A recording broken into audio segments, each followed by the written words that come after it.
Blackstone Audio presents Eternal Kiss of Darkness by Jeaniene Frost. For my beloved nieces and nephews, the closest I'll come to children of my own, Wesley, Lauren, Patrick, Michael, Matthew, Christopher, and Amy, may all of you find your own happily ever afters. Chapter 1. Mencheres smelled blood even before he caught the earthy scent of ghouls clustered on the ground floor of the decrepit warehouse. They showed no concern when he walked inside. Another inhalation revealed it was vampire blood 2 of them stank of. The other 4 didn't have that coppery aroma clinging to them, but from the predatory gazes they leveled on Mencheres, they intended to rectify that. A young vampire went missing from this area recently, Mencheres said by way of greeting, ignoring the way the ghouls began to circle around him. They looked to be in their late teens, and from the energy in their auras, they were teens in undead years as well. Short blonde hair, tribal tattoos on his upper arms, silver piercing in his eyebrow. Goes by the name Trick. He went on. Have you seen him? Not smart to be out so close to dawn, vampire. The ghoul with the heaviest scent of blood drawled without answering Mencheres' question. Then the ghoul smiled, showing he'd filed all his teeth to points. Instead of inspiring fear, the sight annoyed Mencheres. These ghouls thought they had the advantage because of the impending dawn, but dawn would only sap the strength of a new vampire. Even with his power level cloaked to where it would feel like he was only a young vampire, if the ghouls were wise, they'd wonder at Mencheres' lack of hesitation in confronting them. Then again, if they were wise, they wouldn't have killed Trick in the same area they used as a home.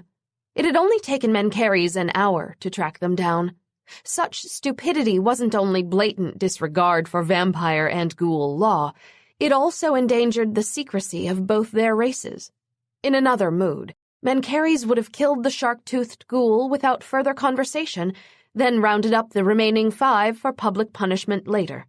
After all, Mencheres didn't require their confession to know they'd killed Trick. Not with the scent of vampire blood on them. The ghouls were lucky, because today he wasn't looking for retribution over Trick's murder. Perhaps it was a good thing he'd lost his visions of the future, Mencheres reflected. Otherwise, if he'd foreseen that this was how he'd end his eons-old feud with the corrupt law guardian Rajedev, he'd question his own sanity. But if he hadn't lost his visions, none of this would be necessary. Anger flashed in him. After 4,000 years of seeing glimpses of the future, to suddenly have his visions gone was as crippling as it was unexpected. He'd long lamented the frustration of having visions that some people paid no heed to, but now that they were gone, for all his other powers, he couldn't protect those he cared for. A friend's recent accusing words rang in Mencheres' mind. Why now, when I need you the most? Are you of no use to me? Rajedev might have hated Mencheres for millennia, but he was too clever to come after a foe who could counter most hostile moves before they were even made. Now that Mencheres' visions were gone, this was Rajedev's best chance. As both men knew, Rajedev wouldn't hesitate to use his considerable power as a law guardian to manufacture charges against Mencheres for crimes that had never taken place. Rajedev was no stranger to bending the law to suit his own purposes. It was something he'd done even before he had become a member of the powerful vampire ruling council. His old enemy might relish the upcoming confrontation and all the bloody collateral damage it would doubtless involve before one of them emerged a victor, but Mencheres would end this before it started. It rather pleased him to imagine the frustration Rajedev would feel at being denied the opportunity to implement his elaborate plans for vengeance. So when the 6 ghouls pulled out their silver knives, smiling in that cruel, anticipatory way, Mencheres simply stood there. This would get bloody, but he was no stranger to blood, or to pain. Both had been his companions for far longer than these ghouls could even imagine. He cast one look at the pre-dawn sky, wondering briefly if the sun shone in the afterlife. Before the sun was high, Either he or the ghouls would find out. Kira walked down Ashland Avenue, the second-to-last street before hers. A sudden breeze blew her hair into her eyes. They didn't call Chicago the Windy City for nothing. She pushed stray pieces back behind her ears and shifted her heavy backpack onto her other shoulder.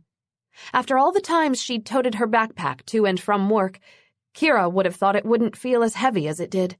Still, she was lucky her boss allowed her to use the company car on stakeouts, and besides, many people who lived and worked in the West Loop didn't own cars. They just didn't have to carry around the various cameras, camcorders, binoculars, and other necessary stakeout items that she did. At least it had been a productive night.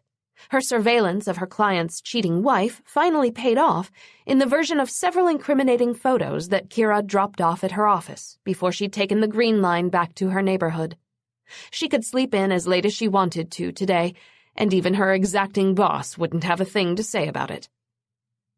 Being a private investigator meant tuning into her surroundings, which came naturally to Kira, but her focus sharpened even more when she rounded the next corner.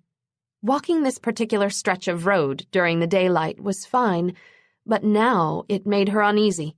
She was glad the sun had started to peek out. The line of dilapidated warehouses was supposed to be gone by now, but the lingering recession had slowed their raising and rebuilding. The stretch of unsightly buildings meant the rent in her building farther up the block was much lower than it would be once shiny new apartments replaced the graffiti-laced abandoned units, but it also meant that she had to be watchful now. Muggings weren't uncommon in this area. She was almost past the last of them when raucous laughter jerked her head around. It had come from inside one of the warehouses, and it sounded more ugly than amused. "Keep walking," Kira told herself, patting the pocket of her backpack where she kept a gun. "You're almost home." That harsh laughter rang out again, this time right on the heels of what sounded like a pained shout. Kira paused, listening hard. If it had been later in the day, the noise from cars and pedestrians would have drowned out anything coming from the warehouses. But with most people still sleeping, she next caught what sounded like a loud moan. Whoever had made that sound was hurt, and when it was followed by more of that ugly laughter, Kira knew the two were related.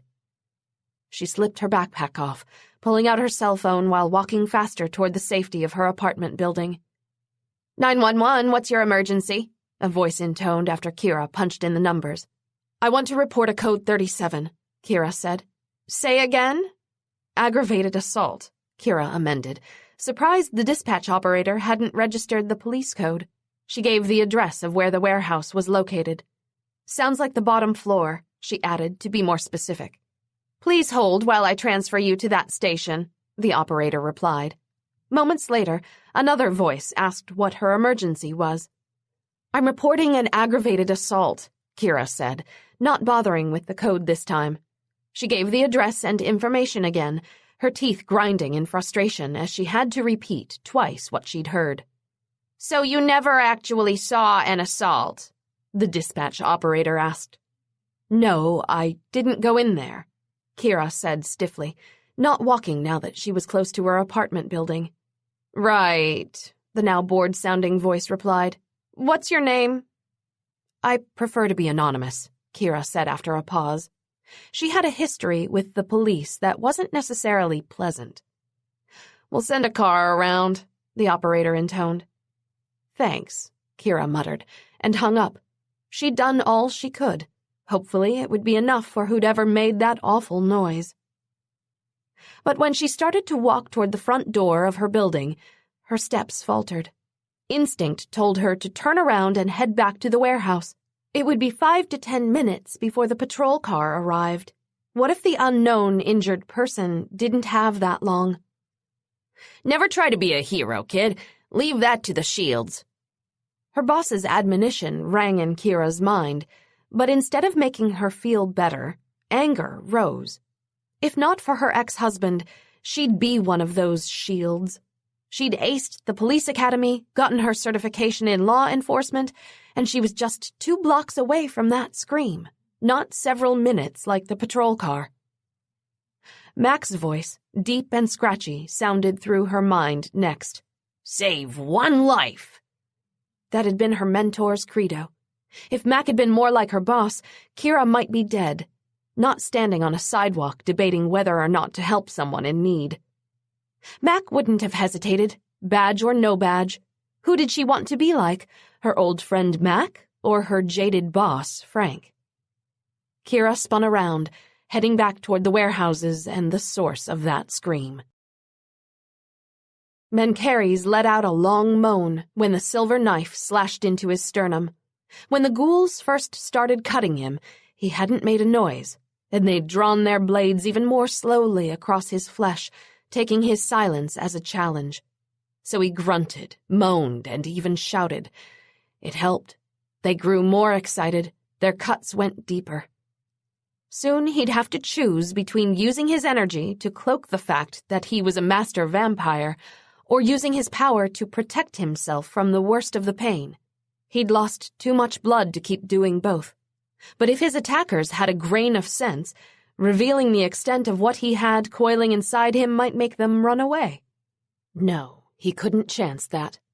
Pain it was, then. Mencheres dropped the mental barrier he'd erected between himself and those relentless seeking knives.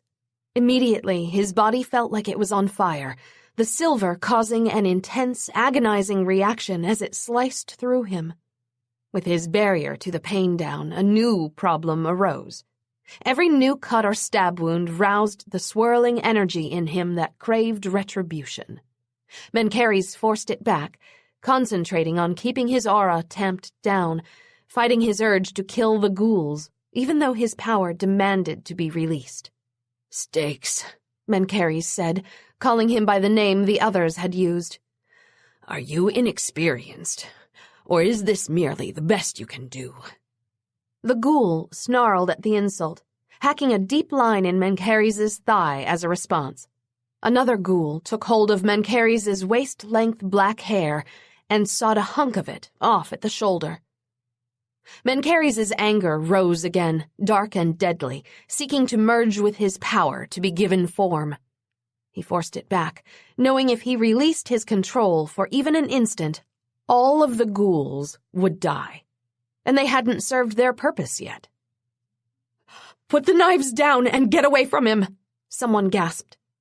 Mencheres swung his gaze toward the sound with the same amazement the ghouls showed.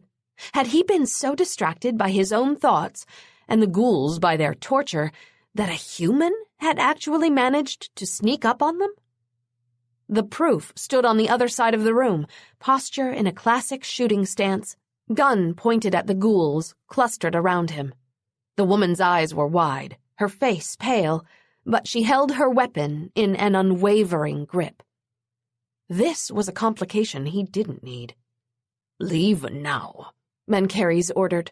Her warm mortal body would be too tempting for the flesh-eaters to resist if she didn't flee at once. Well, well, Stakes drew out, leaving his knife embedded in Mencheres' thigh. "Look here, guys. Dessert." A clicking sound indicated the woman's thumbing back the hammer. "I'll shoot," she warned. "All of you, put your knives down and get away from him. The police are already on the way." Her voice cracked as Stakes moved away from Mencheres. Most of what they'd done to him had been blocked from her view by the ghoul's body, but when Mencheres was fully revealed to the woman's gaze, she stared. The ghouls charged. Mencheres knew he should do nothing. Should stay lashed to the building's support beam, pretending to be helpless, and let the ghouls kill her. After all, he'd had an objective when he set out to this place, and it didn't involve saving a reckless human. But in the single second that it took the ghouls to reach the woman, another thought rose within Mencheres, overcoming his practicality. She tried to save him. He could not let her die for it. Power ripped out of him, slamming into the ghouls. The bloodied ropes around Mencheres began to unwind themselves, whipping about like snakes as Mencheres blasted more of his power into the 6 ghouls. The strikes were weaker than normal from his blood loss, but the sudden high-pitched shrieks coming from the flesh-eaters ended as abruptly as their attack on her. By the time the ropes all fell away and Mencheres strode over to the woman, none of the ghouls could even move. Mencheres kicked stakes out of the way to reveal the woman underneath him. She was gasping, blood coming from her mouth in a thin trail, more pouring from the gaping wound in her stomach. His hesitation had been costly. The ghoul managed to wound her mortally before he'd stopped him. In mere minutes, the woman would bleed to death. She stared up at him, anguish showing in her expression, followed by a horrified understanding as she glanced down at her stomach. "Tina," the woman whispered. Then her pale green eyes rolled back into her head, and she passed out. Mencheres didn't pause this time. He sliced his fangs across his wrist and held the wound to her mouth. No blood flowed. Of course, the ghouls had drained all his blood. He swept the woman up in the next instant, taking her to the pole he'd so recently been lashed to. Then Mencheres scooped up a handful of blood that pooled on the floor, forcing it into her mouth. Her pulse was now erratic, her breathing almost non-existent, but he ignored that, making her swallow. Sirens approached. The police were almost here, just as she said they would be. Mencheres scooped up another handful of his blood, rubbing it onto the gouge in her stomach. The woman's hot blood mingled with his, but only for a moment. Then her bleeding stopped, the edges of her flesh pulling toward each other as she began to heal inside and out from the regenerative effects of his blood. 2 car doors slammed. Mencheres left her on the red-smeared floor while he went over to the ghouls. Their eyes were the only things that could move as he stared down at them. "If you had killed me at once, you might have lived another few days," Mencheres said coldly. Then he flexed his power in a short, controlled burst. A popping sound preceded 6 heads rolling away from the ghouls' bodies in the next moment. Footsteps approached the warehouse. Mencheres paused, glancing over at the woman. She'd regained consciousness, and she was staring at him, her pale gaze riveted with shock and horror. She had seen his fangs, watched him kill the ghouls. She knew too much for him to leave her here. "Police!" a voice called out. "Anyone injured in here?" Mencheres snatched up the woman and flew out of a broken window before the officers had a chance to gasp at the carnage they found inside. Chapter 2. Kira knew she wasn't dreaming or hallucinating or crazy. And that was the bad news. It meant everything she'd seen was real, which meant the man who'd kidnapped her couldn't be human. As impossible as the notion was, it was the only logical explanation. Humans couldn't recover from the butchery she'd seen when she'd gotten her first clear look at the man lashed to that pole. Humans didn't have fangs or eyes that glowed fluorescent green. And humans couldn't tear people's heads off without even touching them. Even if she wanted to rationalize that all of the above had been her hysterical misinterpretation of a traumatic event, humans sure as hell couldn't fly. Yet her kidnapper had flown away from that warehouse, then performed several impossible roof-to-roof leaps while holding her as if she weighed nothing. Kira had always been afraid of heights, so that fear, combined with dizziness, shock, blood loss, and vertigo, proved too much. At some point during the roof jumping, she passed out. Now she found herself awake in a very normal-looking bedroom, still in her ripped, blood-spattered clothes, her stomach wound miraculously healed, and her kidnapper sitting in a chair across from the bed. "Do not fear, you are safe," were his first words, spoken in an oddly accented voice. Only Kira's survival instincts kept her from saying, "Bullshit!" She glanced down at herself, but of course her gun was nowhere to be seen.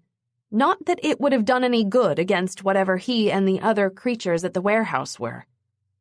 "Where am I?" Kira asked, edging out from underneath the covers someone, he, had pulled over her. "A safe place," her kidnapper replied, eliciting another mental scoff from Kira. Sure, she was as safe as a skydiver with a broken parachute. "How strange," the man murmured in the next moment. "I can smell your fear, but I can't hear a word of it." Kira had been in the process of slowly edging out of the bed, but at that, she stopped. A cold thrill of adrenaline washed over her as she took her first real look at the person holding her captive. Straight black hair hung well past his chest in some places, but was hacked to his shoulders in others. At first glance, his features looked Middle Eastern, but his light skin made her think mixed heritage. A wide mouth was curled in a slight half-smile, while black brows hung over equally black eyes. Where had that previous unearthly green glow gone? He looked to be in his mid-20s, judging from the lack of lines around his eyes. He still had blood spattered on his neck, but it looked like he'd put on a fresh shirt and pants. If not for the blood and the unevenly shorn hair, Kira would think him a young, suave executive if she'd run into him on the subway. But she'd seen him sliced half to pieces just this morning, though no sign of injury was visible on him now. It was even more proof that whatever he was, it couldn't be human. Why bother with pleasantries? Kira wondered.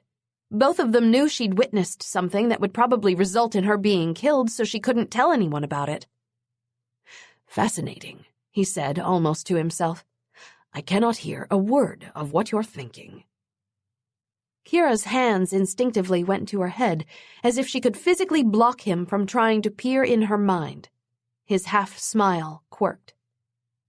"That would do you no good under normal circumstances, but as I said, I cannot hear your thoughts." "What are you?" she blurted. An alien? She knew the government was lying about that Roswell incident. "Nothing you need to worry about, Tina," he replied with a shrug. "Soon you can—" "Why did you call me Tina?" Kira interrupted in a panicked whisper. "Perhaps I just need more blood," the stranger muttered. "You stay away from my sister!" Kira snarled, rising. Whatever he was, he'd run from the police. That meant they must be able to hurt him, and if he had anything planned that involved Tina, she'd find a way to hurt him too. He held out a hand. "You misunderstand. You said Tina right before you lost consciousness earlier. I thought it was your name." Kira didn't remember that, but it made sense. When she saw how horrible her injury was, her last thought had been that no one else would be around to take care of Tina once she was dead. A wound like that should have killed her, yet the first thing Kira had noticed upon waking was that her stomach was healed. Incredibly, no mark even remained, and she felt fine, though her clothes were still torn and stained crimson with blood. That made her give her kidnapper another slow evaluation. He must have healed her somehow. Did that mean he was being truthful when he said she was in no danger, or did this creature have something even worse in store for her? If he had no malicious intentions, why hadn't he left her at the warehouse with the police?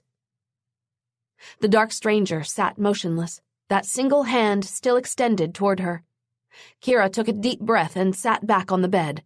She'd been in enough strange situations with her job to know that getting hysterical never helped anyone. True, nothing about being a private investigator had prepared her for this, but if she wanted to preserve even the smallest chance at surviving, she needed to keep her cool. "My name is Kira." If he'd taken her belongings, he'd soon know that from her wallet, anyway.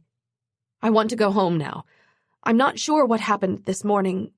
When I try to remember, it's all so blurry." "You are lying," the man said with a scoff that somehow managed to sound elegant. Those coal-colored eyes narrowed. "I don't need to read your mind to know that. I can smell it." Kira swallowed hard. "Wouldn't you pretend you didn't remember anything if you were in my position?" "I don't know," he replied almost musingly. "I've never been in your position. I always knew about Cain's children, even when I was a child myself." Then he shook his head as if to clear it. "Why am I saying this to you? I must need to feed again. Come, let us get this over with." He was suddenly in front of her, his hands on her shoulders. How could he have moved so fast? Her heart began to pound while a sick franticness welled up in her. Get this over with? Was that how casually he referred to murdering her? "Do not fear," the monster said softly. His eyes changed, glowing a terrible bright green as he forced her to look at him. Pressure began to build in her mind. Oh, God, he was about to rip her head off, like he'd done to those other creatures back at the warehouse. "Stop it," Kira gasped. "I tried to help you." "I know," he interrupted, brushing his fingers across her face. "It was very brave. Foolish, too, but brave nonetheless. Look into my eyes, Kira. Nothing happened this morning. You never went to the warehouse. You never saw me. You went home, fell asleep, and nothing else happened."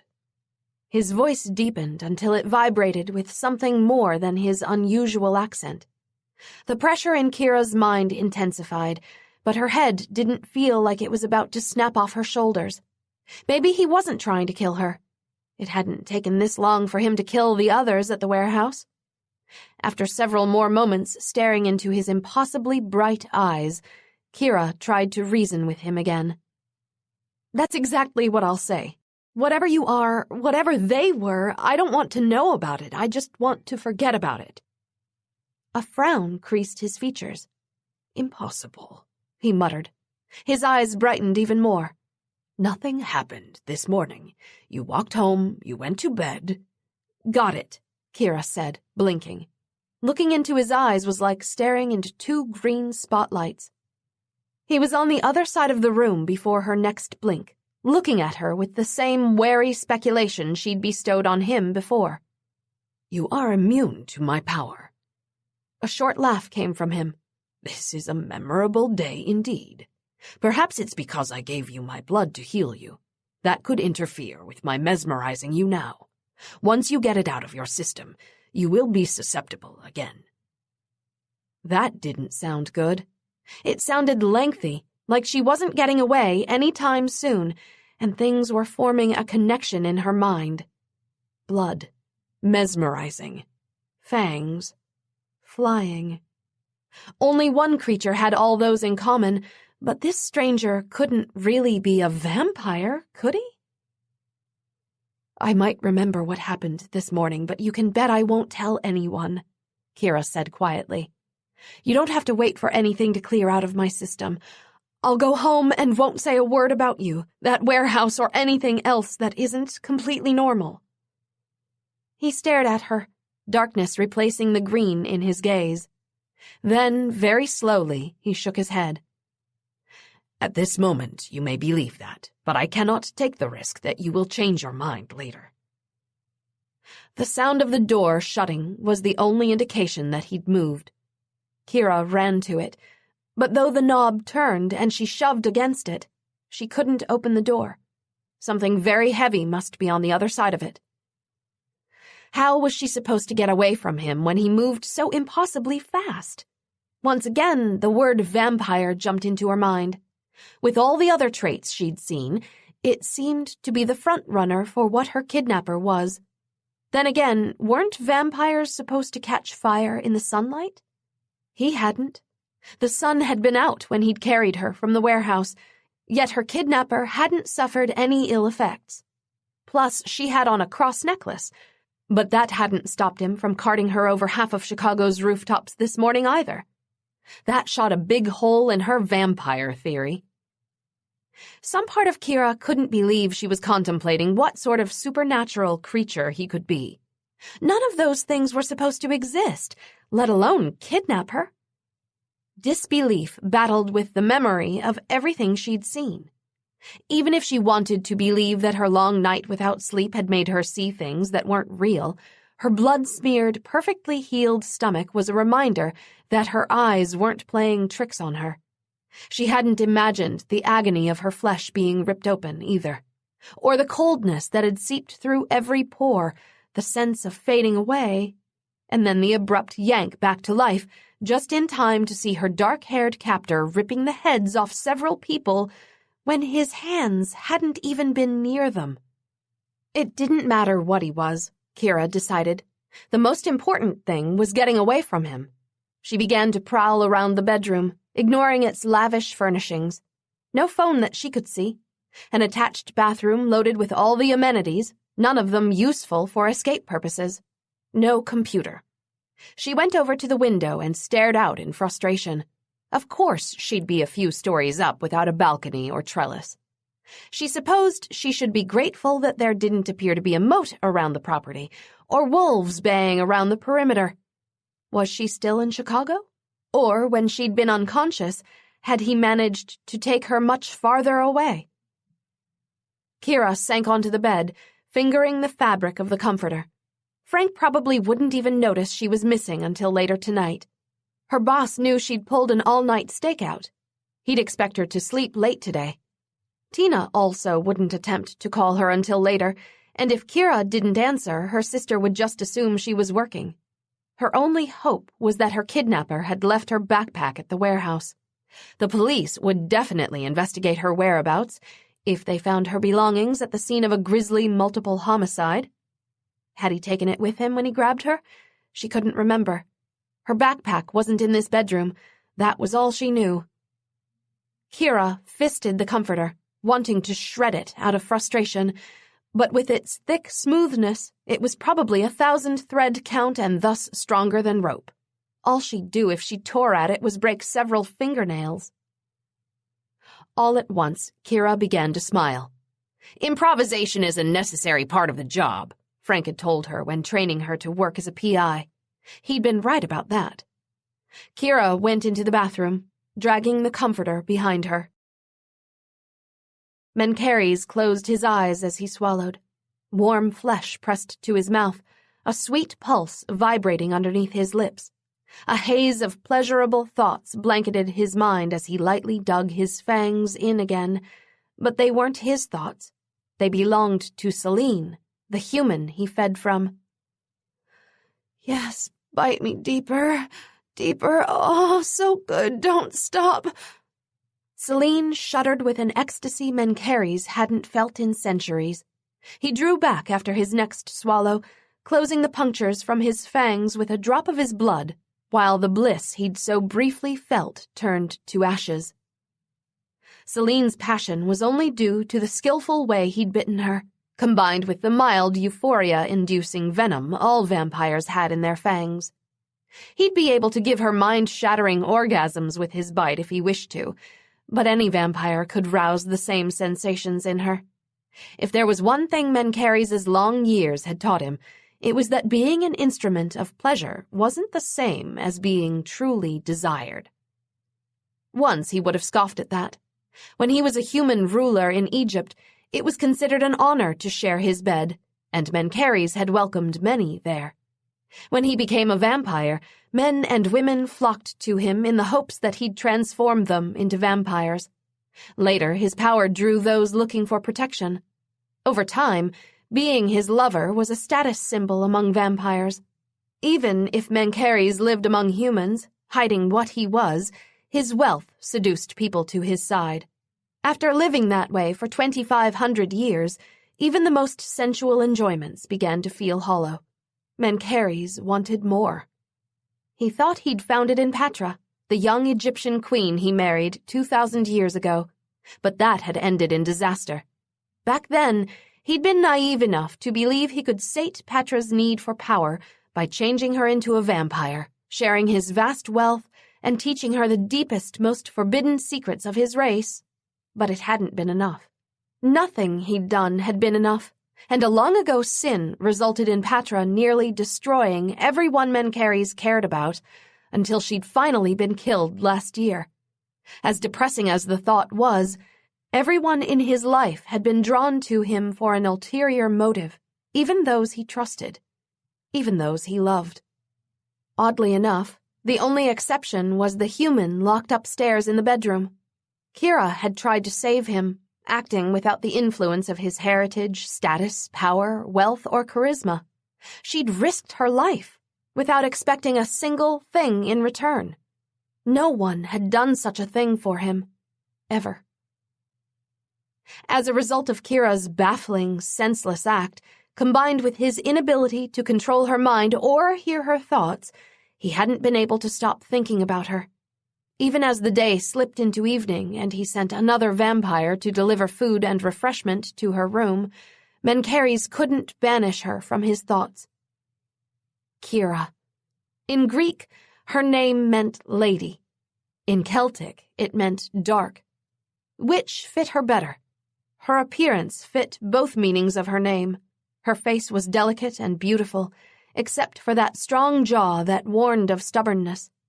Kira's eyes were pale green, but her brows were dark, matching the deep hue of her hair before it lightened to gold at the tips. Her hair was short for Mencheres' tastes, falling to just above her shoulders, but it was so lush, thick, and curly, it practically invited him to twine it around his fingers. Kira's body was another contrast of femininity and strength. She was slender to the point of delicacy, but she held herself with a fighter's stance, and her wide shoulders only served to better highlight her full breasts. She'd squared those lovely broad shoulders and that stubborn jaw when she'd snarled at him to stay away from her sister. Even though Kira knew he wasn't human, she hadn't hesitated to challenge him over the perceived threat to her family. Dark lady indeed. "Yes, please!" The cry yanked Mencheres out of his musings. Gods, he'd been caressing Celine and unconsciously sending out strands of his power to stroke and stimulate her nerve endings. How could he have gotten so lost in his thoughts of Kira that he'd forgotten he still held Celine in his arms? Mencheres pulled back his power and set Celine away from him. "I've taken all I need," he told her. Her eyes opened as she pressed against him. "Let me give you more than blood," she offered in a husky voice. "No," Mencheres replied automatically. As soon as he uttered the words, he reminded himself again that he didn't need to refuse. His wife was dead, so there was no more death sentence on any woman he took to his bed. If he wanted Celine, he could have her. But it was ironic. After burning with unspent lust for longer than many civilizations existed, now, when he had a chance to indulge, he had no desire to. Celine was beautiful, willing, yet he didn't want her. Kira's face flickered in his mind, but Mencheres wiped her image away before he allowed himself to dwell on it. "No," he repeated to Celine in a tone that brooked no argument. She left after one last lingering look that he pretended not to notice. Celine, like all the others, didn't only want him. She also wanted the power, security, and supernatural pleasure he could give. But somehow, during Mencheres' extended, forced celibacy, that was no longer an acceptable trade. Celine had only been gone a few minutes before Gorgon, the only vampire Mencheres brought with him to this house, came into the library. "Sire," Gorgon said, "we have a situation with the human you brought home this morning." Mencheres rose, already striding up the stairs to Kira's room, when Gorgon's voice stopped him. Sire, you might want to go outside instead." Chapter 3. Kira dangled out the window on her makeshift rope, reminding herself with gritted teeth not to look down. It had taken hours to tie the bedspread, sheets, drapes, and shower curtain together until it was long enough to reach to the bottom of the house. Then she secured it around two corners of the bed, waiting tensely until after dark so she'd have less chance of being seen. It took another half-hour of mental pep-talking before she'd worked up the courage to heave herself over the window ledge, and she'd had a moment of sheer panic when the rope first stretched under her weight. But the rope, the bed anchor, and her biceps had held. Slowly, Kira edged down, tangling the rope between her legs to slow her descent. "You're doing fine," Kira told herself as she carefully began to climb down the side of the house. With luck, she'd be safely on the bottom in just a few minutes. If she had even more luck, it wouldn't take her long to find help. She doubted she was still in Chicago, judging from the lack of almost any houses or buildings within eyesight, but she had seen what looked like another home past the line of trees to the north. That's where she'd try first, assuming the rope or the bed didn't all of a sudden break. When she reached the ledge below her window, Kira blew out a tight sigh of relief. One story completed, 2 more to go. So far, no one had sounded the alarm. Pretending to be a compliant captive had worked, it seemed. She'd even pretended to eat the food and drink the soda the blonde-haired man with the scar running down his cheek had brought her, but in reality, she'd flushed them down the toilet. No way was she risking being drugged by touching that stuff. She'd swallowed some water from the shower when she cleaned off. That was more than enough to keep her hydrated, and she doubted they were clever enough to have drugged that. Kira kept easing herself down the rope, amazed that her arms didn't feel shaky. She'd lost a lot of blood this morning, but for some reason her arms were steady, handling her weight with ease. That was unusual enough to concern Kira, but she decided to worry about it later, like when she was far away from this house and at the nearest police station. She made it down another story, holding her breath as her rope brought her dangling directly in front of a window. The light inside glowed against the glass, making the interior clearly discernible to her. Kira prayed the darkness outside would make her almost invisible by contrast. She lightly kicked off to position herself away from the center of the window and lowered herself a little faster. Should she risk looking down to check how much farther it was? No, Kira decided. She'd done well to get this far, considering her fear of heights. No need to ruin that by looking down now. When Kira finally felt solid earth underneath her feet instead of more emptiness and rope, she almost whooped in relief. She stuffed her glee back, though, pulling the rope to the left of the windows and securing it by tucking the end under a potted plant. With luck, no one would find it until morning, and she'd be long gone by then. Kira began to run as fast as she could in the direction where she thought she'd glimpsed the other house from her bedroom window. It was dark as pitch outside, but she was pretty sure she was headed in the right direction. Her heart thumped with joy and exhilaration. She was free. She made it 20 yards before she ran into a wall. Mencheres had watched Kira climb down the house with a mixture of wonder and amusement. She certainly was a tenacious female, stringing together rope made from various materials in the bedroom. And were those shower curtain loops she'd used as anchor points for her knots? "Want me to get her?" Gorgon asked, his voice too low for Kira to hear him. "No," Mencheres replied. He was rather curious to see if she'd make it all the way to the bottom. If the rope broke or she lost her grip, he could easily catch her. But in the meantime, watching Kira maneuver down the side of the house was more entertaining than anything he'd done in the past several months. "You may go back inside," he told Gorgon, his mouth twitching as Kira delicately kicked away from the window. She was being very quiet for a human, but of course, with his hearing, she made quite a commotion. Gorgon nodded once before disappearing back into the house. Mencheres stood on the darkest part of the lawn, where he'd be invisible from Kira's sight, and continued to watch her. He tensed when the bed frame that the rope was anchored to creaked warningly, but her line held. When Kira made it to the ground, Mencheres smiled along with her. "Well done, Dark Lady." Pity he couldn't let her complete her victory by running away, however. A human telling the police tales of supernatural creatures was the last thing Mencheres needed. Rajedev would seize on that as more proof that Mencheres had broken their laws. Rajedev.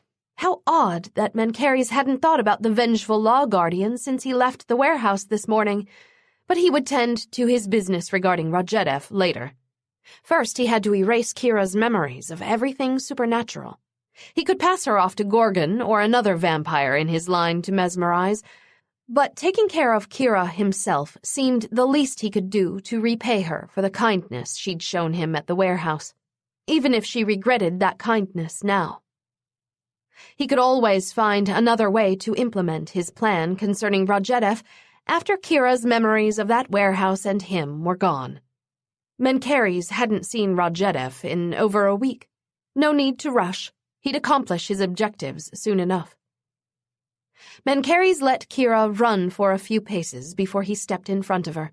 She collided with him hard enough to knock a scream out of her, but he absorbed the impact as if she were a butterfly.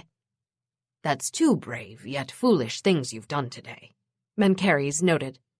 Kira's breathing was labored, but her aim was steady as she punched him squarely in the chest. Damn it, it's you again, isn't it? He could see her clearly in the dark, but she'd be almost blind with the lack of lights on the lawn. Yes, it's me, Mencheres replied. He didn't comment about the punch, though he couldn't remember the last time a person had actually struck him. You watched me the whole time, didn't you? Kira demanded. Bitterness wafted from her, changing her scent from lemons and sea spray to something harsher. Why? Did you think it was funny, seeing me try to get away? In fact, he had been amused, but only because he knew she was never in real danger. The angry desperation in her tone made him pause, however. He might have known that Kira wasn't in jeopardy, but she hadn't. In truth, he had told her nothing to truly reassure her that she had no reason to fear, whether she was inside the house or dangling on a rope outside of it. I apologize. Mencheres dropped his hands from her shoulders, where he'd steadied her after Kira had barreled into him. She didn't attempt to run away once he released her. She just stood there, gulping in breaths and glaring at him. What are you? And what do you intend to do with me, since it's clear you won't let me go? Mencheres hesitated for a moment before giving a mental shrug. Soon he'd erase her mind. What did it matter if she knew more in the interim about him? The modern word for what I am is vampire. Kira's heart had already been pounding, but at that, it skipped a beat. Vampires don't exist, she said, even though she sounded as if her words were a last attempt at denial instead of a true statement of disbelief. That's exactly what humans are supposed to think, except you've seen too much to hold on to that fabrication any longer, he replied steadily.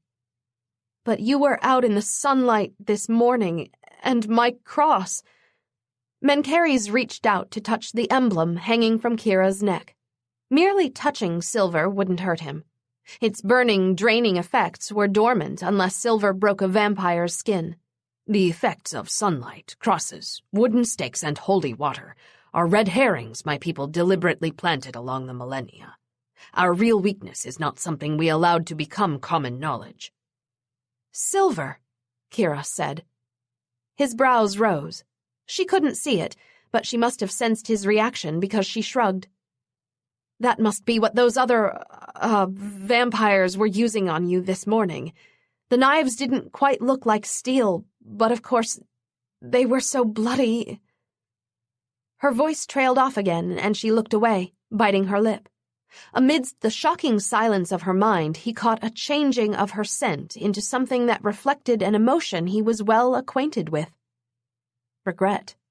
She did wish she hadn't stepped in to help him this morning. Mencheres couldn't blame her, but to his surprise, he found that it actually hurt.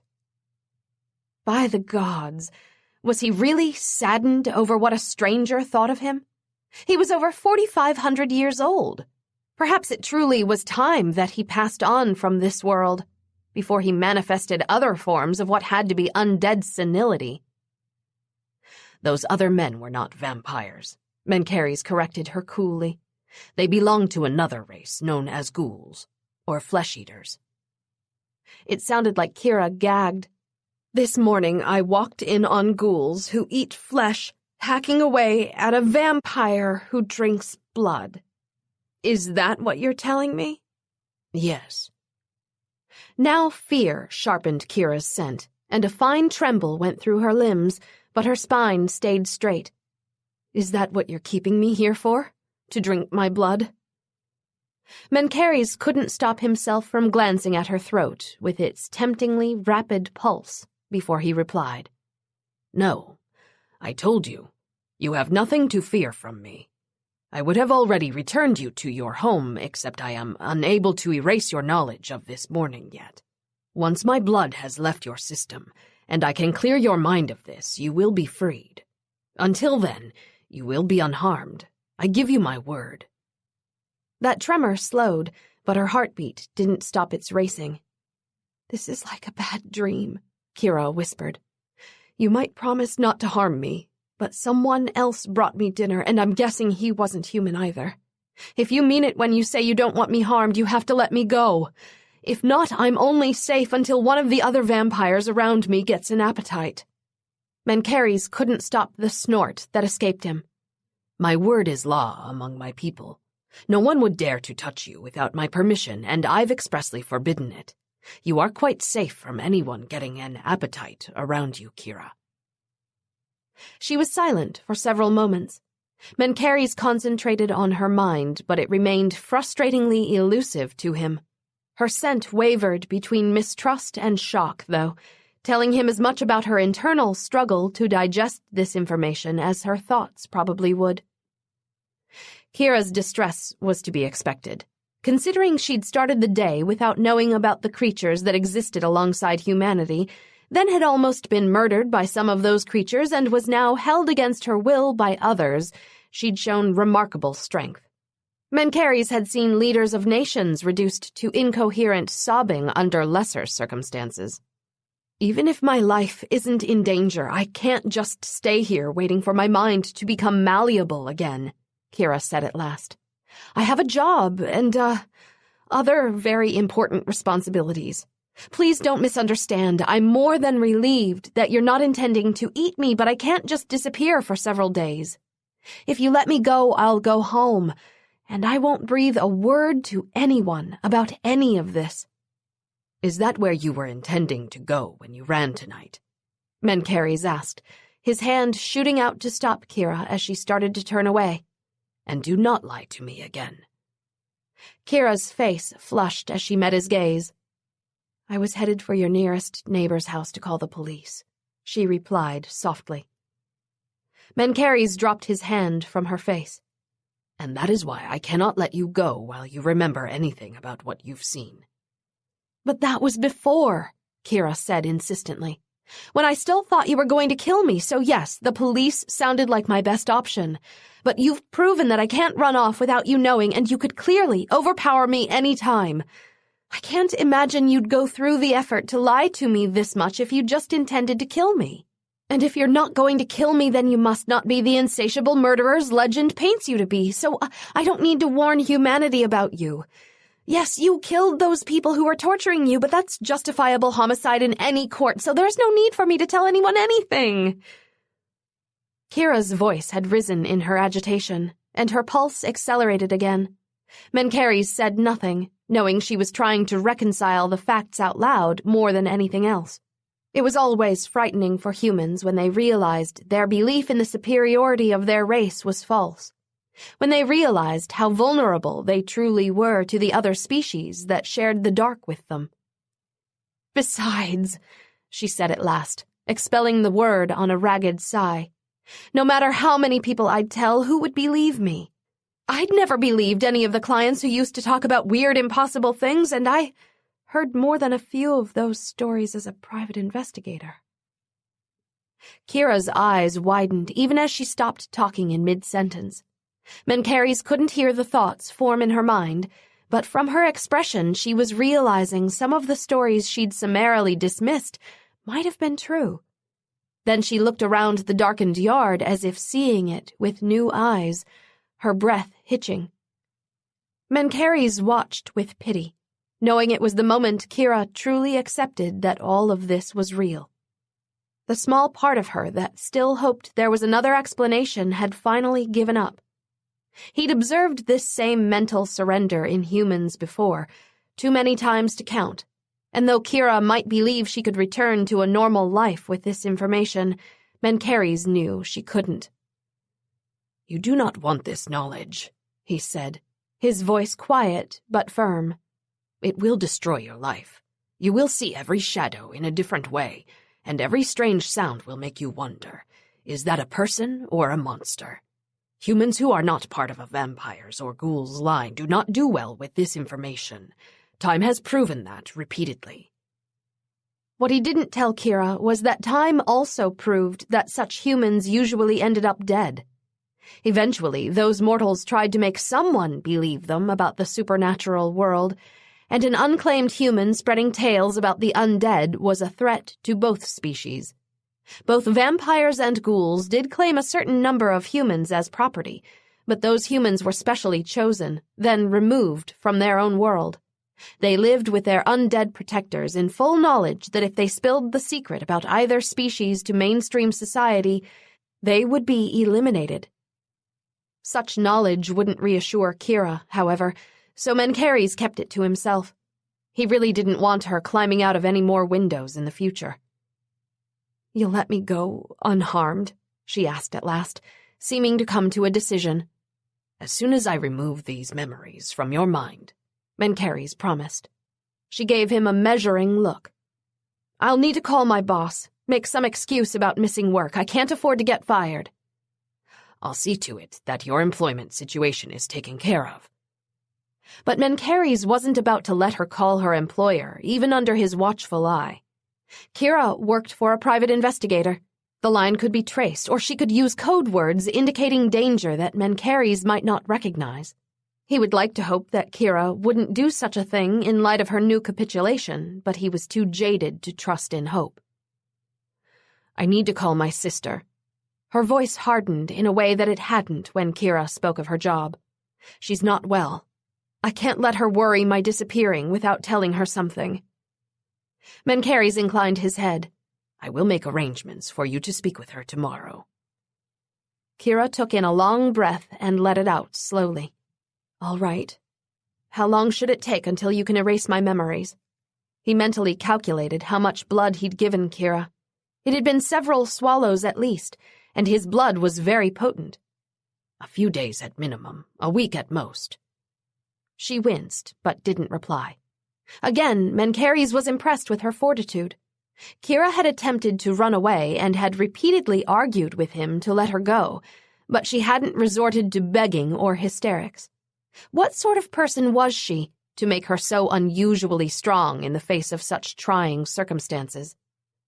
If he still had his visions, he could look into the future and see exactly what kind of person Kira was. Nothing revealed character more than seeing the culmination of a lifetime's worth of decisions. But Mencheres couldn't see the future anymore. He drove back his immediate flash of anger at that. Railing at the gods over what they gave, and then took back, was useless. "All right," Kira said again, bringing his attention back to her. "I can't believe I'll be spending up to a week with vampires, but... all right." Mencheres hid a smile, his mood lightening as he saw the wry way Kira shook her head.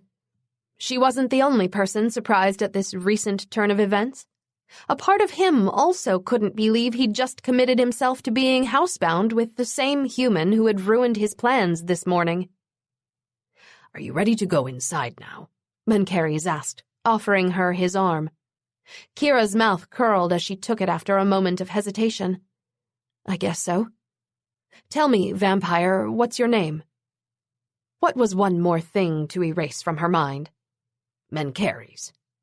"Sounds Spanish," she murmured, looking him over as best she could in the dark. "Egyptian." Yet another detail he'd have to erase from her later. What was it about Kira that made him so uncharacteristically talkative? Ah. She smiled then, the first one he'd seen that didn't look forced. "So, Mencheres, the Egyptian vampire, are you really old or are you as young as you look?" He gave her a sideways look as he began walking back toward the house, feeling the oddest pang as he contemplated their age difference. "I'm older than dirt," he answered dryly. "A vampire with a sense of humor. I really didn't know that existed," she quipped with equal dryness. Mencheres didn't answer. First he was telling her things he had no reason to reveal. Now he was joking about his age. How strange. He'd thought his sense of humor had expired a long time ago. "I suppose putting that room back together will give me something to do for the next few hours," Kira noted with a sigh. "That is not necessary. You'll stay in another room." Mencheres almost tripped as he bit back the words that had so nearly crossed his lips. "You'll stay in my room." What possessed him even to think such a thing? He hadn't found his sense of humor. He'd lost his mind. Undead senility. There weren't very many vampires left who were older than he was. Maybe it was an actual condition after all. Chapter 4. Kira awoke with her heart pounding, her arms lashing out against an attacker who wasn't there. For several panicked seconds, she couldn't seem to merge reality with the image of that thing tearing open her stomach. Then she fell back against the pillows, panting.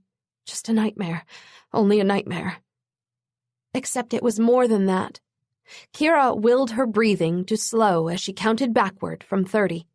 By the time she'd reached 1, her heart had stopped racing and she was no longer gasping.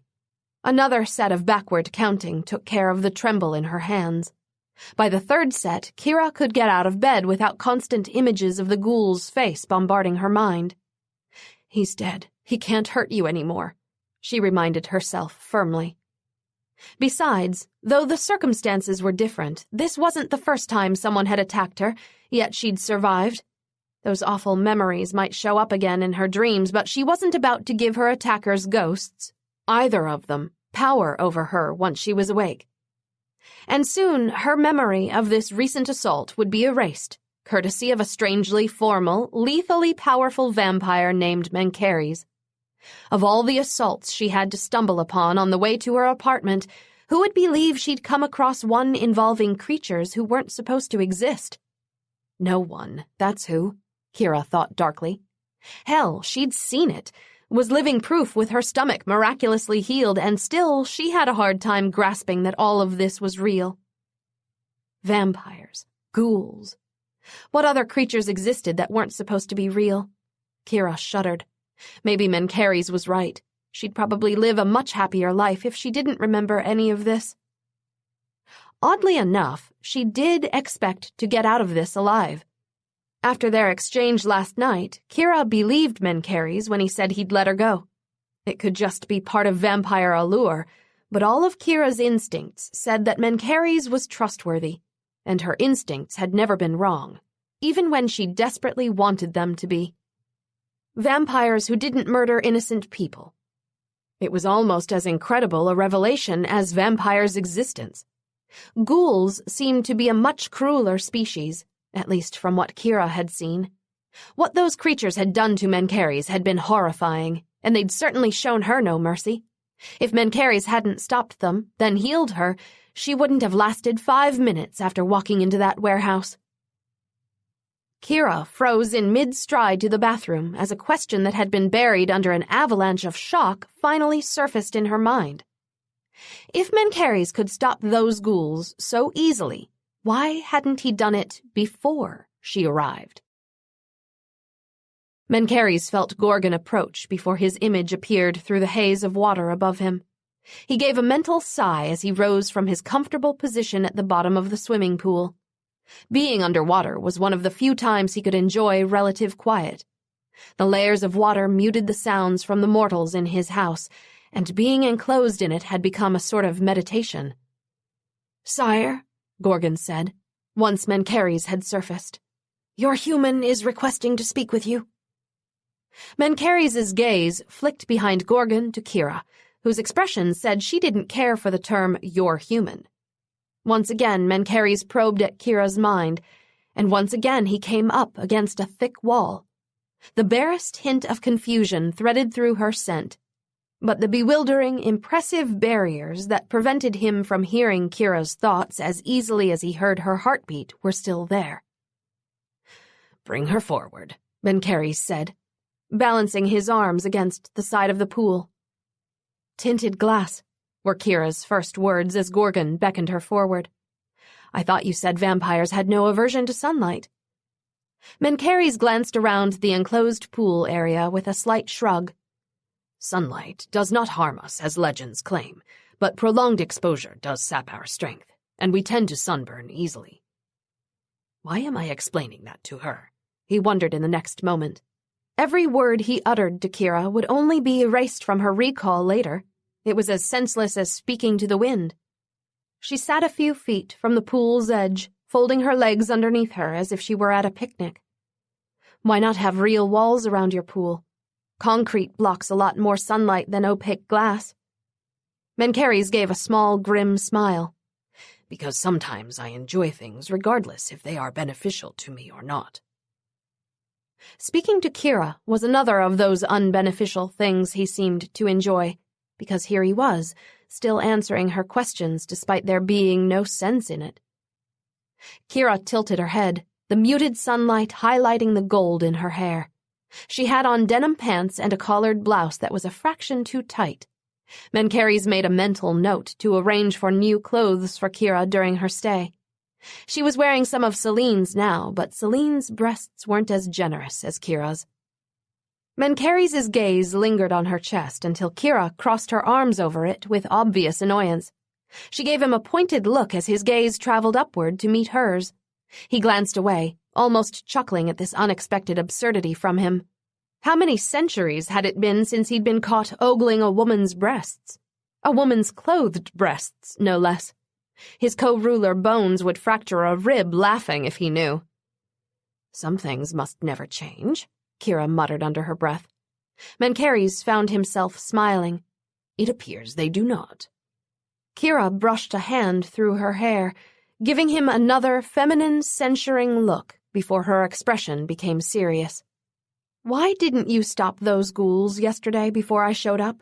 You— Quiet, Mencheres said instantly. Gorgon had walked away out of eyesight, but he could still hear her. I've thought it over, but it makes no sense, Kira went on, completely ignoring his order to be quiet. For a stunned second, Mencheres didn't know how to react. It had to be centuries at least since a human had dared to ignore his commands. You didn't even need to touch them to— Whoa! He'd vaulted out of the pool to physically stop Kira from uttering more damning sentences by putting his finger to her mouth. Water dripped onto her clothes, and her pale green eyes widened as he loomed over her. Never speak about that again, Mencheres said, his voice soft but steely. He couldn't mesmerize her into silence, but if need be, he would gag Kira so Gorgon didn't find out about Mencheres' thwarted plan with the ghouls yesterday. Her heartbeat had accelerated the moment he leapt from the water, and it stayed elevated when she looked away from his face at the rest of his body. Then she gasped. Her warm breath vibrated against the finger he still held to her lips. Kira gasped again as her gaze dragged from his shoulders to his feet, then became fixated at the point between his legs. Abruptly, Mencheres' dark mood over her nearly spilling his secret changed to amusement when Kira didn't seem to be able to tear her eyes away. When the vampire burst from the water to crouch over her, Kira's first thought had been, uh-oh. She hadn't even seen him move before he was upon her, black eyes blazing with warning, water dripping down onto her. That single finger to her lips felt like a mini hammer, and Kira reminded herself that on the food chain, he was a predator and she was prey. He really doesn't like this topic, so I'll shut up now, had been her very logical decision. Then she'd looked down and forgotten what she'd started to ask him about. Beads of water caressed down the hardest, tightest body she'd ever seen. Mencheres' chest, arms, and stomachs were corded with an intricate pattern of muscles that seemed too flawless to be real. His lightly tinted skin only emphasized how black his hair was, dripping in dark rivers past his shoulders. At some point since yesterday, he'd cut the uneven pieces so it was all the same length now. Her gaze swept lower, revealing that his legs were as delicately sculpted as the rest of him. Nothing interrupted her view of his taut, rippled flesh either, because Mencheres had been swimming naked. Kira was surprised to see that he was hairless everywhere, even between his thighs. Kira's eyes fastened there, widening. Oh my. If the vampire hadn't still had a finger to her lips, she would have licked them in reflex. Some things must never change, a deep voice noted, as his finger left her lips to raise her chin. Kira reluctantly tore her gaze away to meet Mencheres' dark eyes. They were devoid of his former anger, and the corners of his mouth twitched. Her distracted mind finally translated that he'd repeated her earlier chastising remark, and she laughed. Guilty, she admitted, resisting the urge to drop her gaze again. No wonder the vampire didn't wear swim shorts. He smiled as he sat back. One could argue that I had it coming. He reached behind him, pulling a white towel off a nearby chair and settling it around his hips with a casual unhurriedness that said the action was more for manners than modesty. Kira gave her head a slight shake. At least now, with him covered below the waist, she should be able to keep her train of thought. Of course, her initial train of thought was what had sent him catapulting out of the pool to silence her. Something about yesterday had Mencheres so spooked he refused to discuss it with her. Was it simply that he'd been so close to being eaten by ghouls? Did he not want to remember how helpless he'd been? He hadn't seemed embarrassed about it yesterday when she'd first woken up, but maybe that changed. Delayed traumatic reaction or something similar. She'd had experience with that before. Either way, it was clearly a delicate subject, and though all her investigative instincts were burning with curiosity, she wanted her freedom more. It seemed common sense that keeping in Mencheres' good graces was directly related to his letting her go, so she dropped the subject of his bewildering failure to free himself before. Getting back to her life was more important than finding out why a frighteningly powerful vampire had almost died at the hands of several ghouls that he'd later killed without even needing to touch them. "You said that I could call my sister," Kira reminded him, changing the subject. He rose with the same quicksilver grace that all his movements seemed to have. "So I did. Come." Mencheres held out his hand, and Kira took it, letting him draw her to her feet. She glanced down at her borrowed shirt and pants, feeling them stick to her in places from the pool water Mencheres had dripped onto her. He held out his towel without the slightest hesitation that it was the only thing covering him. "Please use this." Just like when she dangled from that rope outside the house, Kira told herself not to look down. No thanks. I think you need it more than I do." His mouth quirked again, as if he were fighting back a smile. Kira felt that touch of surrealism once more.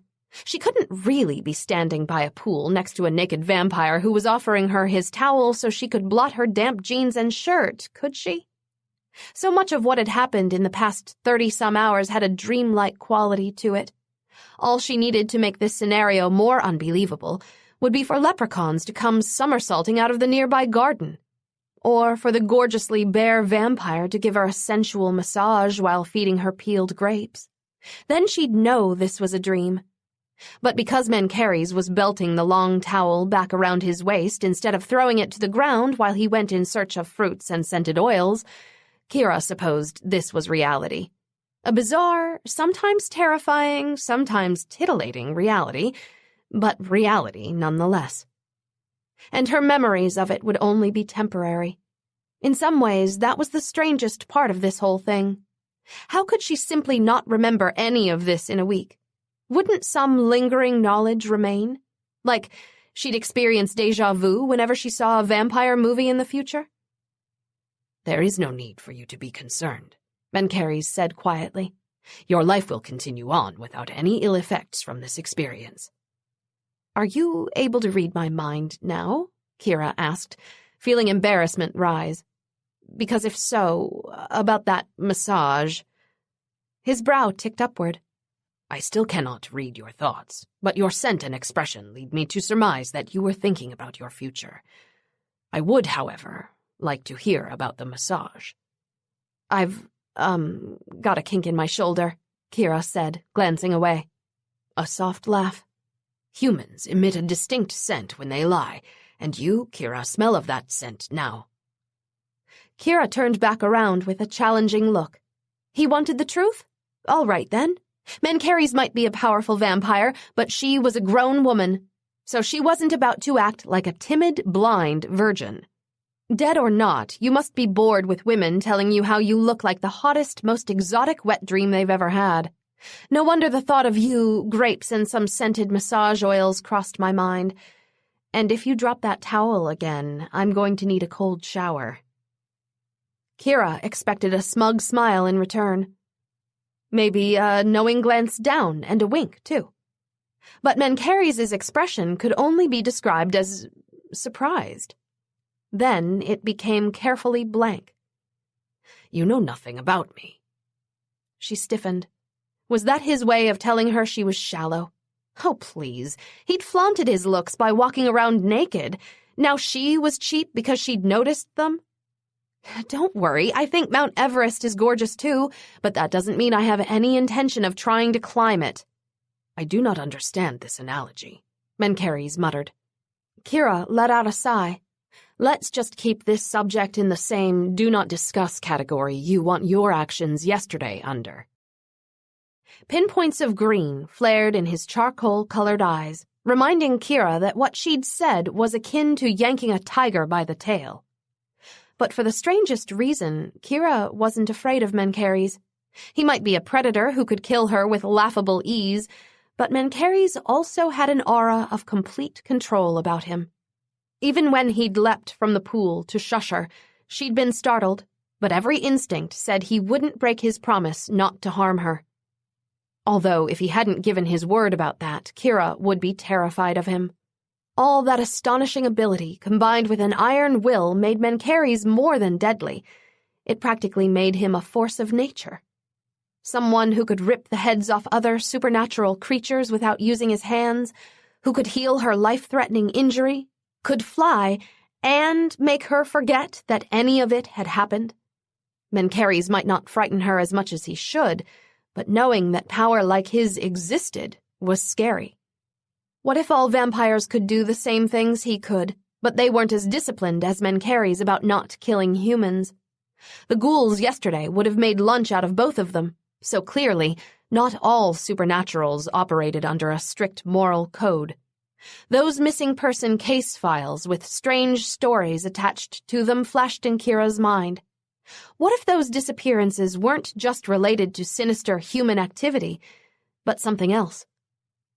Kira glanced up to see Mencheres studying her with palpable intensity. Was he trying to see into her mind again? Was he succeeding? She almost hoped he was. If he could read her thoughts, then erasing her memory couldn't be far behind, which meant she could go home. Any luck tuning in? She asked. He blinked once before turning away. An invisible shield seemed to drop over him, covering him in aloofness as if it were a three-piece suit. I hear nothing. Damn. Let me call my sister then. And don't worry, you don't need to remind me not to say anything to her about vampires. Chapter 5.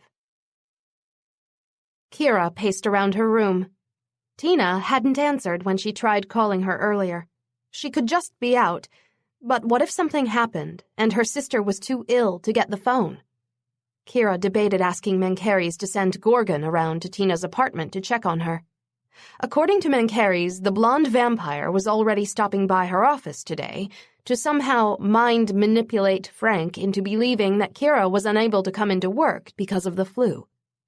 Kira had her doubts that the vampire could make her hard-nosed boss okay with her suddenly taking a week off, but Mencheres seemed confident in Gorgon's abilities.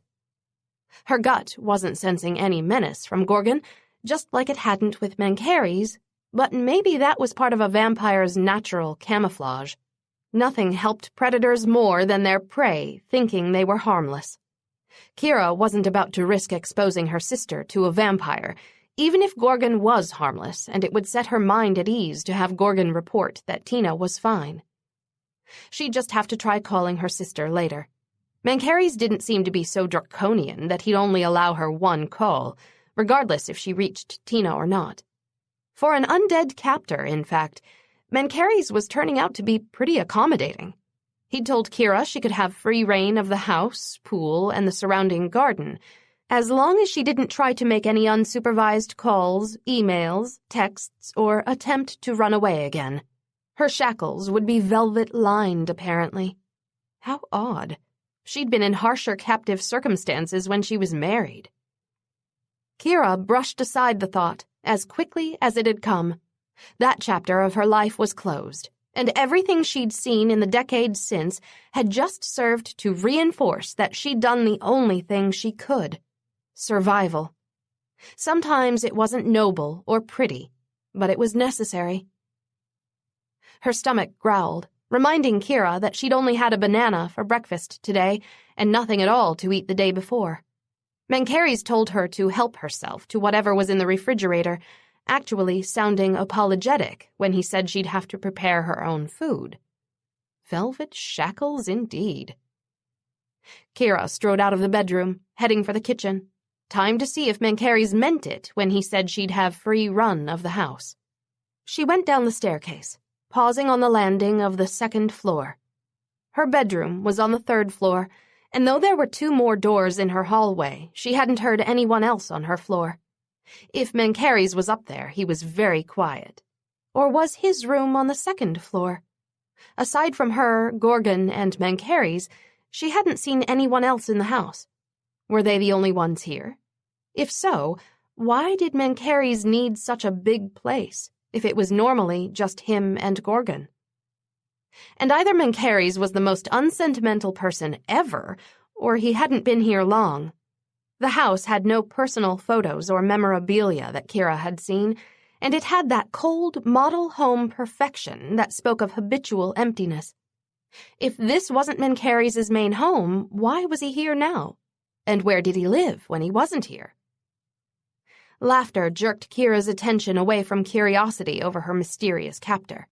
It had a distinctly feminine lilt to it, correcting Kira's assumption that she, Mencheres, and Gorgon were the only ones in the house. Kira went down the last flight of stairs almost cautiously, hearing a masculine chuckle next. A peculiar twinge went through her. Was that Mencheres? If so, who was the woman he was laughing with? His girlfriend? Or wife, perhaps? The vampire wore no wedding ring, but who knew if that meant anything? Maybe vampires didn't do ring exchanges.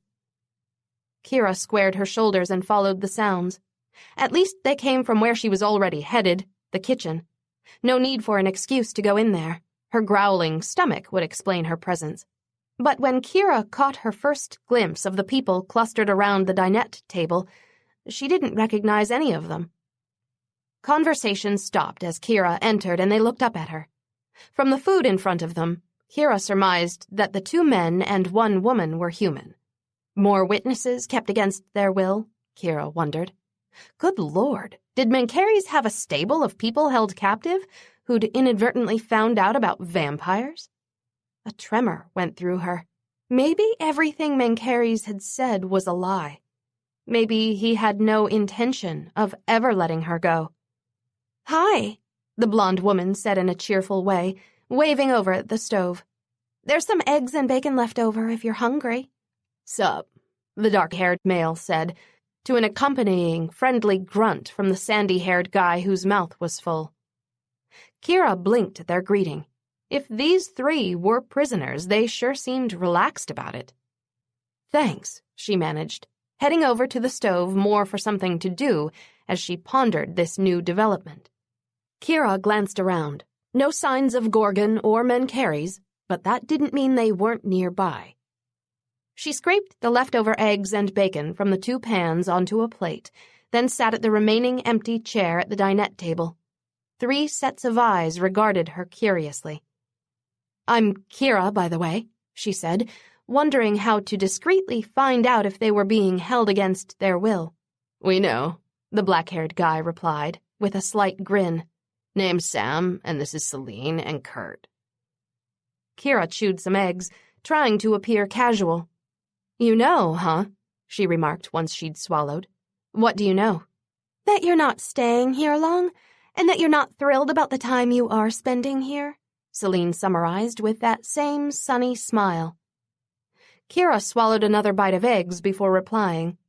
"And you are, thrilled about the time you spend here?"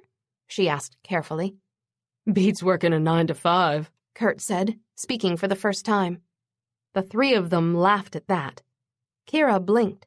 They were here willingly? Did they not know what Mencheres and Gorgon were? Mencheres had sounded so confident about his ability to mesmerize humans under normal circumstances. Was it possible that these 3 had no idea their other roommates were vampires? "So, are you 3 self-employed, then?" Kira asked, wanting to keep them talking. More chuckling. You could say that, Sam replied. He leaned back, balancing himself on the back two legs of his chair. At a glance, Kira guessed he was in his early 20s. All of them looked younger than she was, in fact. Come to think of it, so did Mencheres, despite his older-than-dirt comment. Maybe she was wrong. Maybe these three weren't human. They were eating regular food, yes, but so far, most of Kira's assumptions about vampires had proven to be wrong.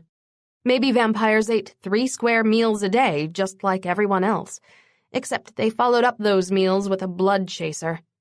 Kira looked them over as surreptitiously as she could while she pushed her eggs around on her plate. Celine, Kurt, and Sam appeared normal in every way, but so did Mencheres. Right up until he started moving like greased lightning or ripping heads off people. "How did you meet Mencheres?" Kira settled on asking. Celine shrugged. "I was turning tricks for meth back in Frisco several years ago when Mencheres rolled up on my pimp knocking me around. He drank him, then asked me if I wanted a new life. I did. So Mencheres took me with him, got me off the drugs, and here I am." Kira had heard far more sordid tales as a PI, but she almost gaped at how casually Celine relayed a tale of drug addiction, prostitution, and murder to a complete stranger. Before she could even say anything, Sam spoke up. "I was a legacy. Used to belong to TikTok, but he died in the war over a year ago. Mencheres was TikTok's master, so he inherited all his property when TikTok died, me included." "Master? Mencheres considers you his slave?" Kira blurted, aghast. Sam gave her a look. "Not master like that, lady. Master of the line of vampires TikTok came from. If you're a human who belongs to a vamp, you're considered their property, but I can walk away from this anytime I want to. I'm no one's damn slave. Got it?" "I'm more like you, Kira," Kurt said, breaking up the tense moment. "Didn't know about vampires until I stumbled across some by accident, but I decided to stay because they were safer than the gang I ran with." Kira's mind spun with this new information. Celine, Sam, and Kurt knew exactly what Mencheres was, yet they all stayed with him willingly. Or did they? Had Mencheres manipulated their minds to make them think they'd chosen to be here? Was he waiting to do the same thing with her? What if she were thinking Mencheres' ability to erase her memory was her ticket home, but in reality she was giving him the ability to lock her up forever? It was such an ugly thought that Kira felt bile rise in her throat. Her instincts, which had been her flawless compass for the past dozen years, might not be trustworthy when it came to Mencheres. If vampires could manipulate minds, then it stood to reason they could alter someone's gut reaction to them, too. Kira looked around at the kitchen and the 3 people seated in it. On the surface, everything was the picture of normalcy. But scratch the surface, and all of that disappeared. Just like her trust in the instincts that assured her Mencheres meant it when he said he'd let her go. Kira stood up, barely managing to keep her hands from shaking. "Nice to meet all of you," she got out. Then she quickly left the kitchen to go into the garden, feeling as if the walls were closing in on her. Mencheres strolled past the pool toward the garden, drawn toward Kira's heartbeat as if it were a beacon. She was on the far edge of the garden, sitting in the lower branches of a tree of all things. A breeze carried her scent to him, that lemony fragrance tainted with fear, confusion, and anger. He sat on a concrete bench at the opposite side of the small garden, wondering what caused Kira's sudden shift in mood. She'd seemed fine this morning as he listened to her move about her room. Then, nothing in the conversation he'd overheard between her and the others in the kitchen should have alarmed her, but Kira had gone straight into the garden afterward and stayed there the past 3 hours. Was it normal chafing at the circumstances that necessitated her being here? Or was it something else? He shouldn't care, of course. It was utter madness that he'd come out here to sit on this bench in the hopes that Kira would tell him what was bothering her. After all, if he were being logical, he'd concern himself with crucial matters instead of with a woman who would soon not remember him. That breeze lifted her scent to him again, tantalizing him with the invisible caress of her on his senses. Then again, what was the harm in a little pleasant madness, Mencheres decided, breathing in Kira's fragrance. At this point in his life, hadn't he earned the right not to make every last decision based on cold, unfeeling logic? His attention snapped away from Kira when something else swept over Mencheres' senses, something old, strong, and vindictive. He straightened, already coiling his emotions back into their familiar, impermeable shell by the time he heard Gorgon answer the door. "I am here to see Mencheres," an all-too-familiar voice stated. "Guardian," Gorgon replied, with the proper amount of respect his enemy's station warranted. "I shall let him know you're here." Laughter rolled from Rajedev like quiet thunder. "He knows, boy." Mencheres kept the anger that flickered in him tamped down to undetectable levels. Rajedev could only guess that his derisive treatment of his people angered him. If Mencheres gave him proof, the law guardian would increase his insulting behavior. Rajedev knew the protections his status gave him and exploited every one of them when it came to Mencheres. If he wouldn't have been the very first suspect in Rajedev's disappearance, Mencheres would have done away with his old enemy thousands of years ago. But that was the problem. Their history went back so far, everyone knew about it. And if Rajedev were anything except a law guardian, Mencheres would have risked it, regardless. Gorgon came into the garden. Rajedev, as expected, followed after him instead of waiting to be announced. "Sire, you have a visitor," Gorgon said. "Thank you," Mencheres replied. Gorgon turned around, heading back to the house before the law guardian could bark at him to leave. This wasn't the first time Gorgon had dealt with Rajedev. "Mencheres," Rajedev said, calling Mencheres by the name he'd been born with. "I am surprised you didn't try to hide your location from me." "I weary of our games, Raji," Mencheres said, using the abbreviated name Rajedev had hated as a boy. His enemy's lip twitched so subtly, no one else might have caught it, but Mencheres did, and he gave an inward smile. After 4.5 millennia, Rajedev still couldn't quite let go of his childhood insecurities. If he had, they might have met today as friends instead of adversaries. "No one delights in games as much as you," Rajedev replied coolly, taking a seat next to Mencheres without invitation. His hand swept toward the direction of the house. "Such squalid accommodations. Are you doing some form of penance by staying here?" Mencheres lifted a bored brow. "Even you would not come to see me merely to mock my current residence." Rajedev smiled. "I have been speaking to many sources, my old friend. Such terrible things they say about you. Repeated theft of property, murder, imprisonment, witchcraft. How many laws do you think you've broken this year alone?" "If you had credible sources, you would be asking me this in front of the Council of Guardians, not by yourself," Mencheres replied in an even tone. "You cannot prove any of this. You never could. Find a new pastime, Raji. I hear we is extremely entertaining." "Everyone knows you killed your wife by raising wraiths through black magic and sending them after her," Rajedev said sharply. Mencheres just shrugged. "If everyone says that, then your proof should be easy to obtain." "You know that all those who witnessed Patra's slaying are loyal to you," Raji said with a flash of naked bitterness. As for Mencheres using wraiths to kill his wife, it hadn't exactly happened that way. But the fact that the most serious charge Rajedev could bring against Mencheres was mostly true, yet it benefited Rajedev nothing, was almost enough to make Mencheres smile. Almost. What will you do, Raji, when I am no longer here for you to center your hatred on?" A gleam appeared in Radjedev's black eyes. "I have no intention of killing you, old friend. That would not give me what I seek, and it would be too merciful for you."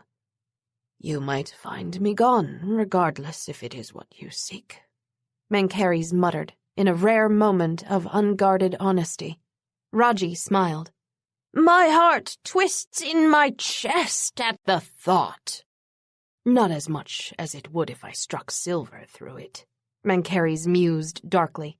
But such a thought, while tempting, would bear too many repercussions. Law guardians were the highest ruling body among vampires. Mencheres might be able to kill another master vampire with only the risk of war between himself and that vampire's allies, but if he killed a law guardian, all vampires would have cause to unite against him.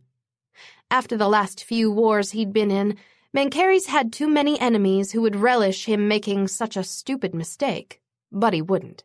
Not when Bones and others he loved would have to face the consequences. "I am weary," Mencheres said. In that moment he felt the weight of all his years pressing on him, the countless strife, guilt, and toil swelling with merciless relentlessness. Suddenly he wanted Radjedev to know that his schemes for an elaborate vengeance would never come to pass. "You should have struck at me before, old friend, when I still had the desire to give you the fight you sought." Something passed across the Law Guardian's face, as if he just now realized Mencheres wasn't feigning his apathy. "You would never abandon your people, Menkar." Amidst his mental exhaustion, Mencheres felt a glimmer of shadowy satisfaction. Did Raji finally grasp that his chances for revenge were slipping away? "That is true, which is why I gave Bones the gift of my power when I merged my line with his." "Power that should have been mine to begin with!" Radjedev exclaimed, showing more emotion than Mencheres had seen from him in centuries. "Still you lament that?" Mencheres scoffed. "It was our sire's choice who he gifted his additional power to, just as it was my choice to give my power surplus to Bones. Even now, Bones grows more into his strength, and his wife Kat's powers grow as well." Raji. Mencheres allowed himself a small, thin smile. "You waited too long." Raji stood so violently that the concrete bench crumpled beneath him. He paced in a short, furious stride before stopping with the same abruptness. "You lie," Raji said, perfect control in his voice now. "You seek to deceive me as you have always done, but I know you. You would never do such a thing." If Raji had made such a statement even a year ago, it would have been true. But with Mencheres' wife dead, Bones strong enough to lead their combined lines, Kat transitioned into the rarest type of vampire, and Mencheres' visions gone, he had no reason to stay. His death would end his Cold War with Radjedev, denying his enemy the opportunity to bring down Mencheres' line along with him. For thousands of years, Raji had sought to hurt him through his people, but his attempts had been hampered by Mencheres' visions. With those gone, the Law Guardian would attack those belonging to Mencheres without mercy. But Mencheres had no intention of letting that happen. He'd leave this world knowing he'd secured his people's safety and thwarted Raji in one stroke. It was almost something he looked forward to. Except for Kira. She alone remained to keep him alive, but the sands ran ever faster through that hourglass as well. Soon, Kira's memories of him would be gone, and then he would be free to go. In his rest, Mencheres would achieve a victory over Raji for all eternity. It made his smile widen as he stared at the Law Guardian. "You know me, Raji. Then you should fear." A branch snapping brought Mencheres' attention back to Kira. She'd abandoned her perch in the tree to slide down the trunk to the ground. She glanced in their direction, her heart rate accelerating. guessing, no doubt, that her dissent had been overheard. "Who is that human?" Raji snapped, whipping around to glare at Kira. Mencheres chuckled. "You are so arrogant that you just now noticed a woman in the garden with us." "That heartbeat could have belonged to a dog, for all that you love to surround yourself with curs," Raji said coldly. Mencheres stiffened at the insulting way Raji referred to Kira. Then he forced himself to relax when he saw the law guardian's eyes narrow. Too late. Rajedev had noticed. "Bring this human forth," Raji said, staring at Mencheres. Refusing would make Rajedev even more intrigued about who she was. Mencheres assumed a bored expression as he called out, "Kira, come." She slowly made her way through the garden toward them, glancing around as if seeking out possible exits. Mencheres showed no reaction as Rajedev slid his eyes over Kira in a way that left no curve of her body missed. "Pretty," Raji said, drawing the word out. Then he smiled. "Not as pretty as your dead wife, though, is she?" Mencheres kept his face blank and his limbs loose, appearing as relaxed as he was when he rested on the bottom of the pool. Thankfully, Kira didn't rise to Rajedev's bait. She looked at the other vampire for a long moment, but didn't say anything. "Don't you speak?" Raji asked, losing his patience. "Sure," Kira replied in a perfectly neutral tone. "But you weren't talking to me before." Her scent betrayed her nervousness. But aside from that, Kira was the picture of assurance as she stood before the glaring gaze of the ancient law guardian. From the narrowing of his gaze, Rajedev didn't like her cool composure. "I suddenly find that I'm thirsty," Raji said, his voice lowering to a menacing purr. "This human will do." Rajedev moved, his hand closing around Kira's arm before she could even flinch, and then his whole body froze. Mencheres slowly tightened his power around the law guardian until nothing twitched on his old enemy except his mouth. Kira's eyes were wide as she stepped away from Raji, but she didn't run. Smart. "You dare to assault me?" Rajedev hissed. "If I assaulted you, you'd be missing your head," Mencheres responded coldly. "Yet I am well within my rights to stop you from putting your hands on one of my people without my permission, guardian." Raji's gaze burned with the promise of vengeance, but both of them knew it was futile. He wasn't strong enough to break Mencheres' hold, and the laws were on Mencheres' side. He allowed himself another moment to enjoy Raji's helplessness before releasing him from the hold of his power. As soon as he could move, Rajedev backed away from Kira as though she were a snake. Then he caught himself, glaring at both of them. Mencheres smiled. Kira hadn't moved since she'd detached her arm from Raji's frozen grip, showing more poise than the ancient law guardian. From Raji's furious expression before he schooled his features into blankness, he knew he'd been shown up by her. Rajedev flicked his hand in a dismissive gesture at Kira. "I've seen enough of her." Mencheres glanced at the house, and Kira turned around without a word, leaving the garden. His respect for her grew once again. If she'd panicked before or argued with the law guardian over his deliberate baiting treatment of her now, Mencheres might have been forced to punish her, which was what Rajedev wanted.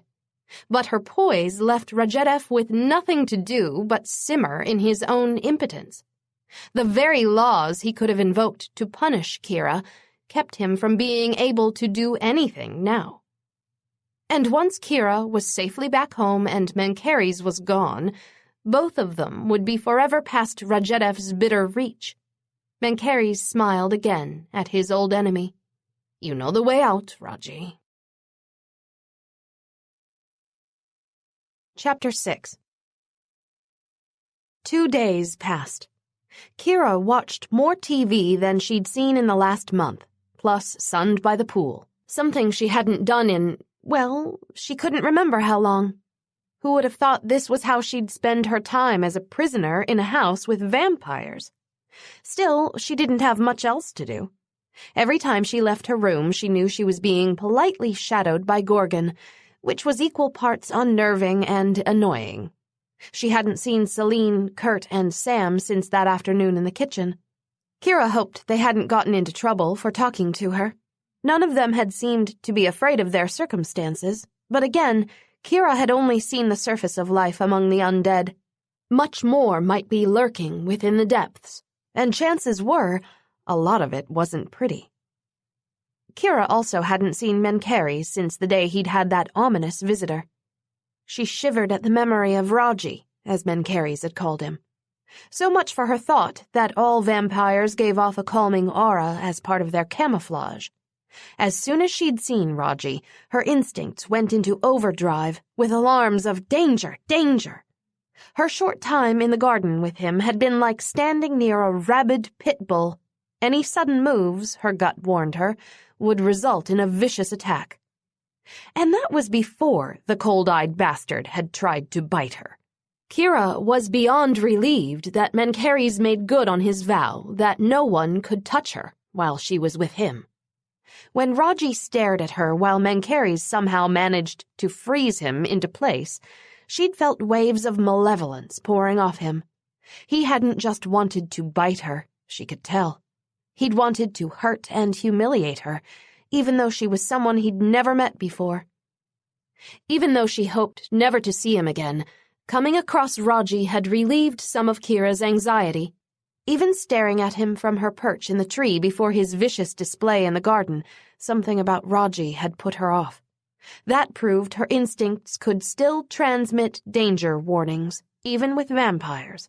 It gave Kira hope that Mencheres wasn't just lying to her in anticipation of the day when he'd use her memories to enslave her. After all, he shouldn't care if Kira liked her captivity or not. Someone as fast and strong as a vampire didn't need to worry about consent. It might be frightening to admit it, but Kira was already powerless when it came to her circumstance. She'd just been deluding herself by thinking that Mencheres would need to control her mind to force her to remain here. On the plus side, she'd finally managed to reach her sister on the phone. Kira told Tina the same cover story Gorgon claimed to have given Frank, that Kira was homesick with the flu. Tina had been concerned, but both of them knew she couldn't risk visiting. Not while Kira supposedly had a contagious virus that would weaken Tina's already compromised immune system. It didn't escape Kira's notice that each of Tina's laughs ended on a coughing fit, and her voice was thicker, her words heavier. At 29, Tina was already in the autumn of her life expectancy, as unfair as that was. The thought was so depressing that it drove Kira out of her room. She'd just spoken to Tina yesterday, but now she wanted to talk to her again. She needed to assure herself that for the time being, Tina was still here, still part of her life. Kira went downstairs, looking for Mencheres or Gorgon. If she just picked up a phone without checking with one of them, for all she knew, alarms would go off. Then they might not believe that she'd been innocently trying to reach her sister and think she'd decided to call 911 after all. Annoyance flared in Kira. She might understand why vampires would be protective of their secret existence among humans, but she was still the one paying the price for that for the next few days. At least, she hoped that was all the time she had left to pay the price for unwittingly discovering their existence. She reached the first floor and did a quick check of the living room and kitchen. No one around. Next, Kira went out onto the patio, but the pool area was empty. So was the garden. Kira came back inside, about to check the laundry room next when a voice right behind her made her jump. "Were you looking for someone?" She whirled around, taming her galloping pulse, to see Mencheres. He hadn't been here a second ago, as if she needed a reminder of how blazingly fast he was. "I should put a bell on you," Kira said, before she could think. Instead of being annoyed or confused, Mencheres tilted his head. "Forgive me, I did not mean to startle you." So perfectly formal, so rigidly in control of the situation at all times, except for that morning at the warehouse. Which was the real Mencheres? Do you really want to know? An inner voice questioned. No, she probably didn't, especially not in these circumstances when she was his pampered prisoner. I wanted to call my sister again, Kira said. A part of her hated to ask permission to do such a simple thing, but the other part reminded her that if Mencheres were a more ruthless person, she wouldn't even be alive.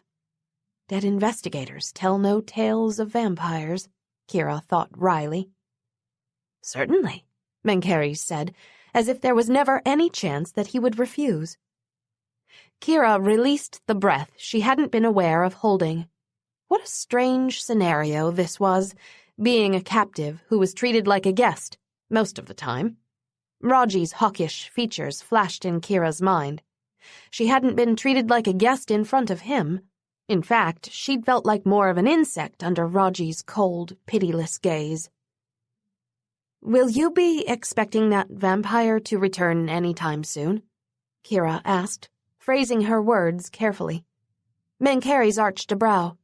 I assume you're not speaking of Gorgon. No, I'm talking about the one with the dark straight hair who looks a little like you. Raji, Mencheres murmured. No, I do not expect him to return here in the near future. Good, Kira muttered. He gives me the creeps. A tiny smile touched his mouth. Yet more proof that your youth doesn't preclude you from being wise. Kira felt an answering tug of her lips. I'm 31. In my species, once a female is over 30, she's considered to be well on her way to middle age. Mencheres laughed, startling Kira, and the sound rolled along her spine in a shivery caress.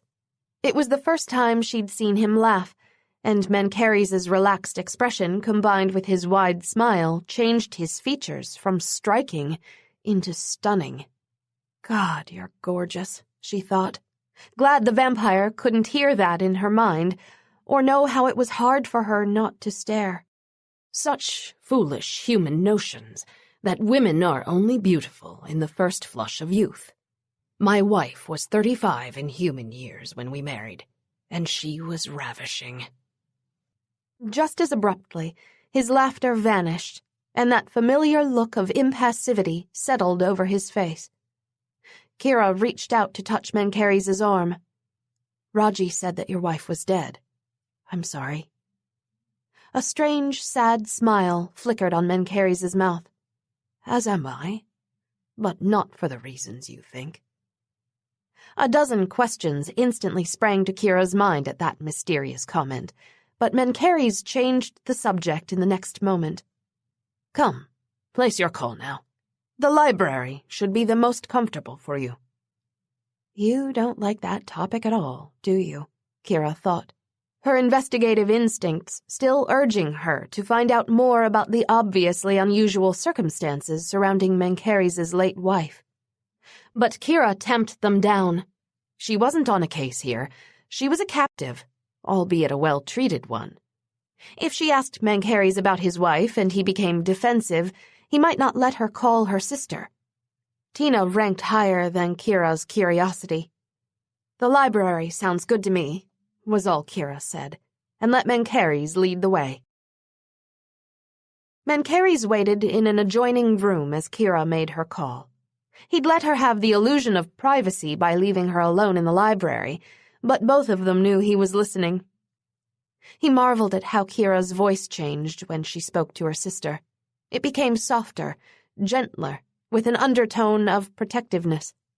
Kira's love for her sister shone through each syllable, and for these brief times that Mencheres listened to their conversations, that love was strangely soothing to him, even though he wasn't the recipient of it. Why a woman who would soon have no memory of him could affect his mood with just her voice was bewildering. Soon Kira would be gone, and once she was, Mencheres intended to live only until he could find another convenient way of getting himself killed. He should be spending his final days with the vampires he'd sired, or old friends, or even by asking forgiveness from his co-ruler for the manipulation that had caused such a breach between him and Bones. Instead, he found himself staying in this house with his thoughts occupied by Kira, even though he tried to give her as much space as possible. It must be her novelty that made her fascinating to him.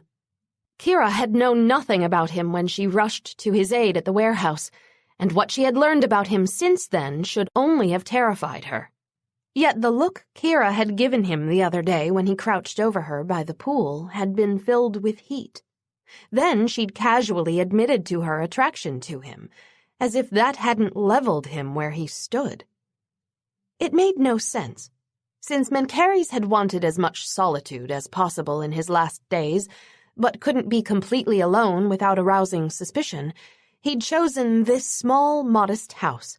Gorgon and the humans had been given strict instructions not to tell Kira anything about him, so Kira couldn't know about his status among vampires, how rare his abilities were, that his wealth was far beyond Fortune 500 standards, or any of the other things that had enticed so many others before her.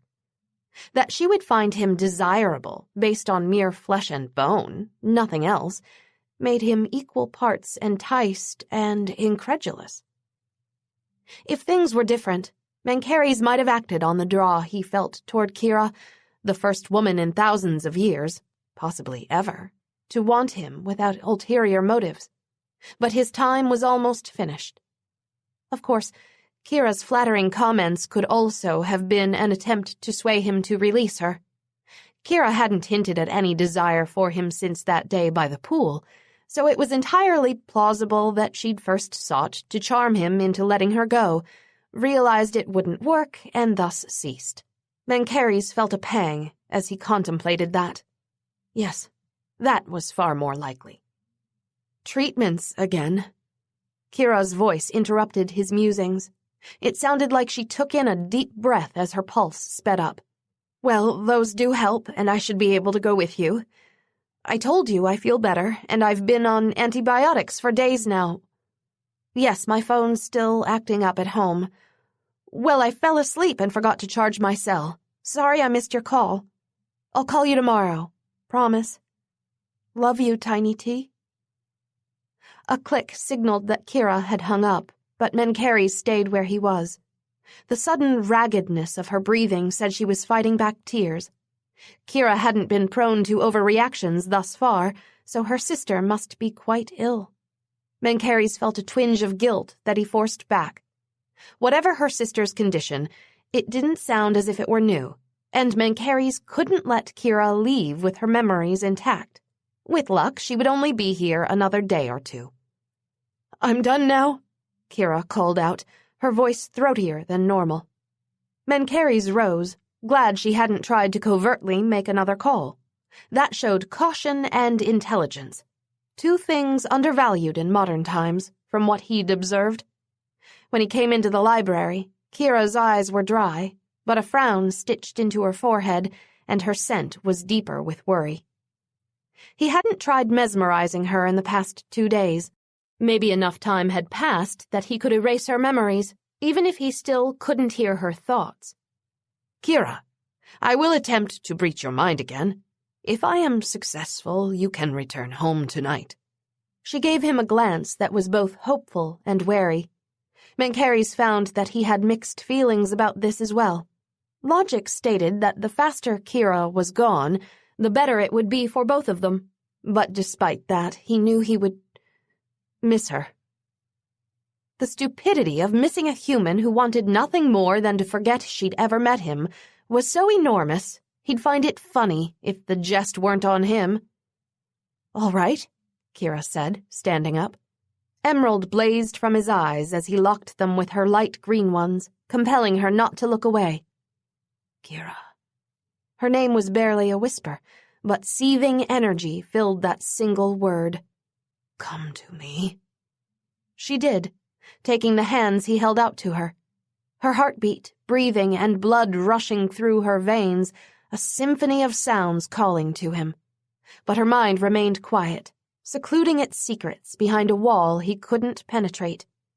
Open your mind to me, he breathed, releasing more of his power.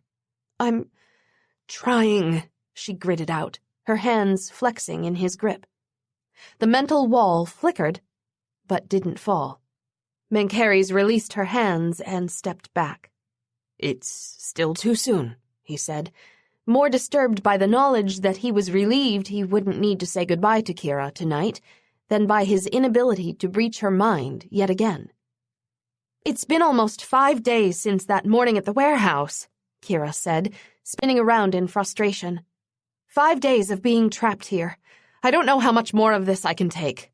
Come on, let me go." She had no qualms about wanting to forget him forever, or at best, never to see him again. If only he felt the same single-minded detachment over her. "Your sister believes you to be recuperating from the flu, and your job is secure. I know this situation is not of your choosing, but it will be over soon."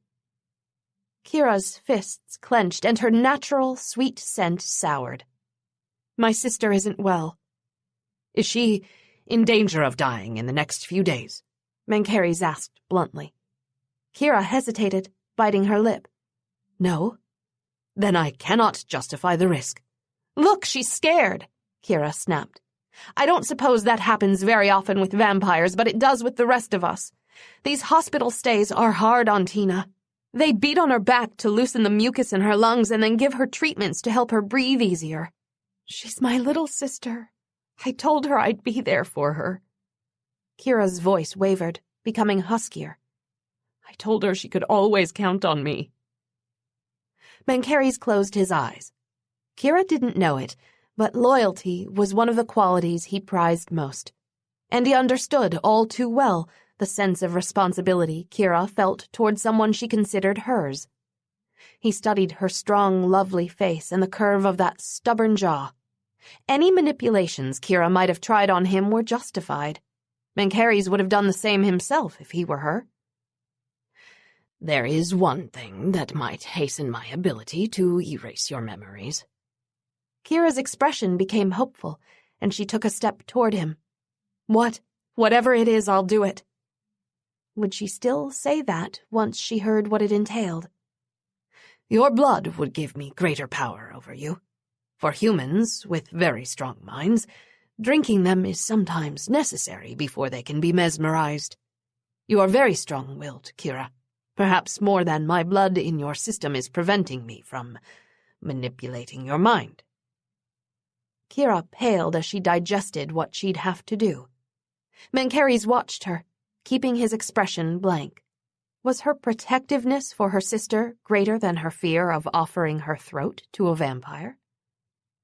She swallowed hard, and then gave a short nod. "Okay, let's do it." Mencheres was surprised by her quick capitulation.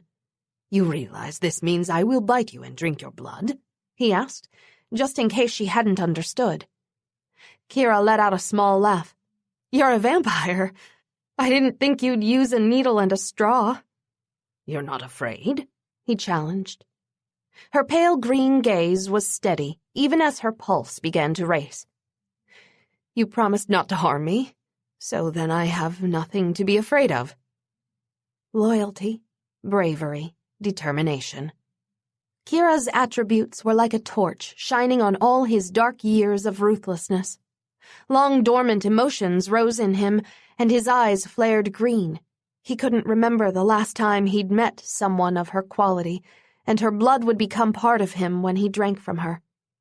When Kira pulled back her hair and came to stand only inches away, he found that he wanted her blood inside him so badly. He dared not touch her, lest he injure her with his urgency. She shivered, glancing over her shoulder. "It feels like something just brushed up against me. Do you feel that?" It was his power uncurling and wrapping around her in all the ways he couldn't allow himself to. Mencheres tempered it back, only letting his aura caress hers without that coiling energy stroking along her skin like dozens of hands. "Come closer," he rasped, still not trusting himself to touch her yet. It had been so long since he'd felt anything this strong for a woman. The unexpected surge of need snaking through him had his skin humming with energy. If this was how he felt in anticipation of biting Kira, what would it feel like to possess her body, to make those full red lips part with a slow, rapturous scream as he drove his flesh deeply inside her? A sound escaped Kira, almost a gasp. Mencheres reined himself back in again, trying to squelch the sudden flare of lust that resulted in him unconsciously flicking his power along the most sensitive cluster of her nerve endings. The depth of his response to her was astounding, as if something long asleep in him had unexpectedly awakened with a roar. "Like this?" Kira asked, tilting her head to the side with her eyes closed. The smooth line of her neck, with its vibrating pulse, was almost his undoing. Mencheres clenched his fists, drawing himself back under control with great effort. Slowly. She's never been tasted before. The knowledge that he'd be the first to claim her blood aroused a primal instinct in him. He enfolded Kira in a smooth, strong embrace. Her pulse thundered beneath his lips as he brushed them over her neck. Her flesh was so soft, her scent mingling with his as he drew her close. She didn't speak, but her breathing came in small, unsteady puffs that warmed him where they landed. His arm slid down her back, pulling her even closer, smothering his moan at the feel of her body flush against his.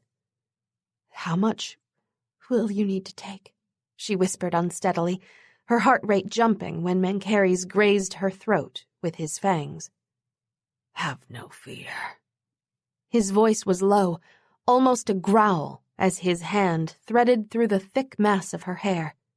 The sensuous friction of her breasts against his chest, rising and falling from her rapid breathing, intensified his craving to explore all of her.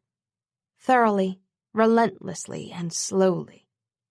But though he held her far closer than necessary, his hands remained on her back and on her head, holding her steady instead of learning the tantalizing curves of her body.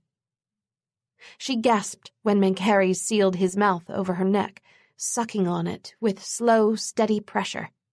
He didn't pierce her yet, but readied her for his bite, bringing that smaller, succulent vein closer to the surface. His eyes closed at the lemony nectar taste of her skin, the way her pulse leapt against his mouth, and at the shiver that raced all over her body. Her scent enveloped him, a mixture of apprehension, hesitation, and something else. Excitement. A dark thrill of triumph washed over Mencheres.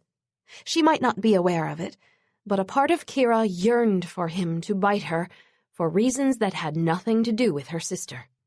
"You want to be claimed this way," he thought, flicking his tongue across her neck once more. "And you shall be. Now." His fangs sank into her flesh in the next instant. Chapter 7. Everything in Kira froze at the feel of those sharp fangs puncturing her skin, but she wasn't prepared for what happened next. Instead of pain, a cascade of pure sensation flowed over her. Sweet, luscious warmth seemed to spread slowly from her neck, down her shoulders, and lower, until it felt like her body was submerged in heated chocolate. All her worries drained away in such a rush that she felt dizzy, only realizing how heavy the stress had been when it was no longer there to weigh her down. Something thick and silky threaded through her fingers. After a hazy moment, Kira realized she'd raised her arms and was now gripping Mencheres' hair. He made a deep, guttural sound that vibrated against her neck as he swallowed. My blood. Mencheres is swallowing my blood.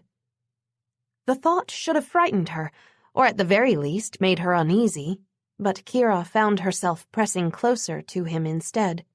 Shards of pleasure spiked in her as his fangs slid deeper in response.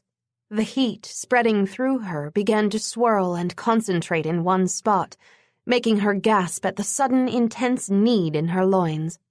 Her hands tangled tighter in his hair, while a dark, inexplicable urge had Kira rubbing her neck against his mouth. Pleasure stabbed into her, with enough impact to make her gasp as his fangs slid into her again. She heard herself moaning, felt another dizzying sweep of heat. How could a bite be responsible for so much bliss?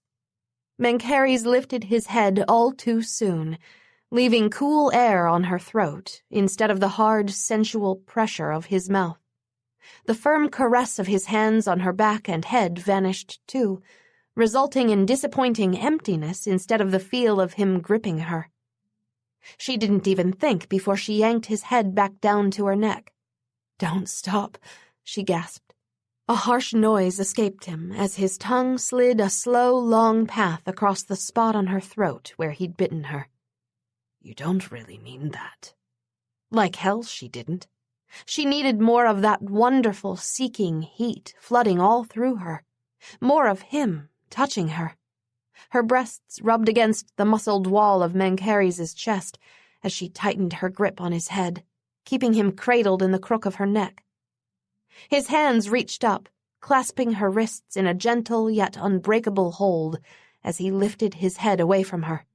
That clawing need in her loins began to ebb, leaving behind a warm, light-headed lethargy, as if she'd just emerged from a hot tub after breathing nitrous oxide. Kira swayed as a tingling wave of dizziness overtook her. Mencheres lifted her, and then she was placed on something soft. She opened her eyes to find that he'd moved them over to the couch. She expected his mouth to be stained red, or to see crimson trails zigzagging down his face, but nothing marred his strikingly handsome features. His eyes were still bright emerald green, meeting hers with an intensity she couldn't name. And she had not the slightest idea of what to say.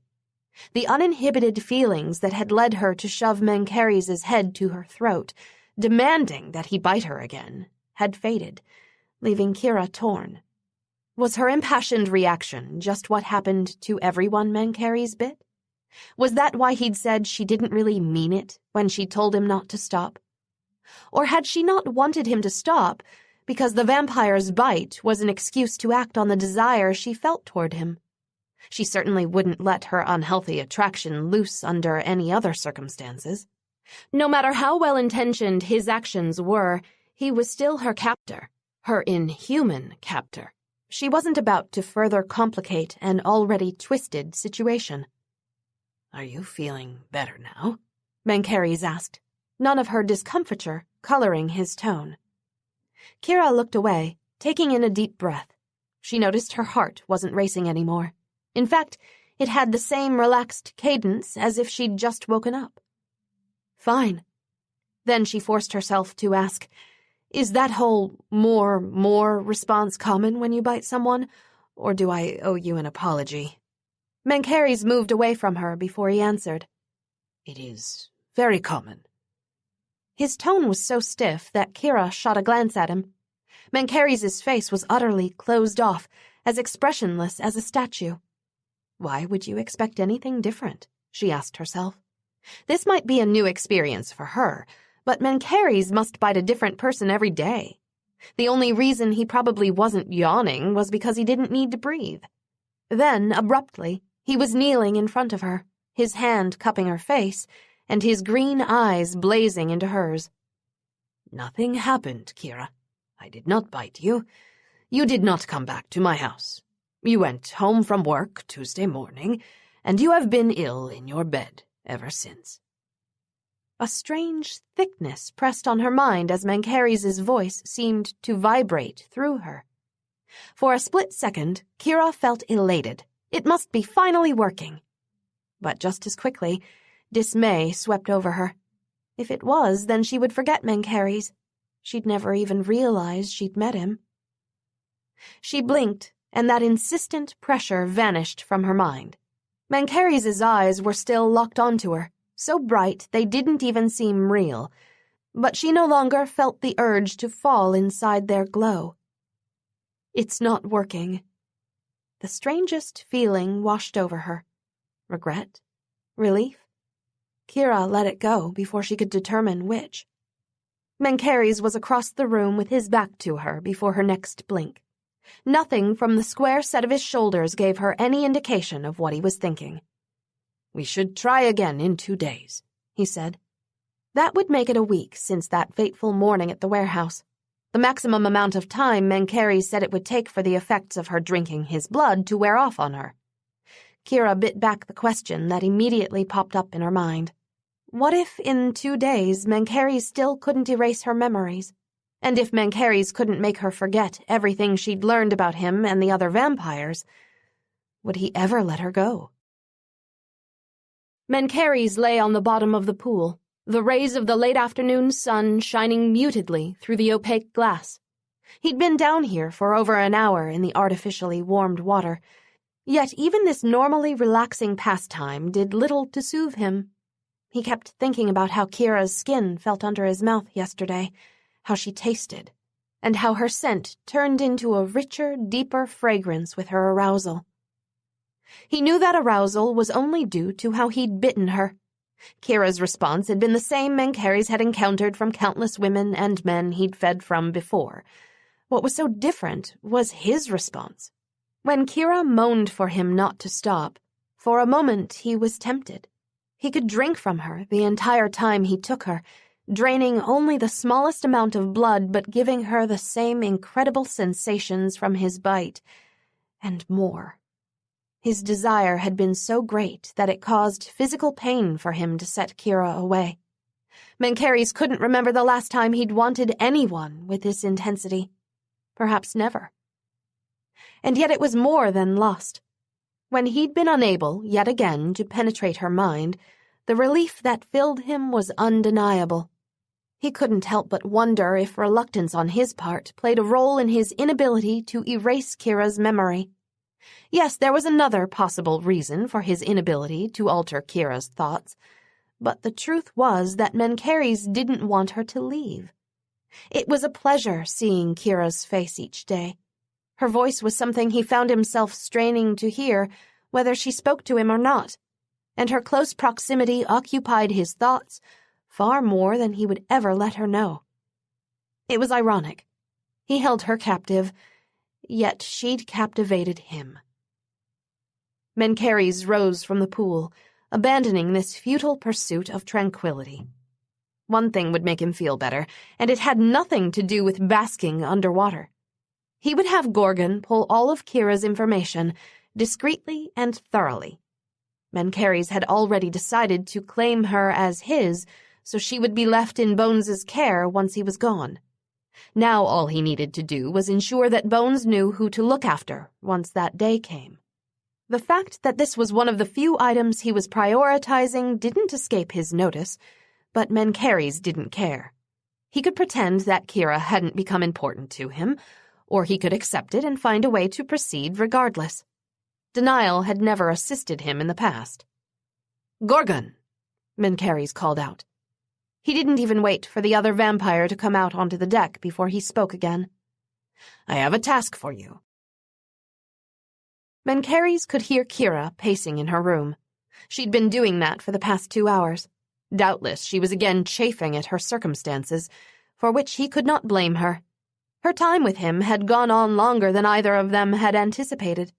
Still, in her 6th day since drinking his blood, Mencheres did not catch even the slightest glimpses of Kira's thoughts, which he should have been able to do by now. He could no longer pretend that his blood was just taking an unusually long time to wear off in her system. It was time for him to make a decision, and he dreaded it. "Screw it," Mencheres heard Kira mutter before she shut her door and came down the stairs. He stayed seated in the living area, keeping his expression composed, as if he hadn't been tuned into her every nuance for the past few hours. "I need to call my sister," Kira said as soon as she saw him. Mencheres raised a brow at the urgency in her voice. "Is something wrong?" "I hope not," Kira muttered. "Library phone okay again?" "Yes," Mencheres replied, watching Kira as she almost ran toward there. What had her so agitated? When she'd hung up on her sister last night, Kira had been fine. Worried, but otherwise calm. Now she acted as though she'd just walked on her sister's grave. Mencheres heard the mechanical beeps that signaled Kira dialing, then her tense breathing as she waited.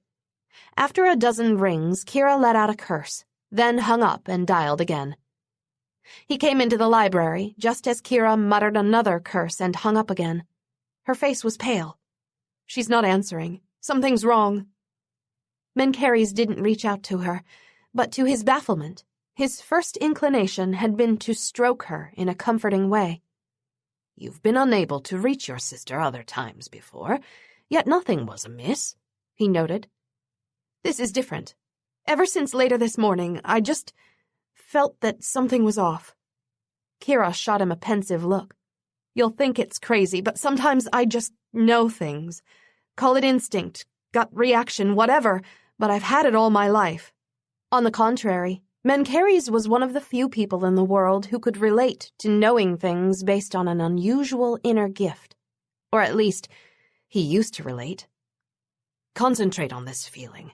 Focus," Mencheres stated. She looked surprised at his instruction, but then her brow furrowed, and she began to pace in a slow stride. Silence and concentration had sharpened Mencheres' gift when he was younger and unused to it. Then, over time, he'd honed his ability to call visions forth at will. He'd even been able to use his power to locate people over countless miles, especially if he'd tasted that person's blood, until his visions abruptly ended and all he saw was darkness.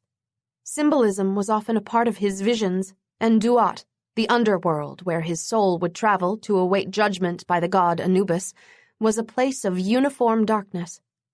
Death was coming for him, but Mencheres would choose his own end, one that best served his people. "If I'm right and something bad happened, Tina would be in a hospital. I need to make another call," Kira said. She went to the phone and started dialing, not waiting to see if Mencheres objected. He said nothing, watching as her fingers twisted together in agitation. "Mercy Hospital and Medical Center," he heard the operator's voice intone. "I'm checking to see if my sister has been admitted," Kira said, taking in a deep breath. "Her name is Tina Graceling. She might also be in the emergency room." "One moment." Hold music filled the line for several seconds, then the operator's voice again. "Yes, Tina Graceling is a patient here. Please hold while I connect you to the nurse's station." Mencheres didn't speak as Kira was transferred, and another voice explained to her that her sister was in critical but stable condition. From what he deduced, it wasn't due to an accident, but a recurring medical ailment. "Thank you," Kira said before she hung up. Then she met Mencheres' gaze. "She's in intensive care." Kira's voice was raw, her scent swirled with fear, agitation, and guilt. "She hemorrhaged and was brought to the hospital by ambulance this morning." None of this should matter to him. Kira's sister was in a hospital. There was nothing more Kira could do to help her, and an unknown mortal's poor health was truly not his concern. But Kira cared, and because of that, he did too. Regardless of all the reasons why she shouldn't matter to him, Mencheres found that he couldn't bear to see Kira in pain. Yes, he cared far, far too much. He'd kept Kira here with the original intention of protecting the secrecy of his race, but as the days passed, Kira's greatest threat wasn't to the vampire world, it was to him. She made him feel things he couldn't allow himself to feel at this point in his life. No matter how hard it was time for him to remove that threat. He had no other choice if he intended to stay the course he'd set. "Come," Mencheres said, holding out his hand. Kira's brow furrowed, but she took it. "Beautiful dark lady," Mencheres thought. "I wish I didn't have to do this." He had Kira locked in an unbreakable grip before she could even gasp. Chapter 8. Kira's breath whooshed from her lungs when Mencheres set them in the parking lot. It took a second for her legs to stop trembling enough for her to let go of him, but the hospital, gleaming so close ahead, gave her the needed strength to start walking toward it. "Why didn't we drive here?" she asked, her heart still hammering. "It would have taken 3 times longer," Mencheres replied. More, if we were caught in traffic. Sure wasn't any traffic in the skies, Kira thought, still a bit dazed from her recent flight. Mencheres had swept her up, hurtling them through the night skies before she'd even realized what he was doing. The vampire's ability to fly in a dizzying blur of speed was both exhilarating and terrifying. She didn't think she would ever forget the sight of the buildings from her vantage point of being zipped along above them. Superman and Lois Lane, eat your hearts out. But Kira pushed her residual wonder aside when she entered the brightly lit hospital. Somewhere on the floors above, Tina was fighting for her life against a disease that left no survivors. The hospital attendant gave her a sympathetic look as she assigned Kira a visitor's pass. "You're just in time. ICU visiting hours end in 30 minutes. Kira shot a grateful glance at Mencheres, even though the vampire wasn't looking at her. If they'd driven instead of flown, she wouldn't have made it. "Only family members are allowed in intensive care. Is he family, too?" the attendant asked. "Yes," Kira replied at once. She wasn't about to repay Mencheres' kindness in taking her here by making him cool his heels downstairs. The attendant gave a single doubtful glance at Mencheres. Kira couldn't blame her. She and Mencheres looked nothing alike, with her blondish-brown hair and light eyes, in striking contrast to Mencheres' darker coloring and Arabian features. "Driver's license, please," the attendant said to Mencheres. He leaned forward across the counter, the flash of green in his eyes gone so quickly, Kira wasn't sure if she really saw it. "Given. Now, hand me the pass," Mencheres directed in a smooth, low voice. The attendant handed over the visitor's pass with a glazed smile on her face, not even writing a name on it. Mencheres took it and then turned to Kira. "Let us go." Kira looked back at the attendant, who still smiled in a frozen sort of way, before she followed Mencheres to the elevators. Once they were inside, she finally found her voice. "That's how easily you can control people's minds under normal circumstances? A 1-second glance with a little bitty flash of green?" Mencheres gave her a sideways look. "Perhaps now you can appreciate the rarity of your resistance to my power." "Because you gave me your blood," Kira murmured pensively, looking at the floors light up as the elevator passed them. "And possibly my stubbornness," she added with a limp smile. Mencheres almost seemed to sigh. "There is one more possibility. A very small percentage of humans are naturally immune to vampire mind control. In my lifetime, I've come across only a few dozen humans with that immunity, but there are those who must have a form of genetic mutation that prevents—" "You never told me that before," Kira interrupted, dread filling her. "You knew this whole time that it might not just be your blood that's prevented you from erasing my memory?" Sick fear boiled up in her. Was this Mencheres' way of telling her he'd never let her go? The elevator doors slid open, revealing the nurse's station to the intensive care unit. Mencheres said nothing, which Kira took as damning admission. But she couldn't talk more about that now. She only had half an hour to see her sister, and that took precedence even over Kira's fears of Mencheres' new revelation. Kira's gaze flicked around the clear doors of each room until she found the one marked Tina Graceling. Then she flashed her pass at the nurse before approaching her sister's room, not even looking to see if Mencheres followed her. Tina looked to be asleep, her petite body connected to machines that seemed to dwarf her from their perches around the hospital bed. She was almost as pale as the sheets around her, dark shadows circling her eyes, the only spots of color on Tina's face. She looked so frail, so broken, like a beautiful doll some child had carelessly discarded. A clear plastic tube was taped in place over Tina's mouth, the steady compression of the nearby ventilator sounding like a wheezing accordion. Tears filled Kira's eyes, making her sister and all the machines blurry. Tina wasn't asleep. She was unconscious and on a ventilator. One of Tina's greatest fears was being on a vent. Her sister had often said that once her lungs deteriorated to that point, it was all over. And Tina was probably right. A sob escaped from Kira before she could stuff it back. She'd known this day would come, thought she'd even prepared for it, but the sizzling pain that wrapped around her heart when she saw Tina alive, only by the assistance of machines, made Kira's knees give out. She sat in the nearby chair, unable to tear her gaze away from her unconscious little sister. What disease does she have? Mencheres' soft, deep voice startled Kira for a second. She'd almost forgotten the vampire was here. He circled around Tina's bed, looking down at her sister with his usual hooded expression. Cystic fibrosis, Kira rasped. She was born with it. The irony of that stabbed a fresh spurt of pain in Kira. According to what Mencheres just revealed, Kira might also have been born with a genetic mutation, but though hers might steal her freedom, it wouldn't grow deadlier until it killed her, like Tina's. She is dying, Mencheres said, still with that same indecipherable expression. Don't say that! Kira gave the vampire a look filled with all her impotent rage over her sister's condition as she stood up. She knew it was true. All her instincts warned that this time Tina wouldn't recover. She'd felt that dread growing in her all day, even though she'd tried to discount it. Mencheres' black eyes were hard.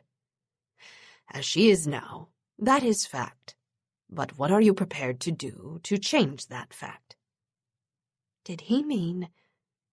Kira looked at Tina, at Mencheres, and then at the EKG machine monitoring her sister's weak pulse. A pulse that Mencheres no longer had. Nothing quite that drastic, Mencheres said, with the barest hint of a nod at the heart monitor. My blood healed your injuries. It cannot cure your sister's disease permanently, but it could heal the complications that cause her to be in this condition. Hope smashed through Kira as she stared at Mencheres. His blood had healed her, from a mortal injury, no less. Even if it didn't cure Tina's cystic fibrosis, could it heal Tina enough to get her off the ventilator? Maybe even out of the hospital? You'd do that? It took everything Kira had not to beg as she waited for his response. Yes, for a price. Her knees felt weak again, but this time with a different sort of dread. Of course, the price of Mencheres' help would be for Kira to accept the loss of her freedom forever. After all, he'd repeatedly said he wouldn't let her go until he could erase her memory of vampires. 6 days later, he still couldn't manipulate her memories or hear her thoughts. Kira didn't hold out much hope that tomorrow would magically make any difference. Genetic mutation. Natural immunity. She looked back at Tina. If Mencheres' price for getting her to accept her fate as a permanent captive was to heal her sister enough to give Tina another chance at living, she'd agree. She might not have a choice about losing her freedom, but she could see that Tina benefited from it. 1,000 times she'd wondered why her about Tina's condition, and yet never once had she ever heard Tina echo that sentiment. Her sister had accepted her fate with an ice-cold bravery that Kira had long been in awe of. Now, it was Kira's turn. I can guess your price, she said, straightening her shoulders. And I'll agree. If you heal Tina more than this one time, do it enough times to give her a normal lifespan, and I'll stay locked up for the rest of mine. A life for a life. Mencheres stared at her in silence for so long, Kira wondered if she dared to demand too much. Was he angry by her condition to his price? Amused? Scornful? None of the above? It was true Mencheres could just hold her hostage forever without helping Tina, but if he wanted her to be as docile as Celine, Kurt, and Sam were, then this was what he had to do. Call the nurse, Mencheres said. That wasn't really an answer, but Kira didn't press. She went to the nurse's station and within minutes returned to the room with Tina's nurse. Mencheres looked up at the woman and his eyes flashed that bright emerald glow. Bring me a syringe. The nurse's expression immediately changed into the same obedient, placid one the visitor registrars had. Once again, Kira marveled at how effortlessly Mencheres could control other people's minds as the nurse left the room. Less than a minute later, she returned with a syringe and handed it to Mencheres. "Leave now.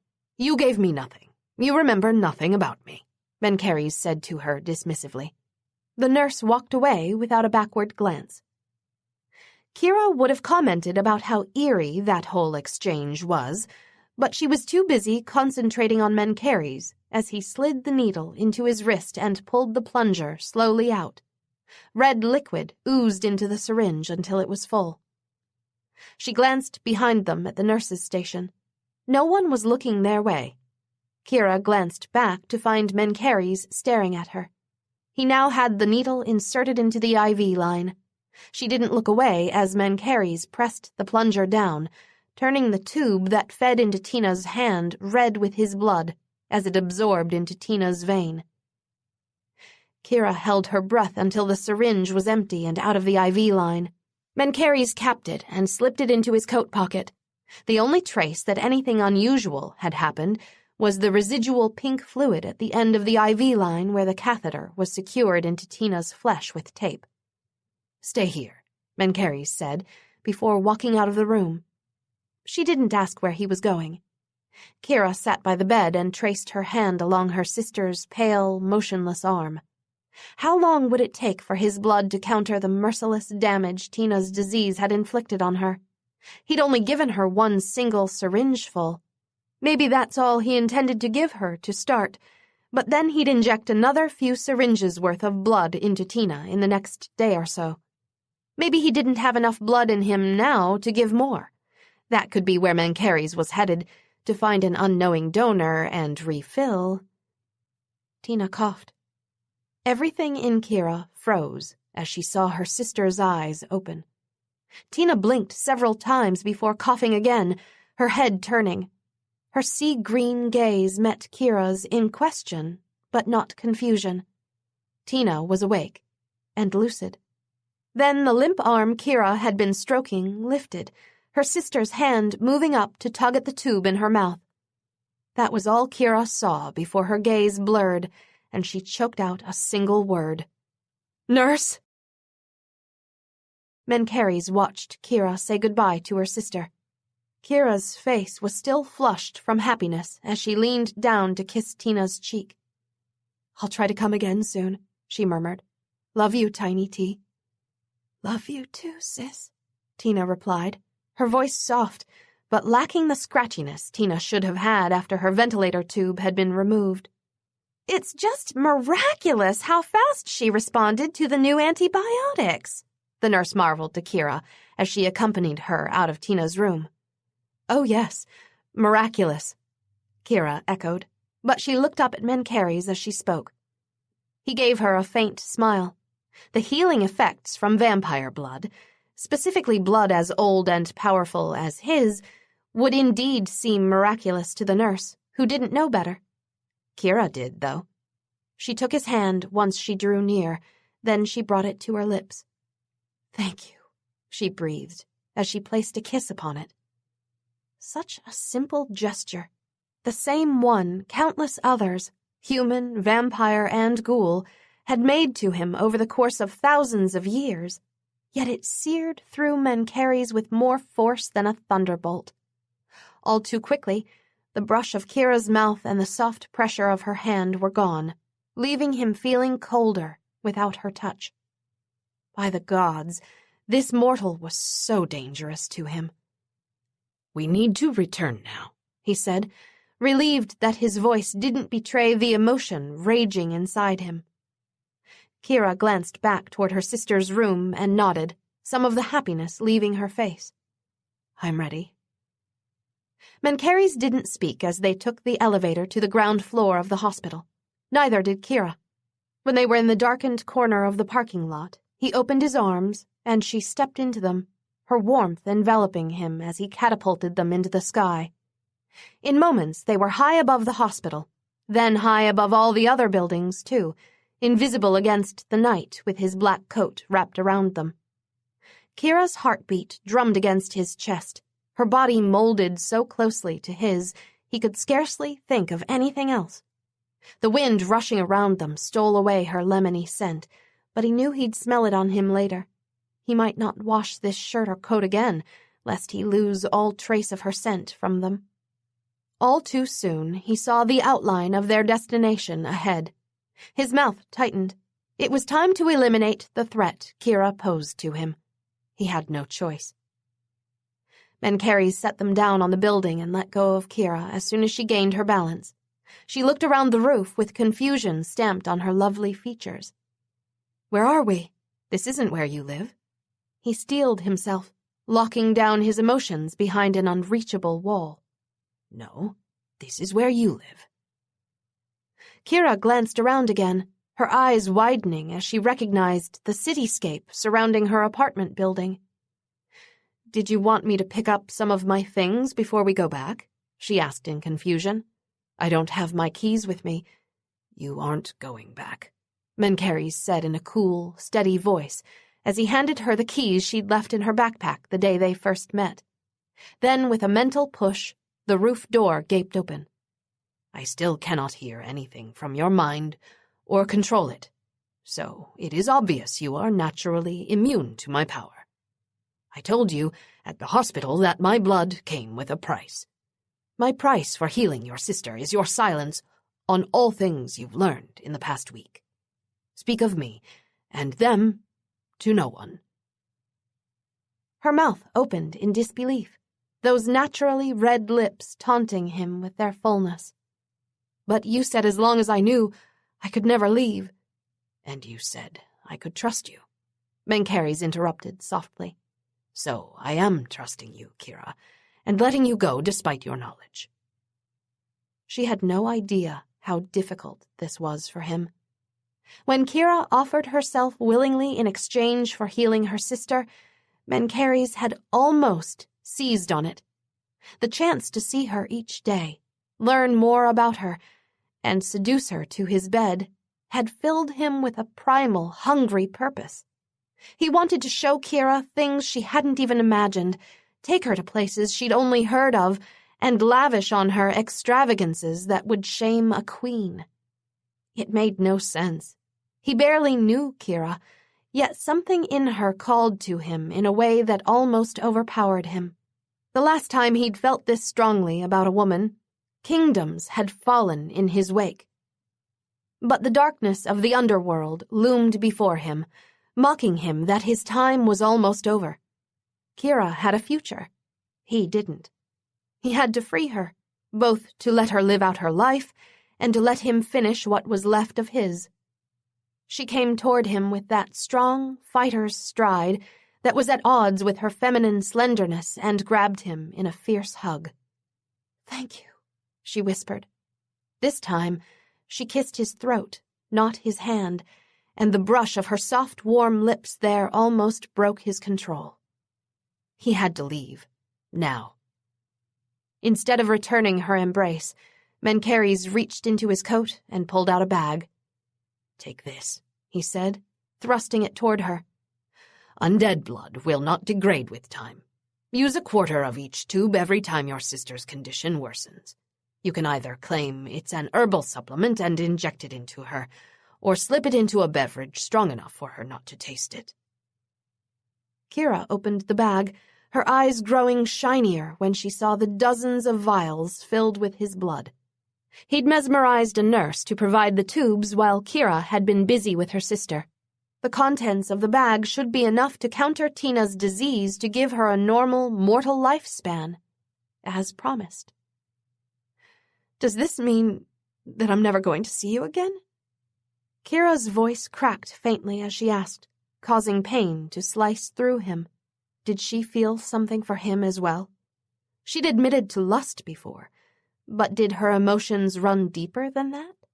Would she have wanted to see him again, even though with those vials she didn't need him in order to keep her sister well? It mattered not, that black void whispered. Whatever might have been with Kira could never be. All he had left was to make sure his death best served those he was responsible for, and thwarted Rodgerev.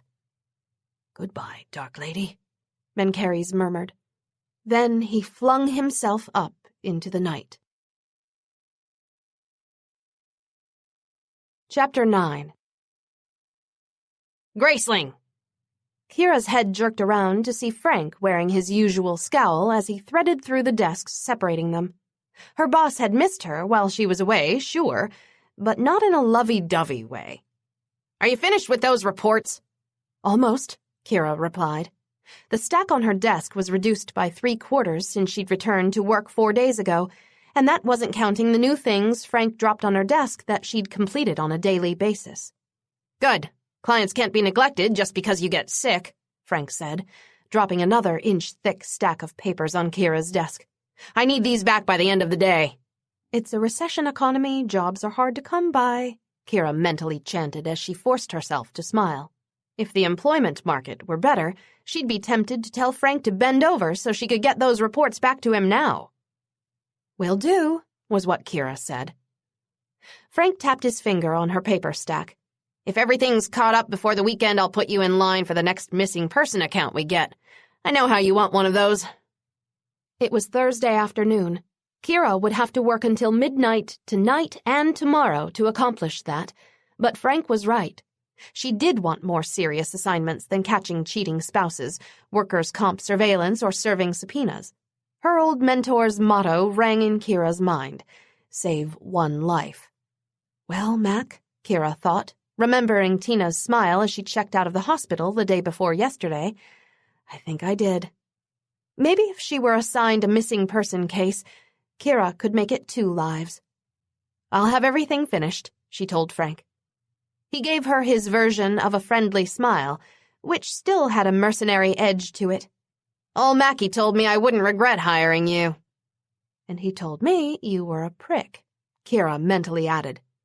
Mac hadn't been wrong about his former partner, but Frank did display the occasional hint of kindness beneath his normal slave driver mentality. He didn't have to let Kira use the company car on assignments. He could have just hired someone else who had a vehicle. Kira knew she more than made up for use of the car in unpaid overtime, but still, Frank deserved a nod for that. Her coworker, Lily, leaned over the space between their desks once Frank left the room. First time you've taken off sick in over 3 years, and he has to make sure you regret it. Lily's mouth curled downward. If there's a God, Frank'll be stricken with hemorrhoids. The pain in the ass deserves them. Kira gave her a smile. It's all right. A little more liquid incentive will help me get everything finished. Lily frowned, the lines deepening in her forehead. Coffee isn't supposed to be a substitute for sleep. You've got dark circles under your eyes, girl. You need to take care or you'll get sick again. I'm all right, Kira said. She couldn't tell the sweet older lady that the circles under her eyes weren't from flu recuperation, but because thoughts of a vampire kept her awake. Despite its being several days since he let her go, Kira didn't seem to be able to get Mencheres out of her mind. It shouldn't come as that much of a surprise.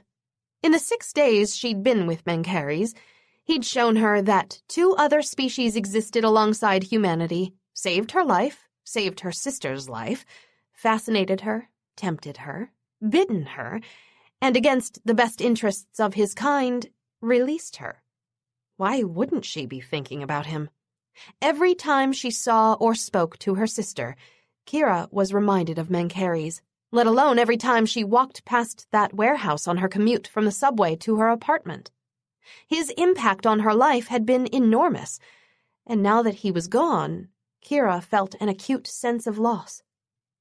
She still couldn't believe he'd actually let her go. The first couple days, she'd expected Mencheres to pop up out of nowhere and say she had to come back. Some small, twisted part of her maybe even wanted him to, even though her common sense knew that was seriously unhealthy. Any situation where one person had complete power over the other wasn't just wrong, it was sick. The bottom line was that she'd been Mencheres' captive. A well-treated captive, perhaps, and even one for a good reason, but still. Prisoner and warden was not the right circumstance for a romantic interaction, even a casual one. Though Mencheres didn't seem to be interested in any type of interaction with her, romantic or otherwise. He let her go, the one thing that opened up the possibility of Kira exploring the draw she felt toward him, vampire or not, but then he'd given every indication that he wasn't coming back. If he wanted to see her again, he would have said so. He wouldn't have given her all that blood, enough for her to have no reason to contact him again. Not that she had any means to contact him. She didn't know exactly where Mencheres had kept her for that week, and he hadn't left his phone number before he jetted off into the night. Face it, Kira thought bleakly, you've been dismissed. On the bright side, he was probably too old for her by hundreds of years. And really, a human and a vampire, that never worked out. Look at all the Dracula movies. Or Buffy. Are you listening to me at all? Lily's amused voice asked. Kira yanked her thoughts from the darkly enticing vampire back to her coworker. Sorry, my mind wandered off, she said sheepishly. Told you that you need some sleep, Lily said. But since I know you won't listen, let me at least get you some coffee. That way you'll be able to get through the rest of the day without nodding off in front of Frank. Thanks, you're an angel, Kira said with a grateful smile. She did have a long day ahead of her still, and thinking about Mencheres wouldn't make the pile of papers on her desk get any smaller. Coffee would help that paper pile get smaller, though. Lots and lots of coffee. 8 hours later, Kira stepped off the transit car, pushing her hair behind her ear in weariness. It had blown free from its low bun sometime during her walk from her office to the L station, and she hadn't bothered to clip it back. At least it wasn't long enough to obscure her vision as she walked up the steps to the street above. In fact, with it trailing inches past his shoulders, Mencheres had longer hair than she did. Stop thinking about him, Kira reprimanded herself. She turned down the first of the 3 streets that led to her apartment, picking up her pace. It was one thing to be grateful at the strange twist of fate that had made her path cross with Mencheres, because though she had almost died, she'd also garnered the ability to keep her sister's disease at bay. But she wasn't musing about her sister's condition when she kept thinking about him. She remembered how his black eyes could glitter with humor, how graceful and stealthily he moved, how mouth-watering he'd looked naked, and how she wished she'd spent more time learning about him when she'd been incarcerated at his house. Mencheres was the only person she'd confided to about her instincts and how strongly she took them. To her surprise, he hadn't found that the slightest bit laughable or unusual. Instead, he'd advised her to focus on them, to listen to them. Apparently, her inner compass hadn't seemed at all odd to someone who could fly and manipulate things with his mind. Though if she listened to her instincts now, they'd keep repeating the same thing that had nagged at her the past several days, that she'd lost something important when Mencheres disappeared into the night. Was there something more she could have done to prevent him from going? Like telling Mencheres she wanted to see him again instead of just asking if he was leaving for good without stating her preference in the matter? Kira was so preoccupied with her thoughts that it took several seconds before she saw the dark form in the shadows by the front of her building. She tightened her hand on her backpack strap and kept going, pretending not to notice him, even though every muscle tensed. When she was almost at the front door of her building, a hand shot out toward her. Kira's adrenaline surged as she ducked and swept out a hard kick to the man's ankle, slamming her heavy backpack into him next. Graduating from the police academy, followed up by self-defense classes, made her actions more reflex than planned. "Ouch!" her would-be attacker yelled, staggering and hopping on one leg. "Kira, what the hell?" She stopped herself just in time before she rammed her foot into his groin next. "Rick?" The man straightened, overhead streetlight revealing her half-brother's face. "Yeah, it's me. God damn, you hurt me." Her heart was still racing from thinking he was a potential mugger she had to fight off, making her voice sharp. It's after midnight, and you're lurking around wearing a damn hoodie and jumping out at me. You're lucky I haven't gotten a new gun yet, or I might have shot you. I was just trying to get your attention. He sounded more petulant than apologetic.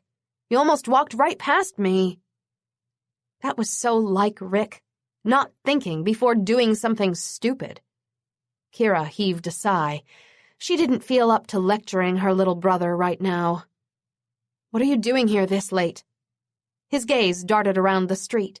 I tried your cell for days, but you didn't answer. I couldn't remember your work number, so I thought I'd come by and just hang out until you got home. Didn't think it would take you this long. Of course her cell didn't answer.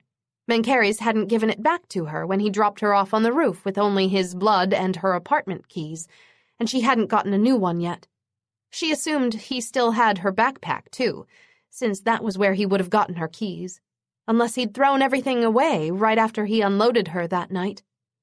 Come on in, Kira muttered. So much for her plans of showering and going right to sleep once she got home. Rick smiled, his dimples making him look younger than his 25 years. Despite knowing better, Kira felt some of her irritation lessening. Maybe Rick had just been worried about her when he couldn't reach her, and that's why he was here. Bullshit, her inner voice whispered. Kira hoped that was her tired cynicism talking and not her instinct. It would be nice to think Rick was here without ulterior motives. "You hungry?" she asked, as he followed her inside the building. "I have some frozen pizzas you could heat up." I don't think I'm going to stay that long," Rick hedged, glancing away. Her hopes plummeted. "Told you," that inner voice whispered. Kira didn't go into the elevator, even though the doors opened. She dropped her backpack and gave her brother a tired, hard stare. "I told you, Rick, I'm not going to keep doing this." "I just need a couple bucks," he said, meeting her gaze now. His green eyes, darker than hers, widened in that beseeching way he'd perfected. "It's been really hard trying to find work, and maybe if you could pass a drug screen, you'd have an easier time getting a job," Kira said coolly. Rick waved a hand. "I quit, I swear. I just smoke a little weed now and then, that's all. Look, Joey says he's going to throw me out if I don't give him $100 by tomorrow. I've got an interview lined up in the morning and it looks really good, but if I'm hired, I still won't get paid before Joey throws me out." "Bullshit," Kira said, echoing her inner voice. "It's after midnight already. No way you're going to an interview tomorrow morning. Even if you did have one set up, you'd just end up sleeping through it. You can't keep coming to me for money. I told you before, I don't have a lot of it, and what you do have you give to Tina for her bills," Rick interrupted bitterly. "You wouldn't think twice about handing over a check if this was her asking." Kira felt anger rising, covering her weariness. "Don't you dare. Tina's disease keeps her from working a regular job, not laziness like you, and she almost died last week. Not that you'd know, because you hardly keep in touch with her anymore." Rick dropped his head, having the grace to look ashamed. "Sorry," he mumbled. "She better? Still in the hospital?" Thanks to Mencheres, Tina was even better than she knew. Out loud, Kira said, "She's home now. You should call her. She'd like to hear from you." Yeah, I'll call her tomorrow," Rick said at once. "You know I'm not as close to her as I am to you, but I still care about Tina even if she's not my blood." Their parentage did make things more complicated. Kira's parents had been former flower children who were all about free love, even after they got married. Kira and Tina shared the same mother, but different fathers. Kira and Rick shared the same father, but different mothers. Technically, Rick and Tina weren't blood related, but Tina had always considered Rick to be her brother despite that, and despite their not growing up in the same house like she and Kira had. "I swear this'll be the last time I ask you for anything," Rick went on, giving her more of the puppy eyes. "And I'll pay you back, I promise." If Kira had $1 for every time she'd heard that, she might have been able to buy herself a car. But on the off chance that Rick really had kicked his habit and was trying to turn his life around, "This is the last time," she told him, pulling out her checkbook. "I mean it." Rick smiled in the way that reminded her of when they were children, and she was so excited to have a little brother. It had almost taken away the sting of her parents splitting up and her dad moving to another state when he fell in love with someone else. "You're the best, sis." Kira wrote out the check for $100 and gave it to Rick. He pocketed it immediately, then shuffled his feet while glancing away. "You don't happen to have a 20 so I can catch a cab back to my place, do you? It's kind of late to walk it. You know that neighborhood. Besides, my ankle hurts. You kicked it pretty hard." Kira gritted her teeth. If she hadn't seen where Rick lived, she would have flatly refused this second donation, but it was a scary neighborhood. She handed over a 20, which disappeared into Rick's pocket as fast as the check had. "Love you, sis," he said, giving her a quick kiss. Then he headed out of the building, whistling. Kira pressed for the elevator, ignoring that inner voice telling her she'd been swindled by her brother yet again. Mencheres quietly leapt onto the roof across from Kira's building, sitting down on the cool concrete floor. How close he'd come to murdering Kira's brother, neither of them would ever know. "Perhaps now you'll cease this insanity of following her night after night," he berated himself. When he saw the man reach out for Kira as she approached her building, he'd already jumped down from the roof, intending to tear the throat out of whoever threatened her, when her attacker called her by name. Kira and her brother were both oblivious to the dark form careening toward them from above, or how it had abruptly swooped to the left when Kira also addressed the boy by name. If either of them had been silent for just a few seconds longer, though the boy's death would not have been a great loss, from what Mencheres overheard of their conversation. The boy's scent confirmed he was lying about the interview, lying about being off drugs, and lying about the taxi, as he proved by sauntering off on foot down the street instead of calling for transportation. If Mencheres hadn't heard the miscreant call her sister, he would have killed the boy on principle after he'd deceived Kira out of her money. By her own admission, and from Mencheres' observation, Kira did not have adequate funds to support herself, her dishonest sibling, and her ill sister. To see her kindness taken advantage of made anger burn in him. "You are lucky you share her blood," Mencheres thought at the foolish youth still strolling down the street. "Or I'd be sharing yours with the gutters tonight." In the next minute, the window in Kira's apartment glowed with soft light. Mencheres relaxed. She was safely inside now. He caught a glimpse of her as she passed by the window on her way to the bedroom. Even if she went to sleep immediately, Kira had less than 7 hours until she would be at her desk again. Her long workdays bothered him. She hadn't returned home before 10 o'clock even one night this week, and tonight she had stayed out even later. It wasn't right that she toiled such long hours at her job. "You must stop this," his common sense railed at him. Here he was, perched like a gargoyle on a roof, staring at a woman who had begged to be free of him. There was an appropriate modern word for his actions: stalking. He didn't even bother to pretend that he'd only shadowed Kira these past several nights to ensure that she kept her word not to reveal what she'd learned about vampires. He knew he was here for one reason. He wanted to see her again, even if he didn't alert her to his presence. Though Kira was no longer under his roof, she still managed to dominate his thoughts to a dangerous degree.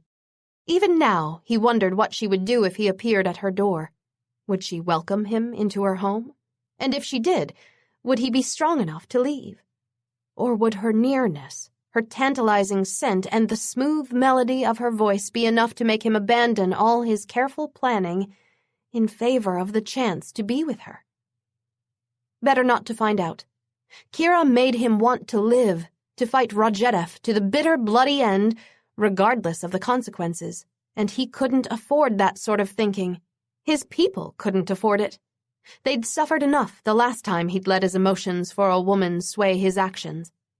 Mencheres forced himself to turn away, though the soft glow at her window proved that Kira was still awake. He had to cease this madness. From what he'd seen the past several days, Kira had settled back into a life of working hard and caring for her sister, similar to how his time was spent on duties related to his people. But even if it looked lonely, another thing they had in common, it was still her life, and it didn't include him. He gave himself up to the embrace of the wind as he flew away. This would be the last night he followed her. It had to be. But he would do one tiny additional thing before he purged Kira from his life completely. Chapter 10. Kira mentally groaned as she heard Frank's voice cut through the usual cadence of sounds in the office. Next to her, Lily gave Kira a sympathetic glance. "At it early today, isn't he?" Lily muttered. "Where's Graceling?" Frank called out. Before Kira had a chance to reply, Frank came through the door. She plastered a limp version of a smile on her face, bracing for whatever had made him seek her out before 9 in the morning. "I'm caught up on the reports from last week, and I should be done with the new ones by the end of today," Kira said, heading Frank off before he could bark out a demand for her status. Frank dropped something onto Kira's desk that for once wasn't a stack of papers. She looked at the car keys in confusion. "Did I leave those here? I thought I had them in my bag." "They're my set of keys for the company car," Frank said. He beamed. "I'm giving it to you. You deserve it."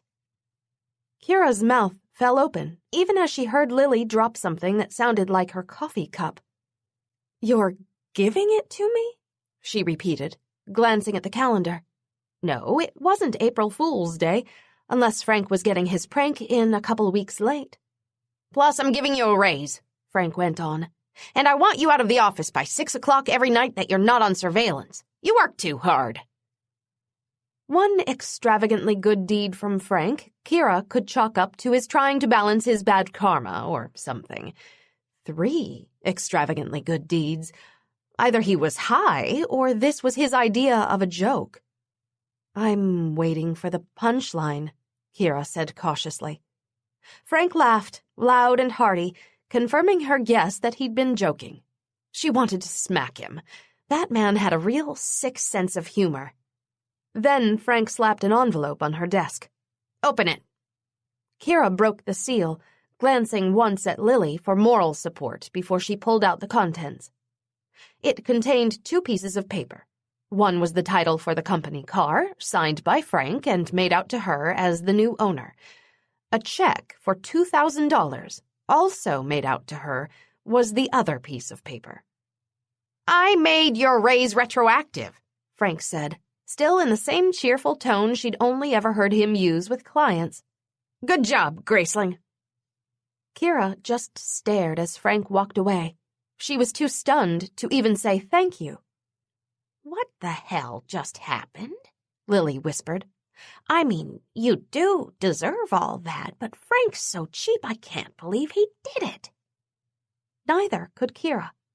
Frank must have been visited by the ghost of Christmas future or something. Otherwise, his abrupt transformation from miserly Scrooge employer to gleeful, generous benefactor was nothing short of miraculous. Miraculous.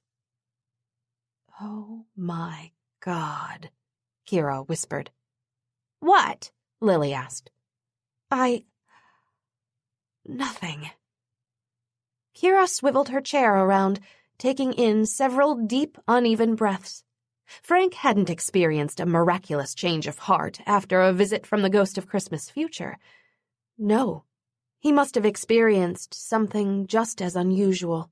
A visit from a mind-controlling vampire sometime between yesterday and today. Mencheres. Her heart began to hammer. What are you doing? Kira put another stack of folders in the trunk of Frank's car, make that her car, and paused to wave at Lily across the parking lot. "What are you doing with all those, girl? You're not supposed to leave at a decent hour just so you can work all night at home," Lily called out. "These are for, a side project," Kira stammered. A very side project. "Some people call dating a side project, too. You should try that instead," Lily cackled. Kira almost flushed. If Lily only knew. "Good night, see you tomorrow," was what she said with another wave. It took about the same amount of time to get to the West Loop by car as it did by walking and taking the Green Line, as Kira found out.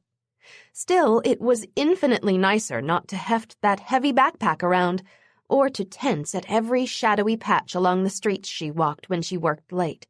She'd just have to get a treadmill or a gym membership for her exercise from now on. Once she pulled inside the garage of her apartment building, Kira couldn't help but look around. Was Mencheres nearby?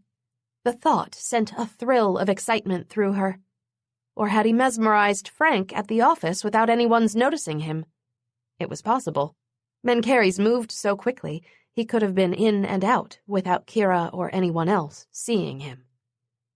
And why did he do it? Whimsy? Boredom?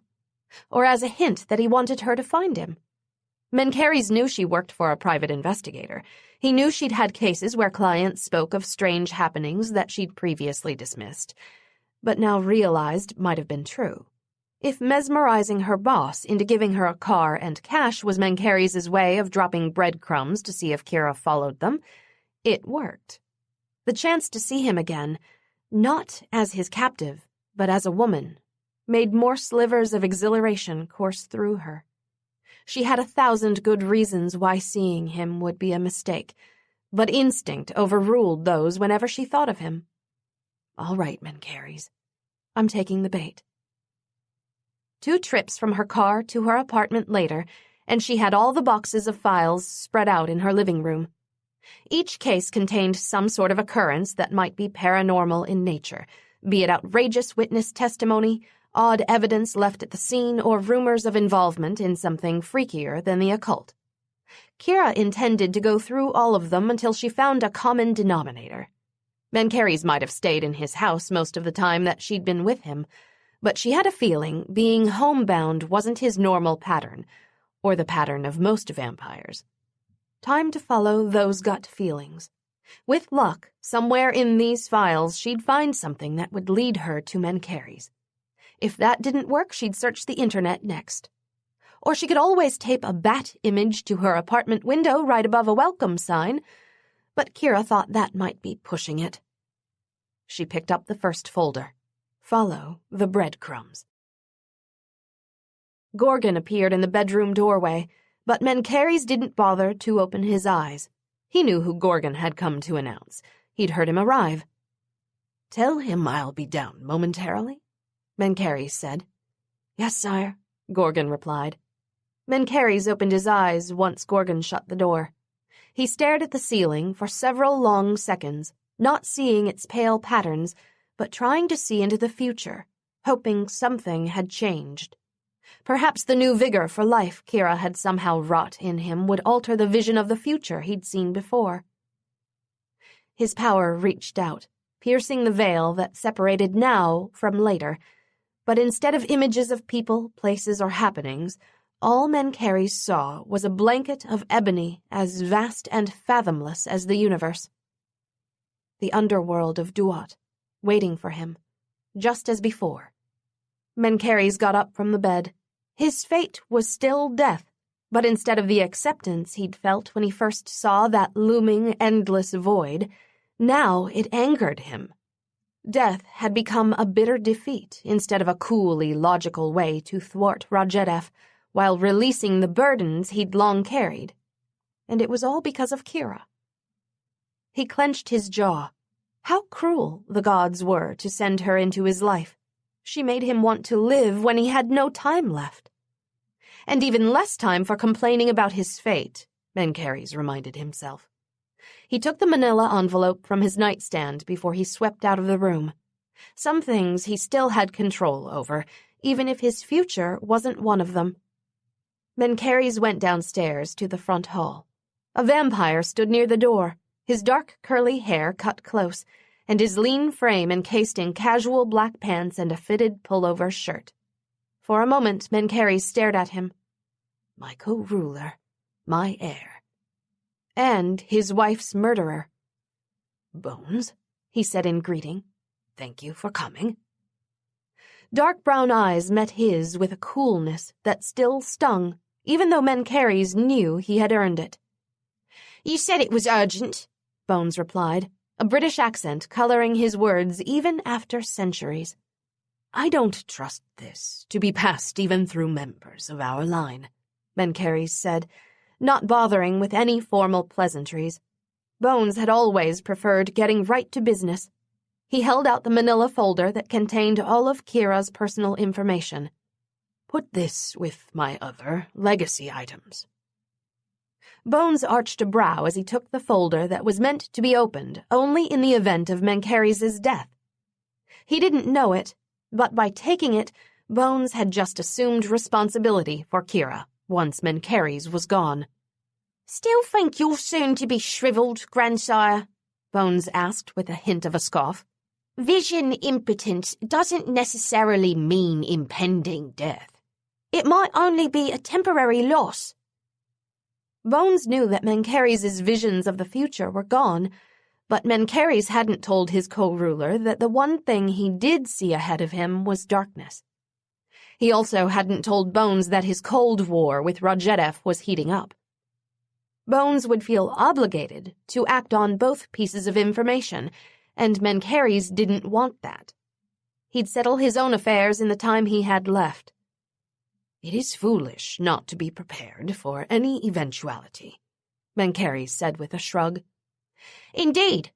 Speaking of preparing for any eventuality, we might have a problem with some ghouls. I've heard reports that masterless vampires have gone missing in recent weeks, with ghoul gangs as the primary suspects." Mencheres hid a grim smile as he thought back to the morning of the warehouse. "I've heard the same thing." "Could be nothing more than a few sods needing to be taught a lesson," Bones went on. "But it also could be Apollyon stirring things up with more of his rot about my wife's being a threat to the ghoul nation. I'll be checking into it. Thought you'd want to know." Another reason why Mencheres was frustrated by his impending death. Bones would be left to handle this threat without him if he was right, and Apollyon was involved. His death meant he'd be leaving his co-ruler when Bones needed him the most. Once again, Mencheres cursed the looming darkness in his visions. "How fares Cat?" he asked, forcing back his anger at his fate. "Quite well," Bones replied. His lip curled. "She said to send her regrets for not coming today." Mencheres gave Bones a dry smile. "Yes, I'm sure she deeply regrets not seeing me." "You erased her memory of a vampire who kidnapped her and coerced her into marriage when she was only 16, Bones said softly. His eyes glinted green. "And then you didn't bother to tell either of us about it until that vampire came after her again a dozen years later, or tell us the reason why he wanted her so badly. That sort of betrayal tends to linger." "Walk with me," Mencheres replied, not addressing that. He went out into the garden, stopping by the small, reflecting pool, waiting until Bones was next to him before he spoke again. "The future is like water. All our actions ripple over it, changing its reflection. If I had told either you or Cat what was to come, you would have altered your actions, making the reflections of who you are different than who you were meant to be. We would all like to change our future to the simplest path, the straightest line, the road of least regrets." Mencheres paused to smile sardonically. "But then, the final outcome wouldn't be the same." "Easy to say, when you're the bloke who could see that final outcome in advance," Bones replied with an edge to his tone. "The rest of us had to wonder if those we loved would suffer or die because of our actions." "We all wonder," Mencheres said quietly. "Even if we know, we still wonder." Bones didn't say anything. Then he picked up a small pebble and absently threw it into the reflecting pool. "Something I've wanted to ask you, grandsire. You said you'd seen before I was even born that I'd be the one you'd share your power with. Why didn't you change me into a vampire yourself, then? You were there that night, yet you let Ian sire me instead. To keep you safe. Patra searched my people for the one I'd prophesied would murder her. My wife thought it would be someone I had sired myself. You were unusually strong, Bones, even as a young vampire. If I'd changed you over, you would have been even stronger. Too strong to stay unnoticed by Patra for as long as you did. So I let Ian change you. You were still of my bloodline that way as I made Ian, but it gave you a chance to grow without rousing Patra's lethal interest until you were ready to defeat her. As I said. Mencheres gestured at the water in the reflecting pool, which still vibrated from the pebble Bones had thrown into it. The smallest ripple can change everything. Bones gave Mencheres a look he couldn't decipher. The power you shared with me increased my strength and gave me the ability to read humans' minds, all in the first night. It's been almost a year and a half since then. Haven't you wondered if anything else has popped up in the interim? Mencheres stared at Bones, unblinking. I would think if you manifested more of my powers, you would tell me. A smile ghosted across Bones's lips. Perhaps. Unless, of course, it might cause a problematic ripple in future events. Had Bones begun to manifest the power of visions? That was how it had started with Mencheres when he was not much older than Bones. He'd caught tiny, indistinct flashes that he'd first dismissed as imaginings and only later realized were slivers of the future. Then again, it was also a possibility that Bones was just trifling with him. Bones knew that Mencheres' loss of visions disturbed him, and the cold part of Bones might think it was a fitting revenge to have Mencheres believe Bones knew something about the future, but wouldn't reveal it to Mencheres. Just as Mencheres hadn't told him what he knew about Bones and Cat. But if Bones wasn't just attempting to trifle with him, then I can only trust in the blood vow we made when we merged our lines, Mencheres said, his tone hardening. Despite what happened in the past, I kept my vow to do everything that was best for you and for our line. Bones nodded once at the reflecting pool before he turned away. I don't intend to betray the vow I made when we forged our alliance. But mind those ripples, mate. They might surprise you with what they bring. Chapter 11. Kira blew out a tight sigh as she stood outside a club named Around the World. This was probably another waste of time. 7 straight nights of going to bars, clubs, or even coffee houses that were reported to have had unexplainable or supernatural events had so far resulted in nothing. Well, except her sleeping just as little as before, paying high cover fees, getting hit on by persistent men and women, and finding zero evidence of any vampiric presence. Furthermore, Kira was starting to wonder if she'd read too much into Mencheres' gesture with her boss. If he'd truly wanted to see her again, he could have left a business card under her door, called her, returned her cell phone with his number entered into it, something easier to follow. Doubts crept into her. Mencheres knew where she worked and where she lived, yet it had been a week with neither sight nor sound of him since he'd mesmerized her boss. All she had driving her was a nagging persistence that said Mencheres didn't want to disappear from her life, despite his very effective vanishing act. Or her instinct was wrong, and things were exactly as Mencheres wanted them to be. He'd said goodbye, and he hadn't contacted her since then. Maybe it was time for her to take the hint and quit chasing her tail. If this place turned up nothing, she'd have to re-examine her actions. She might want to see Mencheres again so much that it was clouding her judgment, making her think her gut was telling her something that it wasn't. One last scouting mission, she decided, heading inside the club. Too bad this place had been last on her list for establishments that Mencheres or other vampires might frequent. It was a strip club, and somehow she couldn't imagine the suave Mencheres paying to see women take their clothes off. As for other vampires, well, they could mesmerize women into taking their clothes off if they chose to. Why buy the cow when you can get the cream for free, as the old saying went. Kira paid the admission fee and was advised of the 3-drink minimum bar tab. Once inside, she did a slow sweep of the interior, which consisted of several bars, a huge center stage with a runway, a VIP area cordoned off by glittering floor-to-ceiling strands, draperied alcoves, and a small dining area, to her surprise. The inside of Around the World was actually more high-end than she'd expected, but she didn't plan to become a regular. Applause signaled that a dancer had just taken the stage. Kira decided to find a seat and order a drink. This was her last night of reconnaissance, after all. She might as well stay until she'd gotten a good look at the club's clientele. It was only 9 p.m., probably still too early for a lot of the regulars. An hour and a half later, Kira had been approached by about a dozen men trying to buy her drinks, pick her up, or otherwise not pay attention to the women they were supposed to be focused on.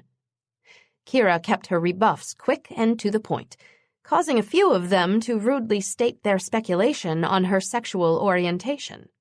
She didn't care. Whatever made them feel better about being rejected. A new blast of music announced the next dancer on the stage. Kira glanced over, her attention more focused on seeing if any of the people around the stage had that telltale pale skin or too quick movements than on the dancer, when her gaze narrowed. That dancer looked familiar. If she'd just quit whipping her hair around so wildly while she gyrated next to the pole, Kira could get a better look at her face to be sure. She got up from her seat, moving closer to the stage. The dancer performed several very athletic, erotic maneuvers that showed off her flexibility, but still didn't give Kira a good view of her face. Kira pulled some money out of her wallet and let out a loud whistle, ignoring the comments from a few of the males near her. If this girl was who Kira thought she was. The dancer came over with a sultry smile, bending down and placing her gartered thigh very close to Kira's face. She didn't look at the girl's lower half, bare and close enough for Kira to feel uncomfortable. She searched the girl's heavily made-up features, comparing them to photographs she'd just gone through in one of those missing person files.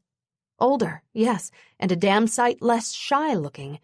But this was Jennifer Jackson. "Hurry up!" someone barked at Kira. She tucked a 20 into the garter belt in front of her. Jennifer gave Kira a wink and strutted away, continuing on with the rest of her routine. Kira just stared at her, not even really seeing the explicit moves, but concentrating on her memory of what was in Jennifer's file. Disappeared 3 years ago when she was 17. Thought to have run off with an older boyfriend named Flair, real name unknown. Jennifer's record as a high school dropout who dabbled in drugs reinforced the police's opinion that Jennifer simply left town to escape her parents' strict household. Jennifer's parents disagreed and hired Frank 2 years ago, but he'd gotten nowhere. Jennifer's disappearance was in Frank's cold case pile now. It ended up at Kira's apartment because of the interview Frank had with one of Jennifer's old boyfriends, who told Frank that Jennifer had come to see him, asking him to help her escape Flair, who wasn't human. Jennifer had set up a meeting with her old boyfriend outside Around the World, but then supposedly never showed. Frank's interviews with Around the World's staff resulted in all of them saying they'd never seen Jennifer, yet here she was, dancing naked under the stage name of Candy Corn, while still 1 year too young to legally even be let in the door. Could Jennifer really have been hiding in plain, explicit sight this whole time? Or did those who noticed not remember afterward because Jennifer was right and her boyfriend Flair really wasn't human? Kira took in a deep breath. She'd only come here to get a foothold in the vampire world in the hopes of its leading her to Mencheres, not to get involved in a case where a young girl might have become an unwilling stripper for a vampire. Jennifer had asked her boyfriend for help 2 years ago. That didn't sound like Jennifer wanted to be in this situation, but things might have changed.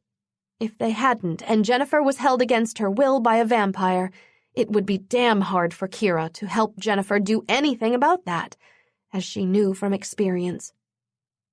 Save one life, Mac's credo echoed in her mind. Mac hadn't taken the easy way out when it came to her over a decade ago. If he had, Kira probably wouldn't be alive. This situation was way over her head, yes. But Kira couldn't just walk away without even trying to see if Jennifer needed help. She squared her shoulders and flagged down the next topless waitress who walked by. "Who do I see about setting up a private lap dance?" Kira sat in one of the private booths that were sectioned off from the rest of the room. After several minutes, the dark curtains parted, and Jennifer appeared, smiling seductively as she approached. "Hi, beautiful," Jennifer crooned, running her hands up Kira's legs as she began to twist her hips. "I was hoping you'd be the one waiting for me." "Jennifer," Kira said quietly. "Jennifer Jackson." The girl paused, her eyes darting around. Then she began snake-hipping again, leaning forward to brush her breasts against Kira's legs. "How do you know my name?" she whispered. This was an awkward way to carry on a conversation. Jennifer was naked except for an extremely small G-string, and she kept rubbing and swaying her body against Kira. Kira assumed the curtained booths were being monitored if Jennifer kept up the lap dancing, even though she now guessed Kira wasn't just here for a thrill. Jennifer didn't seem to be afraid to verbally acknowledge her real name, though, so maybe the monitoring was only visual. Kira tried to fix an appreciative look on her face and ignore the softer parts Jennifer pressed on her as she spoke. "I'm an investigator your parents hired," Kira whispered back. Jennifer's face twisted even though her frozen smile still remained. "They can't help me. Neither can you. Get out before you're discovered or you might end up like me." Poor girl clearly sounded like she was here against her will. Kira's resolve strengthened. Someone had forced Jennifer to disappear from her family's life at 17 to become a stripper. What if Kira's little sister had been the one kidnapped so young, and someone who could have helped Tina didn't try because it might be too dangerous? She'd wanted to become a cop to protect the people who needed it.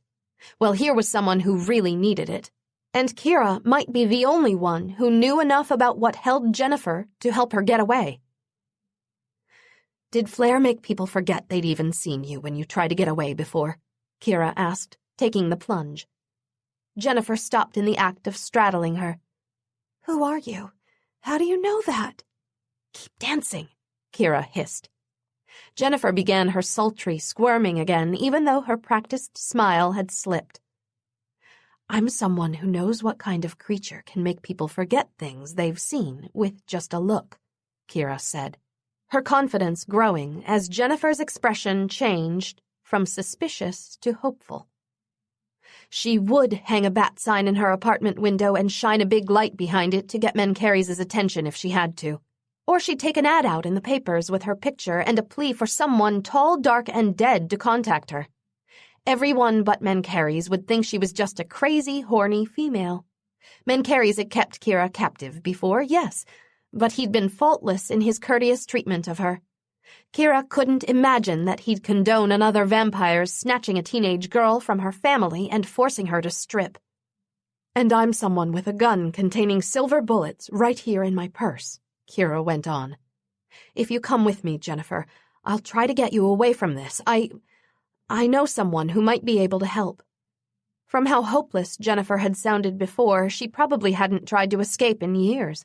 With luck, Flair wasn't here tonight, and any others who were supposed to keep an eye on Jennifer had grown lax. If she and Jennifer quietly snuck out a back entrance, they could be away before any of the bouncers or staff noticed. The curtains snapped open and a stocky male appeared. Both Kira and Jennifer jumped. A sinking feeling coursed through her as the young man's eyes changed from whatever color they had been to glowing bright green. Why, hello there, the vampire said. And just who might you be? Kira's hand went immediately into her purse for her gun, but the vampire had her wrist seized before she'd even grasped the handle. Jennifer bleated in fear and jumped back, cringing against the curtained wall. The vampire hauled Kira up with her wrist still held in that painful grip. Shit, ran through her mind over and over. She should have had the gun in her hand before she began talking to Jennifer. Maybe then she could have squeezed off a shot that would have disabled the vampire enough for her and Jennifer to get away. The vampire grabbed her purse in a flash, yanking on Kira's wrist hard enough for her to feel like her arm was about to be ripped out of its socket. Don't move, he said, his eyes flashing green. She didn't, but not because she had a sudden mesmerizing compulsion to stand still. If the vampire thought mind control tricks worked on her, she might stand a better chance of escaping. The vampire freed her wrist, making a band of hope arc through Kira. He was buying it. Now just walk away and leave me alone while you rifle through my purse. He didn't, but Kira kept her face from showing her disappointment as he pulled out her gun and checked the clip. You really do have silver bullets in this, the vampire said musingly. And you were trying to steal Jenny away. Who put you up to this? No one, Kira replied, attempting to fix a glazed expression on her face even though her heart hammered with fear. Those ghouls had gutted her in a second. This vampire could do the same. Any moment, she might be looking down at a horrible, lethal wound before she'd even realized the vampire moved. The vampire frowned, grasping her chin in a grip hard enough to make her jaw creak. I said, who put you up to this?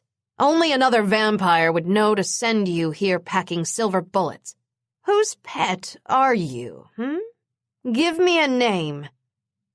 No vampire sent me. I'm a private investigator. Jennifer's parents hired my firm, Kira replied, in as much of a monotone as she could manage. If she was very, very lucky, the vampire would flash more green in her eyes, tell her she'd seen nothing, assume that erased her memory, and send her on her way. She could redouble her efforts to find Mencheres and come back later with him to help Jennifer. You're really hot, the vampire said, looking her over. Fangs flashed when he grinned. Too old for a job here, though. My customers like 'em young, real wet behind the ears still, and wet in other places. He laughed at his crude joke. Kira didn't blink. That's right.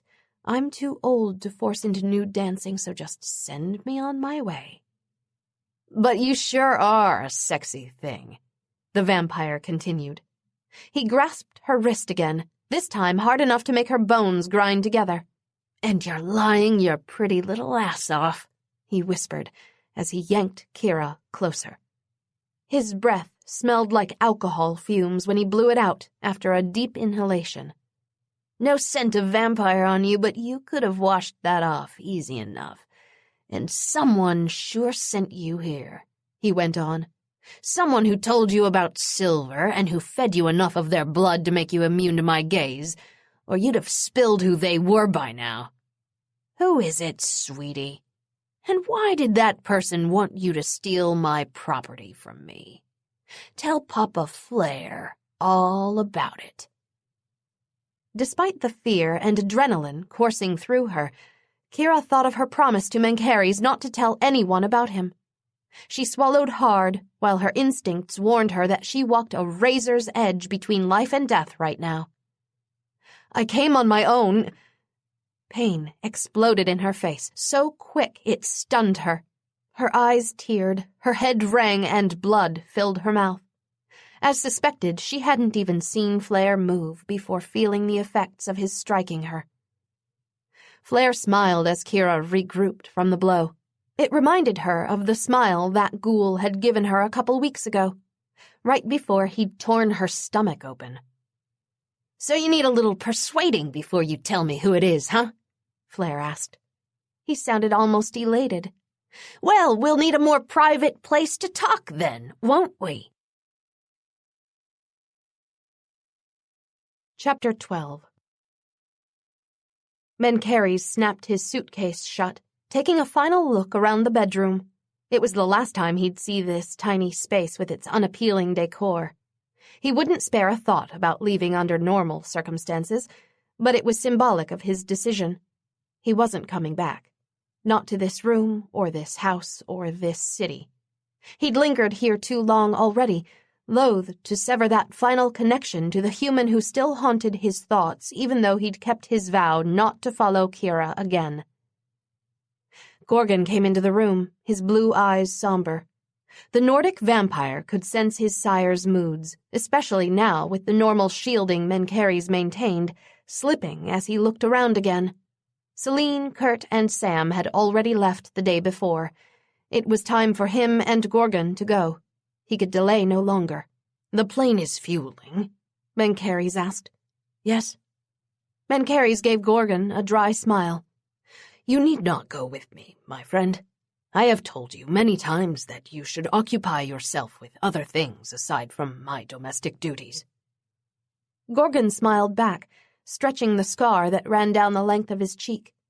"And I have told you that what I choose to do with my time is my concern."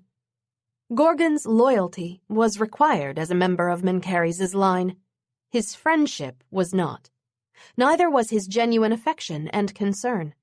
Some things simply could not be commanded by fear, respect, or power. Mencheres didn't say it, but he was grateful to have Gorgon by his side, knowing the vampire cared for him beyond the bounds of obligation. If he told Gorgon how much of a comfort he'd been during the past several harsh centuries, it would add to Gorgon's determination to stay, which held Gorgon back from what he should become. "Why do you refuse to ask me for freedom from my line? You know I would grant it to you. You are past the time when you should be your own master." Gorgon squeezed Mencheres' shoulder. "When you no longer need me, I shall leave." That would be soon enough. The grave loomed ahead, whether he sought it now or not. Perhaps he would stage his death to appear as though Radjerev had done it. The thought sent cold satisfaction through Mencheres. "You seek my end, Raji, but when it comes, I shall ensure that it brings you down, too."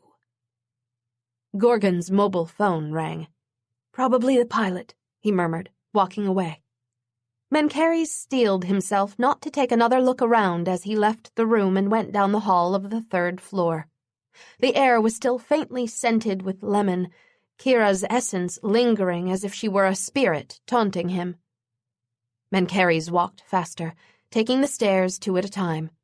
When he was free of this house, he would be free of reminders of Kira, breaking the strange hypnotic sway her memory seemed to hold over him. He had no time for this useless longing over a woman who was fated not to be his. "Sire!"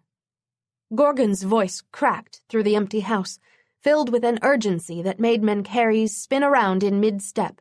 He ascended the stairs without touching them this time, flying up to the 3rd floor. Gorgon's countenance was stony as he held out his phone. "You need to take this." Kira watched flare through one eye and a haze of pain. After he dragged her and Jennifer upstairs into a section of the club that was empty of anyone, except 2 other equally abusive vampires, he'd continued to demand that Kira tell him what vampire sent her here. She refused.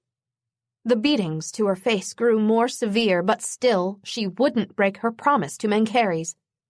Then Flare had taken her hand and slowly crushed it in his fist, smiling the entire time. The agony from her bones splintering under that merciless grip had been more intense than anything she'd felt before. Flare kept his hand closed over her shattered one, continuing to squeeze, while his other hand began to yank up her skirt. "How'd you like to be fucked while I squeeze your hand tighter with every pump, sweetie?" Flare crooned. Kira thought she'd pass out from the pain, which would have been a welcome respite, but she stayed conscious. Everything in her rebelled against her breaking her word, but this animal meant what he said. From his expression, Flare would enjoy it, too. "Mencheres," she gasped out. "He didn't send me here, but I know Mencheres." Flare let go of her so abruptly she fell over, her vision blackening for several moments. When Kira could focus again, she saw Flare exchanging a wary glance with the two other vampires. "That's a fucking problem," the bald-headed one muttered.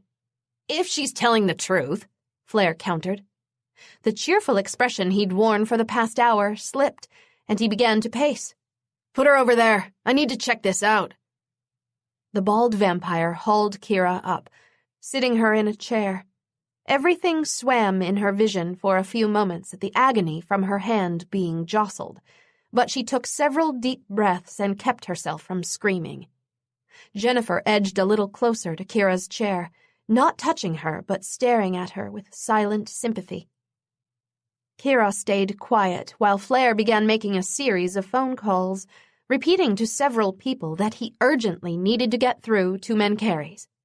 She had no idea what sort of response Flare was getting, but every so often he would throw a calculating, probing glance her way. She wasn't sure which felt worse, the pain or her shame at breaking her promise to Mencheres.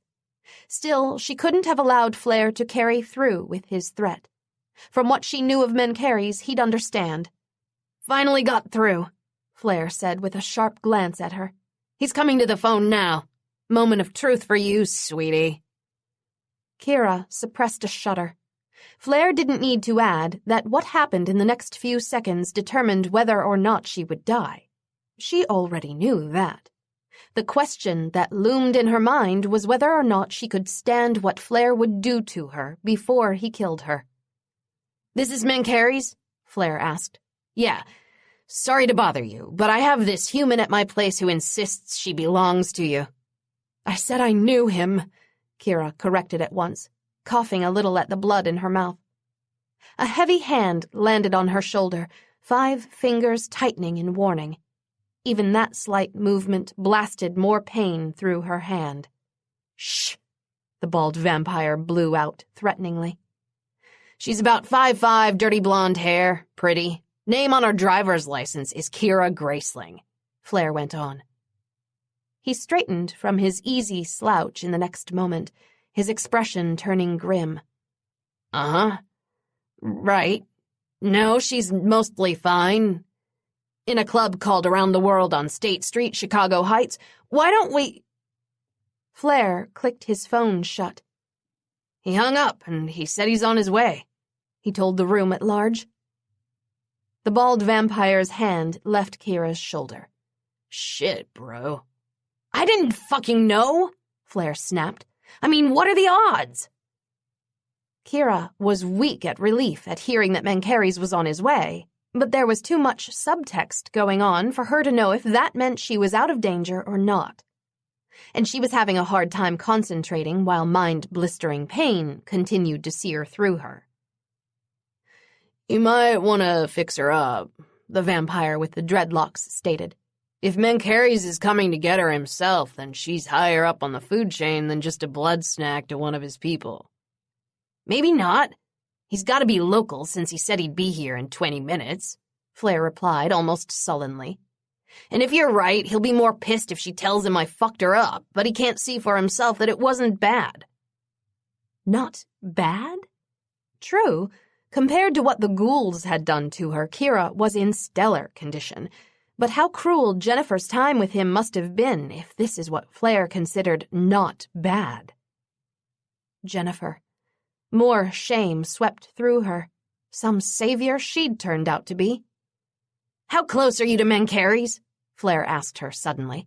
"You fucking him or just feeding him?" Kira turned her head away in silent refusal to answer. If she read the mood of the room correctly, Flare wouldn't dare beat her anymore unless Mencheres got here, then left her with Flare out of anger for Kira's breaking her word.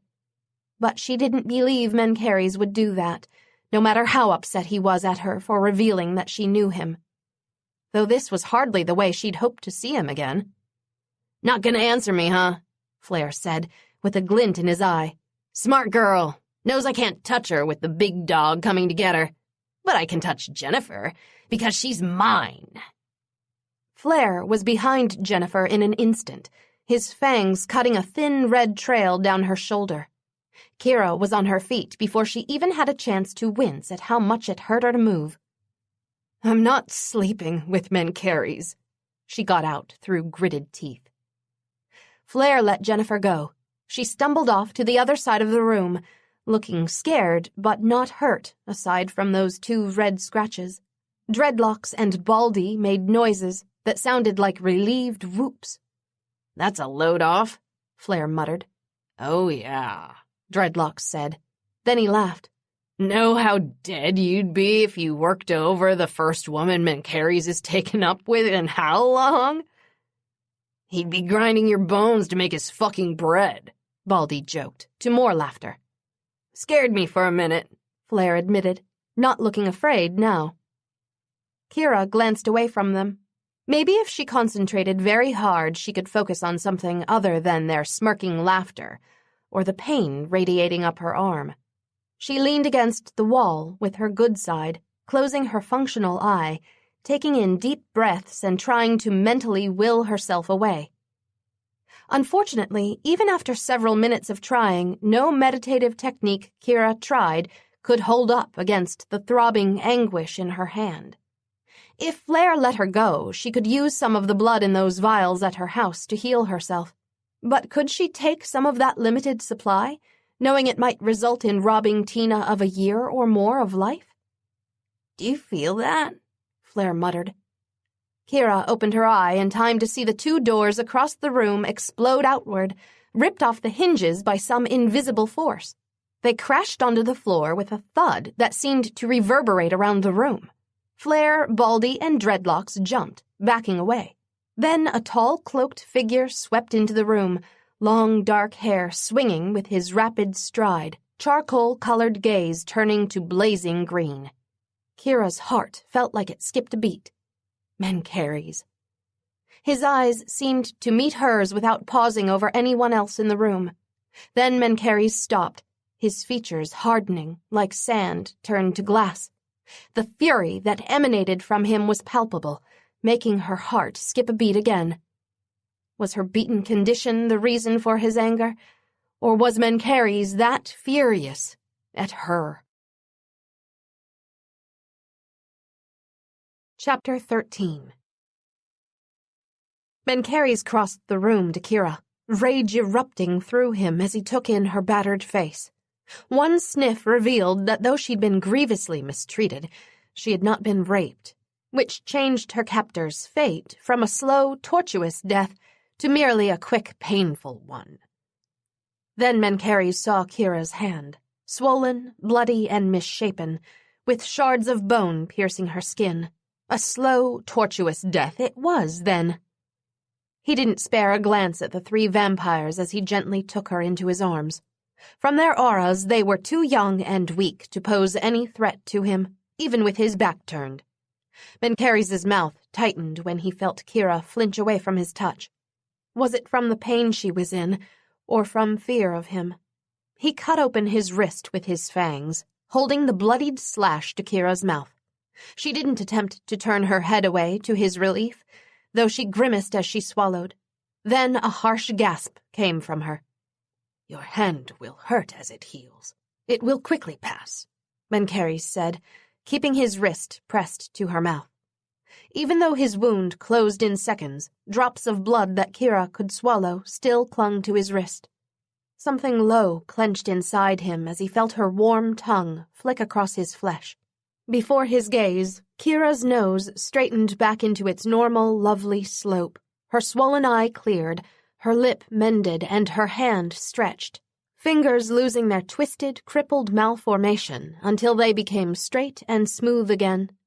Even though more blood wasn't necessary, Mencheres kept his wrist to her mouth simply because he wanted to feel her lips on him for a few moments longer. Yeah, so you must be Mencheres, a voice behind him said. I'm Flare, and this is Patches and Wraith. He ignored them, focusing on Kira's eyes as the pain left her gaze and her breathing lost its raggedness. She sniffed, then coughed as some of the remaining blood from her previously broken nose went back up her nasal passages. Mencheres had no handkerchief, so he wiped Kira's face with his sleeve, removing his wrist from her mouth at last. "Is the pain gone?" he asked. "It's gone." Her gaze flicked to him before skidding away. "I'm sorry," she whispered. "I tried not to tell them your name, but—" "But as soon as she did, I didn't touch her again," that same voice interrupted behind him. "Hey, you'd have done the same thing to someone who crashed your place and tried to make off with your property, right?" Now the other vampire had his full attention. Mencheres turned around, lasering his gaze on Flare. "Would I?" he asked, drawing the two words out. Kira had been harshly abused out of loyalty to him, even though he'd only bid her not to speak of him or vampires to anyone human. He knew how much agony the injury to her hand would have caused with its abundance of nerve endings. Flare would have known that too, and this fool expected him not to avenge her suffering? "If I would torture a human for attempting an act she could not possibly complete," Mencheres went on, each word drenched in ice, "then what do you think I will do to a vampire who needlessly abused someone under my protection?" Flare's expression became alarmed. The two other vampires began to edge away from Mencheres, but he slammed them into immobility with a flick of his mind. "Now listen," Flare began, holding out his hands. "She wouldn't say who she belonged to, and I couldn't control her mind to find out any other way." Mencheres debated slaughtering them before any more useless words assailed his ears, but then decided against it. Kira had experienced enough violence tonight. Besides, these rooms were probably covered by security cameras, and he would leave nothing behind that might cause an issue for Kira later. He'd kill these three another time, in a more private place. "I only tried to help a young girl get back to her family," Kira said. She pointed at a human crouched in the corner. "He kidnapped her and forced her to strip here." Flare shrugged. "She wanted to get involved in the vamp world. She got her wish. Can't help it if she's crying about it now." Another reason to kill the fool. Young vampires who gloried in abusing humans just because they could would cause even more trouble when they grew older and sought more challenging sport. It was a blatant lie that he'd had no recourse except torture to find out who Kira belonged to. They hadn't even attempted another way. "We are leaving," Mencheres told Flare, his voice daring the other vampire to object. Footsteps approached. Mencheres glanced up, expecting to see Gorgon, who'd come here by car instead of flying as Mencheres had. But the vampire striding into the room wasn't his loyal friend. It was his oldest enemy. Marjereff smiled. "Menkar, you look surprised to see me." "Raji." Mencheres' voice was a barely contained growl. "You follow me now? How empty your days must be." "I followed him," Raji said, nodding at Gorgon, who appeared behind him in the doorway. "You were a bit too hasty for me to track, but to my luck he was not." "My apologies, sire," Gorgon said, sounding both frustrated and contrite. "Who's he?" the bald one Flare introduced as Patches asked. Raji drew himself up to his full 6 feet. "I am a law guardian." "Don't fucking believe it, a cop when you need one," Flare muttered. "What do we have here?" Raji asked, coming closer. Mencheres shifted as if bored, but by doing so he placed himself squarely between Kira and Raji. From his old enemy's smirk, the action hadn't gone unnoticed. "This same human again? Menkar, do I detect an unusual interest from you?" "If by interest you mean coming to collect my property, then yes, I am interested," Mencheres replied coolly. Kira took in a sharp breath at being referred to as property, but Mencheres didn't turn around to look at her. She was safer if Rajereff believed Kira was worth no more to him than any other human he'd claimed under his line.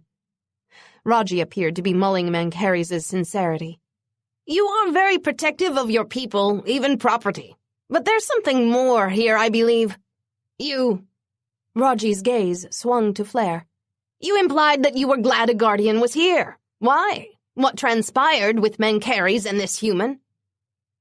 Flare glanced at Mencheres before he spoke. I grabbed that human when I heard her tell my girl that she had a silver-filled gun to take her away from me. Then she wouldn't tell me who she belonged to without prompting, but finally she says she's with Mencheres. I called him, he came, seemed pretty pissed at us for smacking her around, but it's not cool for someone to try and steal my property, right? Mencheres silently cursed himself for not ripping the heads off Flare, Patches, and Wraith as soon as he arrived. Radjedev would have nothing on him then. Only the other vampires' masters would if they chose to war with Mencheres over Flare, Patches, and Wraith's deaths. Raji had a sly smile on his face as he glanced from Mencheres to Flare, sensing the noose tightening. "Did Mencheres threaten you? Remember, I am a guardian, so you must answer me honestly." Flare shuffled his feet. "Not really. He was just about to leave with her when you showed up." Raji laughed so loud and merry, Kira jumped. "Oh, you poor fool. If he was leaving without even a harsh word uttered at you, he had no intention of letting you live to see the next moonrise. When my old friend is truly angry, he never bothers with words. He only kills." Mencheres kept his expression impassive, but he did not bother to deny it. Radjedev knew him too well. "These are serious charges against you, Menkar," Raji went on, still in that same cheerful tone. "How do you plead? Do you admit that you sent your human to steal this vampire's property?" No, he didn't. Mencheres swung around to face Kira. He'd been about to say yes, he'd directed all of her actions, but she'd spoken up before he could utter a word. "Do not say anything else," Mencheres growled. Radjedev could only impose steep monetary penalties on him and damage his standing with the Guardian Council, but Kira was far more vulnerable to the Guardian's judgments. "I'm not going to stand here and let you be blamed for my actions," Kira muttered. "Do not," Mencheres began. "Silence!" Raji roared, all pretense of geniality gone. "I am the law, and unless you choose to have the charges against you grow even more severe, Menkar, you will not interrupt her again." Frustration coursed through him. If he forcibly rendered Kira mute with his power, he'd be in direct defiance of a guardian's order, with witnesses. Radjedev had been waiting countless centuries for Mencheres to make such a mistake. If he spoke at all now, his co-ruler and his people would pay for it, not just himself.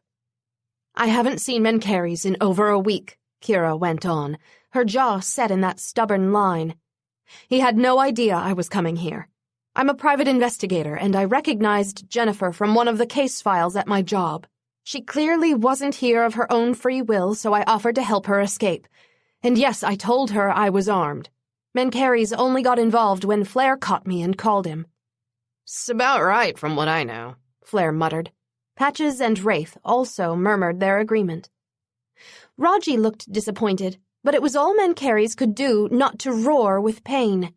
Kira had no idea what she'd just done. "Once he knew of your actions, Menkar did nothing to reprimand you?" Raji sounded skeptical. "That's tantamount to authorizing your activities." "We didn't get that far.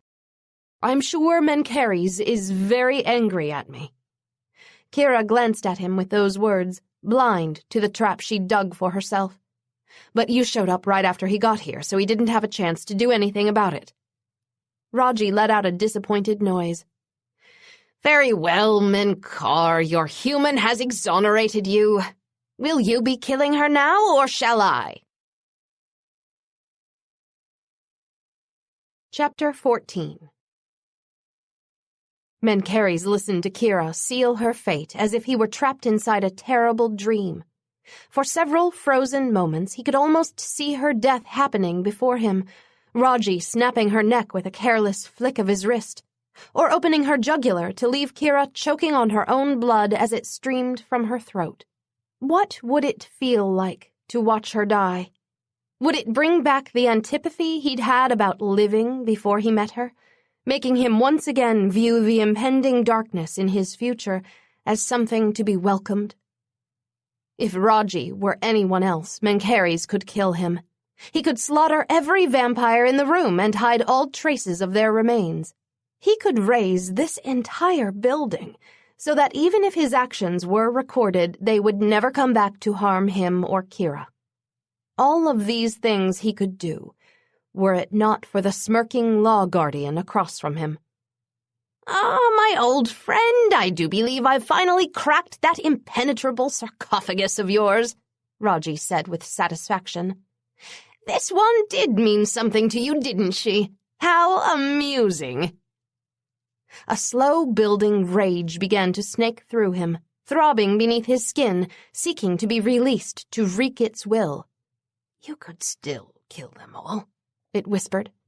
Suspicion would fall on him, but with no bodies as proof, Mencheres might yet avoid the punishment of the remaining guardians raining down on him and Bones. "Let me free," that rage urged in a tantalizing murmur. "You have kept me chained for far too long." "Hey, man, I didn't mean for it to come to this," Flair said, giving a nervous glance between Raji and Mencheres. "If he says he'll keep the human away from me and my property in the future, that's good enough for me." "But it is not sufficient for me," Raji snapped. "You lodged a formal complaint of attempted property theft against Mencheres by informing me of what his human did here tonight. If you had no wish to do so, then you should have stayed silent." "I didn't know telling you was like filing a complaint," Flair muttered. Raji smiled coldly. "Ignorance of the law is no excuse. Humans and vampires have that one thing in common. However, vampires are not permitted to steal from each other as freely as humans do, and most especially will I not be merciful to a human for stealing from a vampire. Death is my sentence, so Mencheres, I ask you again, will you punish this mortal or will I?" He kidnaps a teenager and forces her to strip for him. Kira's voice was calm, even though her face was eerily white. "That's not considered a crime to you, but me trying to free the same girl merits a death sentence. You should be ashamed to call yourself the guardian of any law." Rajedev did not even deign to look at Kira. "Kidnapping an unclaimed human is not a crime. Humans are our food. They don't have the same rights vampires do. Mencheres, your time to decide who carries out this punishment grows short." Kira didn't reply to that. She didn't attempt to run either, though the bald vampire grasped her shoulders as if he expected her to. Mencheres met her gaze, seeing horror and resignation swimming in those pale green depths, but no hope or pleading. She didn't expect him to help her. She expected to die at the whim of a man who had no real interest in her at all. His rage began whipping around more urgently inside him, sensing Mencheres was close to letting it free. Kira's bleak acceptance of her fate was more than he could bear. No matter if it finished all of them, he could not let Raji condemn her to the same darkness that waited for him. But he would not let the malicious power inside him free. It had ruined his life once. He would not give it another chance to destroy Bones or his people again. "I shall carry out your sentence of death myself, guardian," Mencheres said, watching as Raji's smirk deepened. "Yet afterward I believe I shall bring her back from it." Raji's smile fell. "Her sentence is meant to be a punishment, not a reward that improves her meager existence," he hissed. "Her sentence is death, which shall be carried out for her crime. But as she is human, nowhere is it written that I cannot bring her back as a vampire after this sentence is completed. That boy might not know our laws, guardian." Mencheres gave Raji a cold smile as he emphasized the word, "but I am well versed in them." "You haven't changed a human in almost 100 years, Raji said, switching to the ancient Egyptian dialect that had been their first language. Mencheres allowed a bemused expression to cross his face before he answered in the same language. Has it truly been a century? Even more reason to change her. It has been too long since I refreshed my line with new blood. Your little mortal might not want to be your new blood, Raji taunted. He turned toward Kira. Her breathing was jagged, and her pulse strummed loud enough to be heard even with the club's blaring music. But still, she did not beg for her life.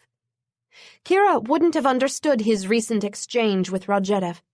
She knew her sentence was death. What she wouldn't know was if she was to be brought back after that. Her green eyes seemed even paler with the overhead light reflecting in them as she stared up at him, powerless to control whatever fate Mencheres chose for her. The bald vampire behind her released her with a little push toward Mencheres. Kira almost stumbled but regained her balance, casting a grim glance around at the other faces in the room before meeting his gaze again. He didn't need to hear her thoughts to know what they would have been as she looked at the vampires surrounding her. No hope, no reprieve, nowhere to run. And she was right. That blistering rage cascaded through Mencheres again, demanding another solution aside from violating Kira's mortality. But he knew what the only other solution was, and it could condemn his co-ruler for a crime he had no part in. Mencheres cast a single glare at Rodgedev. Before this, you might have won our war without a battle from me, he said, again in their long-dead dialect. But no, I will not go quietly into my grave. Instead, by the blood of Cain, I will drag you down to yours. Rodgedev gave him a measuring look. I never wanted you to seek your own end. Why do you think I've been following you? After our last conversation, I feared you might kill yourself before you gave me what I wanted. And you will give it to me, Mencheres, soon. Mencheres knew what Raji wanted from him. The law guardian's slip at his house the other week was enough to betray his motivation. Yet Mencheres had no intention of allowing him to obtain his goal. He thought of the dark void ahead of him. He had no idea how long he had until it enveloped him, but in that remaining time he'd discover the means to finish Rodgedev. Kira's mortality would be avenged. Both of them knew this wasn't a matter of law. The only reason Rodgedev had demanded Kira's death was because he'd sensed it would hurt him. It had, and Mencheres intended to make sure Rodgedev felt the full measure of his pain, and Kira's, before he was finished. His eyes glowed green, and he pushed his rage back but allowed his power to uncurl. It filled the room, wrapping around each person in it, causing the other vampires to flinch and Rodgedev to narrow his gaze. With his power spilling out until it enveloped the entire club, Mencheres was reminding him of the one thing the law guardian had always wanted but could never have. Then he turned away from the sight of his enemy back to Kira. She didn't speak, didn't plead, but a single tear rolled down her cheek. Mencheres reached out, catching it before it fell from her proud, strong jawline. As soon as he touched her, Kira's whole body began to tremble. Make it quick. Her voice was no more than a whisper, and she didn't look at him, but her spine was unbowed. Once again, her courage struck a chord in him. Kira had a warrior's spirit inside her sleek feminine frame, for true valor was best revealed when defeat was inevitable. His hand caressed her cheek, feeling her warmth soak into his fingers. Then he pulled her into his arms, hearing her heart rate triple as his head dipped to her throat. Mencheres, don't, he whispered, resting a finger against her lips as he held her in an unbreakable grip. Don't tell me if you would prefer to stay in the grave, Kira, for no matter what you say, I am bringing you back. Then he buried his fangs in her throat, right into the pulsating large vein that thrummed in unison with her heartbeat. Kira gave a gasping moan, her hands convulsively grasping his shoulders. Mencheres drew his teeth out, allowing a wealth of hot, sweet blood to fill his mouth through those twin punctures. He swallowed that richness, his fingers moving from Kira's lips into the thickness of her hair.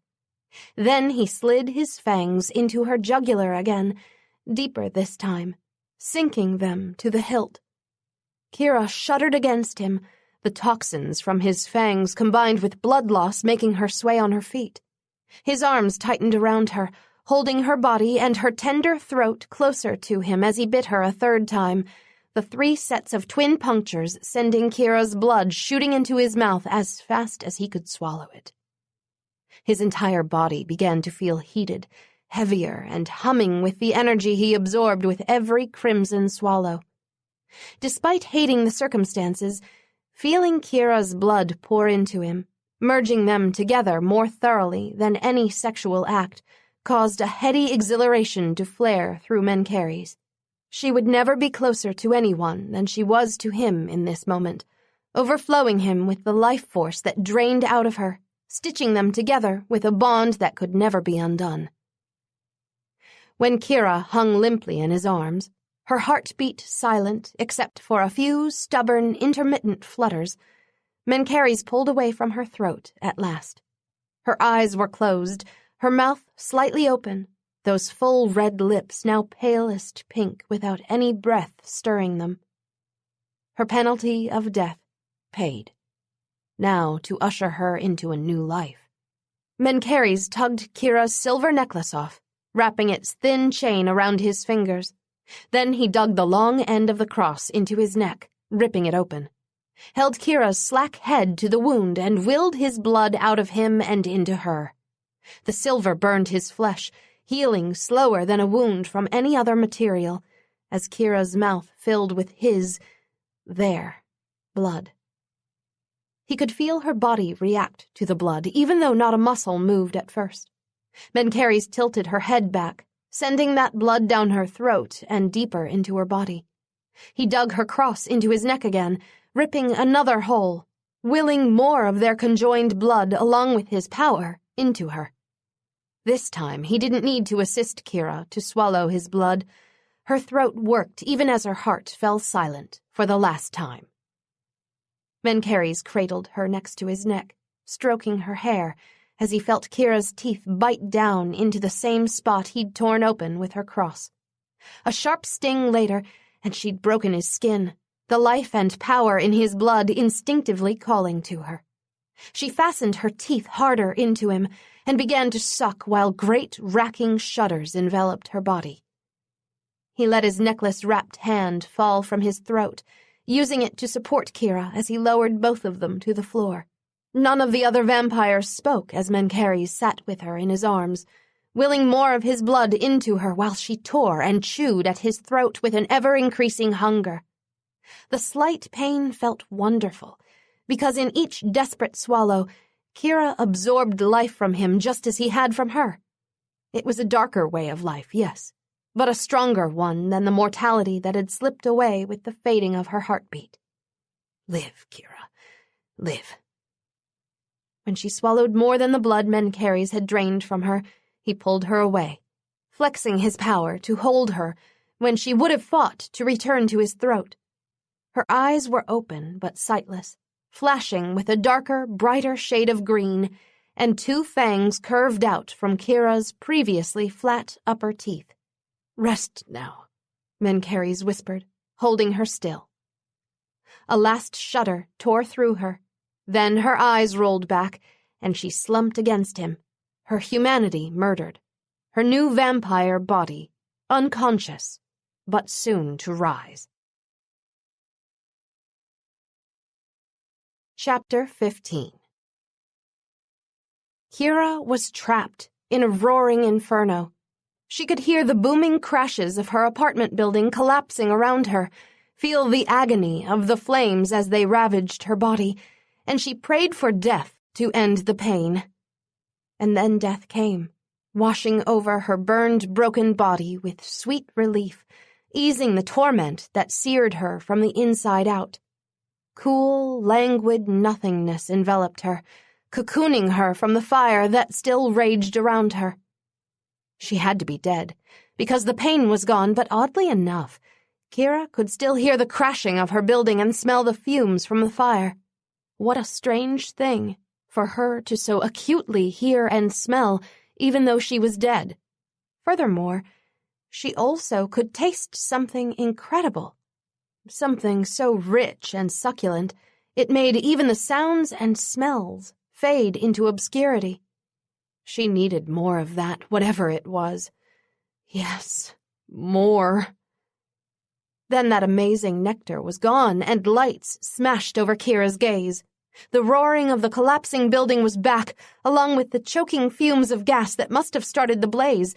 But something else was here, too. Kira whimpered. She must not be dead yet. Not yet, so any second she'd feel the horror of her flesh being burned off her body again. Kira. Her name was an anchor that dragged her mind forward into reality. Suddenly, she saw Mencheres' face right in front of her, his eyes like black diamonds and his skin as perfect as colored crystal. She wasn't trapped in an apartment blaze. Something else had happened. Mencheres. He had killed her and brought her back. That booming went off behind her again, the scent of gas rising above the darker, sweeter smell that was all around her. Kira tried to run from whatever had made such a horrible blasting sound, but Mencheres pressed her down. A jolt went through her as soon as his hands touched her skin. It felt like his entire body was electrified and shooting currents right into her. It is just the plane's engines, Kira. You are in no danger. That blasting went off again, so loud and grinding it couldn't be airplane engines. Kira looked around, but everything slid together in a blur until Mencheres grasped her chin and forced her to look only at him. Stay still. You have not adjusted to your new senses yet. They will feel overwhelming, but you will soon become accustomed to them. Your new senses. Amidst the sizzling voltage that seared into her from Mencheres' hands, the crashing sounds around her, that oily, potent mixture of scents and the flashes of light that seemed to burn her eyes, Kira's mind was seized with one single, unbelievable thought. She was no longer human. I'm not. She couldn't say it out loud.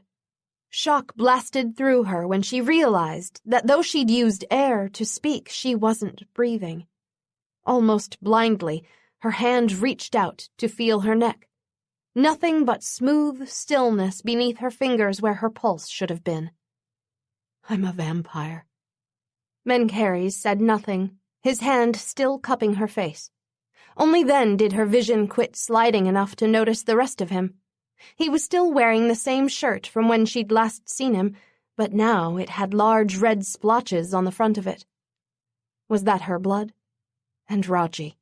Was the evil, smirking vampire who'd ordered her murder here, too? Kira's gaze swung around, but once again everything started to blur together. Something's wrong with my eyes. Who else is here? She asked, panic starting to rise. No one but I. Gorgon and the pilot are on this plane. As I said, you are safe. Safe? Kira fought back a hysterical laugh. She supposed she was safe, since she was already dead. Mencheres sat in front of her, his dark gaze somber, one hand on her shoulder while the other cupped her face. She blinked, noting that he looked more vivid. The striking planes of his face were more sharply defined. Highlights of rust made Mencheres' hair a richer shade of black. His eyes were tinted with the faintest flecks of silver, and his skin was like sand in the sunshine, a gold and cream mixture that felt electrified with the power sparking from him. More than beautiful. Magnificent. Mencheres, her killer, her savior. It was too much for Kira to process. Don't touch me, she whispered, looking away. His hands dropped. A sense of regret slivered along her emotions. Gone so fast, Kira wasn't sure if she felt it or if it had been a hallucination, like the apartment Inferno had. That blasting kept going off all around them. She glanced to the side, things swinging less in her vision this time. to see that they were indeed on a small plain. A glance down revealed that Mencheres wasn't the only one with red splashed on the front of him. This wasn't the outfit she died in, but it was still covered in something purplish that smelled like liquid cotton candy. Kira sniffed without thinking about it, her nose almost exploding at the rush of scents, too many to distinguish. Above all was the heady, addictive aroma coming from the red stains on her shirt. She'd grasped it and stuffed the material in her mouth before her next coherent thought, whimpering at the intense pain that flared through her chest. Then something wonderful poured down her throat. Rich, intoxicating, vibrant, necessary. It cooled that instant flash of agony, soothing her from the inside out. She hadn't even been aware of closing her eyes until a smash of light and motion replaced the momentary peaceful blankness of her vision. "What is wrong with me?" Kira managed to ask, trying to stop the crazy tilting when she glanced around. Mencheres' features swam before they crystallized in the next moment. He was above her, his hair falling down around him in a dark curtain. If she was right, the hard, shaking flatness at her back was the plane's door. Had she fallen down? She didn't remember doing that. Something wet coated her face and her mouth. Unable to stop herself, Kira licked it. A shudder of pleasure rippled through her, almost as intense as an orgasm. What was that? "You are in the midst of the blood craze." His voice caressed her ears, making her shudder again. The sounds, sights, scents, tastes, textures. It was all too much. She felt like she was about to explode right out of her skin. "It will lessen," Mencheres continued. Kira found herself arching toward his voice, as if it could physically touch her with the same effect that it stroked along her senses. "Until then, I cannot let you free. You would kill Kira, and you would regret it." "No," she moaned, closing her eyes. "This isn't real. Isn't real." More bliss poured down her throat in the next moment, heavier than water, sweeter than syrup. She gulped, her back arching again, seeking to get closer to whatever the source was, even though she couldn't move her hands to grab it. "I will care for you," that silken, deep voice promised. "I will see you through this." "Isn't real, isn't real, isn't real," Kira continued to chant in her mind. Nothing this intense could be real. And through the exploding sounds of the engines, the vibrations from the floor, that rush of pain and bliss ebbing and cresting within her, the liquid ecstasy streaming down her throat, and the shocks she felt each time Mencheres touched her, she heard his voice again. "Forgive me." Mencheres watched Kira's face as he lay next to her in bed. She hadn't stirred since dawn. The first rays of sunlight had caused her to fall deeply asleep, as it did to all new vampires. Her sleeping made it easier during their time in the human-laden areas, such as the private airport his plane landed in and the cars alongside him on the drive to his house in Jackson Hole, Wyoming. Mencheres had chosen this location with care. His nearest neighbors were at least a mile away in every direction, and Gorgon had attended to the immediate relocation of the humans staying there once they arrived. Fewer sounds, temptations, and restrictions near Kira was best as she dealt with her new condition. Though it would still be hard on her.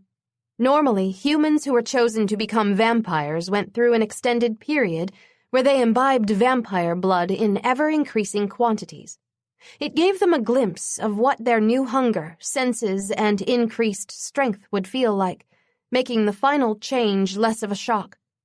Kira had had no such preparation.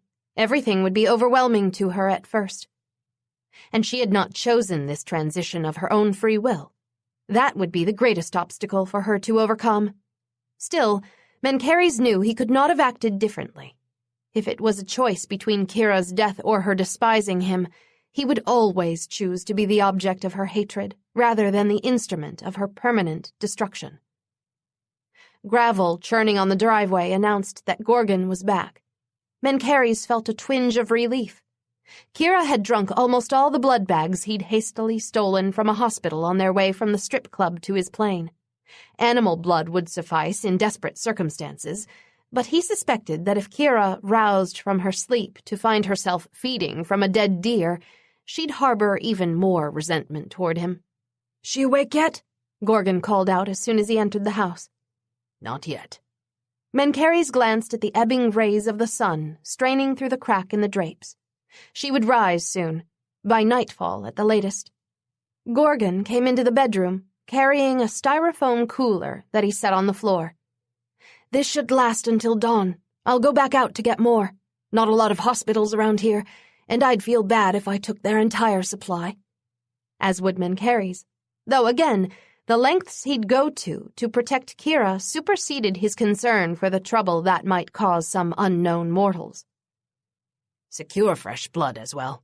Fly in some of my property to nearby hotels if need be. "I will." Gorgon cast a glance at Kira's sleeping form. Mencheres had bathed and redressed her again, covering her with a thick quilt over that. It wasn't uncommon for new vampires to feel inexplicably cold as they adjusted to their altered body temperature, and even in spring it was cooler at this higher altitude than it had been in Chicago. "The Guardian was right. You do feel something unusual for her. When you're around her, your scent changes, and your shielding slips more than I've ever seen it do," Gorgon said quietly. Mencheres pulled his emotions back inside the wall that cut off the other vampire's ability to sense them. "After what I've done to her, I would think it matters not." "You had no choice. Once Kira accepts that and adjusts to being a vampire, she'll stop being angry at you." Then Gorgon smiled. "Though it might be fun to watch in the meantime. You've never had to work to seduce a woman before, have you?" In fact, Mencheres had not previously needed to entice a woman into his bed with sweetened words or passionate pursuit. "Even if I had, considering my long state of celibacy, it would make me very out of practice, to use a contemporary phrase," he noted dryly. Gorgon laughed. "Like riding a bike, some things you never forget." Mencheres wished the only obstacle between him and Kira was the challenge of winning her. If that were so, he would relish the opportunity to gain her trust, affection, body, and, God's willing, her heart. But once again, that black void in his future was the true obstacle. "I have larger concerns at present," was all Mencheres said. Gorgon's smile faded. "Rajedev." Mencheres sighed, closing his eyes. "I know what he wants, and I must ensure he does not find a way to force me to give it to him." "You need to tell Bones." His eyes snapped open. "No, and you will swear to me that you will not." Gorgon looked dismayed, but he nodded. "If you insist. He's going to hear about Kira, though. I bet those 3 vampires at the club have already burned up the text messaging and phone lines talking about it." No doubt Flare, Patches, and Wraith had told others of the events last evening, but Mencheres wasn't concerned with Bones learning about Kira. He would have known of her importance to him as soon as he opened the legacy envelope Mencheres left him. Now the only difference was that Bones would hear of Kira before that, but it was imperative that he not learn of Rajedev's increasing hostility. Kat had only recently escaped a brush with death from one of the Law Guardians herself. Neither she nor Bones could risk angering another Guardian for a long, long time if they wished to stay alive. Moreover, this fight with Rajedev had been brewing long before Bones was even born. Mencheres had no intention of letting his co-ruler fight this battle for him. It was his to win. The currents in the room shifted and began to concentrate over the bed.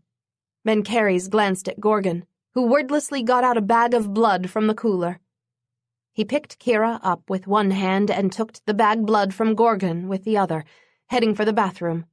Waking in a blood-soaked bed would do little to alleviate Kira's stress at being a new vampire. Then again, waking in a blood-soaked bathroom probably wouldn't cause her to fare much better, but it was easier to clean tile than carpet and sheets, at least. "You want me to wait or leave now to round up more blood?" Gorgon asked. Mencheres gave another glance at Kira, who was starting to twitch, the precursor to her roaring into awareness with a burning, mindless hunger. You may leave. I'll care for her. And he would, during whatever time he had left. Chapter 16.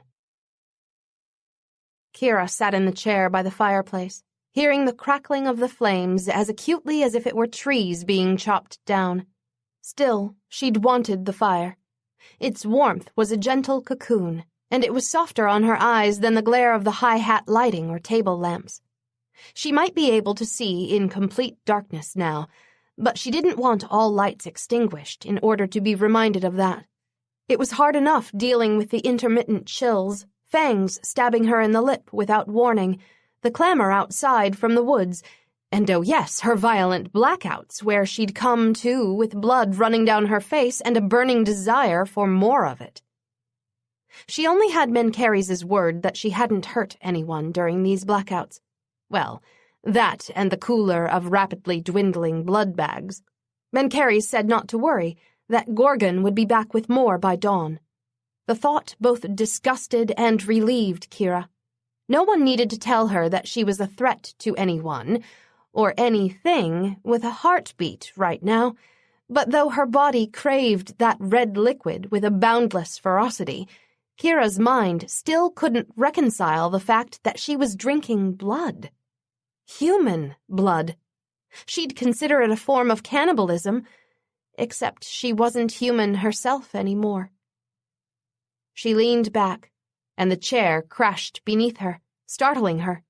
Even more surprising was that she wasn't sprawled on the wooden floor right now, but staring down at the broken chair with the Afghan still around her shoulders. Had she leapt up before the chair fell? God, was she really that fast now? A tingling along her skin announced that Mencheres had come into the room. He was almost soundless in his movements. Only his scent and the faint rustling of his clothes would have betrayed his presence, if Kira couldn't feel him. She didn't even need to turn around to know how much distance separated them. The stronger that vibration grew along her skin, the closer Mencheres was. Would all people feel as though they had their own form of an electrified force field around them?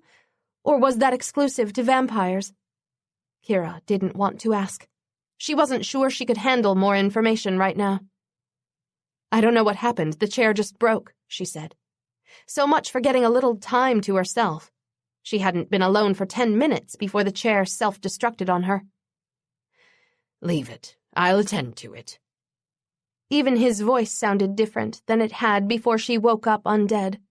It was deeper, the nuances from his accent richer, and it seemed to curl around her like a thick, inviting fog. I can get it. Kira went to pick up the largest piece of the chair when the wood splintered apart in her hand. She blinked and tried again, but the same thing happened. It was almost as if the chair disintegrated as soon as she touched it. What?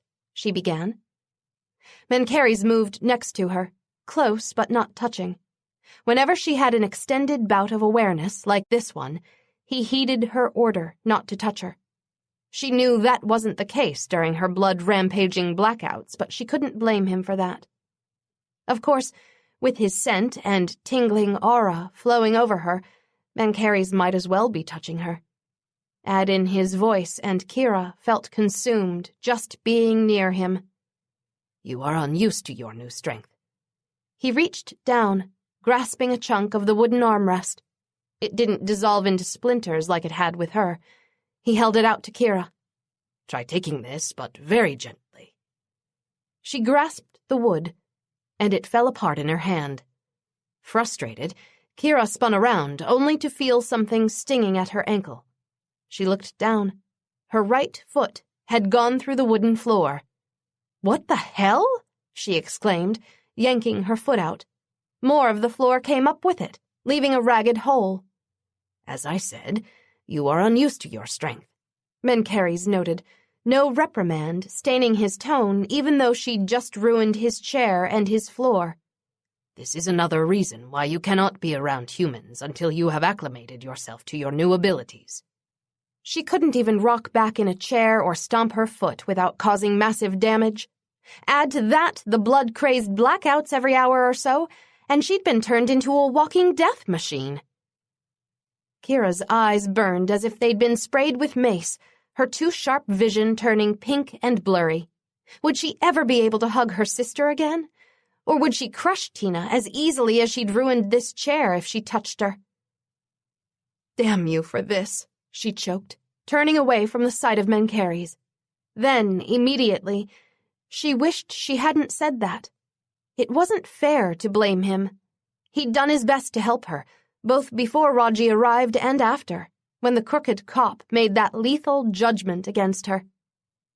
From the corner of her eye, it appeared as though her words had no effect on Mencheres, but a wave of sadness ebbed through her consciousness. Kira stilled. She wasn't sad. She was angry and confused, and starting to get hungry again already, but not sad. Was that sadness from him? Could she actually feel his emotions now, like she could feel his power and the touch of his voice? Kira remembered the last words she heard as a human. "No matter what you say, I am bringing you back." Was Mencheres sad about being forced to kill her, or was he regretting his decision to bring her back as a vampire? Which were his real feelings? His previous dismissive attitude about her to Raji yesterday? Or how caring he'd been when he first came to the club and healed her? He'd made no effort to see her after he let her go, but then Raji, after ordering her death, implied that he could tell Mencheres cared for her. Before, wondering what the mysterious vampire thought of her had been the source of Kira's dark secret imaginings, but now it was imperative that she know. Mencheres had altered her very existence and become a pivotal figure in her new life, but she had no idea if he regarded her as nothing more than a temporary irritant. She looked up at him, noting that his usual impassive expression was firmly in place. Didn't matter. She wanted some answers before she lost her mind to another blackout, or her consciousness to the coming dawn. "Why did you mesmerize my boss into giving me a car and a raise?"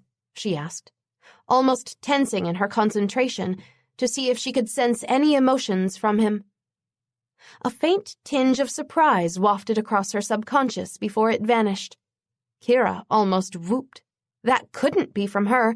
She wouldn't be surprised by her own question. "That's you, isn't it?" she asked, not giving Mencheres time to answer her other question. "Unbelievable. I can feel you now." Just as abruptly, a wall seemed to slam in place around him, cutting off everything from Kira, even the tingling wave of his aura. "You would be better served by concentrating on managing your strength and your blood consumption," Mencheres said, cool detachment in his tone. She strode over, not caring that she felt the floors creak and bend beneath her feet. "No, you don't," she flared. "You don't get to wall yourself off from the only indicator I have of what you're thinking. You killed me yesterday and brought me back into an existence where everything is different, especially me. But what's almost as frightening is that I don't know if this means anything to you aside from a big boring inconvenience. So give me something. It can be words, an unguarded expression, a flash of your emotions, whatever, but do it now, because I need a hint as to where I stand with you." If Kira could still have breathed, she would have been panting with the emotions swirling in her, but she was as still as the vampire across from her as she waited for his response. Mencheres didn't lose his inscrutable mask, nor did that invisible wall around him collapse. But at last he inclined his head. "You were working late into the night, and as it was more than proven the day we met, it wasn't safe for you to walk to and from your employment." For a second, Kira didn't know what he was talking about. Then she remembered her original question to him, and disillusionment coursed through her. All that time she'd spent looking for Mencheres had been based on her assumption that his actions with her boss meant he wanted to see her again. How wrong she'd been. Dead wrong, in fact. It had been nothing more than a careless gesture made out of pity. Be careful what you wish for, she mused darkly. She'd succeeded in her quest to see Mencheres again, but it had cost Kira her life. Thanks, she said dully. Now tell me why you didn't let me stay dead. Mencheres glanced away, his face becoming even more unreadable if that were possible. Raji's judgment was an abuse of his power. The only reason he sentenced you so harshly was because of his hostility toward me, so the least I could do was see that you did not remain dead. Another pity gesture, Kira thought, shaking her head in disbelief. What a brilliantly wretched realization, to know that her current existence was due to nothing more than one vampire's spite and another's twinge of conscience. If she'd only stayed away from Mencheres once he let her go, she'd have a new car, a raise, a sister whose life wasn't cut tragically short, some friends, an irresponsible but somewhat loving brother, and an occasional social life.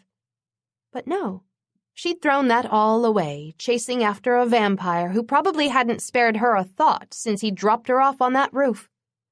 You fool, Kira lashed herself. You need not fear that everything from your former life is lost to you, he went on, almost causing Kira to laugh.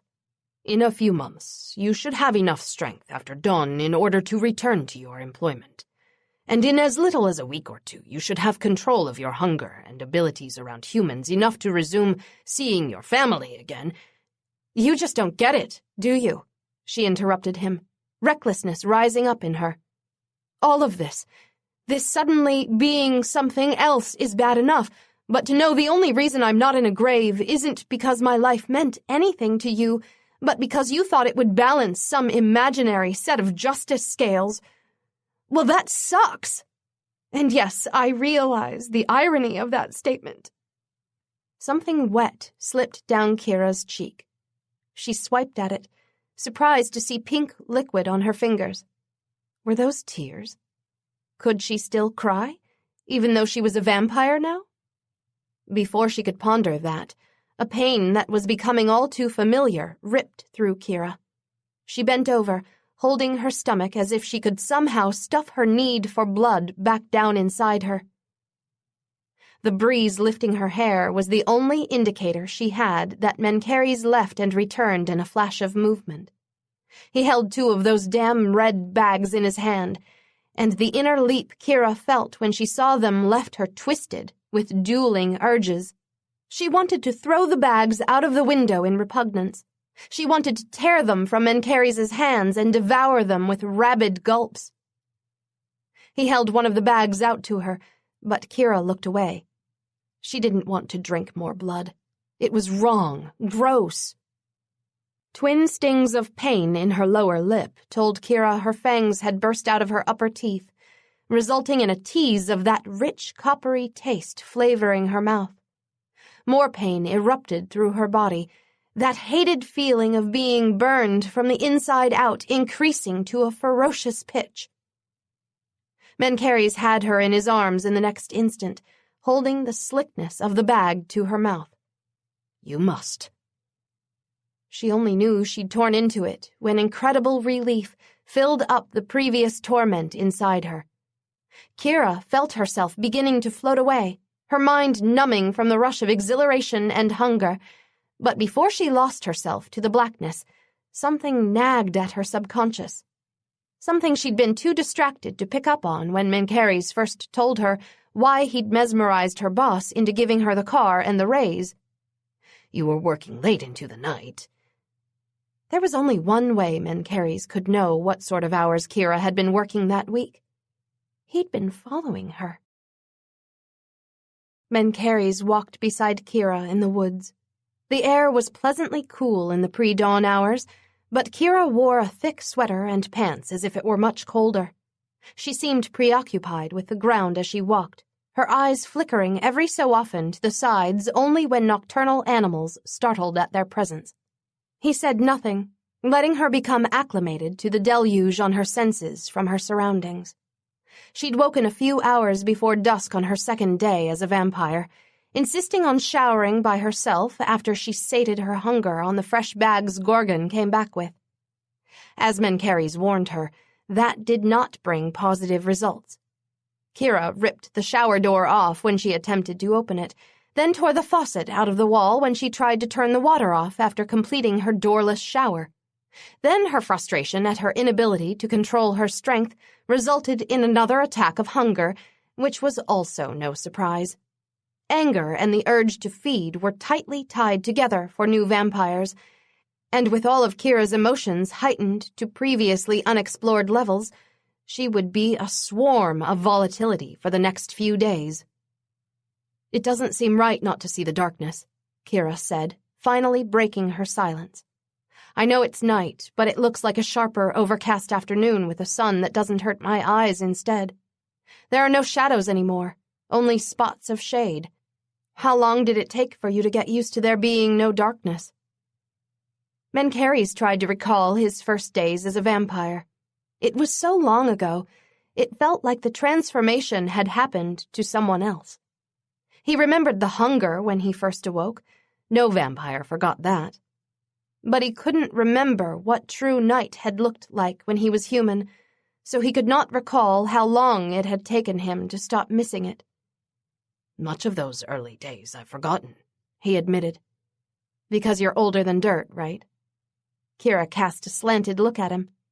"So tell me, does it sound like a demolition site out here to you too, or did you learn to tune out background noise over the years?"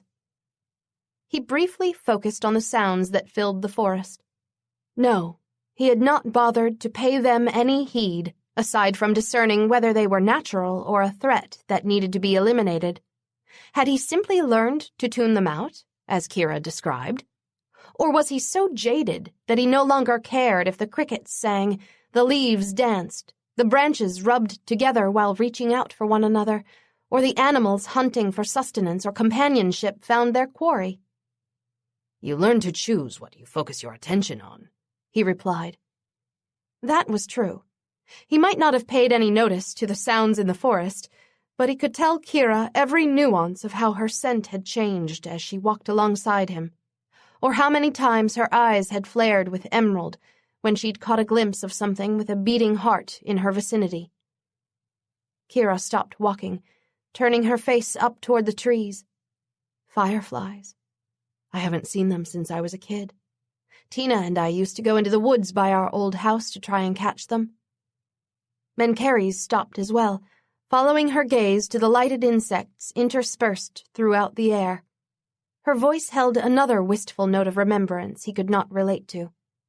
Even if he could remember his childhood, he'd had no siblings close to his age, and his homeland had been bare of such creatures as these. But these memories held value to Kira, tying her to something lost from her youth. He glanced at her profile.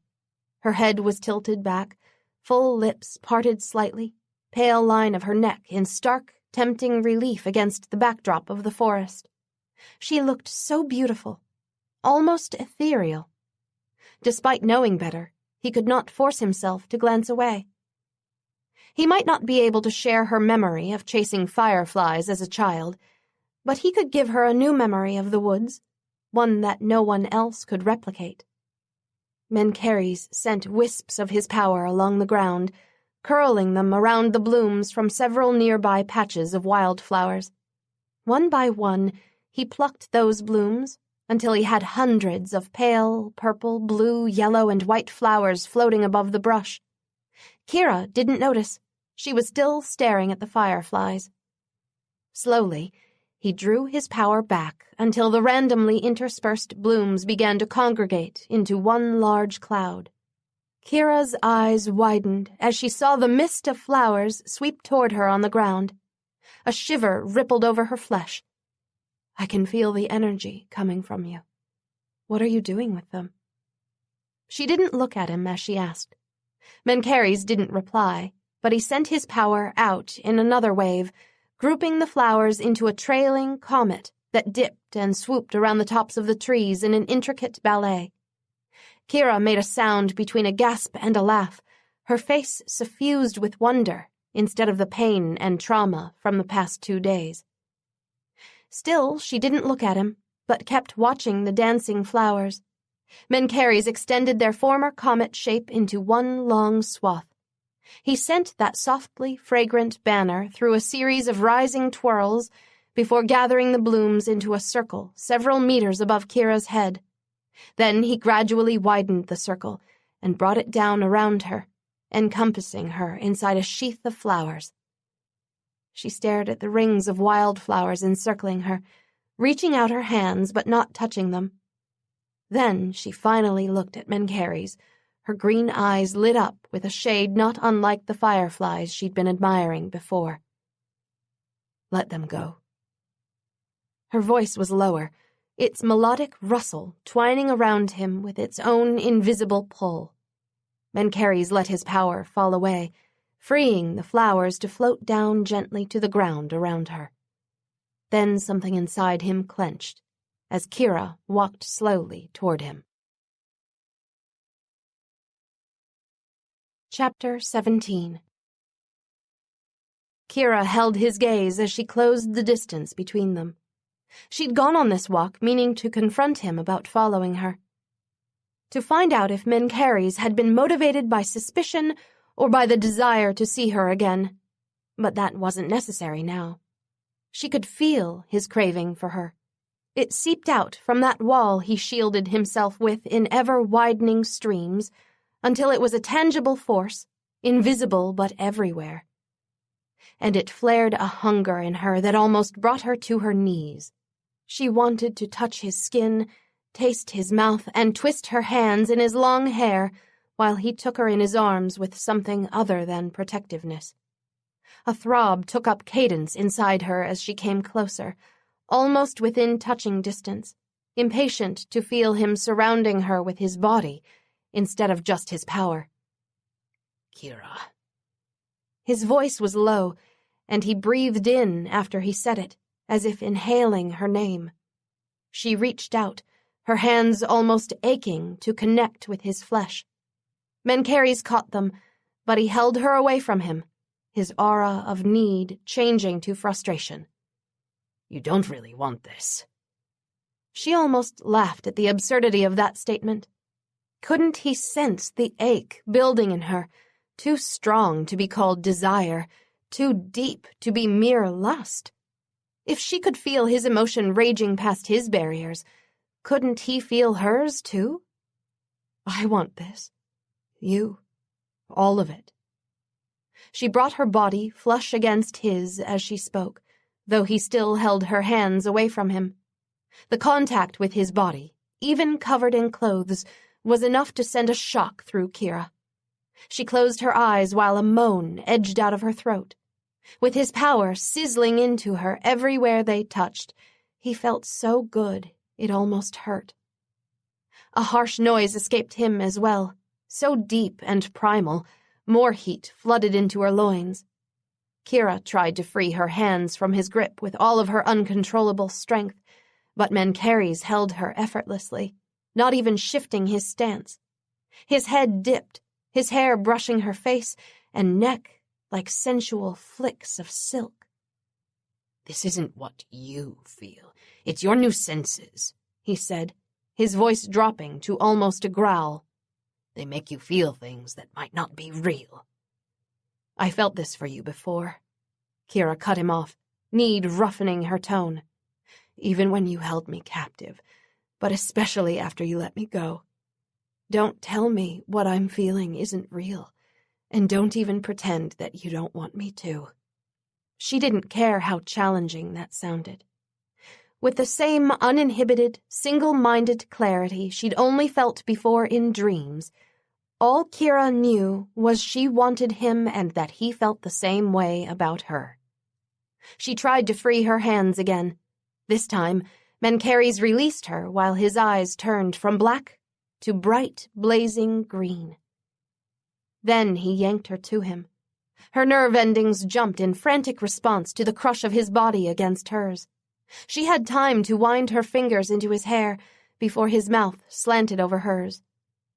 The jolt she felt at that contact seemed to go straight to her core, sending a ripple of shocks through her. His tongue raked past her lips to explore her mouth with blistering passion. He tasted like dark spices, rich and heady, exotic and intoxicating, filling her with heat. The erotic way he stroked his tongue along hers only increased when Kira's fangs burst free, inadvertently drawing his blood. Instead of pulling back, Mencheres kissed her deeper, holding her tighter, lifting her until her feet were off the ground and it was just his arms keeping her upright. Her initial desire felt like only a vague whisper of longing.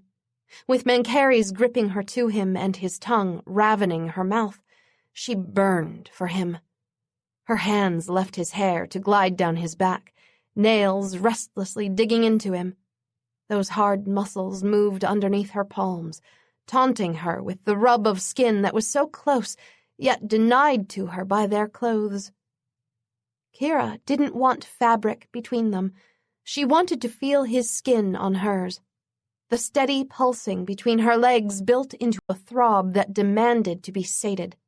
She tried to tell him that, but his mouth continued to dominate hers with hungry, sensual insistence. She couldn't speak. She could barely even think. Something soft brushed down her back and legs. Then, somehow, her sweater and jeans were gone, and Mencheres was on the ground with her on top of him. She didn't pause to wonder at the buttons that popped off his shirt of their own accord before the fabric slithered away from him. All she cared about was the incredible surge she felt when their skin met. How hard, smooth, and tight his chest felt against her breasts, and how it seemed that he suddenly had a dozen hands, because she felt him stroking every part of her. The sensations bombarding her were just as intense as when Kira first awoke as a vampire, only this time they weren't frightening. Her skin felt feverish, her body trembling with need and shuddering with ecstasy, just from the feel of him. A loud moan broke free when Mencheres slid his mouth down from her lips to her throat, grazing her skin with his prominently extended fangs. Instead of biting her, he licked and sucked the highly sensitive spot where his fangs had pierced her 2 nights before. The electric feel of his mouth shot a path of blind, aching need from her neck to her loins, making everything inside her tighten. "I want you so much," she gasped, grinding herself against him. Mencheres tore away from her throat with a groan that seemed to echo all through him. She gripped his hair, desperate to have his mouth on her again, and then felt the aching bliss of him molding her to him before he kissed her once more. Her desire rose to a painful level. Kira curled her fists in his hair, almost tearing it out in her impatience to bring his mouth closer. When his hand slid up her thigh, she let out a smothered groan at the tingling trail it left. Then he cupped her sex, his palms sensually grinding against her clitoris with firm, circular strokes, his fingers devastating her with their skill even through her panties. Molten heat blasted through Kira as all her lower nerve endings felt like they'd been struck by lightning. The sensation was so intense, so fierce, it overwhelmed her. She cried out at the sudden convulsive tightening within her, ecstasy blasting through her in uncontrollable waves that rippled from her core and spread out to the rest of her body.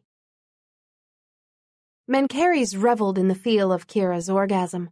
The intoxicating sweetness of her mouth, the torturous ecstasy of her skin against his, her body shuddering on top of him while hoarse cries vibrated against his mouth. It was a memory he would replay many times in the future, however short that future might be. But he'd already taken more than he should. If he were honorable, he'd have assuaged Kira's need without laying hands on her. He'd used his power for those purposes in the past with other new vampires he sired, but always at a distance, where it was impersonal. All vampire urges were too overwhelming to control at first, and lust was no exception. But when Kira told him she wanted him, when she reached for him. Mencheres could not bring himself merely to satisfy her with his power. He had to have his hands and mouth on her, feel her next to him, no matter that it was as painful as it was magnificent. With the greatest reluctance, he ended their kiss, licking his lips to savor Kira's taste one last time. Then he sent his power out to gather up the sweater and pants that he'd hastily stripped from her before. Her head dropped to his shoulder, those soft, full lips seeking out his flesh. A tremor went through him as her tongue flicked out, teasing and stroking his skin from his shoulder to the hollow of his throat. Ah, gods, if only things were different. Kira, we must stop. Mencheres forced himself to sit up, to set her back until her lovely face was staring at him in confusion, instead of being pressed to his flesh. What's wrong? Everything about her was an enticement for him to forget his principles. Her breasts strained against her bra, her lace underwear was more alluring than concealing, and her lemony scent was both sweeter and muskier with her lust. He closed his eyes. If he even allowed himself to imagine that she tasted as good as she smelled. We cannot do this. You are impaired from your new senses. Later you would rightly be angry at me for exploiting your condition if I took you. Kira let out a sound between a scoff and a disbelieving laugh. You're just intending to stop because you think I don't know what I want? He tried to remember the things he'd said to other people he'd sired when he was in a similar scenario, but he'd never wanted them with the same fierce need that clawed at him now. It was hard to form logical words when his attention kept being distracted by Kira's scent on his skin, how near she was to him, and how ravishing she looked in her minuscule undergarments. This isn't what you would choose of your own uninfluenced will, he managed to grit out. If this were any more difficult, he'd call it torture. Kira jumped up in a single leap, grabbing her pants and sweater from the ground nearby. Unbelievable. Do you always do other people's thinking for them? Or is this something you've reserved just for me? The acid in her tone was unexpected. Did she believe that he refused her out of a lack of desire? The notion would have been laughable if he wasn't suffering so strongly at the moment. I've had experience with new vampires. Right now, your new senses are directing your actions instead of your will. To assume you mean what you say under these circumstances is tantamount to— You really do just make up other people's minds for them, Kira interrupted, yanking on her pants. Wow, that must piss them off. It's got me infuriated too. Congratulations, you win. Now I don't want you anymore. You never offered yourself to me before this, Mencheres snapped, his controlled facade cracking under the weight of his frustration. You stayed under my roof for a week when we met, yet all that time you only spoke of your desire to leave, not of any longing for my attentions. She strode over, her jeans not all the way closed because she'd ripped them when she pulled them on. When we first met, I thought you were going to kill me. Then, when I knew you weren't, you were still holding me captive. I wasn't about to indulge in a smutty case of Stockholm Syndrome by telling my captor how hot he made me. Although, if you remember, I did tell you something to that effect one day. Then, when you let me go, which was the one thing that made it possible for me to act on what I felt toward you, you just vanished. I thought you could care less about me. If not for what you did with my boss, I never would have even gone looking for you.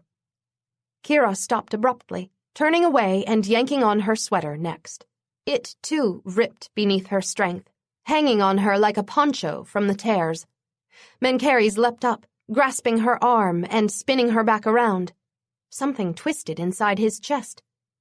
What was this? You came looking for me. When? A harsh laugh escaped her. The very next night after you mesmerized my boss. I went to all the places in my old case files that might have a paranormal association. You know why I was in the strip club that night? I wasn't there investigating a missing persons case. Finding Jennifer was an accident. I was there looking for a connection to you, because I wanted to see you again without that whole captor-captive thing between us. For several moments, Mencheres could not speak. She'd been at the club that night, searching for him? Spent other nights seeking him out as well? Could Kira truly have felt the same inexplicable, insistent draw to him that he'd felt for her? It defied reason that she would have sought him out for any other purpose. Her personality wasn't compatible with humans who flocked to the undead merely to seek the sometimes dangerous thrill of a vampire's company, and she hadn't needed him for anything else. He'd made sure of that when he gave her all the blood she would require for her sister before he'd left her. She stared at him, moonlight reflecting in her green eyes. "Say something, even if it's to tell me I was an idiot for chasing after you, and I deserved to end up as a vampire over it. At least that's better than silence." Her naked honesty was so unlike his normal, guarded speech. Reason warned him to tell Kira she was right, that a human plunging herself into the vampire world without a protector usually did end up suffering serious consequences. But he couldn't utter that statement, nor could he tell Kira the other thing that would be better for her to believe, even though it was a lie, that he cared no more for her than any of his other property. Under the weight of her gaze, however, all of his cool logic crumbled, and he found himself responding with the same raw honesty she'd shown him. "I am master of a large line of vampires and humans, and yes, I often do people's thinking for them. Moreover, I have betrayed almost everyone I've loved, including participating in my wife's murder and withholding important information from my co-ruler. My other sins are too numerous to list, and I have certain death looming in my future. So as soon as you are able to control your condition, Kira, you would do well to forget me." She kept looking at him with that level, penetrating stare, no disgust or shock on her face. Mencheres waited, expecting any moment for his words to sink in and her reaction to change, but the minutes ticked away, and still her expression didn't alter from thoughtful contemplation. "I'm getting hungry," she said at last, turning away and starting back through the woods toward his house. He gazed at her retreating back in astonishment. Where were her reprimands? The castigation of his character that so many others would be quick to oblige him with were he to have said the same to them. Furthermore, he didn't sense an oncoming attack of hunger from Kira, but perhaps she was shielding it, or learning to anticipate her cravings. He gave his head a slight shake and followed after her, leaving his shirt behind on the ground. He'd already have too many memories of tonight without a tangible memento to torment himself with. Despite that, he licked his lips one more time, absorbing Kira's taste and remembering the feel of her shuddering in pleasure on top of him. If he'd known she'd searched for him, that her desire was not wholly based on her new, uncontrollable senses, would he have had the strength to refuse her before? No. The answer reverberated all through him, followed immediately by another taunting question. Now that he knew these things, would he have the strength to stay away from her? Chapter 18. Kira forced herself to set the mug down, even though there was still a swallow left in it. She slid it across the table to Gorgon. "I'm done." The words were perhaps the hardest she'd uttered, yet she felt an accompanying swell of pride, even through the howls of hunger that demanded she snatch that mug back and lick every drop from it. Gorgon grinned at her. "Only your 5th day undead. You're a strong one, aren't you?" Kira allowed a tight smile to cross her face. "Years of dieting makes lots of women tough when it comes to controlling our appetites. Who knew that saying no to desserts would turn out to be boot camp for becoming a vampire?" Gorgon laughed, taking her cup and rinsing the remaining blood out in the sink. Kira noted that he never drank from the bags that compromised the entirety of her meals, but he did disappear several hours each night. She hoped he varied his donors, or that their nearest neighbors weren't anemic. He tossed Kira a bottle of water from the refrigerator next. She drank it, grimacing at how it tasted now, but having already been warned that drinking water was important during her first couple weeks as a vampire. It seemed her new body burned through all the sustenance it received from blood without leaving anything left over to keep her from looking like a grape left too long in the sun. Kira hadn't asked how it was possible that she could drink or eat, but no longer had any need for a toilet. Some vampire mysteries she wasn't prepared to have explained to her yet. On the plus side, she'd never have to deal with her period again, but having motherhood yanked out from under her was rough. Still, Tina had weathered the same inability to get pregnant due to her disease. Kira wouldn't let herself fall into a slump over her similar new childless state, especially since she could always adopt, way in the future when she'd come to terms with everything her new existence entailed. Now, Gorgon turned around, holding out an egg carton. "Let's try this again." Kira eyed the egg crate with a mix of frustration and determination. A simple rule for new vampires was that if they couldn't handle egg cartons without breaking the eggs, then they couldn't be around humans without running the risk of inadvertently crushing them with a casual touch. In the past several days, Kira had demolished more egg crates and had her hands coated in more yolk than she wanted to remember. She still felt like she had some of that sticky substance stuck between her fingernails no matter how she scrubbed, but she was getting better. She managed not to rip doors off anymore, or leave holes instead of footprints in the floor, and the last egg carton she'd handled only had one broken egg in it when she was done.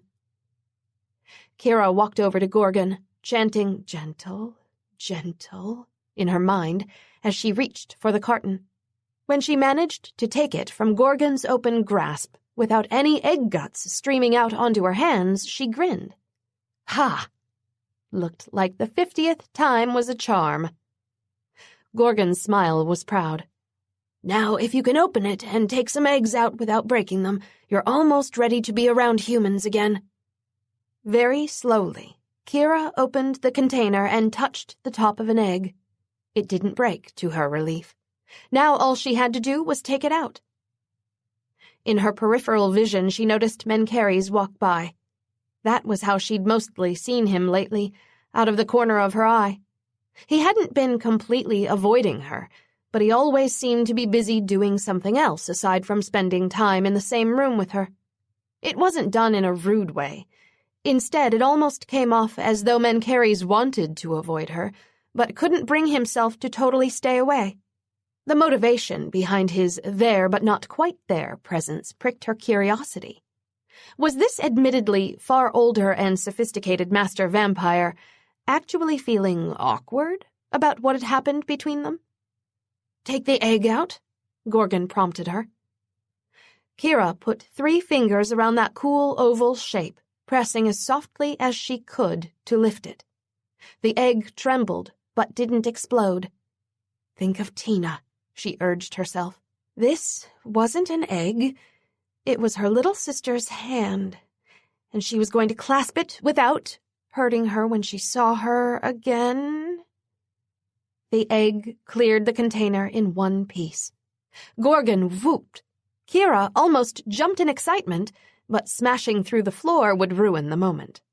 She looked up, the egg cradled in her hand, to see Mencheres watching her. He had a pleased expression on his face that quickly turned impassive once her eyes met his. "Still playing Mr. Cool, she mused, returning her attention to the egg crate. "I'm going to try for another one," she told Gorgon. He grinned. "Go for it." As she reached for another egg with her free hand, her thoughts returned to Mencheres. After his confession in the forest, Kira mulled over whether he was really as despicable as he'd made himself out to be.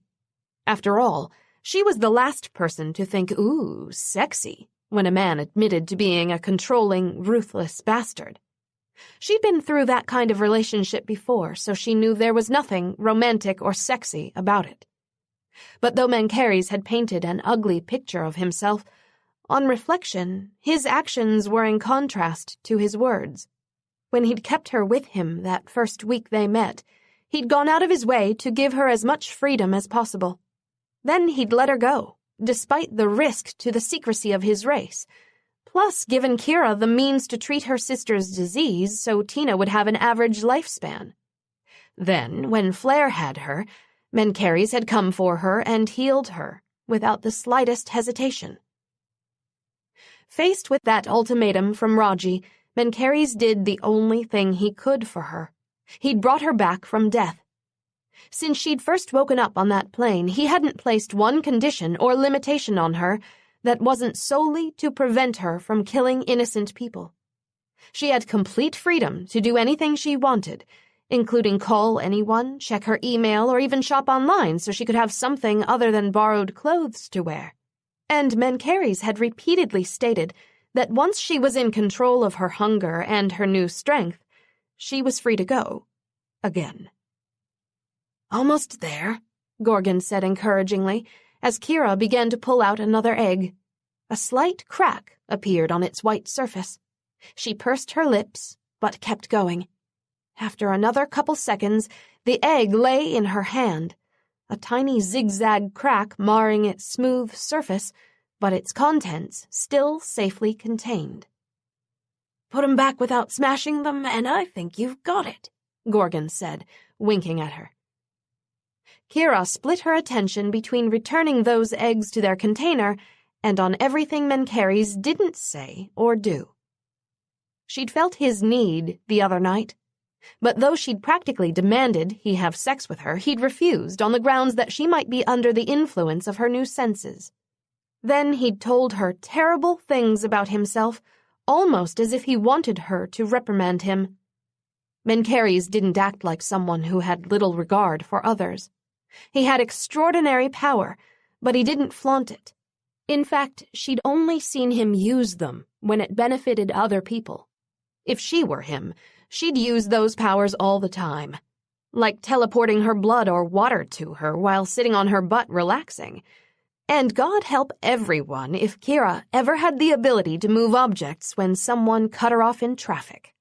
No, there was far more to Mencheres than the way he'd so harshly described himself. Despite his admonition for her to forget him once she regained control of her new condition, she had no intention of doing that. Out of the corner of her eye, Kira watched Mencheres walk into the next room with his usual gliding stride, his posture straight and regal, his ass filling the back of his pants with a sexiness that was sinful. No, he wasn't scaring her away that easily. She would wear down that shell he'd erected around himself when it came to her, and then she'd see if the connection between them, the same one Mencheres seemed to be trying so hard to avoid, was as strong as she suspected. Kira got the eggs back in their cardboard cradle, smiling at her accomplishment and already planning her next move. Game on. Mencheres heard the door to his bedroom open, but he didn't open his eyes. The hot water in the bathtub was soothing. He was loath to break the temporary peace of soaking beneath it for something as trivial as Gorgon dropping off his laundry. Even though he'd told his friend that he could see to his own menial tasks, Gorgon insisted on doing them himself. And in truth, it might take Mencheres a few minutes to figure out how to operate a modern washing machine. He usually had a large vampire and human staff in every house he stayed at, so others had handled such tasks for him. Perhaps Gorgon thought his efforts now would be in lieu of needing to replace Mencheres' entire wardrobe later. But then a tapping noise snapped his eyes open. He looked through the veil of bathwater to see Kira framed in the doorway, her slim fingers drumming on the frame. His head cleared the water in the next instant, alarm ringing through him. "Is something wrong?" "No," she said, coming into the bathroom to lean against the countertop. Gorgon left to take a walk, which I assume means find his dinner, and I was feeling a little lonely. Her green eyes were clear and guileless, but Mencheres rather doubted the veracity of her statement. Never before had Kira even entered his bedroom, let alone surprised him while he was in his bath. She had a method to her actions. What method he did not know. Yet. "Lonely?" he repeated, raising a brow. She shrugged. Everyone I know is sleeping at this hour, and there's only so much TV a person can watch before it drives you insane. Since I'm just barely getting a handle on my hunger and my strength, I thought it was a good idea to talk to you instead of stressing myself just pacing the floors until Gorgon got back. Was I wrong? That guileless gaze again, but with a hint of challenge this time. Mencheres felt his mouth twitch. She was daring him to tell her to leave with the implication that it would set back her admirable progress. He was curious to see where she intended to take this. Please, do stay. He settled himself back against the edge of the large tub, lacing his fingers behind his head. Kira's gaze lingered over his chest before it flicked lower to the bathwater, paused, and then a slight grin broke out across her face. Bubbles. On a scale of 1 to 10, a bubble bath has to rank a 0 as far as things I'd expect an older-than-dirt, badass vampire to indulge in. The only thing that would surprise me more was if you pulled out a rubber ducky. He fought another, stronger twitch of his lips. Bath toys are reserved only for the oldest, most lethal vampires. I have a full century to age and another 1,000 men to kill before I reach that hallowed landmark. Kira laughed, a feminine, throaty sound that made things tighten in him, reminding Mencheres of why he'd tried not to linger long in her presence the past few days. A harsh tingling began in his groin, the silent demand from his body urging him to send his blood there. He ignored that, glad he had control over such things instead of his loins doing as they pleased. "So, how am I doing?" Kira asked, propping herself up to sit on his countertop. It creaked at the first touch of her hands, but she hadn't exerted enough force for it to break. Again, admirable progress. He closed his eyes. Perhaps it would be easier to continue ignoring the urges of his body if he didn't keep looking at her. It was torment enough to have her scent filling the room, teasing him with her nearness. You are progressing very well. In another few days, we will show you how to feed from humans. When you're able to do that without assistance, you will have no need to remain here. I don't want to feed from humans, she said at once, that previous lightness fading from her voice. I'll stick to the bagged blood. Heat it up, and in a mug I can pretend it's really thick coffee. Biting into someone's skin? No, I don't want to do that. Mencheres didn't open his eyes. You must, even if it's not your preferred method of feeding. If hunger strikes when you're in a place where bagged blood is unavailable, better to know how to feed without injuring a human than to accidentally maim or kill one out of your own inexperience. He could almost hear her chewing on her lip. You have a point, she said at last. Mencheres didn't bother to inform Kira that once she'd tasted blood straight from the vein, it was doubtful she'd return to her bagged alternative. There was no comparison in taste between fresh blood and bags of plasma. Even the energy derived from fresh blood was more potent than the substitute. That crooked cop Raji, what does he have against you? Kira asked, the change of subject surprising him enough to open his eyes. He almost sighed. Even if he could sum up several thousands of years' worth of antagonism between him and Rajedev into a short explanation, he didn't want to. However, since their bitter feud had resulted in Kira losing her mortality, it wasn't fair to refuse to answer. Raji came from a line of rulers where each heir was allotted a certain number of years to reign over their human subjects. At the beginning of each reign, the heir was turned into a vampire, granting the chance for immortality, but also ensuring that the heir could have no living children. Consorts were provided for the heir's wife, and of the children they bore, one was chosen as the new heir. This system was honored for many generations, until Raji. He was bitter after giving up his allotted time to reign. When his successor mysteriously died before the end of his reign, the responsibility of choosing a new heir fell to Raji. He delayed naming another and sought to retake power instead.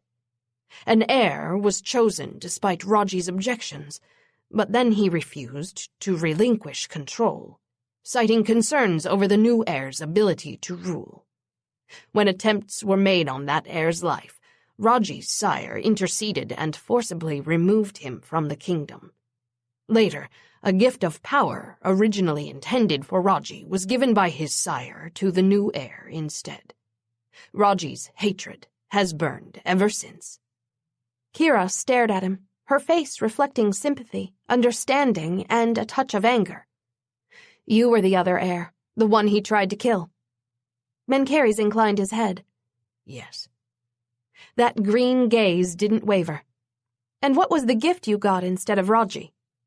It would vary depending on the individual, but what I received was additional strength, the ability to read human minds, visions of the future, and the power to locate and control people or objects with merely a thought.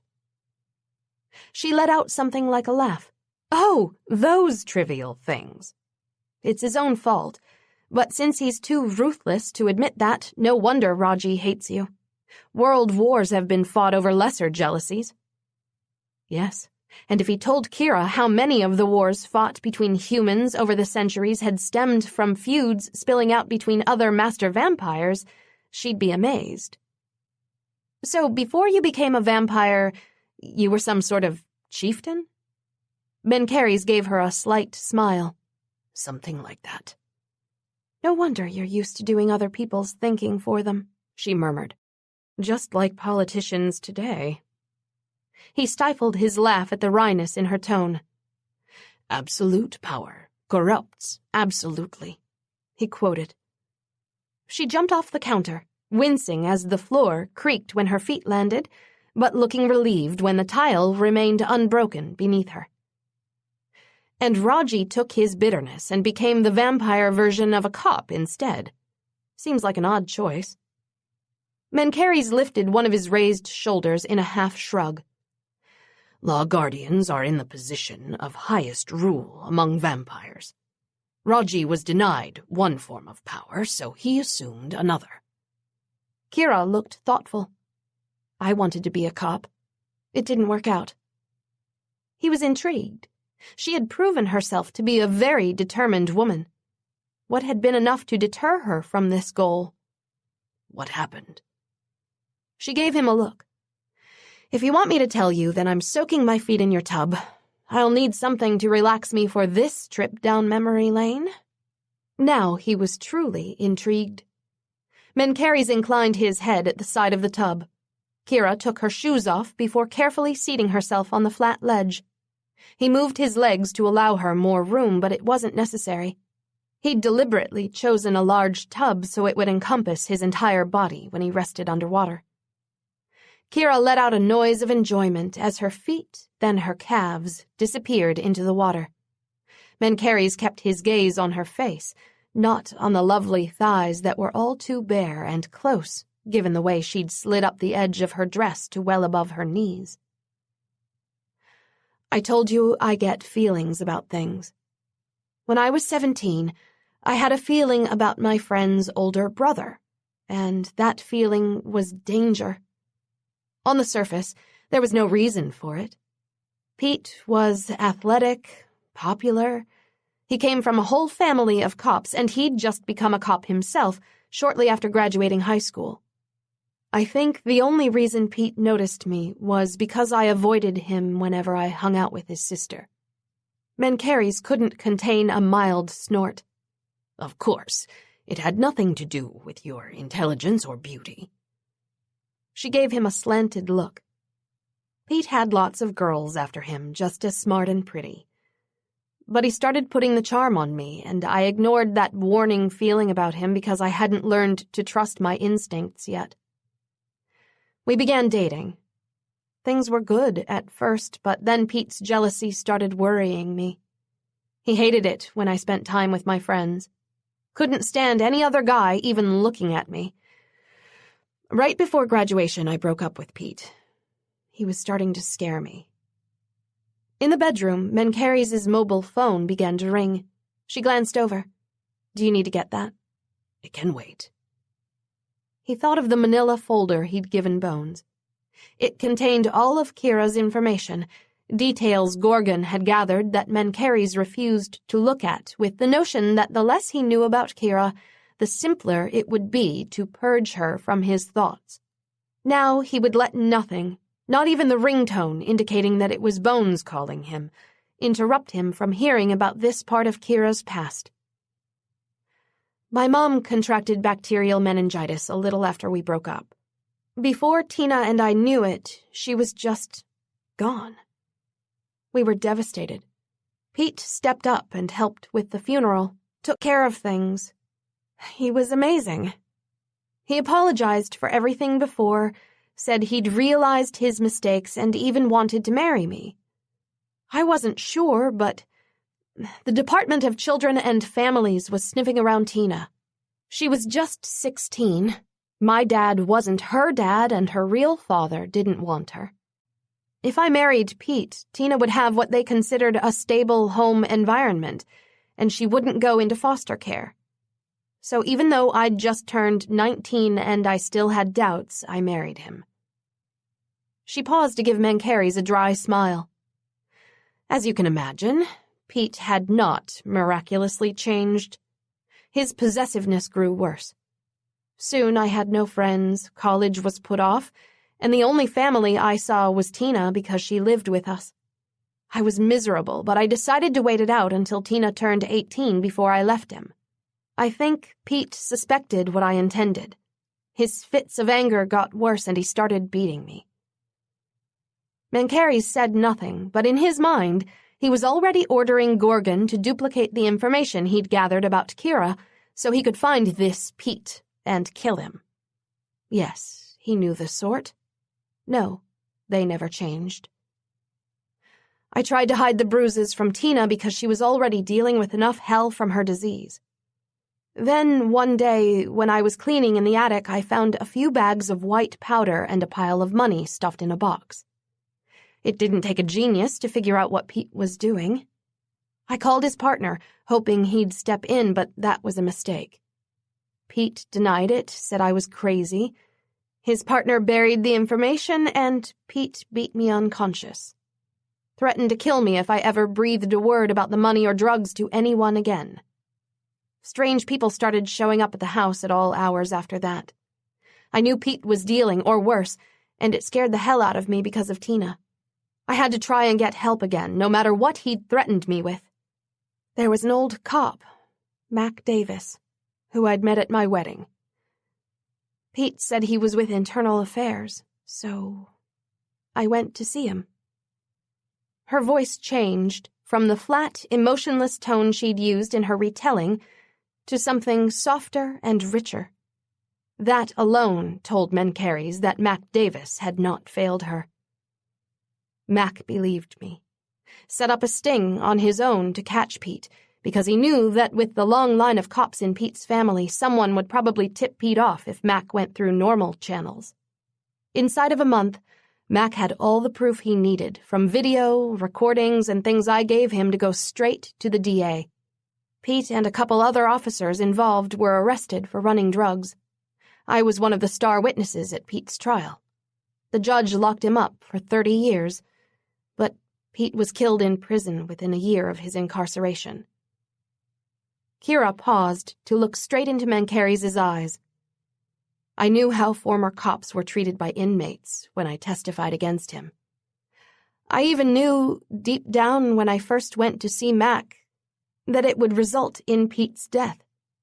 But though a part of me still loved him, I did it anyway. Pete's family calls me a murderer, but I didn't kill him. He chose his actions, and that sealed his fate. I regret his death, but I don't regret saving myself and my sister. She glanced away then with a self-deprecating shrug. After I saw how one good cop like Mac could reverse the damage so many bad ones had caused, I went to college, got a degree in criminal justice, and went through police academy. Aced it, too. But despite getting my certification in law enforcement, no police agency would hire me. Some of Pete and the other cops' friends blackballed me. So instead of being a police officer, Matt got me a job to train as a private investigator. It's not much, beyond chasing cheating spouses and a ton of paperwork now, but it has potential later for making a difference in people's lives. Mac died a year ago. His credo was to save one life every chance he got. He ended up saving a hell of a lot more than one. And now it's my goal to do the same. Chapter 19. So many emotions ran through Mencheres. Satisfaction that the man who'd abused Kira was dead. Admiration for her icy bravery at such a young age. Gratitude toward the human who'd interceded for her. Anger at the policeman who'd denied Kira a job out of loyalty to those who'd disgraced the law. Above every emotion, however, was empathy. He knew the agony she'd felt being the cause of death to someone she'd once loved, even if Kira hadn't been the actual instrument. Yes, he was all too familiar with the pain of making that choice, then having to carry it through to the bitter, bloody end. Few people would ever know how heavy a weight that was to carry. Of all the people in the vicinity of that warehouse 3 weeks ago, to have Kira be the one who'd followed his voice and come through that door had to be more than coincidence. It had to be fate. But with that looming darkness waiting for him, could Kira be fated to be the cause of his death? In so short a time, her position in his life had risen to one of great importance. No one else in 2 millennia had been responsible for such a large change in his actions, thinking, and feelings. Cold reason was what had kept him alive throughout these many long, war-filled years, but whenever he was near Kira, reason left him. If he sought to stave off that impending dark void, his best chance was to cut Kira off from him. Those ruled by emotion instead of reason were so much easier to kill, as he well knew. Yet, looking at Kira, he cared not about reason or death. Or his phone, which began to ring again. Mencheres slid through the water toward her, drawn by the same inexorable compulsion that led moths to dance with flames. He'd had several lifetimes' worth of reason, cold machinations, and, ultimately, emptiness. Perhaps the moths knew what he didn't, that the joy of the flame was worth the price of destruction. He intended to find out. Kira's eyes darkened to a richer shade of green as he approached. He set his hands on either side of her, bracing against the ledge of the tub as he rose to his knees. Her legs brushed his chest, the water running down him soaking the ends of her dress, but she didn't draw away. Instead, her scent flared with desire as she slowly perused his body. "I can almost feel your gaze on me," he murmured, heat winding into his loins as he sent his bath-warmed blood there at last. "If you expected me not to look, Mencheres, you underestimate yourself." Her voice was husky, lingering over the syllables in his name like she was caressing them. He moved closer, pressing his body against her knees until she either had to edge away from him or open them. Kira parted her legs, careless of the water that soaked her as he brought his body flush against hers, savoring her moan as their skins met. She slipped her arms around his neck, her fingers separating his hair into several thick strands while she stared into his eyes. "Not going to decide to stop halfway through again, are you?" He dropped his mouth to her ear, licking the tender shell once before replying. "I was separated from my wife for over 9 centuries and forbidden by law from lying with anyone else. After her death, no one tempted me enough. Until you." A noise of astonishment escaped her as Kira drew back to look at him. "You haven't had sex in over 900 years?" She swallowed. "If you're trying to say you want to take things slow, wait until we get to know each other better." He laughed, pulling her down into the tub with him. "No, I'm warning you that I will show you no mercy." He kissed her with all of the pent-up hunger that had been raging in him for the better part of a millennium. Kira's arms tightened around him, the taste of her mouth intoxicating, the caress of her tongue a sensual extravagance. Water sloshed from the tub as he pulled her dress off and flung it aside. Her bra and underwear were likewise discarded, until nothing interrupted the sleek smoothness of her flesh along his. She moaned as she ran her hands down his body. He slid his mouth from hers, kissing that beautiful jawline before moving down to the fullness of her breasts. He filled his mouth with each of them in turn, sucking on her nipples until Kira's gasps became cries, and her nails raked down his back. Her touches became more frantic, and she curled her legs around his waist. The feel of her wrapped around him was magnificent, each luscious twist of her body inflaming, but he wouldn't rush this moment. He wanted to explore her more fully first. He caressed her breasts as his head dipped below the water. That tight adornment of curls teased his mouth before his tongue parted her depths. Lust mounted with unbearable intensity at his first taste of her. Her slick softness was addictive, urging him to flick his tongue faster, deeper, until more of her honey flavored his mouth, and her cries had an urgent, rhythmic edge. Her pleasure only heightened his overpowering, aching need, tightening everything inside him with ravenous demand. He had to be inside her. Had to. Mencheres shot from the tub with a snarl, only their centuries-long friendship stopping him from striking out with lethal force at the vampire who intruded. Gorgon stood in the bathroom doorway, his expression grim. "If it weren't life or death, believe me, I wouldn't interrupt, but you need to see this. Now." If Kira could still have blushed, her cheeks would have been fire-engine red. Staying in the bathroom and never setting eyes on Gorgon again sounded like a good plan to her, but the words life and death made it impossible for her to cater to her embarrassment. Mencheres had closed the bathroom door with a muttered apology when he stalked out to see whatever it was Gorgon interrupted them for, so she had a private moment to gather her shattered equilibrium and a towel before she followed him. "I tried to call," Gorgon was saying as he went over to Mencheres' computer, of all things. "Bones did, too.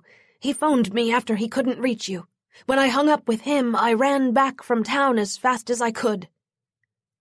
Mencheres stood with his arms crossed, still naked, water dripping onto the carpet beneath him. Kira noticed he had a tattoo on his back of a symbol she didn't recognize, but she didn't take the time to admire it, with her attention fixed on what Gorgon was doing. "You can't tell me what it is that's so urgent while you are preparing the computer?" Mencheres growled. "That strip club from the other night was torched," Gorgon said while his fingers moved rapidly across the keyboard. "Those 3 vampires are dead, plus several humans as well, but that's not the real problem." "Was Jennifer one of the humans killed? Jennifer Jackson?" Kira asked, taken aback by how coolly Gorgon described the deaths. "It'd be better if she had been," Gorgon muttered. Kira gasped at his reply. Mencheres drew her into the circle of his arms, his wet hair falling across her shoulders, mouth lightly brushing her temple. "This news, while important, could have waited," he said to Gorgon in a hard tone. Gorgon glanced up after a few more rapid taps of his fingers. "This can't." The site for a Chicago news channel filled the laptop screen, video segment from the 11 o'clock news in the center of the page. Kira's eyes widened at the frozen image with the headline of "Vampire Role-Playing Responsible for Arson?" It wasn't the headline that stunned her. It was seeing herself in the image. Her head back, Mencheres' mouth latched onto her throat. "Oh my God," she whispered. Gorgon clicked play, and the news anchor's voice flowed out, talking about the grisly scene of burned bodies that firefighters found when they responded to the call. Surprisingly, the arson had happened the day before yesterday, not this past evening, but what had been discovered in time to make the 11 o'clock news was the security footage. The only set recovered from the scene damaged, but some viewable segments still remaining. don't have the names of the participants involved," the news anchor droned on in a professionally somber voice. "Police are still in the process of seeking their identities, but as you can see, there seems to be a bizarre imitation of a vampire. That's right, I said vampire ritual taking place. Let's watch the footage, Robert." Mencheres' grip on Kira tightened as she watched, speechless, while her death took place on screen. When she saw Mencheres pull her necklace off and use it to cut open his own throat, her hand convulsively closed over her cross. He must have replaced the chain, she thought, feeling numb. She'd never even noticed a time when her necklace wasn't on her, but she'd been dazed from bloodlust that first day. "You will regret this," Mencheres said on screen to Raji after she'd finished slurping from his neck and her body was motionless. The law guardian folded his arms. "You threaten me?" It seemed like the screen tightened to show a close-up of Mencheres' face. "I promise you." The image faded to show the news anchor again. She asked anyone with information about the identities of the people on the video to contact the Chicago Heights Police Department, Crime Stoppers, or the news headquarters. Kira still couldn't seem to form any words. My sister might have seen this, she found herself thinking in a frozen, detached way. Or her brother, or her boss, or Lily, any of the other people at her office. Hell, the cops who had been at Pete's trial years ago might recognize her. In less than 5 minutes, all of her chances to return to some semblance of her former life were torched with the same ruthless efficiency as the fire that destroyed the strip club. "Raji," Mencheres spat. "This is an unpardonable crime, even for him." Gorgon gave him a steady look. "The law guardian's claiming you killed those people and burned down the club." Mencheres stared at Gorgon, absorbing that information. His arms stayed around Kira, feeling the fine tremor that went through her. "Was this all the footage recovered?" she asked in a raspy voice. "The video from that night is several days old. Wasn't there more recent tape available, maybe one that showed the real murderer and arsonist?" Mencheres didn't need to see Gorgon shake his head to know the answer to that. He'd guessed that the rooms in the club were videoed. Raji obviously had as well, and the law guardian would have made sure nothing that incriminated him would have been left at the scene. No, Raji had only left images that looked very damning for Mencheres to anyone in their world who saw them. "No footage was found dated later than this, and what you saw was an abbreviated version. The full clip isn't on the news station site, but it's up on YouTube and various other places." "Show me," Kira said at once. Gorgon glanced at Mencheres. He gave him a barely perceptible nod. After a few clicks, the YouTube version began to play. It was significantly longer, starting when Mencheres first arrived to heal Kira and ending with him carrying her newly dead body from the room. The cold part of him could admire Raji's cleverness. Saved on tape for all the world to see was Mencheres' veiled threat to the 3 vampires who'd injured Kira, his clear displeasure with the law guardian's sentencing, and his open threat to Raji at the end. Brilliant. "Look at the comments." Kira's voice was hollow. "They're critiquing my death." He scanned the commentary below the video box. Phrases such as, "OMG, that's so fake," "Shoulda had more blood," "Worst actress ever," and "WTF is up with the lame glowing eyes," were all he read before he shut the laptop with a flick of his mind. Kira tugged at his arm and Mencheres released her. I don't know, I should call Tina. If she wakes up tomorrow and sees this, she'll freak, but what am I supposed to say?" she mumbled as she began to pace. "You should get dressed," he said, gentling his voice to take out the anger and bitterness he felt toward Raji. "Yeah, dressed." Kira wandered out of the room, still plainly shaken. Mencheres could not fault her. He knew Raji had sabotaged more than his life with this ill deed. He met Gorgon's blue gaze. "This is bad," Gorgon said, stating the obvious. "With Flare, Patches, and Wraith dead, Plus, the strip club burned. Most vampires who see this video will believe Raji's assertion that you made good on your threats. That wasn't the real concern, as Gorgon knew. Killing 3 masterless vampires and a few humans wouldn't rouse the Guardian Council's interest. Leaving behind evidence of the vampire race for any human to download on the internet? That would concern all vampires. Certainly, it would be easier to believe I did this than to believe a log guardian endangered the secrecy of the race this way. Mencheres' mouth twisted. Nor do I have adequate proof of my innocence. The only people who know I was here during the fire are you and Kira. The same ones involved in the crime. Raji had chosen his attack well. We need to leave at once, he stated. Raji may have gambled that I was tending to Kira myself in her early days, away from most of my people and any alibi for the fire, but he also may have spies watching us. Even now, guardians or enforcers could be coming. Gorgon gave him a somber look. It's better if none of us were brought before any guardians until you have means to prove that Raji did this.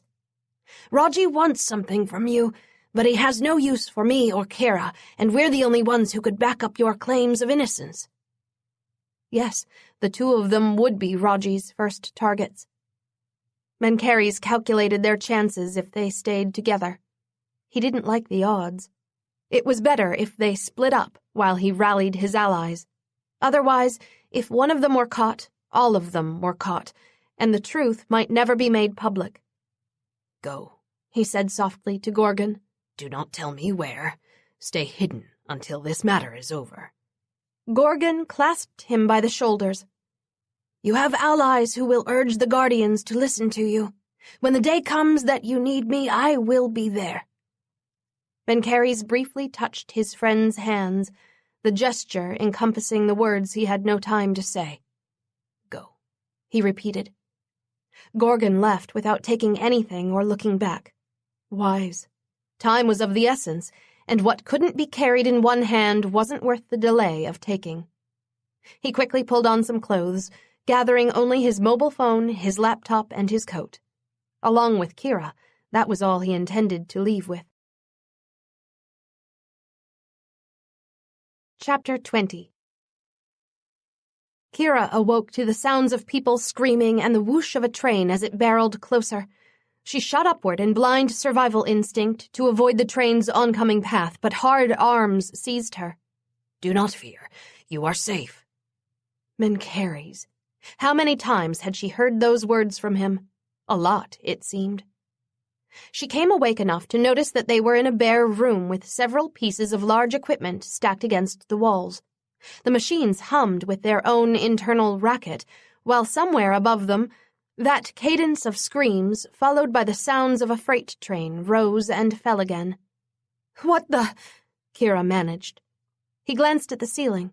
We are underneath a roller coaster. Big Thunder Mountain, I believe it is called. For a second, Kira didn't know whether to laugh or ask if he was kidding. Disneyland? That was where Mencheres decided it would be safe for them to flee to after leaving in such a hurry. He hadn't told her where they were going when he flew them away from the house, and falling asleep at dawn had prevented her from seeing where they were headed after several other stops and starts. First bubble baths, now Disney parks. You're shattering every creepy vampire myth I've ever heard. Mencheres shrugged. It is an easy landmark to find, and we're meeting people here. Plus, you needed a safe place to rest. These theme parks have labyrinths underneath them, with many unused rooms such as these to keep the cleaning and running of the park away from guests' eyes. Kira digested this. She hadn't known there was anything underneath Disneyland, which probably meant a lot of other people were unaware of that too. This was safer than sleeping in a car or on a park bench, that was for sure. Who are we meeting? My co-ruler and his wife, Mencheres replied. Co-ruler? Her brows rose. Does that mean he's a partner in a big vampire corporation you both oversee? His mouth quirked. In essence. And you trust him? Kira felt his emotions flicker between sadness and resolve, an odd combination to feel at her question. I trust that he will do what is best for our people, and that he will speak the truth about his intentions, whatever they are, he replied at last. Why does that sound like you're not giving me a straight answer to my question? She murmured. Mencheres' slight smile deepened. Because you are perceptive. She glanced down to see that she was lying on his coat, several towels, pullover hoodies, and other soft items with various Disney character logos. They were the only buffer between her and the hard concrete floor. She shook her head. Her first trip to Disneyland was as a vampire, hiding out under a roller coaster with another vampire. All of a sudden, Alice's adventures in Wonderland seemed normal by comparison. Mencheres held out his hand to assist her up. Kira took it, used to the natural energy emanating from his flesh. The first few times she'd felt it might have seemed like mild electrocution, but now she enjoyed the tingling sensations that touching Mencheres elicited. His pulsating power certainly had its unexpected advantages. After last night, Kira knew that his tongue felt like a vibrator set to the speed of, oh, hell yeah. His hand tightened on hers, and his mouth was suddenly brushing her neck as he inhaled next to it. Mencheres' scent intensified as well, that rich, natural cologne of dark spices deepening and increasing. Something clenched inside her. You tempt me more than you can imagine. His voice was low but resonating. Whatever your thoughts were at that moment, keep thinking them. They sweeten your scent in the most enticing way. Kira almost sighed at the sensations running through her. He didn't even need to kiss her for her to feel aroused. Just being near him was enough to make her want him. She traced her free hand along Mencheres' arm. How long do we have until we're supposed to meet those people? So much more than a question about their appointment hung in her words. His mouth slid along her neck again, making her shiver at the additional tingles. You deserve better than this, he said softly. Kira could feel his lust battling with his sense of honor, and she wanted his honor to lose. Dingy equipment room it may be, but for once, we're alone, she whispered back. Let's not waste that. His mouth teased her skin while more tingling ripples traveled over her body. She let out a short moan. She knew it was his power caressing her with 1,000 invisible strokes, some of the touches shockingly intimate. Her fangs extended of their own volition, and a shudder went through her. Is that a yes? Kira managed. His lips slanted over hers in reply. Her mouth opened at once, stroking his tongue with hers and matching the urgency in his kiss. She moaned again as those phantom touches increased, the sensations fueled by the feel of his hands beginning to travel over her as well. She reached for the buttons on his shirt, ripping them because she forgot to tone down her new strength. Mencheres stripped his clothes off without taking his hands from her, all the seams separating and pulling away from themselves until the remaining pieces dropped to the floor. Kira felt her own clothes fall away in the same manner, until the two of them stood naked, with their ruined clothing at their feet. A primal sound escaped her when she felt the hard length of him pressed to her belly. Then an almost painful clench of desire flooded her when she closed her hand over him and felt him grow even bigger. After all the starts and stops, the interruptions, she wanted him inside her now. The need was too great to delay with foreplay. "Take me. Don't wait," she got out in a ragged voice once he freed her lips to trail his devastating mouth down her neck. His fingers found her depths in the next moment, making her cry out at the sizzle of sensation. He stroked her far more slowly than she did him, her faster rhythm ringing deep, throaty groans out of Mencheres that spiked her lust. "You are not ready yet. I would hurt you," he rasped. She felt his need as if it were a living thing trying to claw its way out of him. The intensity, the overwhelming force of his desire fueled her impatience. Yes, that was how she felt. Like she'd die if he wasn't inside her right now. Wanting you hurts even more, Kira choked. A harsh noise came from him right as she felt his careful control snap. The coolness of the wall met her back in the next moment, Mencheres parting her legs and lifting her. His mouth claimed hers in a torrid kiss as his hard, thick flesh pressed against her core. Her nerve endings electrified at that intimate touch. Then a cry wrenched from her when his thrust burned into her like a brand. She was wet, but not enough, not for his size. Still, Kira lashed her arms around him and arched toward him, her need rivaling the initial ache she'd felt. More, she moaned into his mouth. The muscles in his back bunched beneath her hands. Then another searing thrust brought him deeper inside her. She whimpered as the bliss combined with a quicksilver flash of pain, yet still she didn't want him to stop. Nothing had felt this incredible as Mencheres raked her mouth with his tongue, while his body stretched hers to its limit. Another thrust made her head fall back as the pleasure drowned out those initial twinges of pain. She felt every rasp of the wall against her back, each stroke of his tongue, hands, and power, while that hardness moved deeper inside her. Her hips twisted with a compulsion she couldn't control, urging him deeper still, until a groan tore through him and he buried himself completely with a hard arch of his hips. She didn't need to breathe, but Kira was almost gasping at the bombardment of sensations. Mencheres' skin crackled with energy, every touch sending more tingles through her, until her body felt like it was vibrating with the same pulsating power his contained. That fullness inside her was overwhelming, making her nerve endings throb even as that hungry urgency demanded more. He drew his mouth away from hers, staring into her eyes while he slowly pulled out of her. His thumb traced her lip as his other hand held her aloft, keeping their hips together. Deep, bone-melting pleasure surged through Kira's subconscious as he thrust forward again, almost causing her to shout at the crush of rapture filling her. This is what I feel when I'm inside you. His voice was low, eyes lit up with a blinding green. And you will feel every measure of the same, I promise.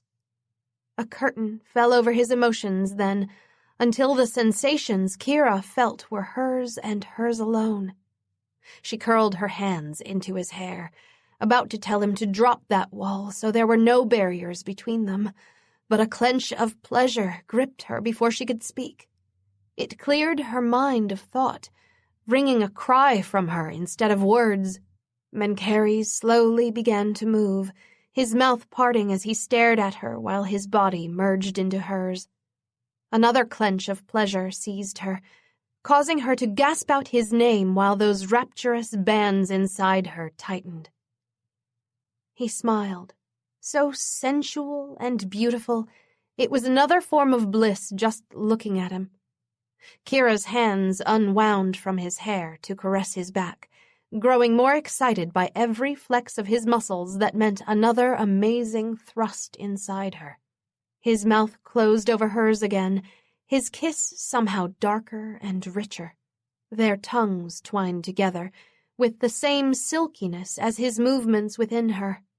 Kira's heightened passion making her body able to smoothly receive all of him. His hands traveled over her while he slowly began to increase his pace. Her moans were smothered by his kiss, joining the hoarse, throaty noises Mencheres made as they moved together. Each new thrust built the intensity inside her, spreading it until her whole body throbbed instead of just her loins.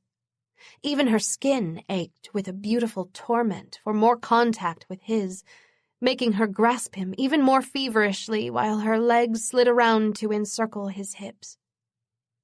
He caught the back of her thigh in a strong grip, holding her closer as his thrusts intensified. The waves of pleasure cascading from her core had her crying out against his mouth, her fangs cutting into his lip as her head began to toss with growing urgency. His hand tangled in her hair, keeping her steady, while his kiss became scorching, his mouth ravaging hers with a hunger that was too fierce to be contained. Her nails dug into his hips as he began to move even faster, shattering her reason with that ceaseless rhythm. The sensual pressure built until it felt like she'd explode if he didn't stop. And she didn't want him to stop. She wanted him to take her past the edge, into the free fall beyond. Mencheres tore his mouth free with a shout that echoed inside the small room. His pace suddenly increased to a degree that would have frightened Kira were it not for the ecstasy blasting through her. Her eyes closed while her loins finally convulsed from the overwhelming bliss, flooding a sensation far too great to be called pleasure through her. Words spilled out of Mencheres' mouth in a language she didn't understand. She clutched him as the orgasm continued to throb inside her, shocking her with its intensity. She wanted him to feel the same thing she was feeling, to have him let go of that last bit of control. "Come inside me," Kira gasped, her voice almost raw. "I need to feel you come now, Mencheres." Another slew of words she didn't recognize hoarsely tumbled from his lips, but then he kissed her with a passion that matched the burning demand of his body. She locked herself around him, moving with him, her mind sliding away from reality into pure sensation. She felt the tremor deep inside her, then the shudder that passed from his body to hers. It flexed and contracted, even as a harsh shout tore from his throat. Mencheres arched, thrusting inside her so forcefully that she gasped. His head fell back, dark hair fanning behind him as another, longer groan came from him. It matched the spasms reverberating within her, his climax thundering through her loins with powerful, rhythmic vibrations. Her arms curled around his neck as she savored the tremors that still shook him. A profound sense of belonging filled her, as if something long restless inside her had found its home. For several extended moments, she didn't even want to speak, lest words break the rightness she felt. Then she looked past Mencheres' face to see the pile of their clothes directly under them, several feet under them, in fact. "What?" she gasped. A glance around confirmed what her eyes first told her. That wasn't the wall brushing against her back anymore. It was the ceiling. A low laugh shook him even as their distance to the ground began to dissipate, their bodies floating down slower than a drifting feather. "Did you think I'd let you fall?" he asked huskily, kissing her throat with a languid thoroughness that took away her flash of anxiety. He settled them on top of the soft pile of clothes without once turning around to see where it was. It left her on top of Mencheres, her knees sunk into the pallet of fabric around them, his hair framing his face like black silk. His hands trailed along her back with firm, smooth strokes, pausing on the rounder part of her hips. "I've heard the expression climbing the walls, but I never thought I'd experience it, let alone like that," she murmured, her mouth curling into what was probably a dreamy smile. He smiled back, an unfiltered, wide stretch of his lips that reminded her how even more gorgeous Mencheres was without his usual impassive expression. She stroked his face, tracing her fingers over his high cheekbones, those dark, thick brows, that full mouth, and his proudly sloped nose. "What are you thinking?"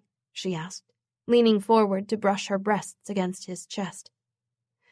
"That I would stay like this with you always, if I could," he replied, his smile fading a bit.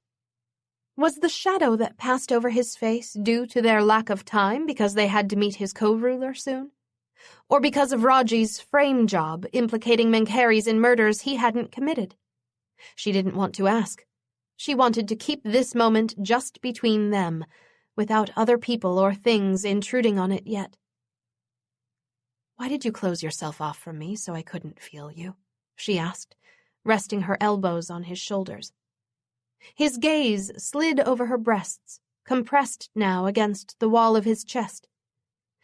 "It is a poor lover who ensures his lady's pleasure merely by letting her feed off his own," he replied with a hint of a grin. Kira chuckled. "I don't think you need to worry about that. Ever." "Then, next time," he replied, his voice deepening, "we will share it together." A rush of anticipation filled her, making her want to turn next time into right now. But another clench inside her, a more dreaded one, made Kira glance around the room in consternation. Aside from the machines, Mencheres' coat, and the Disney paraphernalia they were lying on, the room was empty. And she was getting very hungry. Mencheres hadn't taken the blood cooler with them when they'd rushed to leave the house in the few hours remaining before dawn. She'd been so shocked by her death video and Mencheres' murder and arson framing not to even remember to ask him to bring that. The only thing she'd insisted on doing before they left was to call Tina, but in their hurry, all Kira managed to relay to her sister was that she was safe, and for Tina to tell her brother not to believe anything he saw on TV. It wasn't nearly enough of an explanation, but it would have to do for now.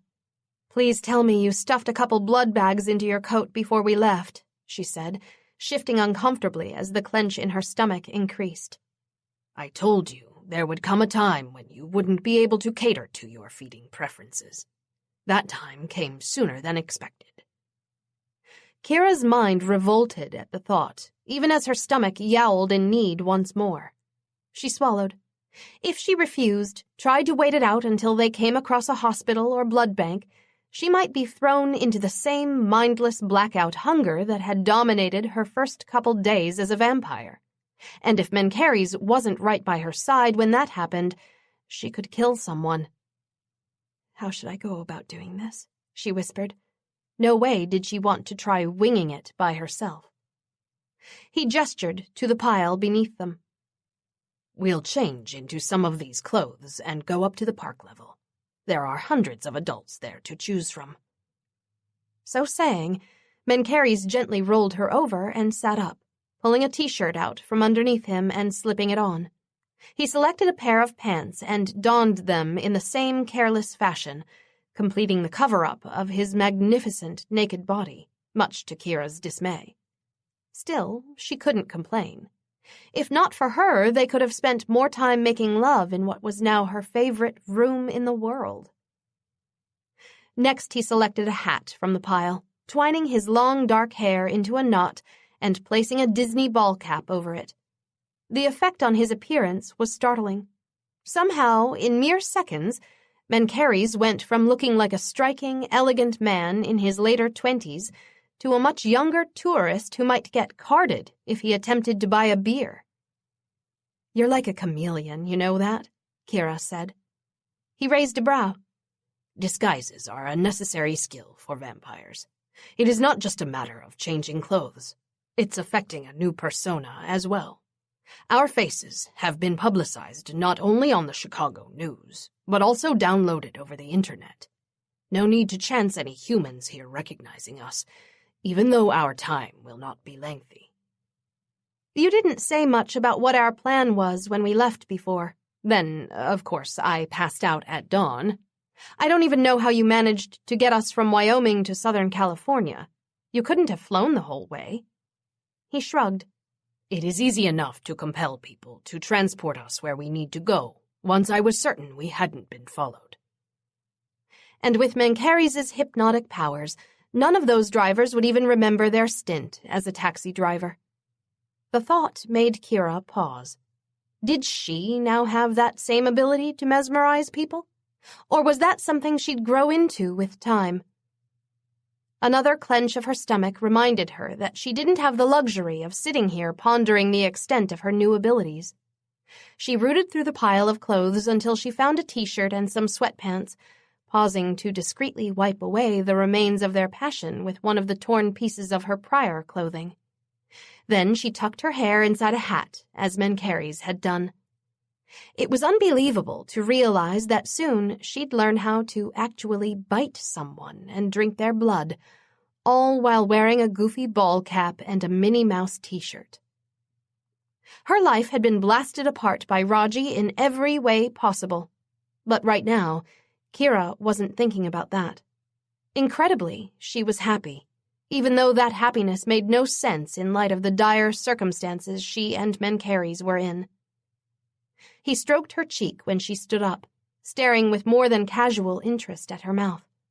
Kira licked her lips. If only she'd thought to tell Mencheres to stuff some blood bags in his coat before they left his house. Then she might have been able to spend the next hour or so learning what made him moan the loudest, instead of figuring out how to bite someone. He inhaled, his eyes glinting with green. "I love your scent," he almost growled. "I love it even more now that it's all over my body." The flat hunger in his tone made things low inside her clench, but unfortunately her stomach refused to take a backseat to her rising desire. There went her plans for more ceiling explorations. "Let's go now," she said, "or I won't want to leave at all, and that will be dangerous for any person who comes into contact with me later." Damn her need for so many feedings. That would lessen as time went on, she'd been assured, and she couldn't wait. It would be a relief when all she needed was a cup of bagged blood a day, and that was it. "Yes, now," Mencheres murmured. His lips brushed across hers for one last seeking kiss, almost making Kira decide to forget feeding. But then he stopped, and they exited the noisy equipment room together. Chapter 21. It only took a few flashes from Mencheres' gaze to make the employees they encountered forget that two unauthorized persons strolled through the underbelly of the park. When they reached the stairs that led to the park level, Kira's eyes were already tinging with green, and her fangs began poking out from her upper teeth. This was her first time around mortals after her transition. Their blood would be calling to her even louder than normal because of her hunger. Her hand tightened on his until she would have shattered his bones if his power hadn't automatically protected him. "Don't let me hurt anyone." Her voice was hoarse, her fangs growing even longer. He lifted her chin. "You won't. You are strong enough to handle this. It will feel overwhelming in the crowd at first, but don't focus on their heartbeats. Concentrate on the other noises. It will help." Kira managed a short nod. Her fangs retracted a bit, and some of the glowing green left her eyes as she mustered her resolve. He waited until almost no traces of emerald remained in her light green gaze before he opened the door. A bush trimmed into the shape of an elephant hid the side door from the view of the tourists as they came out. He drew Kira along with him to the main walkway, right in the midst of the crowd. Though it was past sundown, the park was still busy. The extended summer hours accounted for so much activity after dark. A shudder went through Kira, and her eyes flashed green again, but Mencheres didn't stop. She needed to learn to control herself around a crush of mortals. It was far sooner than he'd let other new vampires brave a crowd, but this harsh crash course was necessary. While Kira slept earlier, he'd attempted to see into the future again, but nothing had changed, except that the dreaded darkness seemed to be closer. His time was running out, and Kira needed to be ready when he was gone. That's why he'd deliberately thrown away the blood bags that he'd brought in his coat before she awoke, and why he didn't simply let her feed from one of the employees under the park. "Lower your head," he directed her. She dipped her head, shielding the flash of green in her gaze from any inquiring people around her. They passed through Frontierland into New Orleans Square, where he procured Kira a pair of sunglasses. She gave him a grateful glance as she settled them onto her face. Now any green flashing from her eyes would be muted or probably thought of as a trick enhancement of the glasses. Her confidence seemed to grow as they continued to thread their way through the crowd, but though Mencheres knew she still struggled with her hunger, he couldn't feel it. Kira was turned vampire through his blood and power, so she was part of him and could sense his emotions whenever his shields were lowered. He, however, could only catch glimpses of her feelings the same way he had before, through her scent, her expressions, the tone of her voice and her body language. All those were telling him that though her hunger continued to rise, Kira's strength did as well, matching the challenge of being thrust into this living feast around her. "Do I just pick someone, then find a bush or alcove to hide behind?" she whispered. That would be sufficient, but he wanted her to learn how to feed even in plainer sight than that. He regretted the lack of time to ease her into this more gently, but Kira's ability to survive on her own was of primary importance. "We will do it here," he said, pointing to the structure ahead of them on the hill. She stopped walking. "You want me to bite someone while on the haunted mansion ride?" she asked incredulously. He shrugged. "It is darker inside there than it is in most places in this park, and the other humans around you will be too distracted by the ride to pay attention to what you're doing." She started walking again, but she shook her head. "Just when I thought I couldn't feel any weirder about this," she muttered. Kira stood next to Mencheres as they proceeded through the first segment of the Haunted Mansion ride. They'd been hustled inside a small circular room. Then the ceiling and the portraits stretched above them, while a faux spooky voice went on about all the various ghoulish delights awaiting the visitors. Some more than others, Kira thought dryly. She tried to focus on that recorded voice, or the crank of various machines and the overlapping music and sounds from the rooms beyond. Anything except all the blood-filled bodies around her. This room was packed, with people brushing up against each other every few seconds. If she concentrated, she could drown out all those tempting heartbeats under the commotion from the rest of the noisy attraction. When the doors to the room opened, she was relieved. They went into a much larger room onto a sort of conveyor belt where the caricatures of carriages called doom buggies were being systematically filled with guests. Much easier to control herself here, without being in a small confined room with the equivalent of 5-course meals all around her. Mencheres ignored the order of the line to stride up to one of the ride's attendants. An almost imperceptible flash of his eyes later, and the employee was all too happy to seat them with a single rider instead of giving Kira and Mencheres their own carriage. She found she couldn't look at the young man in the doom buggy that the employee directed them to join. Only the steady pressure of Mencheres' hand on her arm, leading her into the mechanical domed seat, kept her from fleeing altogether. "Hey," the guy said in greeting when Kira sat next to him, Mencheres on her other side. She couldn't bring herself to respond. Guilt and hunger competed in her. Could she really bite this young man and drink his blood? The attendant pulled up a metal safety bar, checked to make sure it locked. Then they were on their way into the next section of the ride. A recorded voice blared out from speakers inside the carriage as the narrator continued to drone on. It wasn't dark to her eyes inside the ride, but with the various spots of shade, Kira knew the other guests would have a hard time seeing what occurred inside this aptly named doom buggy, except for the times when the ride deliberately twirled the buggies.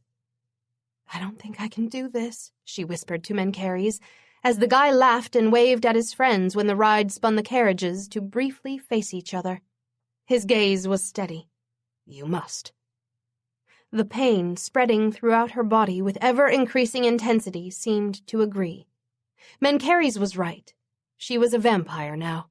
She still might not be used to the idea, and she certainly hadn't asked for this, but it didn't change the facts. Either she learned how to harmlessly take someone's blood, or she'd risk killing someone later when the need rose beyond her control. And there wasn't a plasma vending machine conveniently nearby.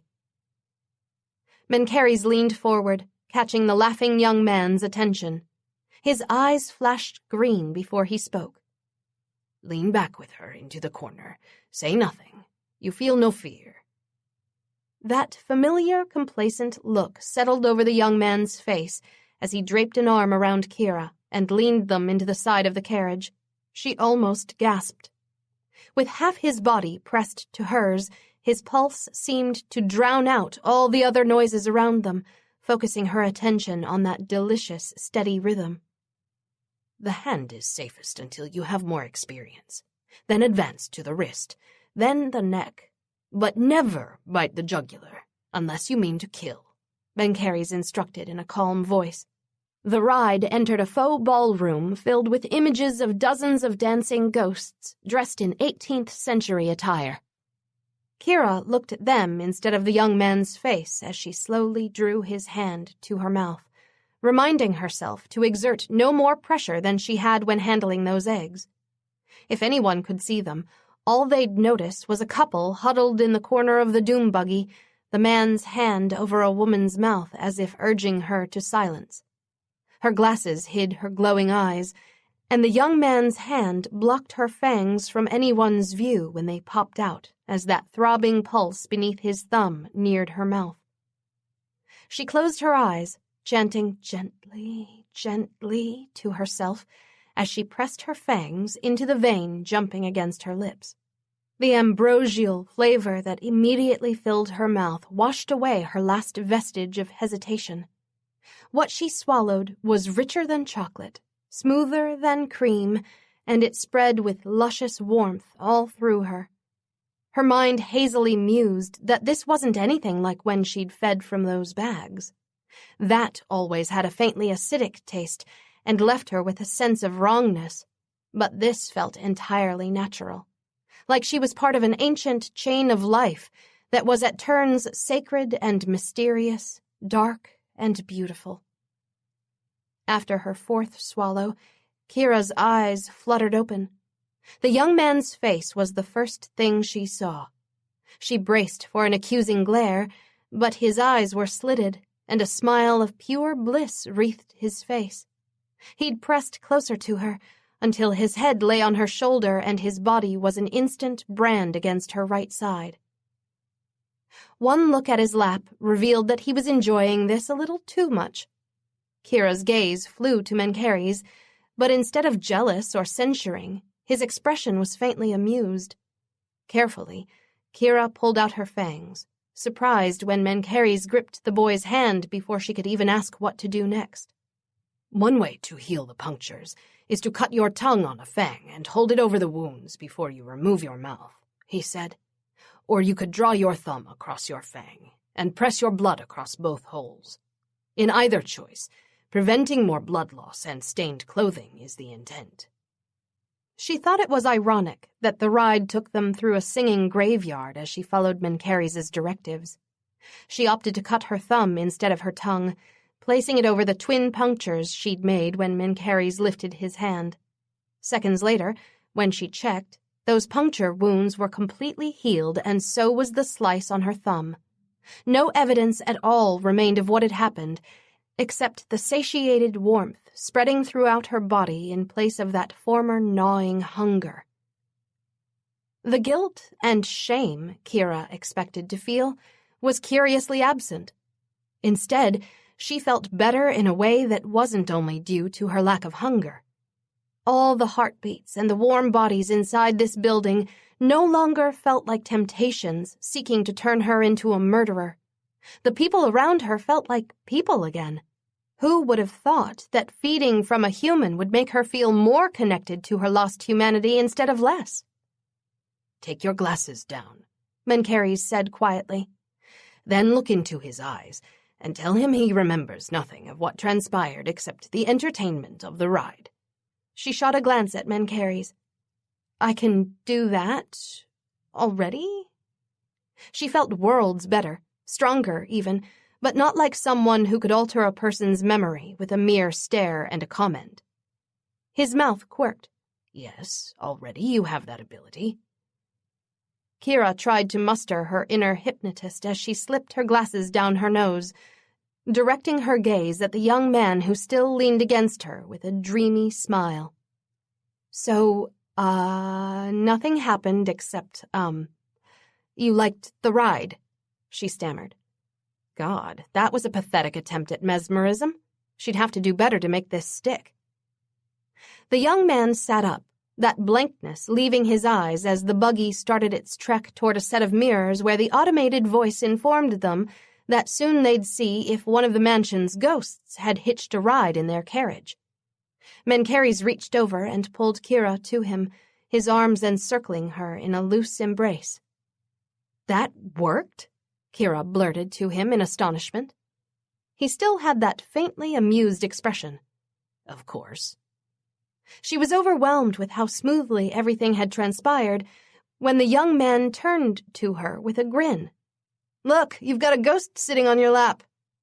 She looked at the mirrors lining the wall across from them to see video footage of a plump, bespectacled man superimposed over her in the carriage. The sight of the three of them with their grinning, ghostly passenger only added to the surrealism Kira felt. Her first feeding as a real vampire was graced by a fake ghost. The ride slowed as the next room revealed the disembarking platform with its large conveyor belt. An employee took down the safety bar in front of them, and the three of them exited the carriage. The young man waved at his friends with the same hand Kira had bitten before he walked away, never realizing he'd been involved in a true supernatural event on the fake haunted ride. Chapter 22. Mencheres and Kira were almost back at Big Thunder Mountain when he felt a shift of power in the air around him. For an instant he tensed, but then that wave of energy struck a chord of recognition in him. Bones. How like him to be early. My co-ruler will be here momentarily, he told Kira. She took her sunglasses off as if just remembering she didn't need them anymore. Her eyes hadn't flared once after her feeding, and her manner was far more relaxed. He hoped she'd recognize the wisdom of foregoing those plasma bags in the future. Not only would fresh blood taste better and make her stronger, it would also satisfy her hunger more thoroughly. He saw Bones and Cat part through the crowd on the other side of the roller coaster. His co-ruler did not look happy. "Bloody hell, grandsire," were Bones's first words as he approached. "You've left behind a wreckage of burned bodies, dead vampires, missing persons, threatened guardians, and video evidence of our race's existence. Then you go on holiday. You really do have a death wish." Kira's jaw dropped. Mencheres gave her hand a squeeze, noticing Bones's sharp brown gaze follow the gesture. Not anymore, he replied coolly. I knew that establishment was being monitored. Only a fool wouldn't expect those rooms were videoed. Yes, I intended to kill those 3 vampires, but not anyone else, and certainly not while leaving a tape behind with my actions documented. I did not do this deed. You were going to kill Flare, Patches, and Wraith? Kira asked, shock plain in her voice. I didn't believe Raji when he said that. Mencheres glanced down at her. They tortured you. Of course I was going to kill them. Kat cleared her throat in the tense silence that followed. Before this goes any further, let's at least introduce ourselves to your friend. I'm Kat, and this is my husband, Bones. We're part of Mencheres' twisted little fang family. Kira shook the hand Kat extended to her after replying with her name. Bones shook Kira's hand as well, but with a far more speculative gaze than Kat bestowed on her. Mencheres met his co-ruler's gaze impassively, not answering the silent question Bones directed at him. "Normally I would believe you, because you are the most patient, calculating person I've ever met," Bones said, getting back to the original topic. His gaze flicked to Kira again. "Yet in this instance I'm tempted to believe Rojedev's assertion that you were motivated to act without your usual careful planning." Is it safe to talk about this out here? Kira asked, nodding at the families who passed by on their way through frontier land. Mencheres gave Bones a challenging look. It is if you weren't followed. Bones let out a snort. I was careful, grandsire. That grandsire thing is too weird, considering you look older than he does, Kira muttered. A dark brow rose even as Kat laughed. You know, I never noticed, but she's right. Especially now, with his whole baseball cap and Disney-wear thing going on. Quite a different look for you, Mencheres. Don't think anyone would recognize you like this. Yes, you're full of surprises, aren't you? Bones agreed, with another pointed look at Kira. You told him you weren't the one who torched the club. If he doesn't want to believe you, we should just go, Kira said quietly, but with underlying steel in her tone. I'm sure you have other friends who will be willing to listen to your side of the story. Mencheres felt a swell of pride as Kira squared her shoulders and returned Bones's hard stare. She might have choice words for him later about his lethal intention toward those 3 miserable vampires, but all Kira showed now was her steadfastness and her inability to be intimidated. She was a strong woman, strong enough to survive this murky human and inhuman world once he was gone. That may be true, yet I don't see any one of them here, Bones replied, encompassing the park with a wave of his hand. Nor will you see them. I'm meeting them without you, Mencheres stated calmly. Both of Bones's brows went up. Indeed? And why is that? The less you know about my plans for Rodgedev, the more that ensures the safety of our line if I do not succeed, Mencheres replied, his tone hardening when Bones's expression darkened. You know, I could really use a drink, Kat said, again breaking the tension. Kira, mind keeping me company while I hunt for some gin and tonic? Kira glanced at Mencheres. I won't be long. It both amused and touched him that Kira felt protective of him. How long had it been since anyone felt the need to shield him from others? Gin and tonic, huh? Kira asked as she walked away with Kat. I've got some bad news for you. I don't think this park serves alcohol. Kira's prediction turned out to be true, and her new companion settled for a lemon slush instead. She was about to head back to Mencheres, but Kat waved a hand at a nearby table and benches. Maybe we should give the guys a few minutes by themselves. That way they can burn off some excess testosterone. Sit with me? Kira could still glimpse Mencheres through the passing throngs of people, even if all the surrounding noise made it difficult for her to hear him. She eyed the redhead warily, but Kat's smile was bland, devoid of any of her husband's thinly veiled antagonism. Kat slid her lemon slush across the table when Kira sat down. Enough sugar to make a dentist cry, but it's good. Kira took a sip to be polite, but then was unable to stifle her grimace at the taste. It was like wet sawdust. Sorry, not my favorite, she managed, sliding it back over. Kat took another gulp, unoffended. Right, you're a newbie. Nothing will taste good aside from blood for your first couple weeks. Then your taste buds will even out. Kira knew the woman across from her was a vampire. Her lack of heartbeat had given that away the instant they met. She wondered how old Kat was. The tingle Kira had felt when she shook Kat's hand was far less than the vibe Bones gave off. Terrible to be brought over without choosing it, Kat went on, still watching Kira with those clear gray eyes. I saw the video. That law guardian was a real bastard. I don't blame you or Mencheres for being pissed. And if you ask me, those other 3 vampires had it coming too. Torturing you, kidnapping a teenager and making her strip for them? Burn, baby, burn. Mencheres did the world a favor by ridding it of those creeps. Kira let out a laugh as understanding dawned. Good cop, bad cop, right? She nodded in Bones's direction. He comes in acting all hostile, but you smooth things over and take me for a nice little chat. Was I supposed to be bowled over by your sympathy into confessing Mencheres' crimes? Sorry, try again. Something more original this time, I hope?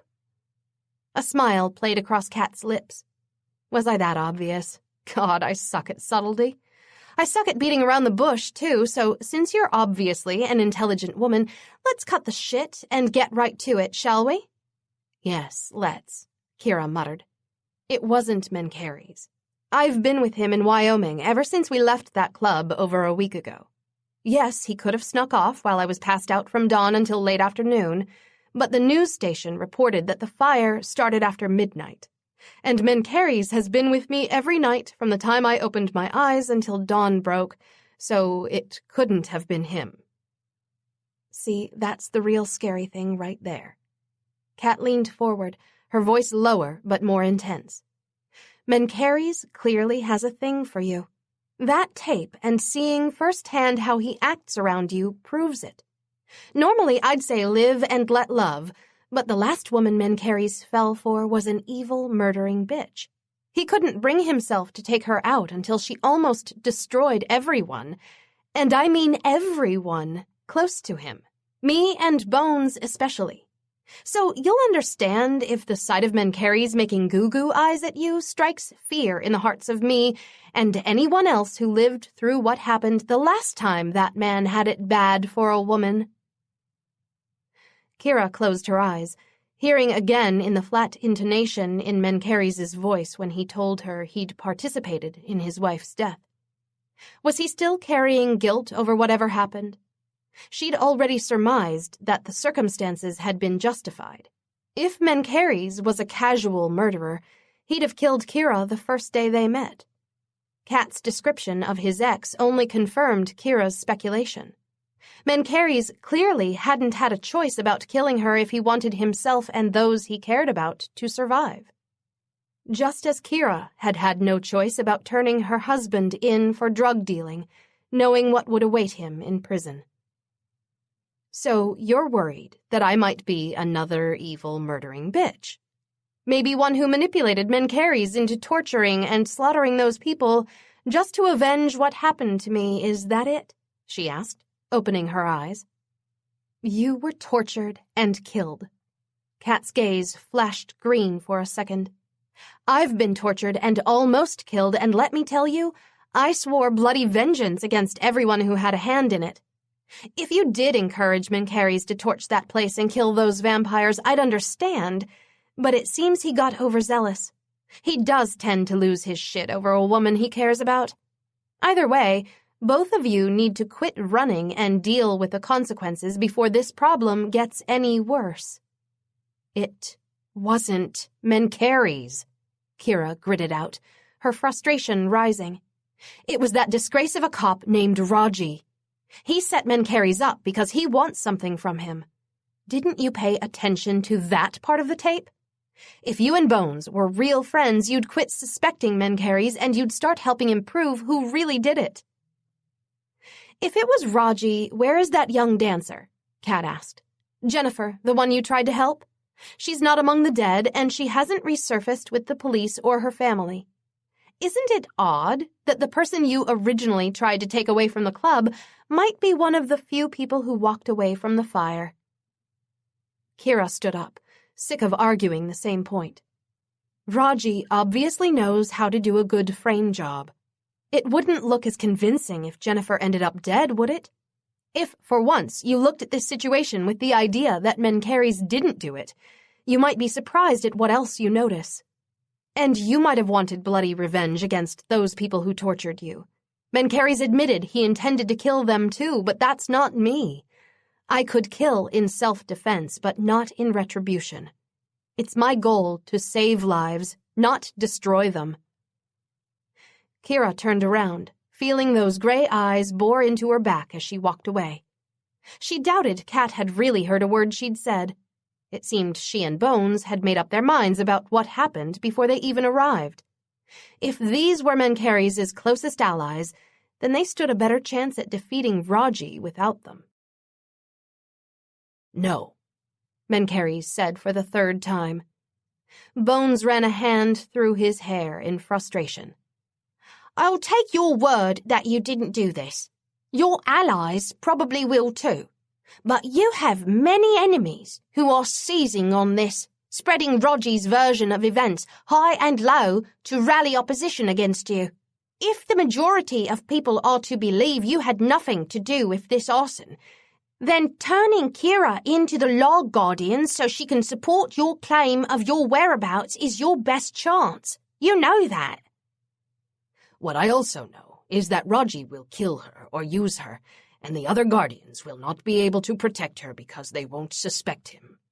Mencheres replied inexorably. Don't you see that hiding with her makes you look even more guilty? Bones snapped. You're claiming she and Gorgon are your alibi, yet all of you are refusing to present yourselves to the Guardians to answer Raji's charge. Raji is mainly demanding her presence in addition to my own. Does that not seem unusual? Why wouldn't he be as vocal in seeking out the other witnesses? Yes, it's unusual. Bones's voice was sharp. I believe that Raji's up to something, but you risk too much by not turning her in. You could be sentenced in absentia if you continue to defy them. Kira has a chance if she's relinquished to a guardian you trust. It doesn't have to be Raji, yet you greatly endanger yourself if you continue to act as though you are guilty. Grandsire.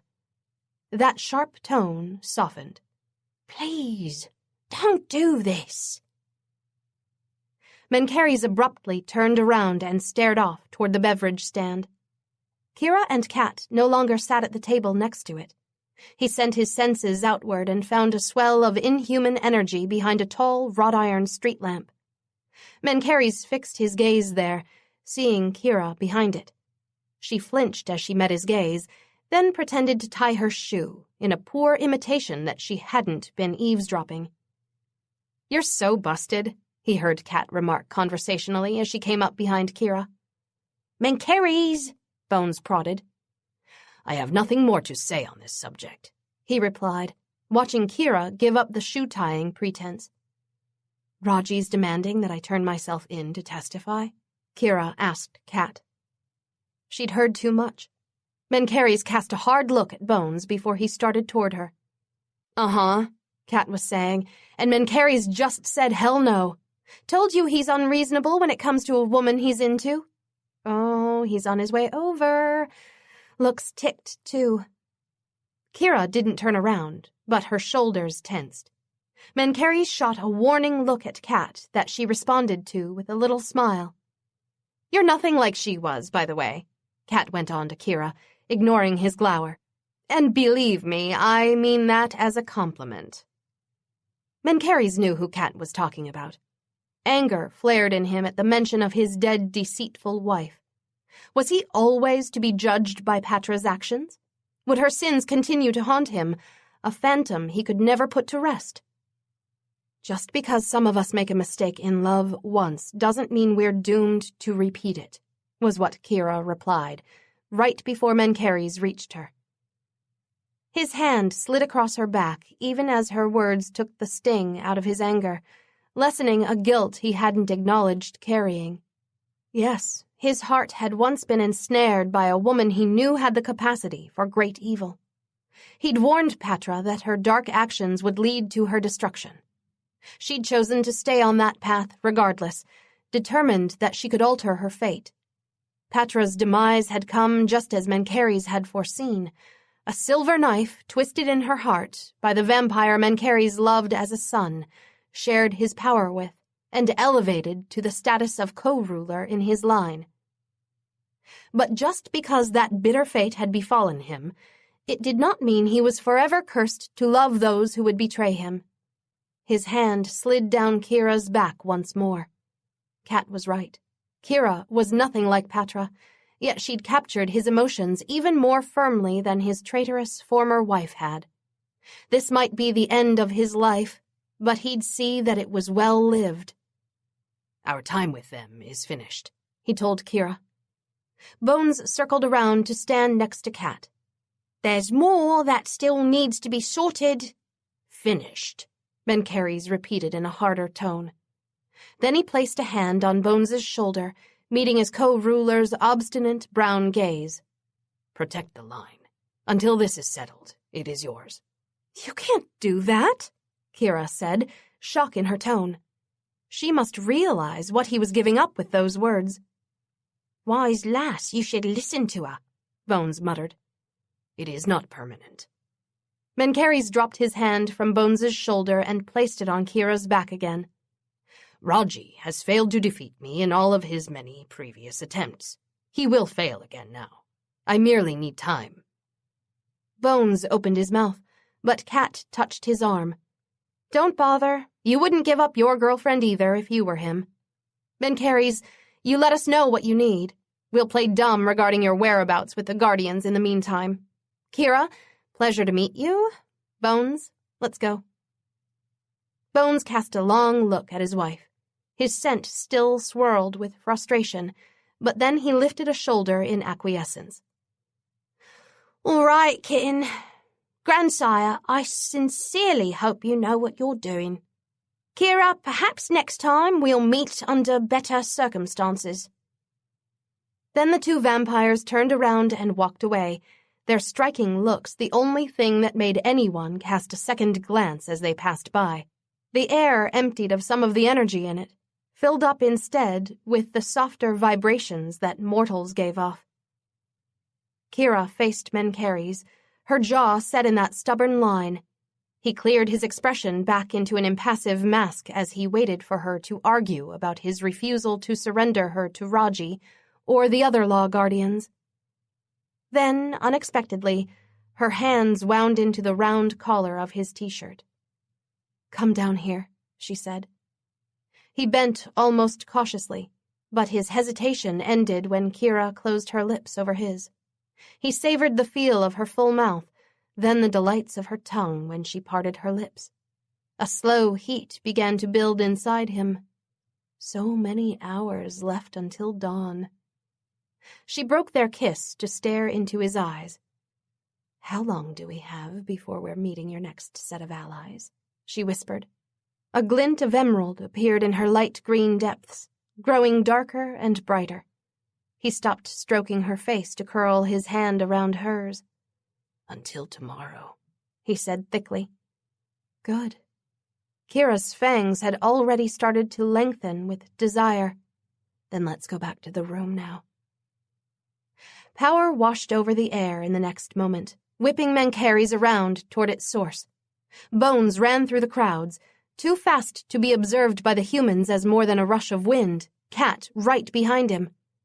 Enforcers, Bones announced when he reached them. His eyes flashed green. Round a dozen of them entering the park's main gate now.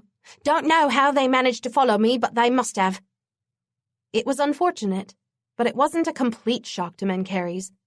Bones was smart and careful, but a vampire didn't become an enforcer before turning 500 years of age and completing a rigorous training process. They weren't the soldiers behind the powerful ruling body of all vampires because they were unexceptional. That was why Mencheres had chosen the park. It would be a relatively easier place to escape from. Go, he said with a growl. If you fight them, you could be condemned by the Guardians along with me. Leave here and renounce me as a fool who would not listen to your urgings to turn myself in. I will not, Bones rasped. Mencheres gave him a quick, hard glance. Doing things you don't always want to do is the price that comes with mastering a line. Now protect our people and go. He shoved Bones and Cat away from him then, with a blast of his power that hurtled them through the air far away from the park. Kira let out a shocked noise and a few humans looked up in confusion, no doubt their minds rejecting what their vision had just caught a glimpse of. We need to go too, Kira said, tugging on his hand. Come on, fly us away from here. He would, but not just yet. Wait. A dozen master vampires from the elite ranks of the Guardian Enforcers filed into the entrance of Frontierland. Beside him, Kira's grip tightened on his hand. I won't be the cause of any deaths, Mencheres. It's my choice, and if you won't get us away from here, I choose to give myself up. He uncurled her hand from his with a light tweak of his power. Then he spread his arms out to the enforcers. If you want me, here I am. Chapter 23.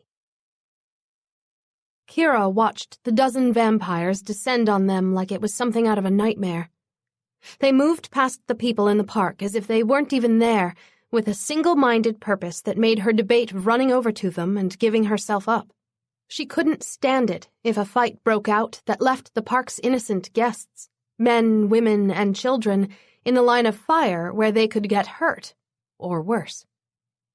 She gasped out something to that effect to Mencheres, but he escaped from her frantic grip, and his reply to the enforcers stunned her. "If you want me, here I am."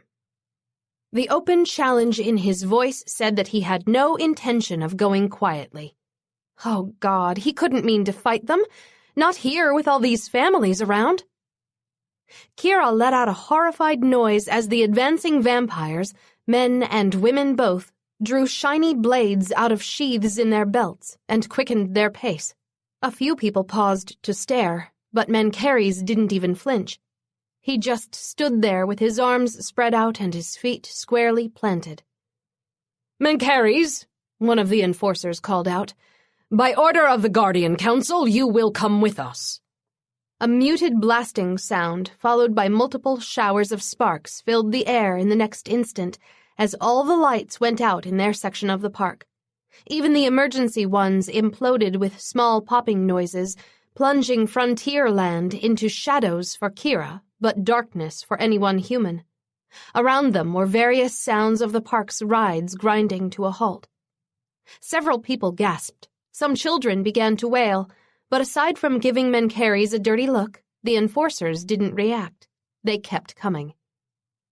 Kira attempted to run to them, trying to stave off a deadly confrontation by turning herself in, whether Mencheres liked it or not. But after 2 steps, she found that she couldn't move. Her body felt like it had somehow been encased in a concrete block up to her neck. She could still turn her head, though, so she did, right in time to see Mencheres give her a censuring frown. "That is not necessary. No blood will be shed tonight." Then power flooded the air in a tidal wave, Mencheres standing at the center of it. All of the enforcers abruptly began to slow, their quick, precise movements becoming sluggish. At the same time, the humans around them, adult and children alike, backed away in perfect rapid synchronicity. Soon the area was empty of everyone but Mencheres, Kira, and the enforcers, whose momentum had now slowed to the speed of a crawl. "Release us," the one who'd made it closest to Mencheres demanded in a strangled snarl. He closed his fists in response. Another wave of power was released, resulting in all the silver knives the enforcers held being yanked from their grip to land in a pile by Mencheres' feet. Then, as one, the enforcers were flung up into the night, past the height of the nearby roller coaster, before being slammed down onto the ground. Their impact broke the concrete and sent a shockwave trembling through their section of the park. Screams came from the perimeter, even though few people would have been able to see what happened. Just as abruptly, those dozen vampires were launched into the air again, this time slamming into each other instead of the street. Kira was stunned as she watched the powerful enforcers reduced to looking like they were participants in some sort of kamikaze puppet show. "You came to arrest me for a crime I did not commit," Mencheres said calmly below them. "Tell Rajedev I will present myself to the Guardian Council once I have proof of who truly committed these acts." Then the enforcers were flung upward before slamming down into the ground again, and again, and again. Kira was too shocked by their macabre bouncing routine, which loosed more concrete each time, to notice that Mencheres now stood at her elbow. "We must leave." Almost numbly, she nodded, putting her arms around his neck as he held her to him. Then Mencheres rocketed them away, the enforcers still thumping solidly on the ground below them. Mencheres kept one arm around Kira as he blasted them straight up into the sky. He kept half his concentration on the enforcers below, trying to stun them as much as possible with the repeated impacts, but soon his power over them broke as the distance between them grew.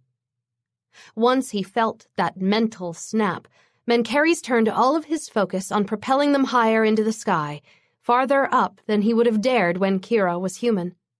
After several seconds, the air chilled, and the lights below them became dimmer. Still, he did not ease up. He knew the mettle of the enforcers. They would recover swiftly, then they would be after them. Soon enough, he felt another swell of power in the currents below them. He focused on it, sending a concentrated burst of force downward toward the source. He was rewarded by a muffled scream and the abrupt dissipation of that trailing energy. The enforcer would probably recover before he hit the ground. If he didn't, mountains were now underneath them instead of the thousands of humans innocently gathered at an amusement park, and a hard landing wouldn't kill a vampire. 2 more sets of power rode on the air currents after them. Mencheres gave a grim shake of his head as he used more of his strength to deliver a pair of high-force impacts that sent them tumbling toward the earth. Killing them at the park would have been much easier, but Raji wanted Mencheres to kill them. Slaying even one of the enforcers would ensure that all of the Guardians united against him. He couldn't do that, but that didn't mean he would allow them to capture him or Kira. The only surprise was that Raji hadn't come with the enforcers to assist in their attempt to bring him in. "Cold. Too cold," Kira muttered. Frost started to cover both of them, but he couldn't risk going lower. It took a great deal of his considerable power to keep them this fast and this high. Most of the enforcers would not be able to match this height and velocity. It was their best chance of getting away without him resorting to slaying the ones who chased them. A vast expanse of dark blue ran alongside the intermittent lights below them. Mencheres gave it a speculative glance. Perhaps there was another way to slip the enforcers, without depleting his strength on this altitude or those blasts of power needed to deflect his pursuers.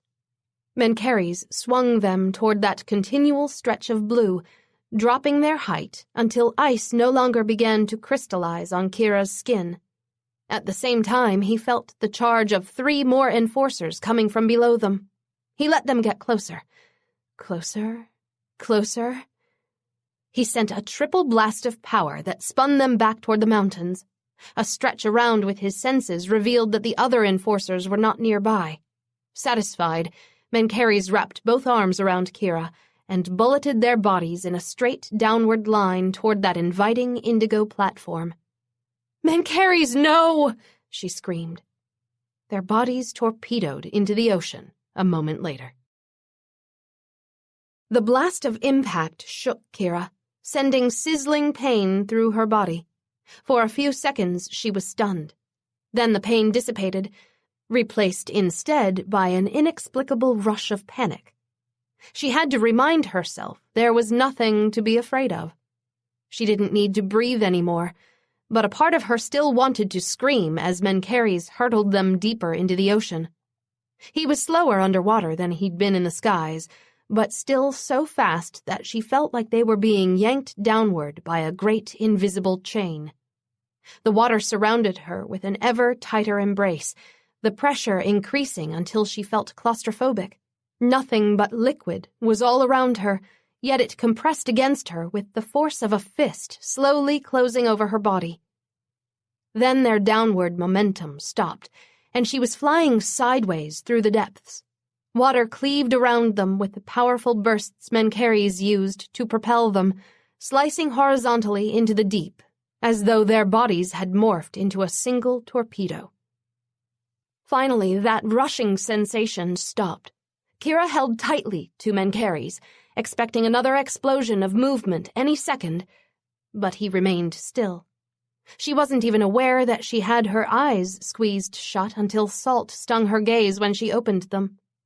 Mencheres had them suspended in the deepest shadows she'd ever seen as a vampire, only the bright emerald flash from his eyes providing a welcome form of illumination. Kira rubbed her eyes, but it didn't help the stinging. His grip on her loosened until only one arm held her to him. He looked upward, then back at her, and shook his head. She supposed that meant they couldn't go to the surface any time in the next few minutes, which, though she knew the odds were slim, still had been what she hoped would happen. The tight pressure around her added to the feeling that she was being smothered, even though she'd gone hours without a single breath every day for the past week. The murkiness also increased her unease, which made no sense. Just recently, she'd lamented that she'd never see darkness again, yet here was a decent substitute all around her, and she hated it. How quickly she'd gotten used to the ability to see everything around her with crystal-like clarity. Kira wasn't wearing a watch, but she tapped the top of her wrist with what she hoped was a questioning look. Mencheres held up 2 fingers in response, almost leading her to attempt cursing while underwater. 2 hours down here? If she saw a shark, she'd scream for sure, even though she had some sharp teeth now, too. Something stroked across her back. Kira whirled with a silent shriek, but there was nothing but dark blue as far as she could see. That stroke came again, from her shoulders down to her lower back, in a soothing, firm caress. She relaxed. Mencheres. She turned back to face him, his face lit in the glow from her own gaze. His hair floated around him in a black cloud, his t-shirt edging up to reveal that taut, smoothly muscled stomach. The striking planes of his face looked almost eerily beautiful against the backdrop of that endless indigo canvas, the underwater currents gently rustling his hair. He was so stunning, and the amount of power he was capable of wielding was terrifying. He'd knocked Bones and Cat out of the park as easily as brushing lint off his shirt.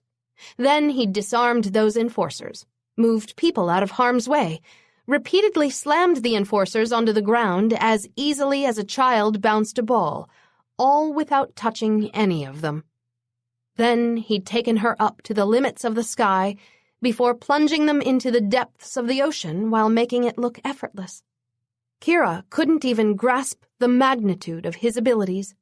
She was already disconcerted about how she could control any human's mind with a flash of her newly bright gaze, and that was nothing compared to what Mencheres could do.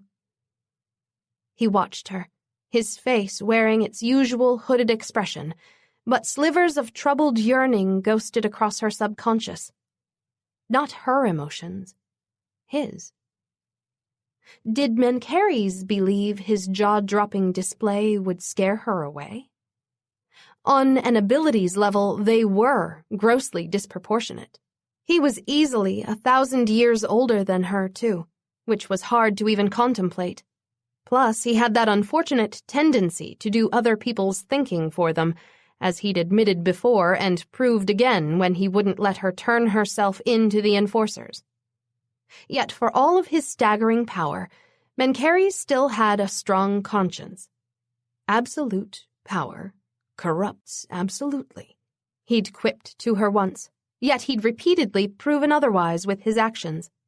For all of their power inequality, Mencheres kept himself on equal emotional ground with her, always giving her the freedom to accept him or reject him. Her practicality warned her that their differences were vast enough to shatter them, even if they weren't in serious danger from Raji, the enforcers, and the other law guardians. Yet her instinct said Mencheres was meant to be hers. Kira found herself smiling at the thought. Mencheres. Hers. She reached through the water separating them, stroking his face, feeling the spark of his power against her skin. Mine. It felt right. It felt more right than anything had before it, in fact. He pulled her into his arms, emotions too strong for her to name brushing against her subconscious. Suddenly, the thought of 2 hours in the ocean like this wasn't unpleasant. Not if she could hold him and feel everything he hadn't allowed himself to tell her yet. Chapter 24. Mencheres scanned the rows of houses in the valley below them. A slight breeze ruffled his hair as he narrowed his focus on each residence, seeking one that didn't contain a beating heart. Beside him, Kira was silent, but a slight shiver went through her. They were both still wet, and it was cooler here, much farther up the California coast than where they'd first entered the ocean hours before. There, he said, standing. Kira rose, letting out a noise of relief. I know it's wrong to enter someone's home while they're gone, but I can't wait to get all this dried salt off me. It itches. He gave her an amused look as they started toward the empty residence. The home has a for sale sign on it. I doubt anyone occupies it. Would it ease your conscience if I later arranged to have funds sent to the homeowners to cover our brief stay? It would, actually, she replied. It still doesn't make breaking and entering okay, but then I wouldn't feel quite as much like a burglar. Consider it done. It was a small enough gesture to appease her sensibilities, even though he didn't intend for the residents or the realtors to be aware that anyone had been in the home. Still, they had 4 hours before he was to meet his ally, and he didn't intend to spend that time with Kira wet, cold, and miserable. They came upon the lawn of the house 5 minutes later. Mencheres burned out the motion sensor lights with a flick of his mind once they neared the premises. Then he disabled the lines to the alarm before unlocking a side door. He could have picked a more modest neighborhood to seek out empty homes in, one that might not have security systems, but this was closer to his meeting point, and Kira deserved a little more luxurious surroundings to make up for the squalid equipment room she'd woken up in yesterday. The empty quietness of the home beckoned invitingly. Kira wasn't the only one who looked forward to resting for a few hours. He'd depleted a great deal of his energy between the enforcers, the heights he'd flown to, navigating them through the ocean, then flying them here. He needed to feed as well, but that could wait until later, when they were safely with his ally. You could be the world's best bank robber if you wanted to, Kira remarked as she went inside the door he opened. No alarm sounded. Good. Some systems were more sophisticated than others. The home was furnished as well, but it had an empty feeling that spoke of weeks since it had been occupied. It gives me no pleasure to steal, he replied with a shrug. Sometimes it is necessary, as with waiting here, or when I drink from humans who do not knowingly offer me their veins, or when I compelled those drivers to bear us to our destination. But to take when the same thing can be purchased or freely given, no, that is not my way. Kira gave him a long look before turning away. I'm going to find a shower and hope the water's on so I can get this salt off me. So saying, she climbed the shiny marble staircase and disappeared onto the second floor. Mencheres stared after her, measuring if there was additional meaning behind her words. Much might have changed between them after the enforcers charged the park. She'd obviously been shocked at the things he'd done, but then she'd held him in the dark depths of the ocean with tenderness while they waited to make sure no enforcers would find them. Kira's voice also deepened ever so slightly when she said she was seeking a shower. He couldn't tell if her scent changed as well. She still smelled too strongly of the ocean for him to catch any faint nuances of desire. But her eyes might have glinted with emerald just a bit before she turned away. He intended to discover if he was right. Water turned on when Mencheres took the first step up the stairs. He climbed them slowly, listening to the rustle of wet clothing being removed, then the soft sound of enjoyment Kira made when she stood under the spray. He followed those sounds as he continued onto the second floor, stepping in the same damp footprints she'd made on the marble, drawn toward the bathroom where she was. The bathroom with the open door. Mencheres pulled off his wet shirt, leaving it on the floor. His shoes and sodden pants followed suit, the useless cell phone inside them making a soft thud as it hit the marble. Then he walked naked into the bathroom. Steam enveloped him when he stepped into the enclosed shower. Kira stood under the spray, her back to him, her body softly glistening. The weight of the water turned her hair a darker shade of topaz as it dragged it down to coat her shoulders. She leaned back into his embrace without hesitation, unleashing a feeling of profound relief in him. Not until that very moment did he realize how much a rebuff from her would raise him. His hands almost trembled as he slid them down the sleek, supple planes of her body. My Kira, my strong, beautiful, dark lady. He kissed the back of her neck, the water running over his face from the spray. A soft moan came from her. She attempted to turn around, but he held her where she was. In his impatience before, he'd neglected to explore her the way he'd wanted to. Slowly, thoroughly, until she writhed for him. Mencheres spread Kira's arms out, bracing her against the shower wall with her body bent slightly forward. His hands caressed her front, even as he dipped his mouth along her back, enjoying the small, sharp gasps that came from her. His power enclosed her as well, seeking all the curves of her body that his hands hadn't reached yet. When his mouth dipped to the slope in her lower back, he let his shields drop, so Kira could feel his hunger, his anticipation and lust as he spread the globes of her cheeks to delve his tongue along their valley. She shuddered, a harsh sound escaping her. He spread her legs wider, sinking to his knees, seeking her sweet center. His next lick found it, and he pressed her closer. She bent forward more, even as her spine arched. A long ripple went through her. "Please," Kira gasped. "I need to touch you." Her knees trembled as his tongue swirled deeper inside her. He inhaled, reveling in her scent, her taste, and the tremors he felt vibrating against his mouth. His power held her upright, while his hands continued to stroke her, the wetness on his tongue increasing even as Kira's moans grew into sobs. She leaned back, rocking in her ecstasy, inciting him to thrust his tongue faster and deeper within her. A primal triumph filled him as her juices began to cover his mouth, even though the water still cascaded around them. "No, no, no," she all but screamed, letting go of the wall to clutch his hands. Mencheres rose in a lithe motion, filling her in one powerful stroke. A cry tore out of her, but it wasn't edged in pain, and her walls clenched around his shaft in rapture instead of tension. A guttural moan came out of him as he grasped her hips and began to move with slow, deep strokes. She was so tight, but so wet, each twisting squeeze flooding his body with almost unbearable pleasure. His mouth latched onto her neck as he brought her flush against him, her back rubbing his chest, and those deliciously full globes teasing his loins. Her head fell back while her arms rose to encircle him from behind, her hips matching the increasing pace of his. Pleasure raced across every nerve in his body. It grew even as her cries became louder, the squeeze of her flesh around him tighter.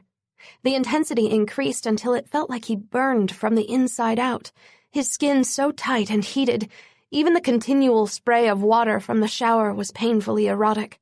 He couldn't stop himself from moving faster, driving into Kira with an unrestrained hunger that demanded her response.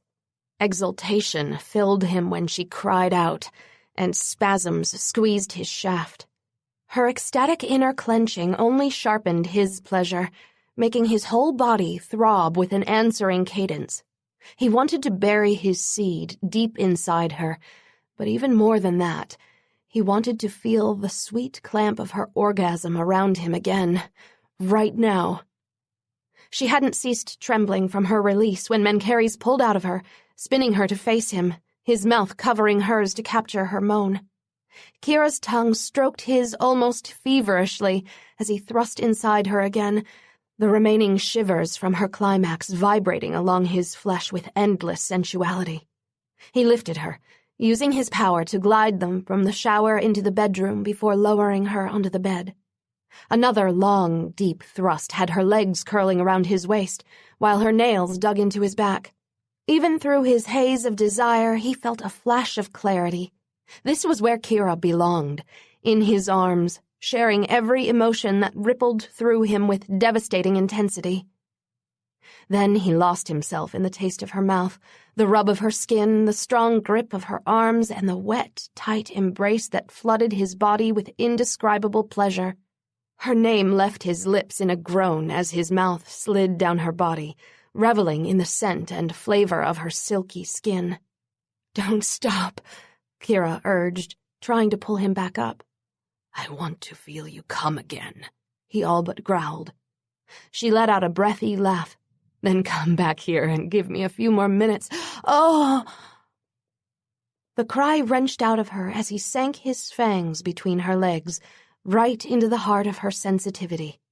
A deep satisfaction filled him as Kira's soft flesh seized beneath his mouth almost instantly. Then he rose up and thrust inside her, a groan escaping him at the feel of her flesh convulsing around him. Her back arched while those shudders continued within her. He moved faster, kissing her throat, her lips, and her jaw while he let his control slip away. That throbbing in him grew until it felt like his skin would split from the pleasure frothing inside him. It overtook him, drowning him in sensations that intensified until they exploded in a climax that left him clutching Kira hard enough to bruise her. For several long moments, he stared at her while the last ripples slowly faded from his body. Her eyes were greener than he'd ever seen, and her fingernails still dug into his shoulders. "I can't believe you bit me there," she finally said. "But what I really can't believe is how it felt." A smile curved his lips. There are perks to being a vampire. That is one of them. I'll enjoy showing you the others. "I can't wait," she murmured. Then her expression changed, losing its sultry lethargy to become serious. "There's something I need to tell you." He pulled away, leaving the bliss of her embrace to lean back against the headboard. Kira sat up as well, pulling the outer blanket around her, either out of chill or an attempt to put another barrier between them aside from the space that now separated them. "I'm listening," he replied. Dozens of centuries spent concealing his emotions made his face blank and his voice neutral, while his walls went up, keeping Kira from feeling any of his inner turmoil. Her gaze was steady. "I'm in love with you. Yes, it's very soon. Yes, there's still so much I don't know about you. But this isn't infatuation or lust. It's real, and it's something that's been growing in me since before you left me on that roof." Mencheres was stunned. He felt his mouth open, but he could not seem to make it form words. Reason at once rejected her statement. She couldn't love him. Kira had a clean heart. Not a spotless one, no one's heart was, but if she'd seen all the darkness in his life over the course of the years, she would run away from him. Her gaze remained level. "Say something. I don't care what, just speak." "I am a murderer." The words came out without thought, but they were true. She deserved to know what he was, even though it would probably drive her away. Her full, lovely mouth twitched. "I know that. I saw you knock the heads off those ghouls the day we met, remember?" "Not just then." Mencheres met her gaze, waiting for it to cloud with revulsion at his next words. "Many times. More than I can remember." "How many of those times had to do with protecting yourself or your people?" she asked, no change in her expression. His brows drew together. She'd surprised him yet again. "Does it matter?" "Yes," she replied with emphasis. "Your world operates by very different rules. I might not have seen much of it, but that part's clear. You're calling yourself a hardened killer, Mencheres, but I've seen you protect or save lives that shouldn't matter to you if you were such a cold person. I should know. Mine was one of those lives you saved, and at the time, you didn't even know me." "I set my wife up to be killed. I watched her die and did nothing to stop it." His voice was flat. Kira touched his face. "Kat told me she tried to kill you and everyone else close to you, so you had no choice. Neither did I when I turned Pete in." He set her hands from him. It was too difficult to say this next part with her touching him, but she needed to know exactly who it was she thought she loved. "I killed Patra long before that day. You asked me if I ever took a life outside of protecting myself or my people. The answer is yes. Before Patra married me, she loved someone else. I slew her lover, and it was not in defense. I was a vampire, and he was merely human. The memory of that murder rose within him, as it had done so often in the past several years while Patra edged ever closer to her fate. Intef's broken body on the floor, his blood soaking into the pale clay, and the stunned faces of Mencheres' guards as they looked at him. I told Patra her lover was murdered by Romans. We married a few years later, but eventually one of the witnesses spilled my secret. I tried to explain the circumstances behind his death, but she didn't care. What I did caused Patra to hate me, and that hatred is what led her to attempt to destroy me and my people. All her actions can be laid at my feet. You killed him out of jealousy? Kira asked, her voice raspier. His eyes closed. That day, the humans were warring. Soldiers injured Patra enough that I had to change her over instead of merely healing her. Then I went to fetch her lover as I'd promised. I felt no real jealousy toward Intef. He was one of many amusements Patra had indulged in during her unpleasant marriage, though he had a stronger hold over her because she did want him changed into a vampire too. Weren't you worried that changing him over would ruin things for you? You must have cared for her by then, or were you two not, involved yet? Mencheres opened his eyes to give Kira a pointed look. We weren't lovers yet. Patient I would be. Share I would not. I cared for Patra then, but I wasn't blind to her nature. She was attracted to power and riches. I had both. Intef had neither. I knew she would soon choose me over him. So, if it wasn't jealousy... Her voice trailed off. The power to move things with my mind can be influenced by my emotions.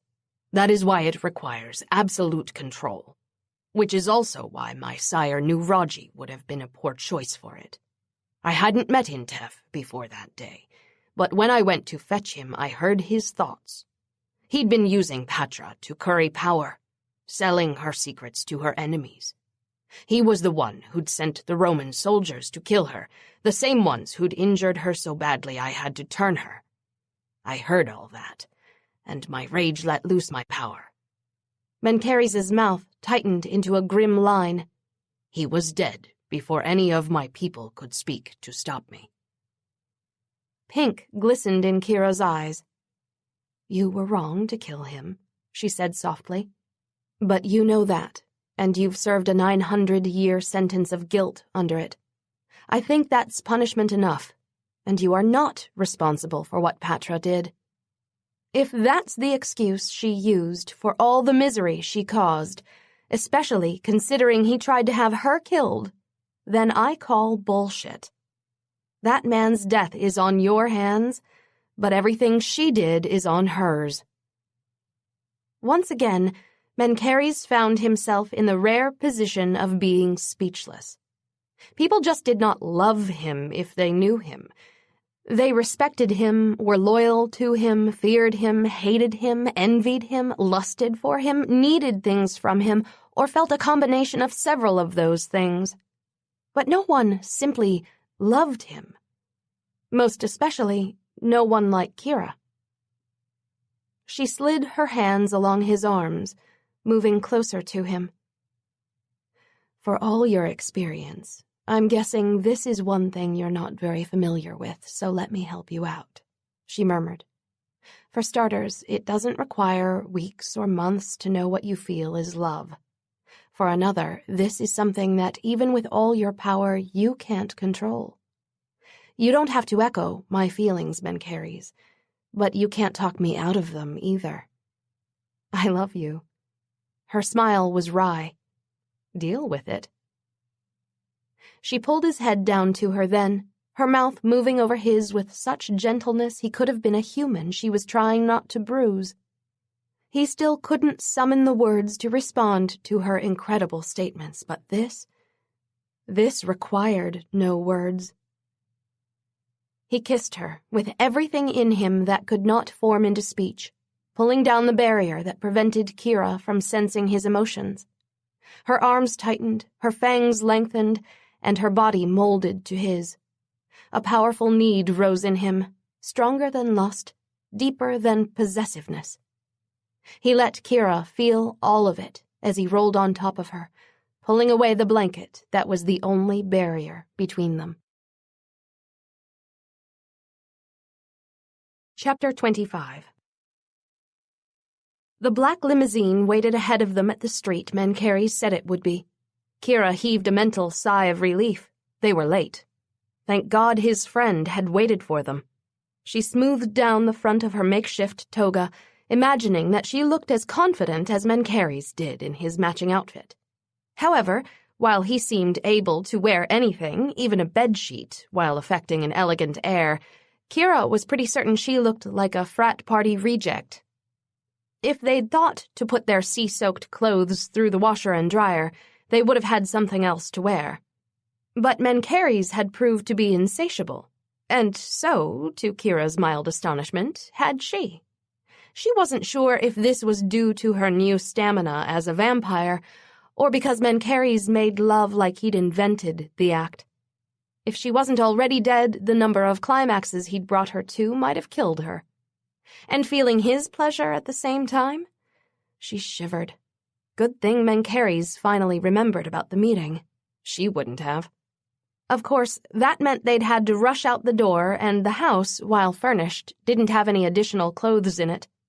Kira was about to put on her wet, seaweed-stained clothes when Mencheres yanked a clean sheet from another bed and fashioned a sarong for her out of it, making one for himself out of another sheet. Thankfully, there were few people out on the streets now, less than an hour before dawn. The window to the limousine rolled down when they approached, a handsome man with long brown hair and a closely cropped beard on the other side of it.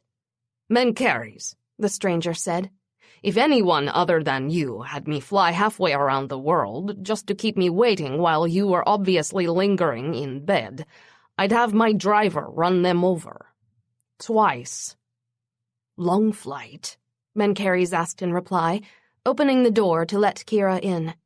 She minded the edge of her toga as she sat down in the opposite seat from the brunette stranger, whose gaze flicked over her in a measuring way.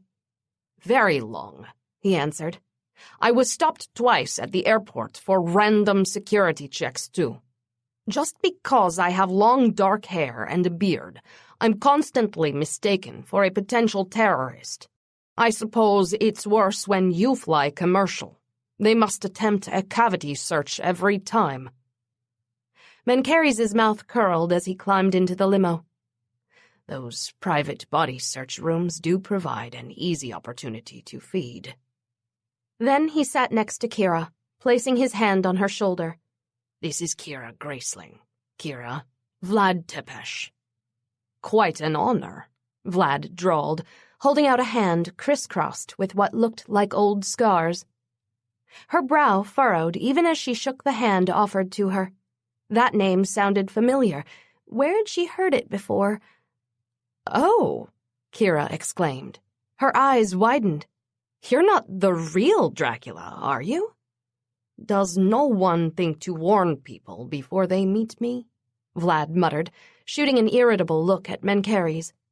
"Though I suspect what made that detail slip your mind was the same thing that also made you late." "You're being discourteous," Mencheres said in a reproving tone, even as Kira shifted in her seat. It was true that showing up late, wearing nothing but sheets, wouldn't require much imagination to figure out what had kept them. "It's fine, Mencheres. Though if you'd told me I was about to meet such a legendary vampire, I would have grabbed the nicer silk drapery to wear instead," she replied, meeting Vlad's coppery green gaze with an arched brow. Vlad flashed her an instant's worth of a smile. "I can see why he likes you. Although, to listen to Raji, Mencheres doesn't just like you. He's fallen so in love that he's slaughtering vampires over you, defying the Guardian's attempts to bring him in, and generally acting even more crazed than he was at the beginning of his relationship with Patra, may she burn in peace." Kira cast a glance at Mencheres. This was a discomfiting topic for more than one reason. And was no one sensitive about throwing up Mencheres' dead wife in front of him? You know I would not have been as foolish as to let myself get caught on tape at a place I later went back to and supposedly torched, Mencheres said. Please, his tone implied with heavy irony. Vlad's lip curled. No, you're very careful about video. Heard all the cameras at Disneyland were blown out yesterday after a reported Muslim extremist knocked out the lights, then detonated a small bomb before escaping. Muslim extremist? Kira repeated, her jaw dropping. Of all the racial profiling bullshit? No one was hurt, Vlad went on, though the families who were shaken up did get a refund of their admission tickets. Bones was followed by enforcers, Mencheres said, shrugging. It was an unfortunate incident. Vlad grunted in a way that made Kira think he and Bones weren't close, but that was hardly her concern. A wave of lethargy crested over her. Dawn must be getting closer. She'd wanted to call Tina before she fell asleep, but now there wasn't time. It wouldn't reassure her poor sister that she was okay if Kira passed out in mid-sentence while talking with her. We'll need a safe place to stay for the next few days, Mencheres said. Obviously, all of my residences would be the first place the Guardians looked for me, my people's homes and hotels being the next. But you're not of my line, and your people would fear your wrath more than the Guardians if any of them revealed you were assisting me. I already have a place picked out for you. Vlad's gaze turned knowing. But you must want more than that from me, to have me come all the way out here. Secret accommodations can be arranged over the phone. I will set up a safe, neutral place to meet with Veritas, Mencheres replied. One that we can easily escape from if she's not inclined to come alone. I want you there as a witness to what's said between us. Vlad's eyes seemed to get a shade greener. Veritas? Why, out of all the Law Guardians, would you assume she'd be the most sympathetic to your cause? I know you share the same sire, but Veritas almost had Kat killed for interfering in a duel just last fall. I've known her for most of my life, Mencheres replied. Vlad grunted. You could say the same about Rajedev. Who is the vampire who sired you, Mencheres? Kira asked. Will I ever meet him or her? Not this side of the grave, Vlad muttered. Mencheres gave Vlad a mildly reproving glance before turning to her. Tenok was my sire. He was an extremely powerful, respected vampire, and he died almost 600 years ago. How did he die? Kira asked before remembering that natural causes wasn't a possibility. Never mind, she stammered. Tenok died from the same thing that kills most extremely old, very powerful vampires, Vlad said. Suicide.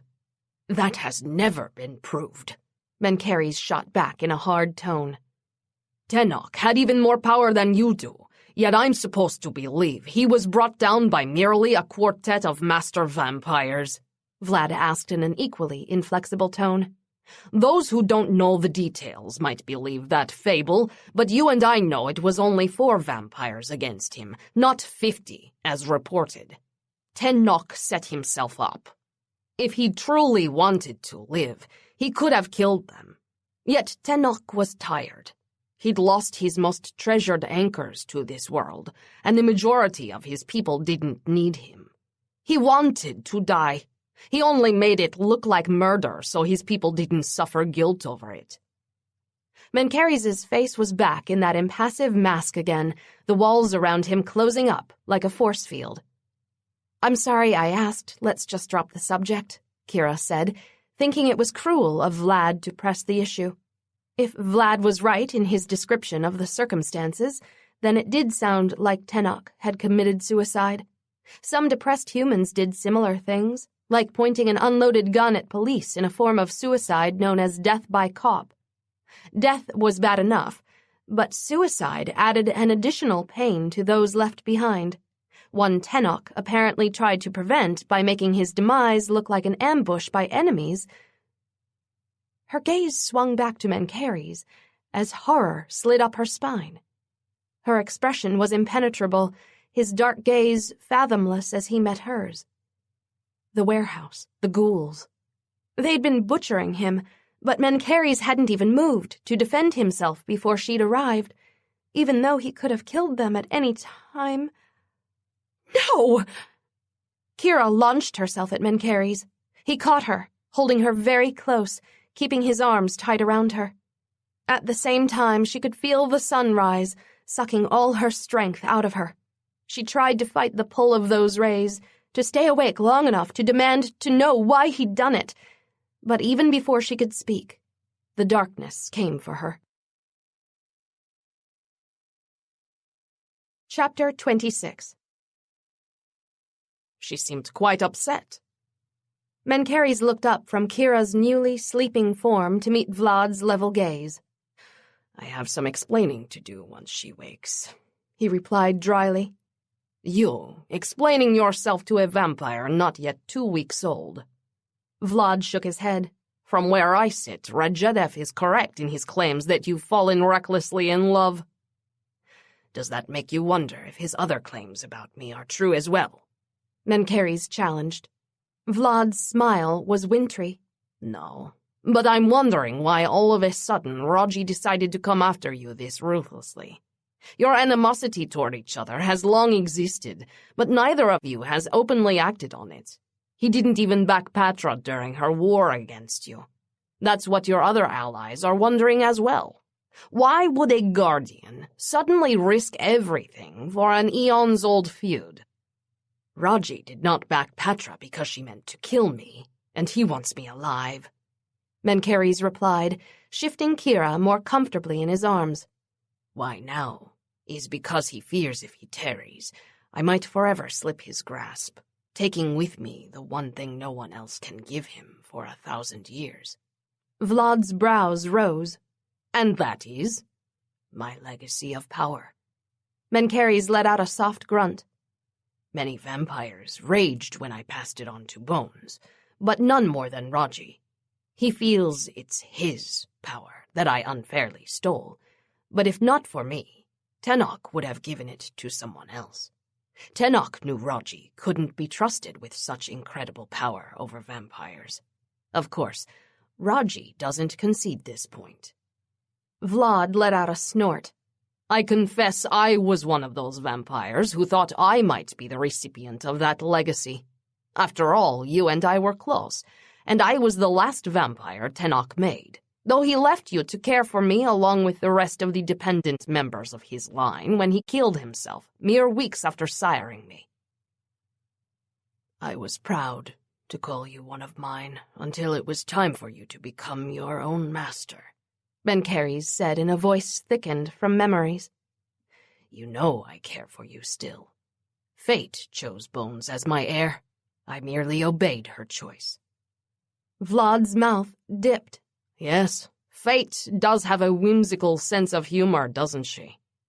Then Vlad's usual jadedly amused expression settled back over his face. I have no complaints. You saved my sanity more than once in my early years when I lost my wife, then my son to death. You ever have my loyalty and gratitude for that. Yes, I will stand as your witness in your meeting with Veritas, repeating all that transpires if need be. You, however, will have the hardest job. You'll have to get her to come. Mencheres rested his head against the interior of the limousine. Convincing the staunchest member of the Guardian Council to meet with him secretly so Mencheres could accuse another Law Guardian of lying and betraying their race? And then ensuring that Veritas agreed to just let him leave after their meeting? Yes, that part would be a challenge. Kira awoke with a sharp cramp in her stomach. She glanced around, but of course she wasn't in the limo anymore with Mencheres and the other infamous vampire. In fact, she was alone. The room had no windows, but it was clearly a bedroom, as what she was lying on attested to. The residual sounds around her had a curious echoing quality to them, and the walls didn't look like plaster or concrete. They looked like highly polished rock, actually, and the air had an odd smell to it. Not unpleasant, just unfamiliar. Another jab in her stomach took Kira's curiosity away from her surroundings. She hadn't eaten since feeding from that young man on the Haunted Mansion ride. Almost a day ago, her stomach reminded her with increasing insistence. She rose from the bed, noticing that she was now wearing a maroon satin nightgown instead of the belted bedsheet. Mencheres must have switched her clothes, but he was nowhere to be seen now. Kira did a quick inspection of the bedroom, which thankfully had an antique armoire in the corner containing male and female clothes. She slipped into a cardigan and slacks with a mental apology to whoever the clothes belonged to, but that rumbling in her stomach was starting to become ominous. Once dressed, she left the bedroom in search of Mencheres. To her surprise, the hallway that she entered was very tall, with more of those odd walls around her. She passed another 3 doors on her way to the top of what looked like a narrow staircase. When she started down, Kira stared. The staircase was of polished stone cut into steps, and it led to an impossibly large living area with a huge domed ceiling. Still, not a single window was in sight, and those grayish, shiny walls were all around. "Ah, you're awake," a lightly accented voice said from beyond her sight.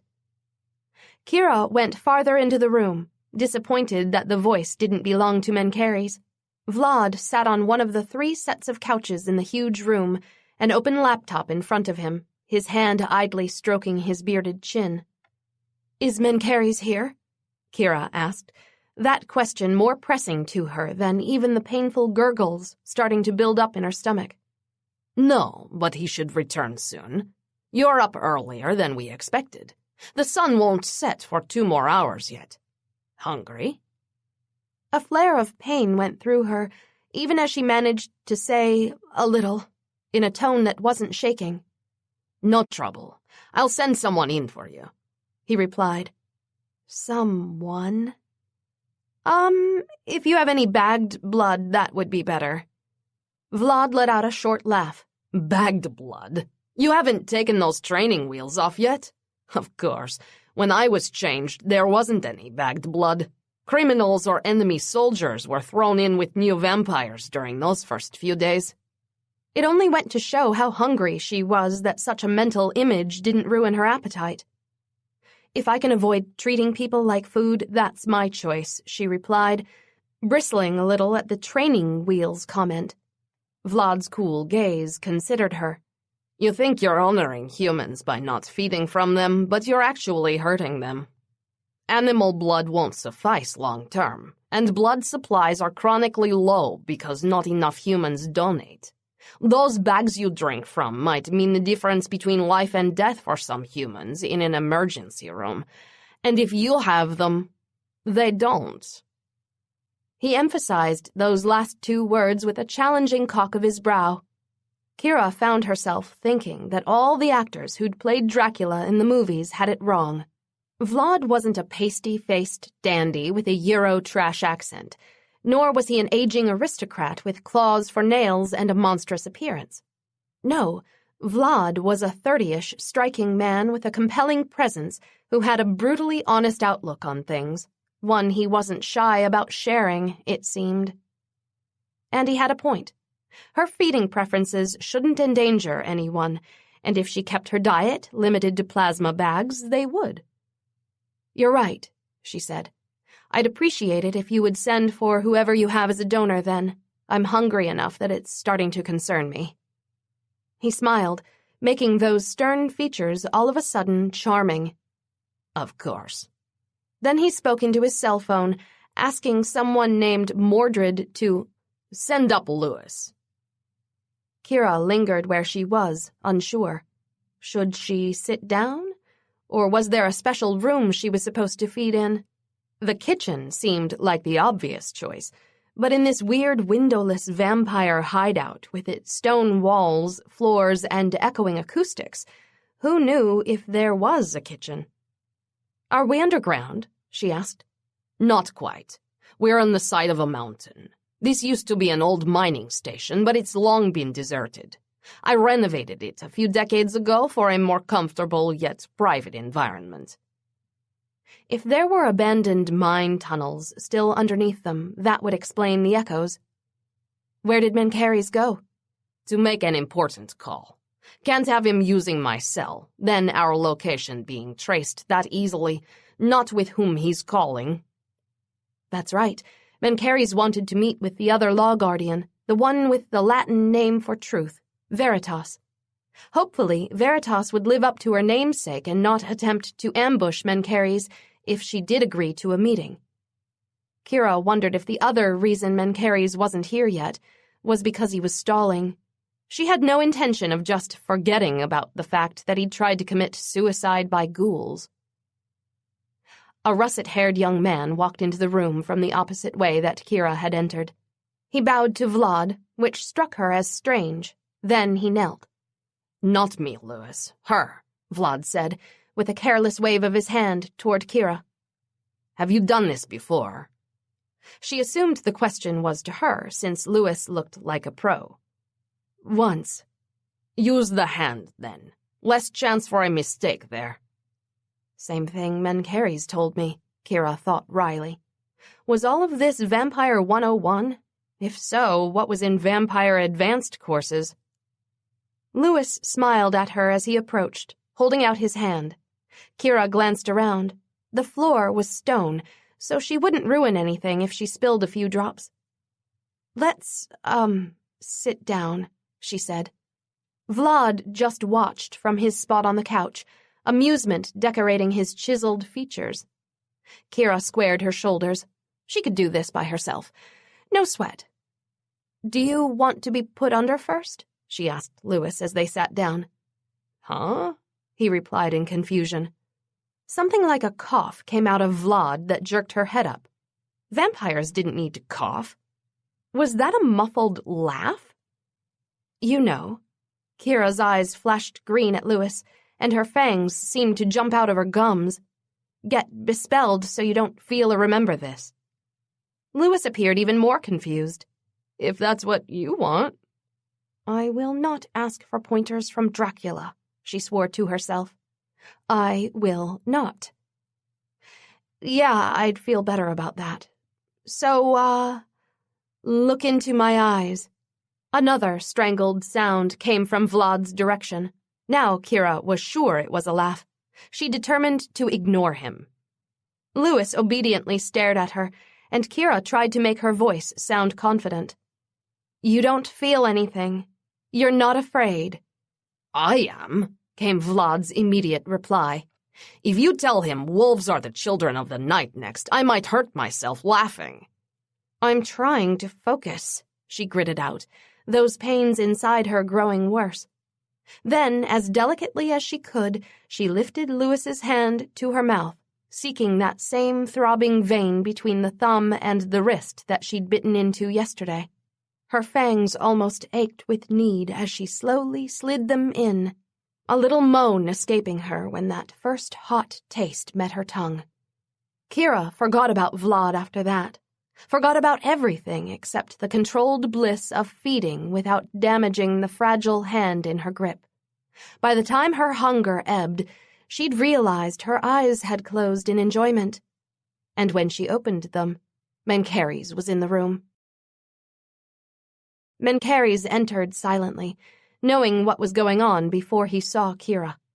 Though the entrance of the house was almost impossible to see from the exterior of the mountain, once inside it, voices carried. Then he'd watched her feed from the human with a mixture of pride and arousal. Her expression was so sensual as she fed, and his trip to the hospital to secure those 3 blood bags had not been needed, it seemed. Then her eyes opened and fixed right on his. For a moment he felt as if everyone else in the room vanished. If they had truly been alone, he would have thrown himself on top of her and kissed her until her nails dug deliciously deep grooves into his back.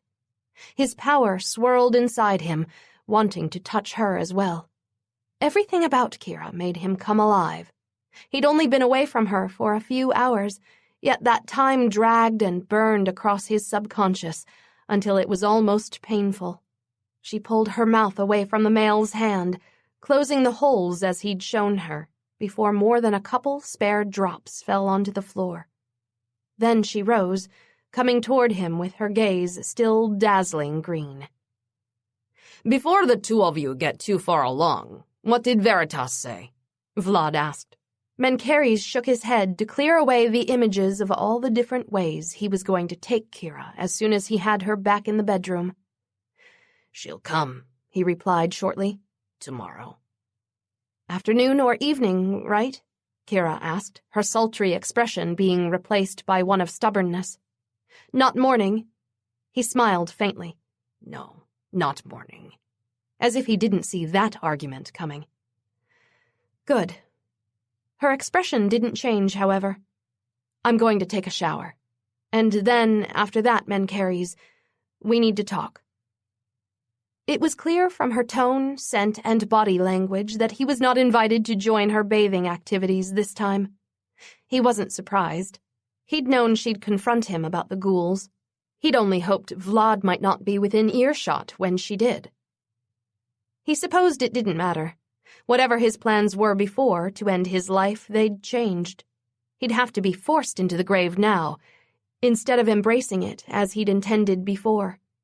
Death meant separation from Kira, something deplorable to him. It might come soon regardless, but not with his assistance anymore. Kira left the room after murmuring thanks to the young man, who bowed to Vlad before he walked away. Mencheres exchanged a long glance with Vlad. His friend had a knowing curl to his lips. "From the sounds of it, you're in trouble," Vlad drawled. He shrugged. "I have it coming." Chapter 27.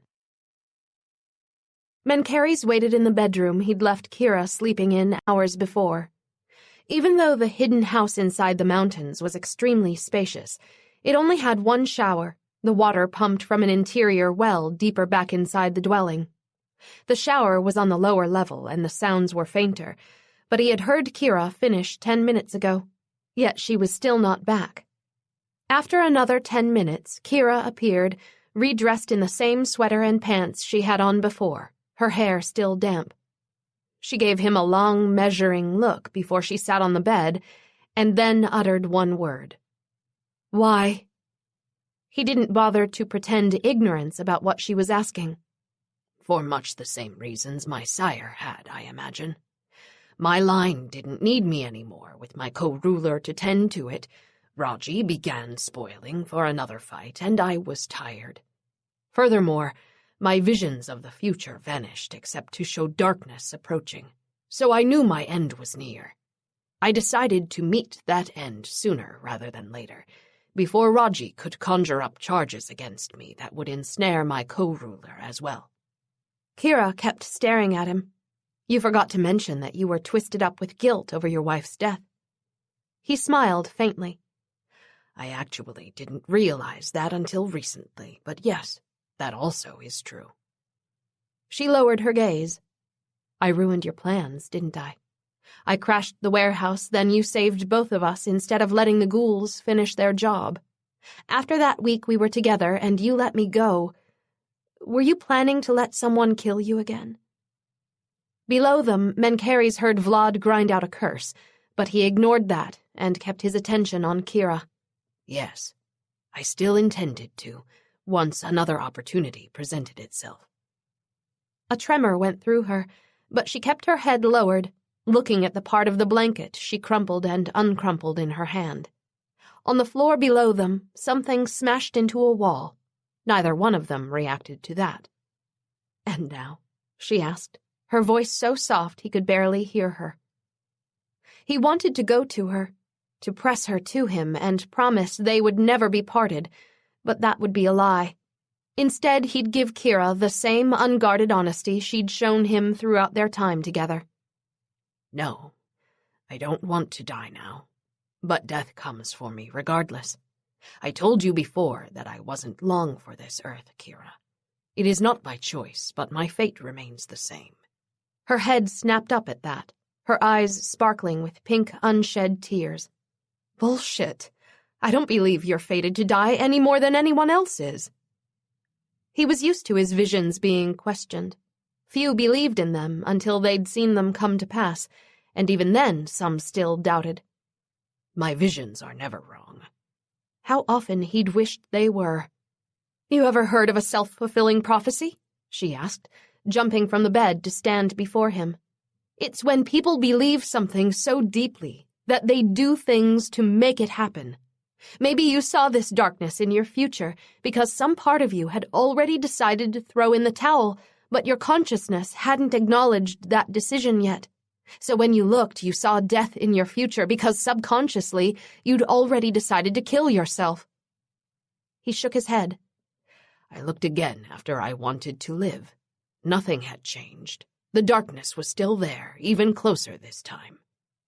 But that doesn't mean it's inevitable. Okay, you changed your mind about killing yourself, but because you saw your death when you looked before, you're expecting to see it again. And then you do, so you don't even bother to fight to live, making death that much easier to sneak up on you when Raji pulls something. It's just more of the same self-fulfilling prophecy you need to snap out of, damn it. Mencheres almost smiled. No one else had ever told him to snap out of his visions before. I wish it were that simple.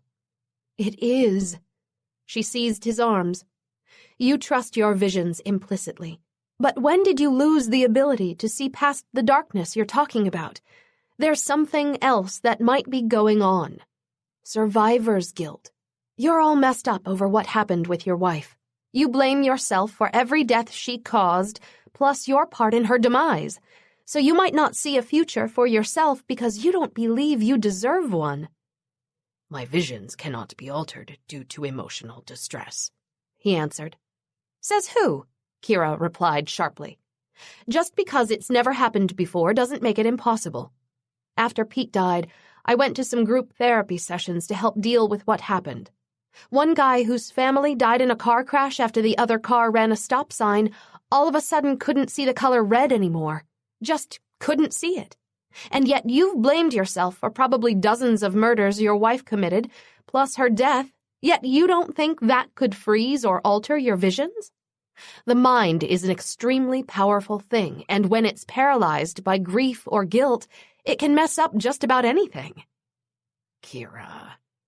Mencheres did not know what to say. He'd expected some form of denial from her over his fate. Sadness also. But this flat defiance that what he'd seen was not going to happen was somewhat startling. You've been through hell, she went on in that same intractable tone. I'm sure I don't even know half of it, but I do know it would have broken most people. It almost broke you too, because you were going to kill yourself, but I'm telling you that you are not doomed to die soon. I'd feel it if you were, just like I did with Pete, Tina, my mom, and even myself that night with Raji. Yet all of my instincts are telling me that you and I are long-term, which means you'll be around, no matter what darkness you're seeing now. She'd almost rendered him speechless again. Kira was barely 30 years old. How could she think her instincts were more accurate than over 4,000 years of his visions? I've never been wrong before, he said. Never. Then this will be your first time, she replied, touching his face. Or you'll realize you misinterpreted what you saw. I'm right, Mencheres. I know it with my whole soul. Just like I know you love me, even if you're having trouble saying it. For several moments, he could only stare at her, caught in her light green gaze as if he were a human ensnared by the mesmerizing glow of a vampire. Something freed inside him, a pressure released that he didn't know had been building, and the relief he felt was only matched by the certainty flowing through him that she was right about part of what she said. I do love you, he said hoarsely, the words not an adequate representation of what he felt for Kira. She was everything that had been missing from his life, everything that made him want to stay in this harsh, unforgiving world that was somehow beautiful once more because of her. She smiled, amazing him with the joy such a small gesture could generate inside him. You see, I told you I was right. That does not mean— Shush, she replied, putting her finger to his lips. He couldn't help but feel amusement slither through him. No one had shushed him in thousands of years, yet Kira did it without the slightest hesitation. I don't want you looking into the future again, she went on. Not yet. You're a super-powerful vampire, but you're not a god. Until you work through the things that led you to feel like you'd rather be dead, all of them, you can't trust what you think you're seeing. He still didn't think Kira was right about self-fulfilling prophecies, survivor's guilt, or misinterpretation when it came to his vision of impending death, but he was willing to heed her counsel. After all, his visions did come to an abrupt halt only after Patra's death. He might be far stronger than Kira on a power level, but emotionally, she stood on firmer ground. The events in the past few years had proven too much for him. He'd sought his own death, something he swore he'd never do after the pain of discovering Tenok's suicide, yet he'd almost followed in his sire's footsteps.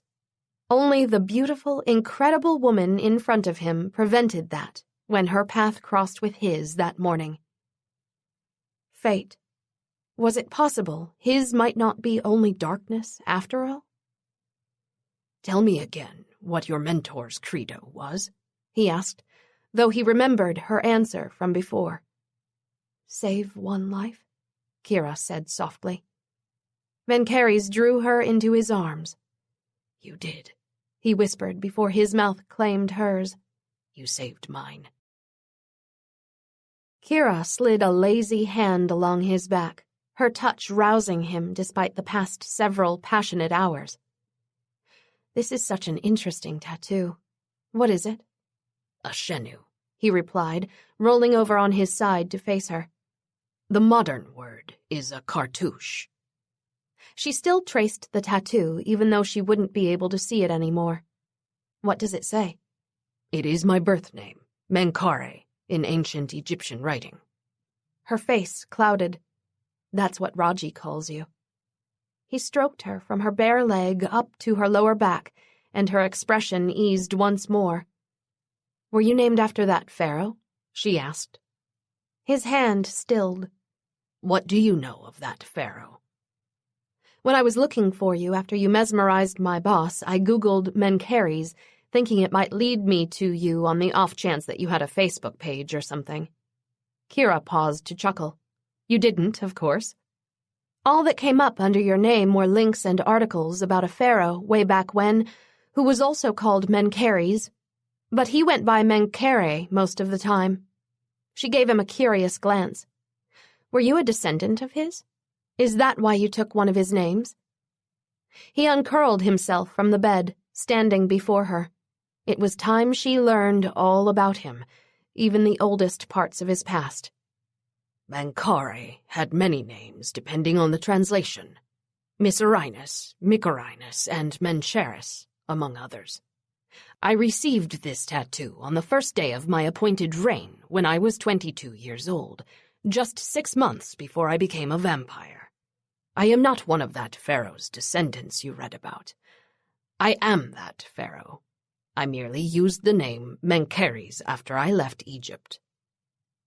Kira's mouth opened and closed, as if she had suddenly forgotten how to speak. He waited. After everything else she'd been through, he did not fear this revelation would prove too much for her. But that pharaoh was from way, way, way back in ancient times. He has a pyramid in the Giza Plateau. That can't be you. You said you were older than dirt, but...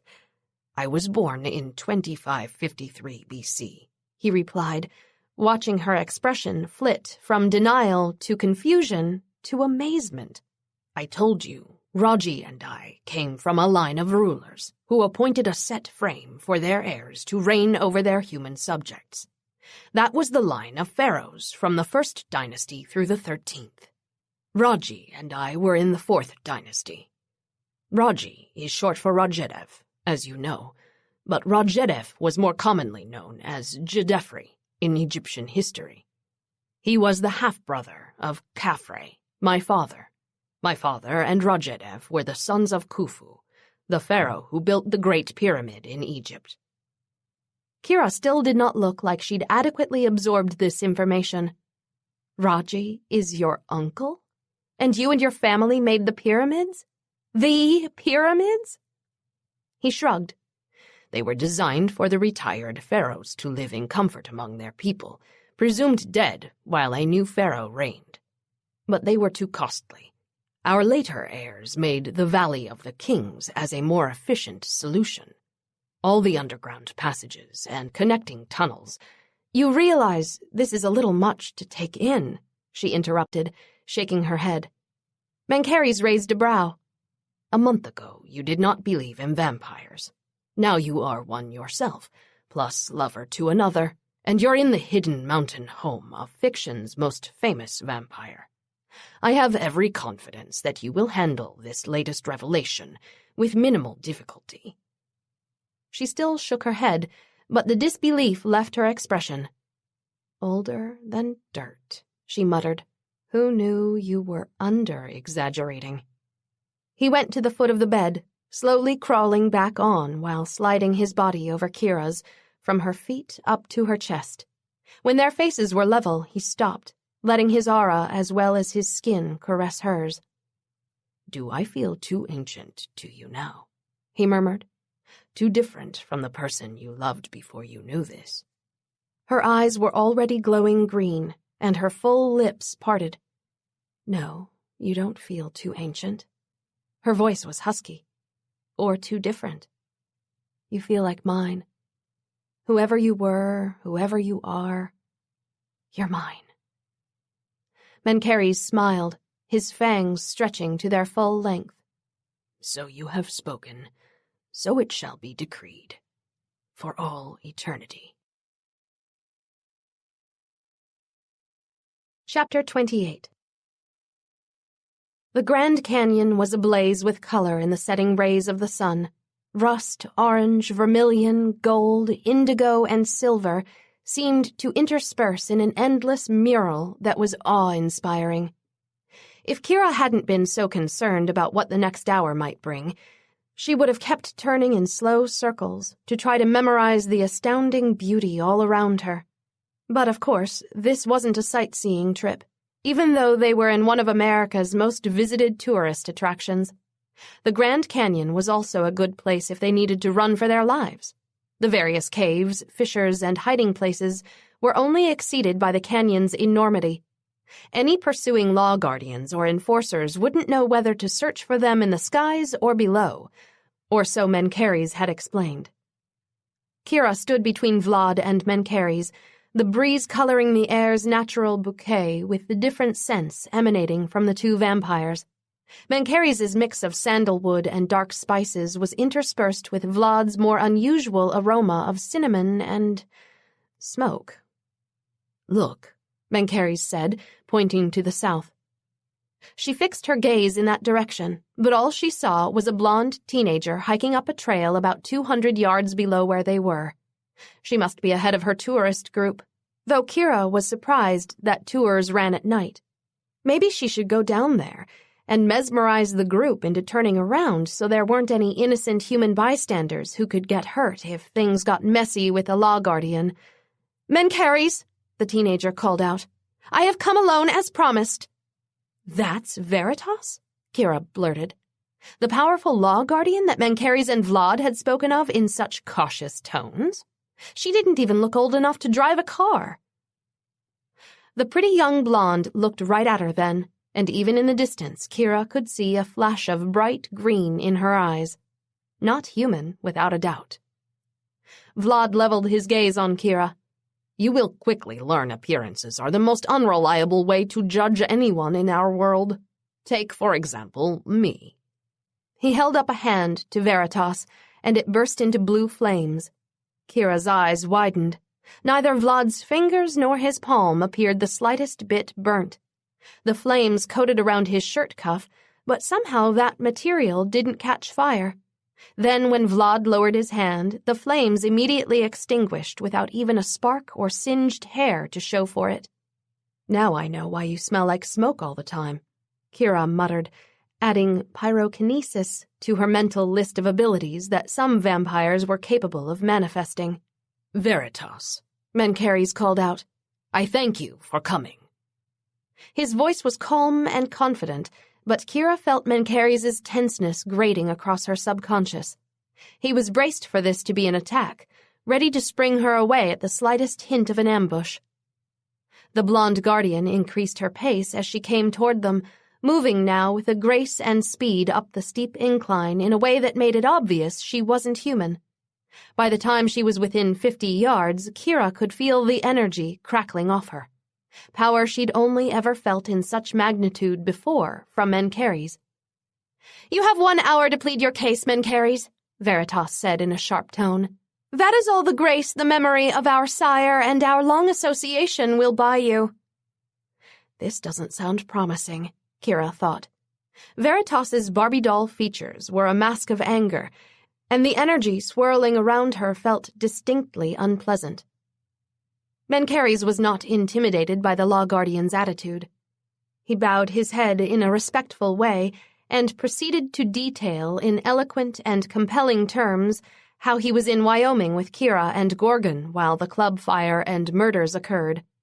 He told Veritas she could pull his cell phone records to determine that calls were made from Wyoming, not Chicago, and that he would never leave behind evidence of their race's existence for humans to find, as evidenced by his destroying the cameras at Disneyland. He closed with his apologies for thrashing the enforcers, but said he'd felt it was the only way to protect Kira from Raji's corrupt purposes later. Kira almost wanted to applaud when he was done.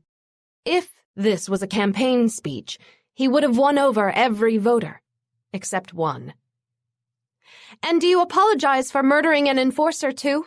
Or was that, too, beneath your notice in your zeal to defend your new lover?" Veritas almost spat at Mencheres. His expression darkened. "What enforcer? I killed none of them."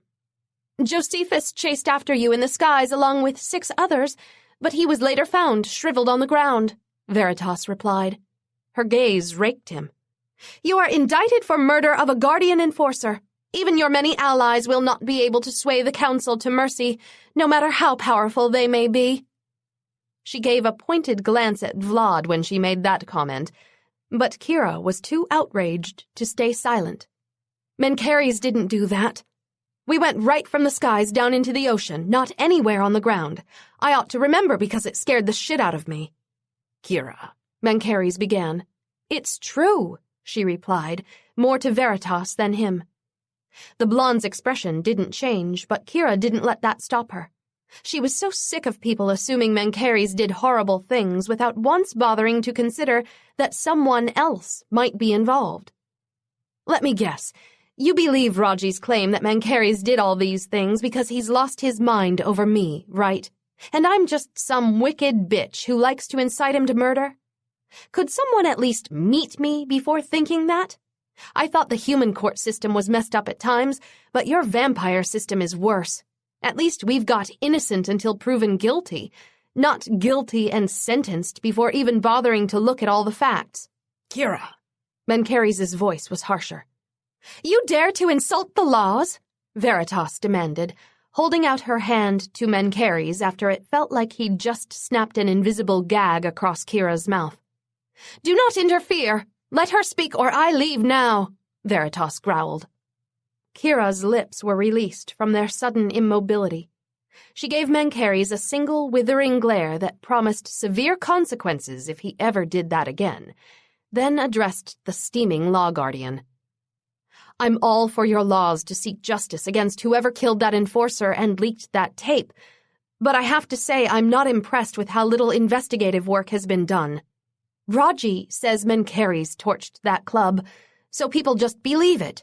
No matter that I was crazy from bloodlust those first few days, and Mencheres was busy taking care of me.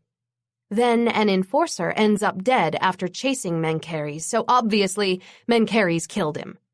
No other explanation is considered Even though if the sentence is so severe for one death, why wouldn't Mencheres have just killed them all?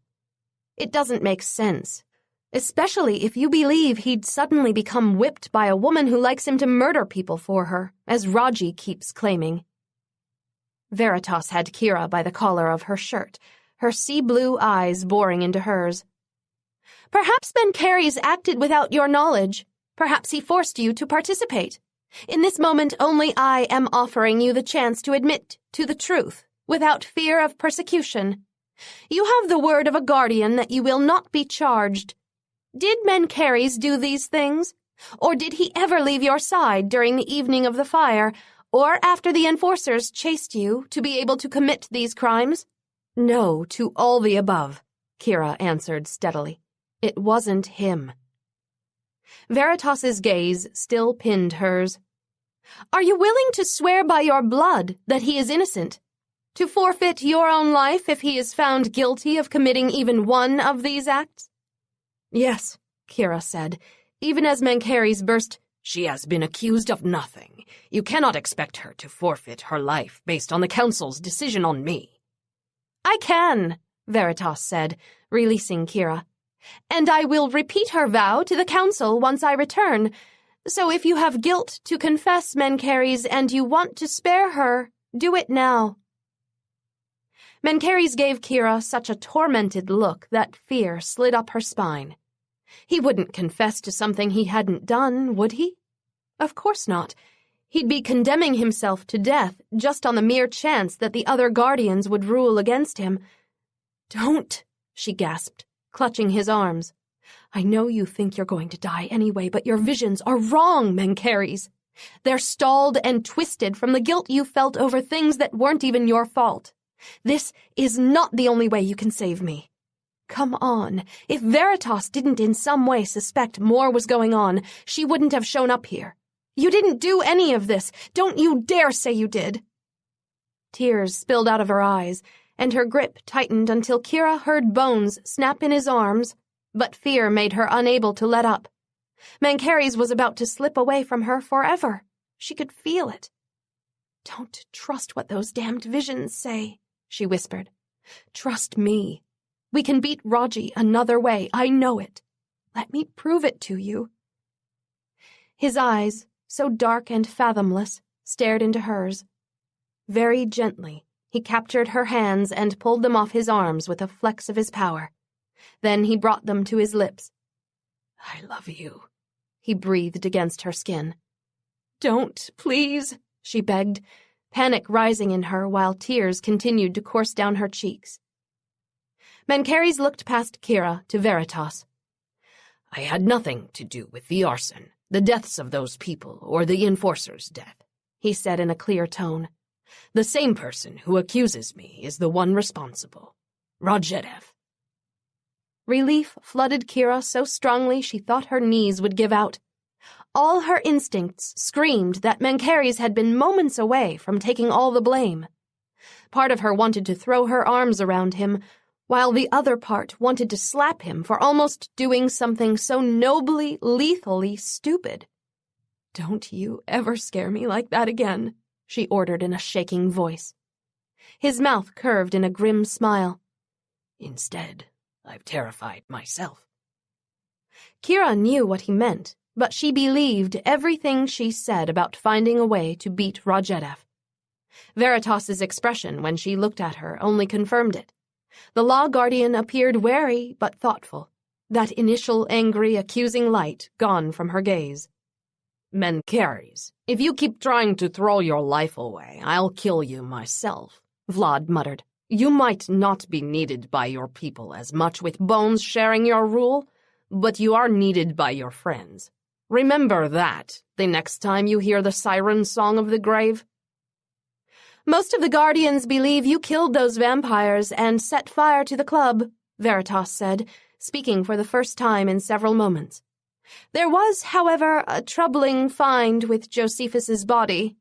His head was taken off, but closer inspection revealed he might have also been stabbed in the back. Wouldn't it be obvious if he was? Kira asked, frowning. No, Mencheres replied. When a vampire is killed, The body decomposes back to its true age. Josephus was several 100 years old. There would have been little left of him except withered skin and bones. Not a pretty mental image, but dead bodies seldom were. Kira still didn't understand the significance of the knife wound as being suspicious, unless the other enforcers revealed that Mencheres left all their knives back at the park. Though Josephus could have grabbed his own blade before he chased them, and later been killed with that. There you have it, Vlad said, sounding satisfied. Vampire or ghoul, Mencheres doesn't use knives to kill. He simply tears someone's head off with his power. Raji would have needed a knife against an enforcer, and the element of surprise, too. Explains why Josephus's wound was in the back. Poor bastard probably never saw it coming. A flash of that day at the warehouse skittered across Kira's memory, and she grimaced. Mencheres had decapitated all of the ghouls with a mere thought, faster than it would have taken for him to gather up one of their knives. Why would Mencheres ever use knives when his telekinesis was a far faster and deadlier weapon? Raji must have taken Josephus's head off after he was dead to make it appear as if I'd done it, Mencheres mused. Clever. He must not have thought anyone would look for a knife wound, or that evidence of one would remain. With an enforcer's death blamed on me, most of my allies would fall away. He already knows I sought death before. This would leave me in a far more desperate position to give him what he wants first. What does he want, aside from your being dead? Kira grumbled. My power. Cain was the father of our race, cursed by his god forever to roam the land as a fugitive in punishment for murdering Abel. But Cain pleaded that his sentence was too great, and his god took pity, marking Cain so none could kill him. Cain thus became the first vampire, dependent on blood for sustenance, but beyond mortal death and possessing incredible power. Cain then made his own race to replace the family he'd been driven away from, but to only one of his offspring did he will out a portion of his incredible power.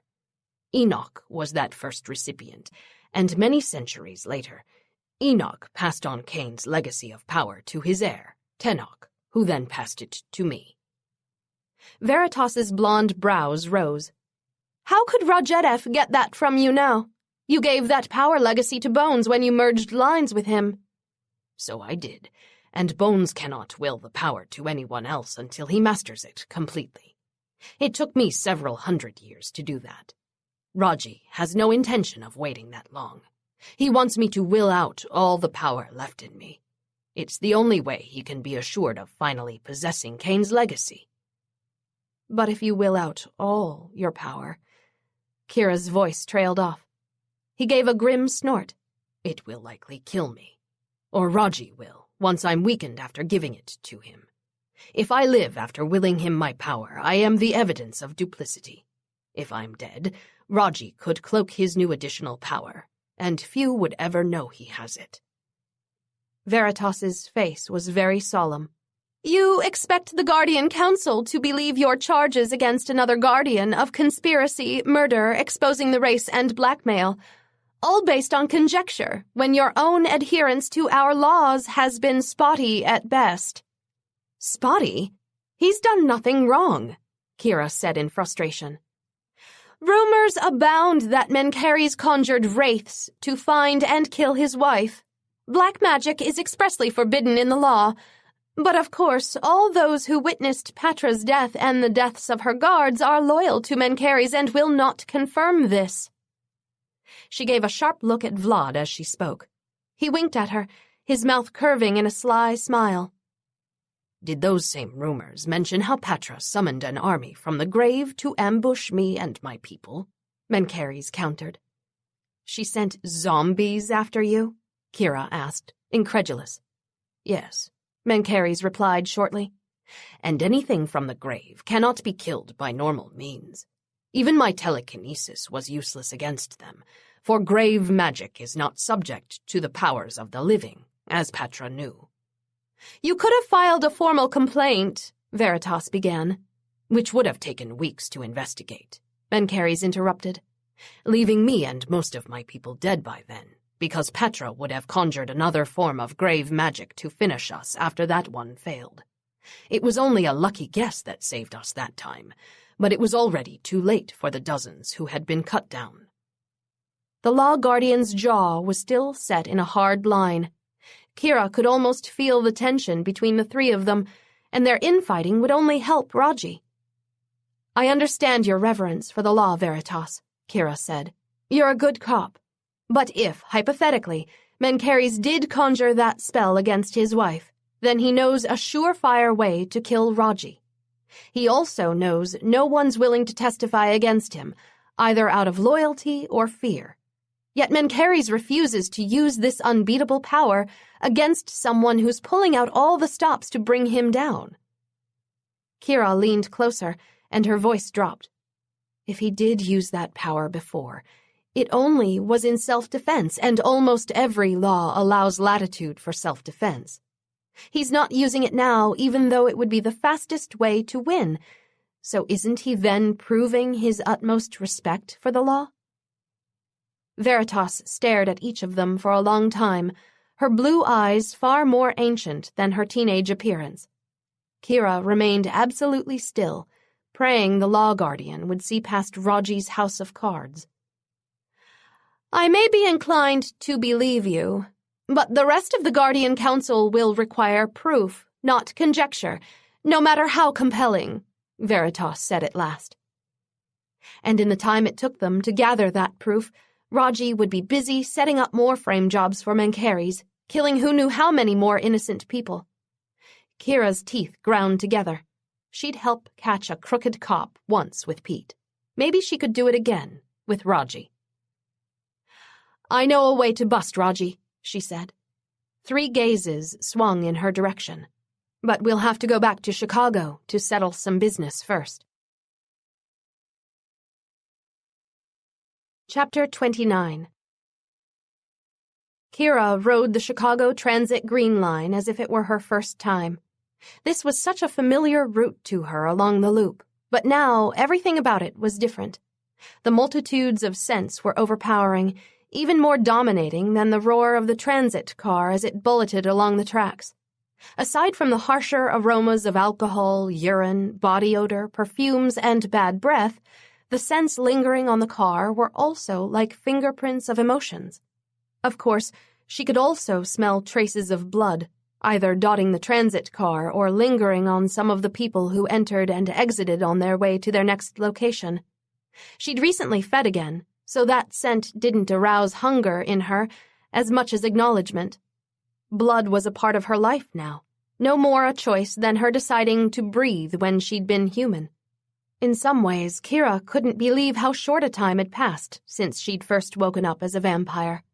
It felt far longer, much like the time since she'd first met Mencheres. Calendars, dates, and clocks were just not an accurate way to measure some things. The voice announced that the Clinton Street stop was next. Kira shouldered her purse and stood, not needing to hold on to the back of the chair or the pole for balance. When the car stopped, she got off, headed now for the familiar streets that led to Tina's apartment. So many times before, Kira had walked this part of West Loop after dark, with her attention focused on any alleys opening up to her side, or extended patches of darkness where streetlights didn't penetrate, or for the sound of footsteps following her too closely. Now she strode down the streets without looking anywhere but straight ahead, her steps brisk and confident. No patches of darkness, weapons, alleys, or lurking strangers could do her harm anymore. Everyone along these streets had heartbeats, making them vulnerable to her, not the other way around, should they choose to cross her path with malicious intent. She made it to Tina's building just a little faster than she would have under normal circumstances. Couldn't attract unwanted attention by streaking up the streets with supernatural speed, after all. She used her key to get inside, then chose the stairs instead of the elevators to avoid any of Tina's neighbors who might happen to recognize her if she rode up with them. Kira already knew her identity had been leaked to news stations in the past several days. The last she called Tina, her sister had hung up without speaking. She didn't think Tina was angry with her. She assumed Tina's phone line was monitored, which meant her cell probably was too. Kira didn't bother calling her brother. He almost never had a working number. The stairwell was empty, allowing Kira to move at what was fast becoming a more natural speed to her. She reached the 14th level in mere minutes, brushing her hair behind her ear reflexively before entering the floor. Once outside Tina's apartment, however, she paused. Too hard, still blonde and petite like always, but with a healthier glow to her complexion than the last time she'd seen her. Kira smiled. Mencheres' blood had brought her little sister back, and she now had the treatments for Tina's disease running all through her veins. "Hey," Kira said. "Can I come in?" Tina's blue eyes were wide, and her scent, yes, it was that citrus blend Kira had caught a whiff of outside the door, like oranges and cloves, soured ever so slightly, even as her pulse sped up. "Is everything okay?" Kira asked, tensing. Was a cop in the apartment with Tina? Good Lord, had they sent someone over after Kira called the last time? "Kira?" Tina said tentatively, as if she didn't quite believe who she was seeing. "Who is it, T?" her brother's voice called out from inside the apartment. "Rick's here?" Kira asked, shaking her head. "Oh, Tina, you didn't let him move in, did you?" "Zit." Her brother appeared behind Tina's shoulder. His eyes were red, and from the crease on his cheek, he looked like he'd just woken up. "Kira, holy fuck," he said, his eyes bulging when he saw her. "You're in big trouble, man. Like, huge," Rick finished. "Hi, Rick," Kira said in a dry voice. "Joey finally threw you out?" Tina stepped back mutely. Kira walked inside, one sniff revealing that Rick smelled like pot, some other drug, cigarettes, and alcohol. A glance showed he'd set up a bed on Tina's couch. It looked like he'd been there for days. Empty beer cans, an ashtray overflowing with butts, and a couple wadded-up bags of potato chips completed the picture. Kira wanted to slug him, and not just for trashing Tina's place while he made himself at home. "You're smoking around Tina? She's got CF, and she just got out of the hospital a few weeks ago after almost dying, but your goddamn nicotine habit is more important than her lungs? You couldn't even go outside to let her breathe some clean air in her own apartment, Rick?" His face turned mottled red. "You're wanted by the fucking cops, the FBI, and maybe more, but you're going to bitch at me for smoking? Dude, you've got some nerve." "Oh, be quiet," Kira snapped. To her surprise, Rick stopped speaking. At once. His mouth opened, but nothing came out. Then his eyes bugged, and his hands started waving around like they were on fire. Kira spun, expecting to see someone behind her, but no one was there except Tina. She'd just closed the door and stood staring at her. "Your eyes," she whispered. Kira cursed. She'd kept a perfect grip on her emotions the entire way here, but 5 seconds in her brother's company had her dropping her normal disguise to glare bright green supernatural daggers at him. Now she had to fix this mess. "Rick, sit down. Find a mental happy place or something," she directed him. Rick sat on the floor, his frantic motions stilling and an expression of peace settling over his features. Kira found herself being grateful that she hadn't been a vampire when they were growing up, and she'd had to babysit him for her father and his new wife. She might have taken horrible advantage of her mind control skills. Rick had been a handful even as a child. Then she turned to Tina, who had her eyes closed while a single tear slipped down her cheeks. "Don't, Kira," Tina said, shaking her head with her eyes still squeezed shut. "Whatever you did to him, don't do it to me. I knew it. I saw that tape on YouTube, and even though I didn't want to believe, still you never would have gotten involved in something like that, then just disappeared. Even if you did, Mom's cross. You wouldn't have let someone rip it off your neck and use it that way if it were only an act. You haven't taken her necklace off since she died, so when I saw that, I knew it had to be real." Kira's hand closed over the cross at her throat. It had shocked her, knowing Mencheres used it to cut into his own throat and feed her his blood, but it never occurred to her that Tina would see that and be able to determine it wasn't twisted role-playing. Tina was right, though. She hadn't taken this necklace off. Not since she'd unhooked it from her mother's throat and put it around her own the day before her mom's funeral. Tina. She wasn't sure what to say. She hadn't anticipated telling her sister this soon. Eventually, yes, but not tonight. Rick, she didn't think she could ever tell. The police found a bunch of blood vials in your apartment. They asked me if I'd known you were into vampire role-playing, if I'd ever seen that guy in the video before, or if I knew where you were. Tina's voice cracked. I told them I didn't know anything. But I did recognize that guy from the hospital the night I came off the vent. The nurses kept going on about how it was a miracle I recovered like that. I've never felt better lately either. Then when I saw the tape, him, what happened, and you vanished, all of a sudden I knew why I was better. Oh, God. Tina had thought it all the way through. Kira wrestled with what to do. One flash of her eyes and Kira could make Tina forget everything. But though with Rick she didn't have a choice, Tina might be able to handle this. I met him by accident, Kira said, trying to sum up the past incredible few weeks in as short a way as possible. Saw things that let me know he wasn't human, but he couldn't make me forget them like he could with most people. When I told you I had the flu, that wasn't true. He kept me with him, hoping that I'd fall under his power and that he could erase my mind of what I'd seen, but it never happened. Then he let me go, but I felt something so strong for him, I looked for him. That brought me to the club. You saw what happened there. Tina didn't say anything, but her face went a shade paler. Still, her small frame was straight. He set fire to the place? Killed those people? No, Kira said at once. He was set up by that bastard who ordered my death. I may be away for a while, but I wanted to see you again and tell you... Well, I didn't intend to tell you this, but I wanted to tell you that you don't need to worry. I'm okay, better than okay, and once this is taken care of, I'll be back in your life just like before. Tina finally met Kira's gaze. Another tear slipped down her cheek. I've been so scared. I thought you were gone forever because you were something else now. I don't know what all this means, and it's so hard to even believe, but when I heard you bitching at Rick, I knew it was still you inside.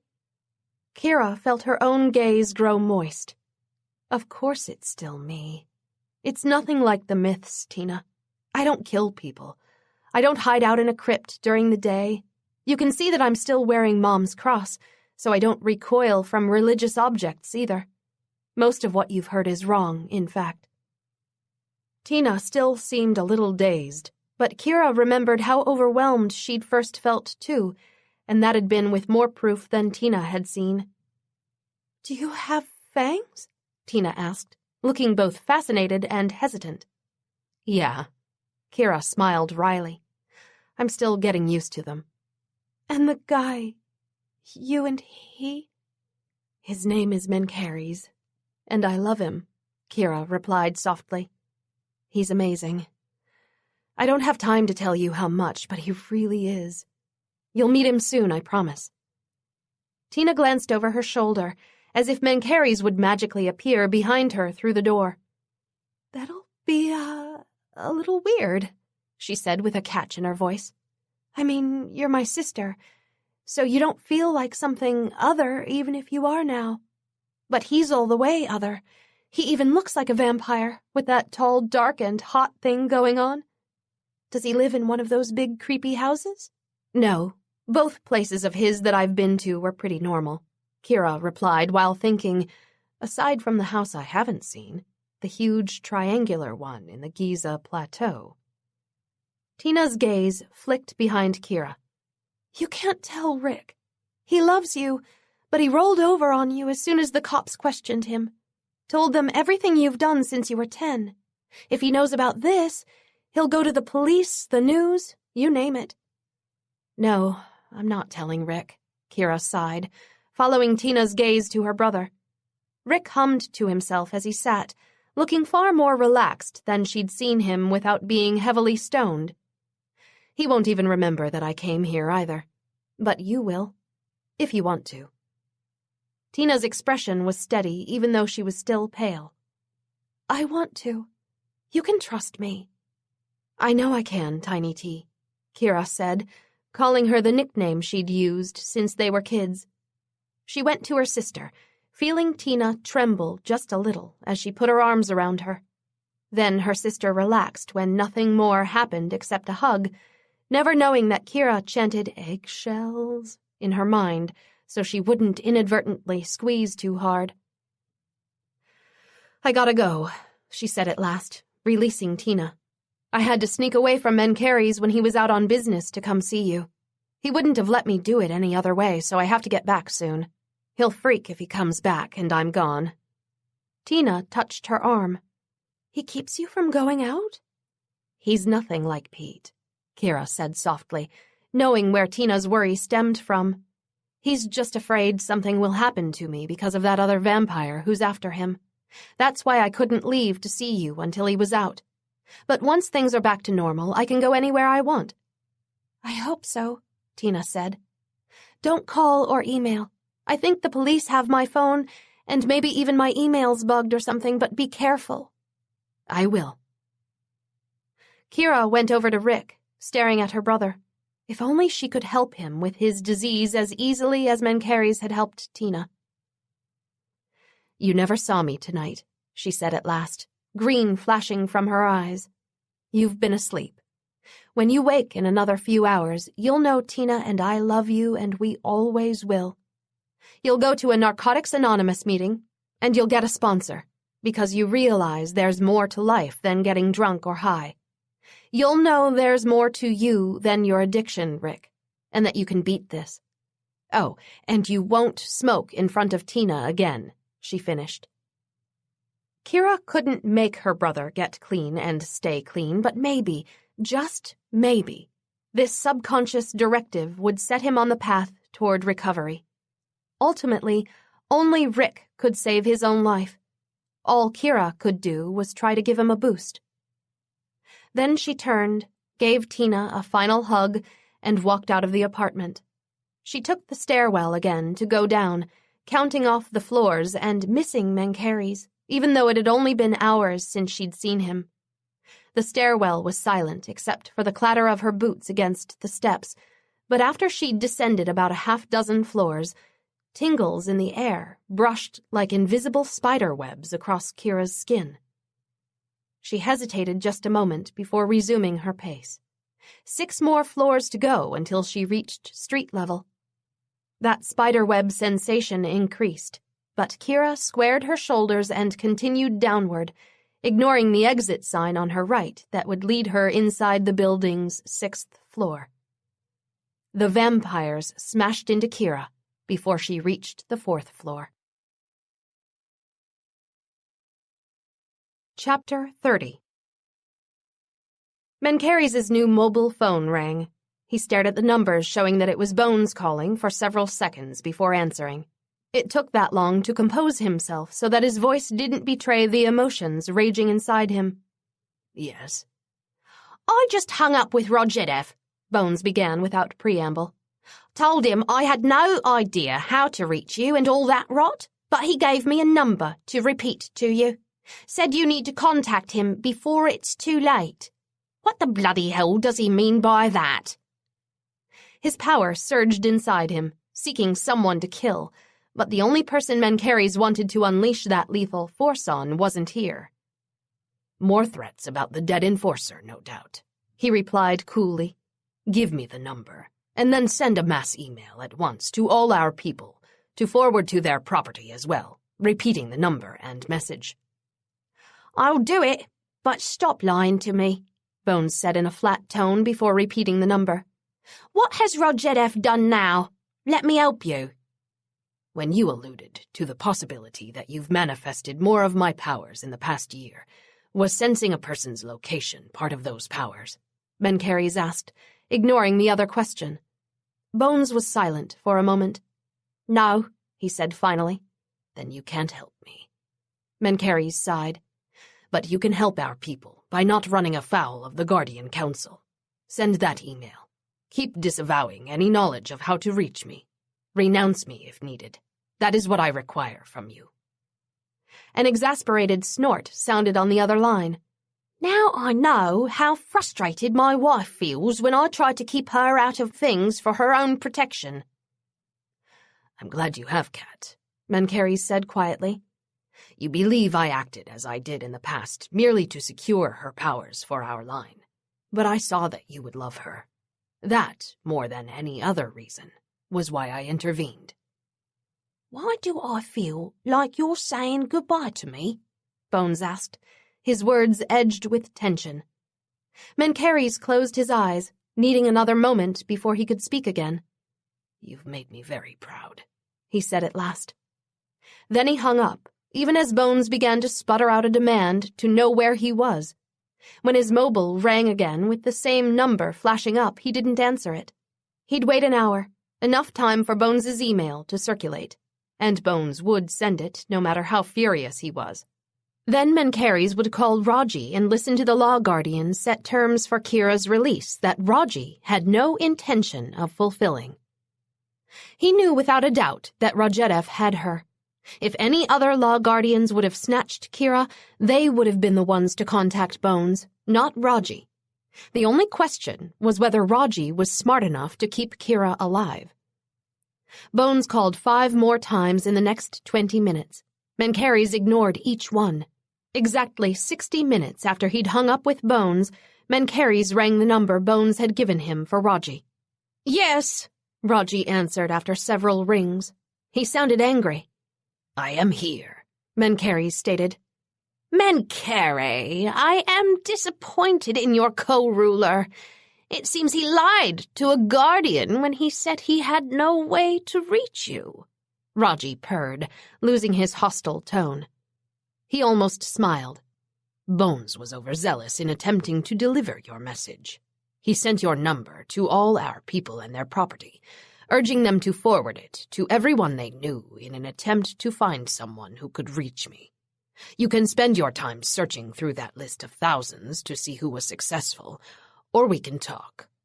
Raji let out a short laugh. Clever. That explains all the recent hang-ups and anonymous threats. Your people are very loyal to you. And now I need to change this number. You have what I want, Mencheres said, too concerned for Kira to indulge in Raji's usual cutting banter. I have what you want. Either we discuss a trade, or I end more than this call. I don't know what you're talking about, Raji said with feigned innocence. No need to pretend, he replied sharply. If I went to the council to accuse you of taking Kira, they would only imprison me on sight, and you're too careful to admit to anything over the phone that I could record and play for them later. You have no audience except me, and I grow impatient. A low whistle sounded. Why, Mencheres, you sound like you lost your newest vampire. I wish I could help, but I haven't seen her since the night you changed her. Raji was still taking no chances that their conversation was monitored, in person or by electronic device. Mencheres' power throbbed inside him with seething, lethal waves that were only matched by his fear for Kira. If Raji had killed her... You know I long to be quit of this world, he said in tones of ice. I can accomplish that in 2 ways. One is to go straight to the Guardian Council to claim responsibility for all charges levied against me. My sentence will be death, and their justice will be swift. Or I can go to you and exchange myself for Kira's safe release. I will do one of these things in the next 24 hours. Which will it be? Raji was silent. Mencheres waited while his rising anger and fear made the walls tremble around him. Raji had claimed that he was irrationally in love with Kira for his own purposes, but he'd never really believed it.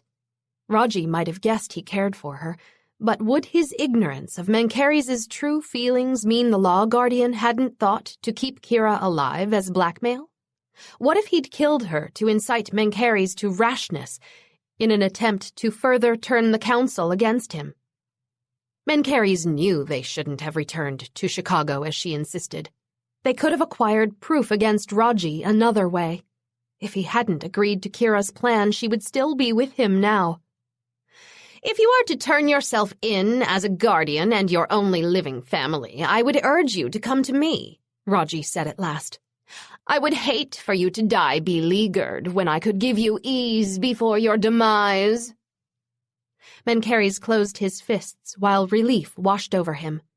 Raji was still being cautious in his speech, but his meaning was clear. Kira was alive, and Raji was offering her in exchange for Mencheres' power and death.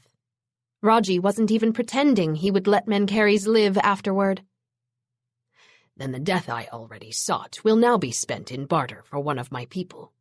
Tell me, if you hadn't taken Kira, who else would you have leveraged against me for your purposes?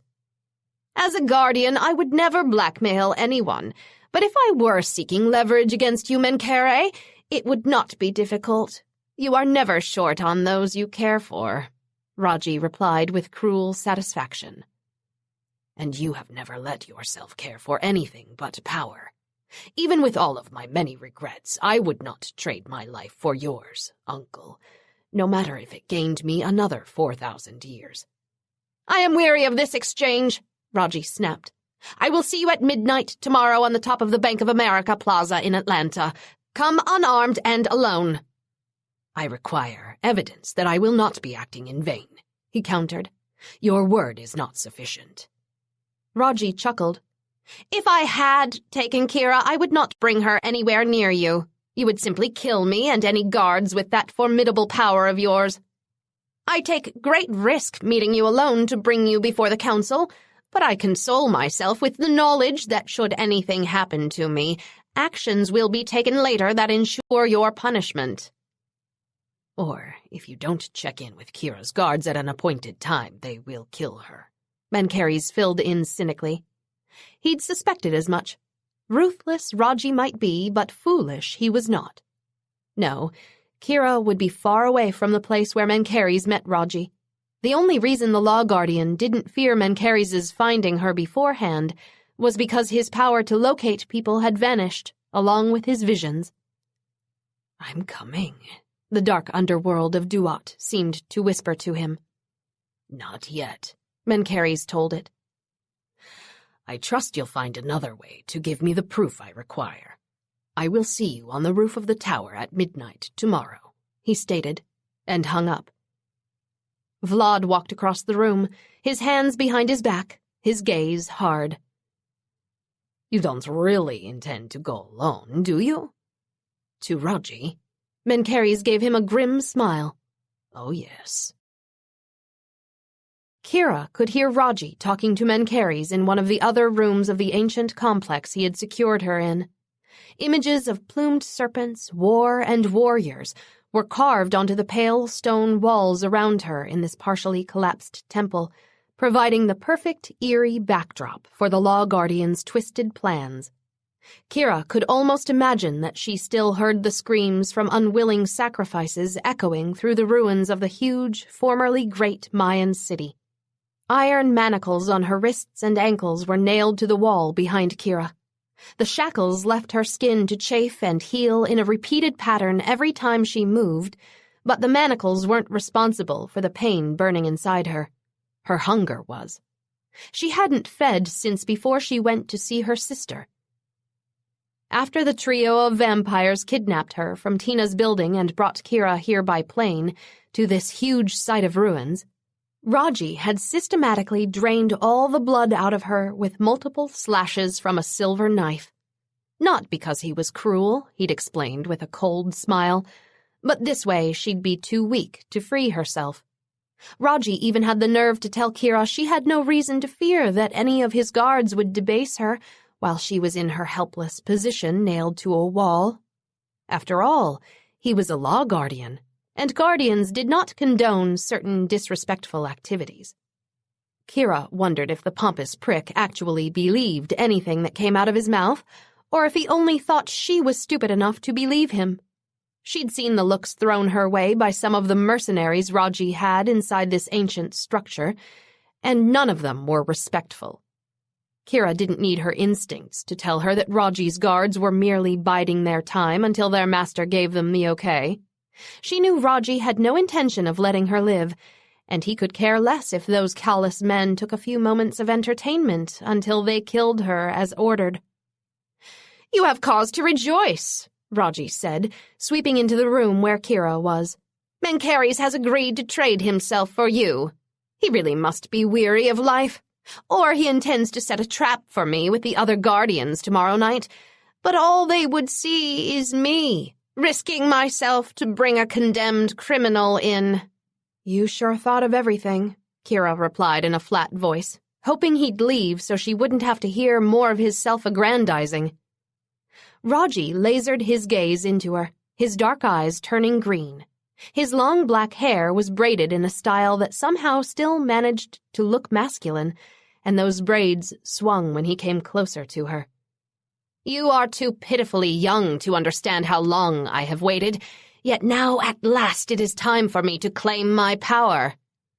"Don't you mean steal Mencheres' power?" she corrected. He spread out his arms in an annoyed manner. "That power was meant to be mine. Even the gods agree. Why else would Mencheres suddenly long for death? Why else would his visions and ability to trace people fail? Had not all these things come to pass, I couldn't act against him in this way. You see, fate has intervened for my success." "You narcissistic bastard," Kira thought, but she didn't push Raji's already unstable temper by saying it aloud. She knew why all those things had happened to Mencheres, and they had nothing to do with fate lending a helping hand in Raji's lust for power. It was centuries' worth of suppressed guilt, regret, and grief catching up with Mencheres, all coalescing into a wall of darkness that he couldn't see past and didn't think he had the strength to tear down. If Raji had a conscience, he'd be familiar with how strong inner demons could be. But of course, the crooked law guardian was too empty inside to know anything about that. "And you'll let me go after you get what you want from Mencheres?" she asked, only managing to contain the majority of her derision from the question. Nothing altered in Raji's expression. "Of course. No one would believe any tales you would tell, and even if some did, there would be no proof." "Except for your new power," Kira mentally added. Only an idiot would believe Raji wouldn't kill her to protect that secret from being told. Hell, she bet the mercenaries who guarded this place had their days numbered too. She could guess that the only reason Raji was pretending he'd let her go was so Kira didn't scream any warning to Mencheres when he demanded to speak to her before giving Raji his power. Mencheres wouldn't give Raji anything until he knew she was alive. The law guardian would know that. "So Mencheres took you as his lover," Raji said musingly, his gaze sliding over her in a way that made her long for a shower even more than blood. "I can smell him on you." "Give me some soap and water and I can fix that," she replied shortly. She didn't like the calculating gleam starting to appear in Raji's eyes, or the obviously explicit reference to Mencheres' scent on her. The sooner Raji left her alone, the better. He came closer instead, stopping only inches from Kira. "When I first put a watch on your sister's residence, I wondered if it was futile. I sensed Mencheres had an affinity for you, so I did not expect him to let you return out of fear of a trap. If he didn't care where you went, then perhaps capturing you would benefit me nothing. Yet my guards heard you tell your sister that you had to sneak away from Mencheres to see her. That is why I knew you would be of use to me alive." Kira suppressed a shudder as that disturbing gleam grew brighter in Raji's eyes. "Tell me," he almost murmured, "how much did Mencheres claim to care for you?" The last thing she'd do was tell Raji that Mencheres loved her. He'd only do even more terrible things to her to spite Mencheres, but she couldn't pretend that she meant nothing to Mencheres either. That would be too obvious a lie. Even though Raji believed Mencheres had a death wish, he'd still agreed to trade himself for her. "We didn't have a lot of time together, but the time we spent was promising," Kira said in as much of a non-committal tone as she could manage. Anger and hunger competed in her. She wanted to smash the smirk off Raji's face, and she'd give every cent she had for a bag of blood right now. "Do you know what the Greeks used to call Mencheres?" Raji asked with feigned casualness. Eros, after the god of lust. As pharaohs, we were both considered gods by our people. I have been a law guardian for almost 3,000 years, but before then, when I spent my time seeking my own pleasure, as Mencheres did, my nights were spent in such a sea of flesh that I would never be able to number all the women I had.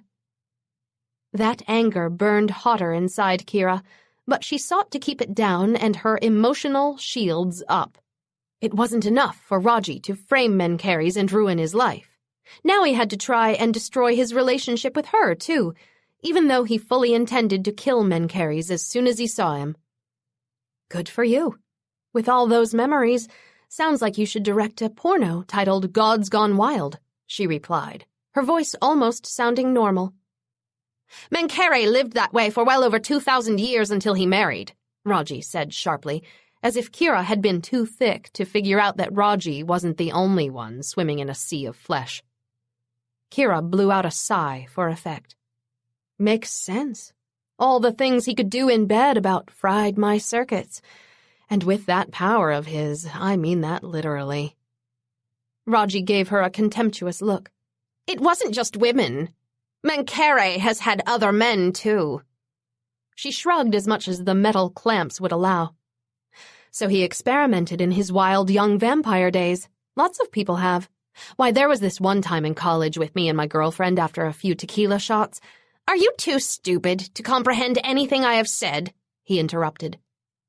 Kira gave him a hard stare, her anger escaping at last. I understand a lot. Like how you're so obsessed with hating Mencheres that you'd stoop to even this. Go on, tell me more, but I don't care. Whatever hell Mencheres raised back then, I think he more than made up for it with over 900 years of celibacy, so you're not turning me against him with your dirty little anecdotes. Right now, all you're doing is boring me. She saw his fist coming, but as she was bolted to the wall, all she could do was brace for it. Pain blasted through the side of her face, followed by a snap of her neck that she could feel and hear. For a few agonizing seconds she couldn't see, and then the pain faded and her vision cleared so that Kira could notice every detail of Raji's wiping her blood from his hand onto her shirt. We will see how bored you are after I take Mencheres' power and kill him, Raji said crisply. If you think he will find a way to defeat me, he will not. Mencheres knows he's already dead. If he didn't, he would have fought against me harder. He swept out of the room with the curt word to one of the guards to make sure to eat in front of her while giving her nothing. Kira's mouth tightened into a grim line, even as she fought to tamp down that searing hunger inside her. She had a task to accomplish, and she'd need a clear head in order to do it. And a little time without any guards watching her. Chapter 31. Mencheres lay on the bottom of the tub. The water had long since cooled, but he didn't add more to heat the temperature. He hadn't wanted to move lest it disrupt his concentration. For the past several hours, he'd stared at that looming wall of darkness in his mind, trying to tear it down brick by brick. Kira's location lay past it, if he could only find a way to breach its indomitable defenses. But all that occurred was the darkness edging closer, until it seemed to have already swallowed him. He replayed Kira's words in his mind as if they were talismans that could guide him. You ever hear of a self-fulfilling prophecy? When did you lose the ability to see past the darkness? Survivor's guilt. You might not see a future for yourself because you don't believe you deserve one. None of that should matter now. He might not believe he deserved a future, but he knew Kira did. That should be enough to make him relinquish every bit of guilt that might have been blocking him before. Kira loved him, and she believed in him in a way that no one else had before, ever. That alone should be enough to enable him to rip down that wall of darkness within him. Yet despite his channeling every fiber of his being toward destroying that wall to learn Kira's location, before it was too late to rescue her and leave to meet Raji, the darkness didn't waver. Its denseness seemed to grow instead, and when the timer went off on the watch Mencheres had set, He knew with great sorrow that Kira was wrong. This wasn't a barrier he'd caused within himself, no matter how strongly her faith burned for him. It wasn't survivor's guilt, self-fulfilling prophecy, or his misinterpreting what he saw. It was Duat, the dark underworld devoid of sky or land, and no one defeated death once its ferryman set his sights on them. Mencheres rose from the tub, not even bothering to towel off before he pulled on his clothes. A calm purpose settled over him. Eternal darkness might await him, but before he entered Duat, he would bend that darkness to his purposes first. There was yet a way to save Kira. Vlad's expression was somber as he waited for him outside the bathroom. He asked no questions, but he would know Mencheres had been unable to breach that wall inside him. Otherwise, he'd be urging them to leave so they could retrieve Kira. "Perhaps we can," Vlad began. "I know another way." Mencheres cut him off. His lips twisted into a sardonic smile. "Though you might not want to stay to see it." Burning assailed her from the inside out even before Kira opened her eyes. Her mouth felt dry, her limbs ached, and somehow she had a stomach full of fire. For a few confused moments, she couldn't remember where she was or why she was manacled to a wall. Then it came flooding back. The 3 vampires ambushing her in Tina's building, Raji bringing her here, Mencheres scheduled to meet Raji tonight to trade his life for hers.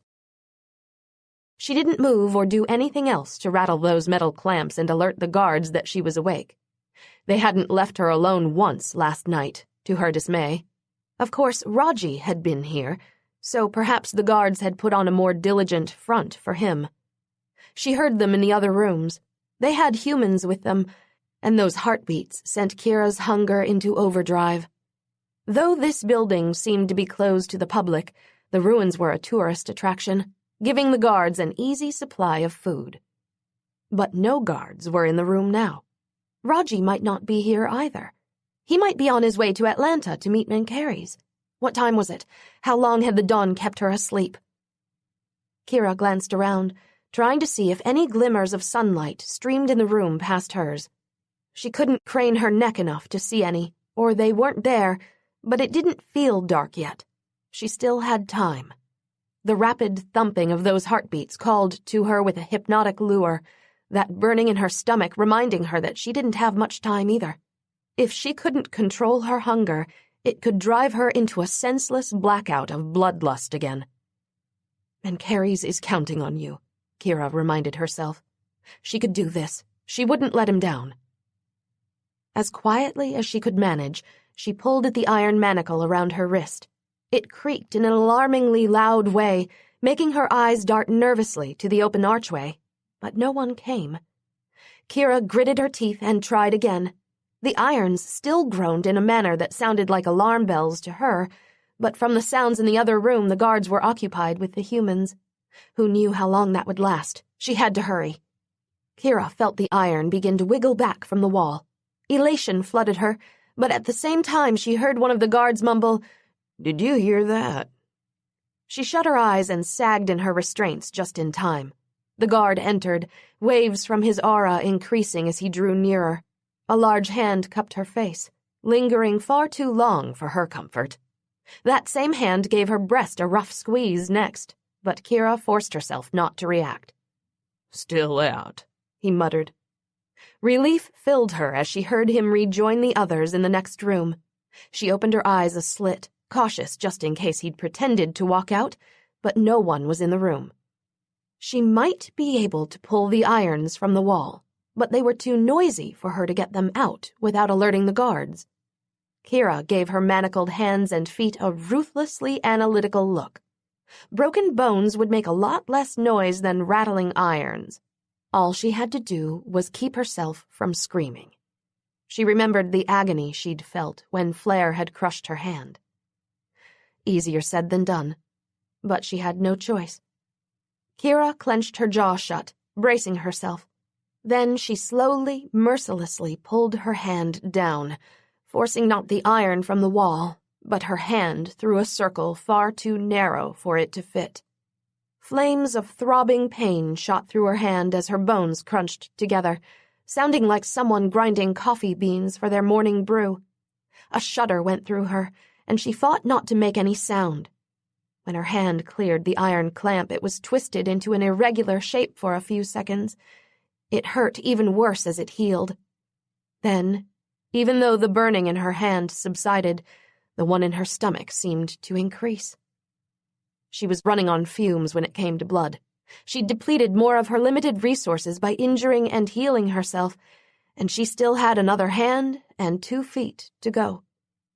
Kira gave a bleak look at the room where the guards were. "You can do this," she chanted to herself. Raji thought she was just an average new vampire, helpless against these restraints and his guards. She'd show him just how much he'd underestimated her. And Mencheres. She looked at her other hand. Then, with gritted teeth, Kira began to pull. Mencheres sat cross-legged inside a circle, his hands on his knees, his attention focused on the late afternoon sun. He faced west, the direction from whence death came. Directly in front of him lay a silver knife and an empty cup. Vlad stood several feet from the circle's perimeter, his jaw flexed and the scent of smoke emanating from him. "This is madness." Mencheres picked up the silver knife. "I told you not to watch. You chose to regardless, but you must not interfere. You risk more than your life if you do." "We'll go to Raji," Vlad all but growled. "You'll hold him with your power, and I'll burn him until he begs to tell you where he has Kira. That is a viable plan. Not attempting to summon a god from the underworld with a bizarre black magic ritual that will probably kill you." "Raji is no fool," Mencheres replied. "He knows if he reveals where Kira is, I would kill him as soon as I secured her. Or Raji would refuse to reveal her location long enough to break whatever time limit he's set with her guards, so they would kill her.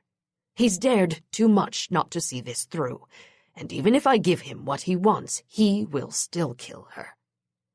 Kira could still get away. She's stronger than any of them realize. You do not have to do this." Mencheres almost smiled. "Yes, I do. In fact, I know now that it's been preordained."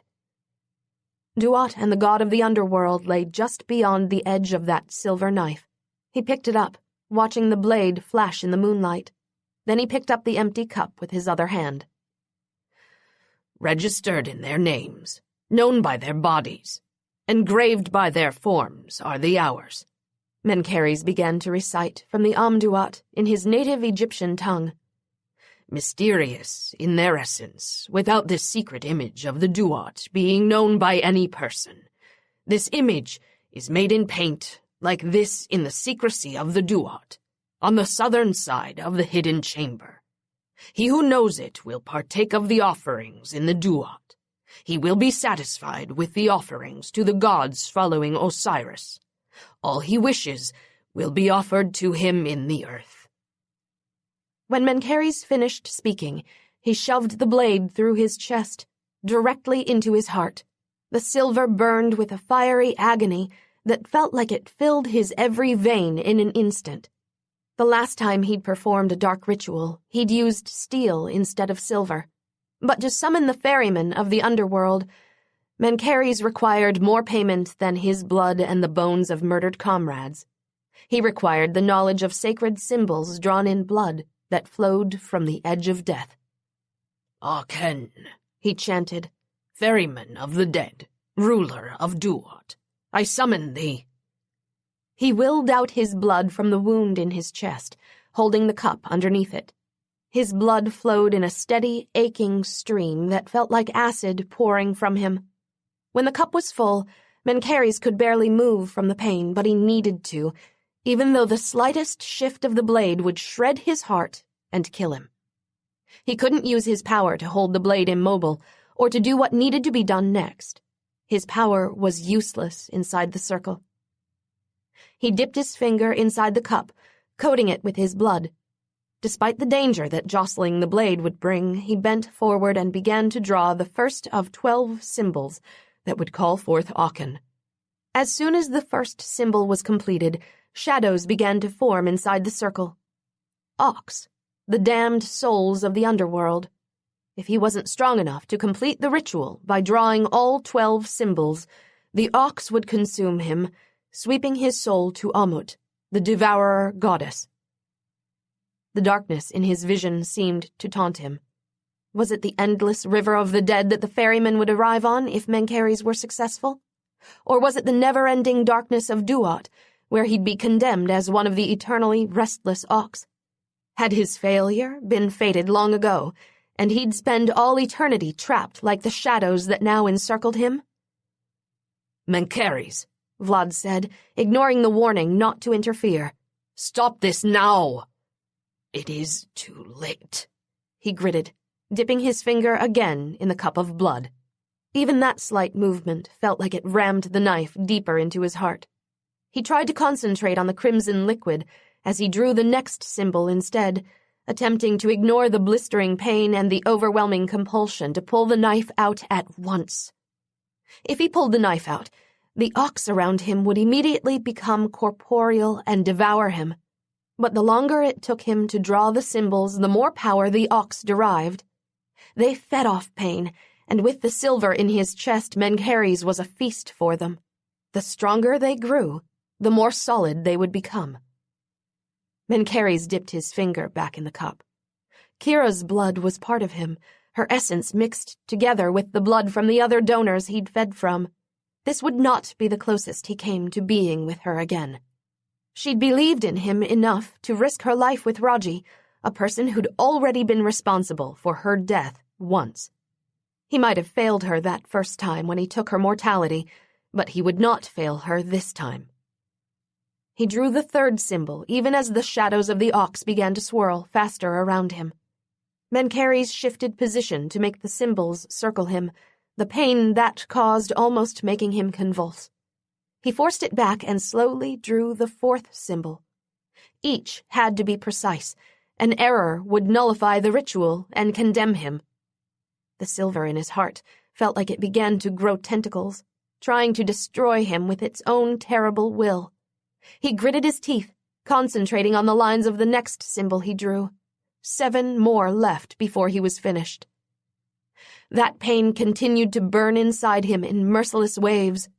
As the ox shadows increased their swirling dance around him, they lost their vaporous appearance to form hazy, man-like shapes. Mouths opened in what looked to be snarls. Vlad muttered something, but Mencheres didn't listen. He was too focused on keeping his hand steady as thunderbolts of pain racked his body. The longer the silver was in his heart, the more it would break him down, shattering either his ability to draw or compelling him to end it early by snatching the blade from his chest. This ritual wasn't designed for the wielder to succeed. It was meant for failure, which was why Patra never used it against him when she sought to kill him through magic. 6 more symbols left. By the gods, he was only halfway there. He'd never finish in time. Mencheres kept drawing regardless, his vision almost hazy from the all-encompassing pain and the swirls of ox around him. They solidified with every passing moment as they continued to feed off his pain. When they were solid, they would feed off his flesh. It wouldn't be long now. A seizure nearly sprawled Mencheres into the carefully drawn symbols before him. His hand shot out, stopping his momentum, but coming within centimeters of smearing one of those symbols. He closed his eyes, taking precious seconds to try to force the pain back into something manageable, but it only continued to spread. His eyes snapped open in growing dread. The more he concentrated on ignoring the pain, the more it grew, as did the ox, who now clearly resembled people instead of formless shapes. Kira will be dead by sunrise if you do not finish this, Vlad urged, sounding almost hoarse in his agitation. Mencheres focused all his attention on drawing the 8th symbol, letting the pain flow freely through his body. It shook him, rustling the blade, sending more agonizing spurts through his limbs, but the only thing he concentrated on was keeping his hand steady. His whole body began to shudder, the suffering building to an intensity that made him wish for death so the pain would cease. He would only need one rogue tremor to jostle that blade too forcefully, one smear in a symbol for it to all end. "It's inevitable," the darkness whispered seductively. Why should he suffer trying to stave off something that could not be overcome? Kira, dead by sunrise. He fought to keep his vision and his hand steady. Growls came from the ox now, growing louder as they sensed their victory approaching. Mencheres forced himself not to look at them, but to finish drawing the 9th symbol. Those growls grew louder, wisps of their fingers brushing him as the circle they flew around tightened further still. He didn't look up. He kept drawing, even as the pain inside him grew, to where all he wanted was to twist that blade in his chest to free himself from it. "Hurry!" Vlad grated out. Mencheres' hand wavered, and his vision clouded as he began to draw the 10th symbol. The ox stroked him now, their hands flicking his back, arms, and shoulders, trying to get to the blade. He hunched forward as much as he dared, the searing anguish from that movement making his vision disappear completely for a moment. He forced himself to keep drawing, using his memory to form the lines, until very faintly he could see again. His vision was narrowed to only the smallest space, but in that space he could draw the 11th symbol. Fangs sank into his back, tearing at his flesh. He gave a hoarse shout. The ox were solid enough that they had begun to feast. He ignored the teeth slashing at him as he finished the 11th symbol. Then, using all of his strength to keep them away from the blade in his heart, Mencheres began to draw the last symbol. Agony exploded in him. Darkness swam in his vision and his hand shook while the ox tore at him, but he kept drawing. Kira's face flashed in his mind. Her full mouth parted in a smile. He focused on that, with his last conscious thoughts. Let the ox devour him. Let the blade slip too deeply in his chest. Let the darkness of Duat come. He would still not stop drawing the symbol that led to Kira's safety. A great roar filled his ears as Mencheres drew the final lines of the symbol. Then the blackness did claim him, drowning out that roar inside the eternal veil of darkness. Chapter 32. Mencheres sat inside the circle, the knife still in his chest, the symbols finished around him, and the cup still in his hand. All of that was the same, yet he knew he was not on the same plane of existence anymore. The lack of pain was his first indicator. The utter void around the circle, absent of everything except piercing darkness, was the next. Then the circle was pierced when a slim boat floated through. A tall figure stood at the helm, with the body and face of a man, yet the horns of a ram curled out from his head. Mencheres bowed as much as the knife protruding from his chest would allow. "Ferryman," he said, "Lord of Duat." When Mencheres straightened, Aachen reached out and plucked the knife from his chest as if it were a bloom off the ground. The huge horns neared Mencheres' head as Aachen then bent to lick the blade. All the while, Aachen's yellow eyes burned into his. "You have paid your blood coin to summon me, Canaanite. What do you seek?" It had been thousands of years since Mencheres had been referred to as a Canaanite, but the god of the underworld probably wasn't familiar with how that word had been replaced with the more current one, vampire. After all, thousands of years were a mere pittance of time to the gods. Mencheres bowed again.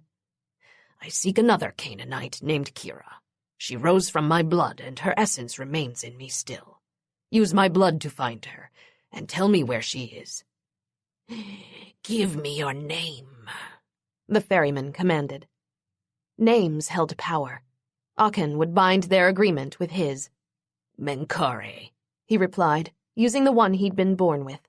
The ferryman gave him a toothless grin that looked more like the open maw of the grave. Again he licked the knife that still had some of Mencheres' blood coated on it.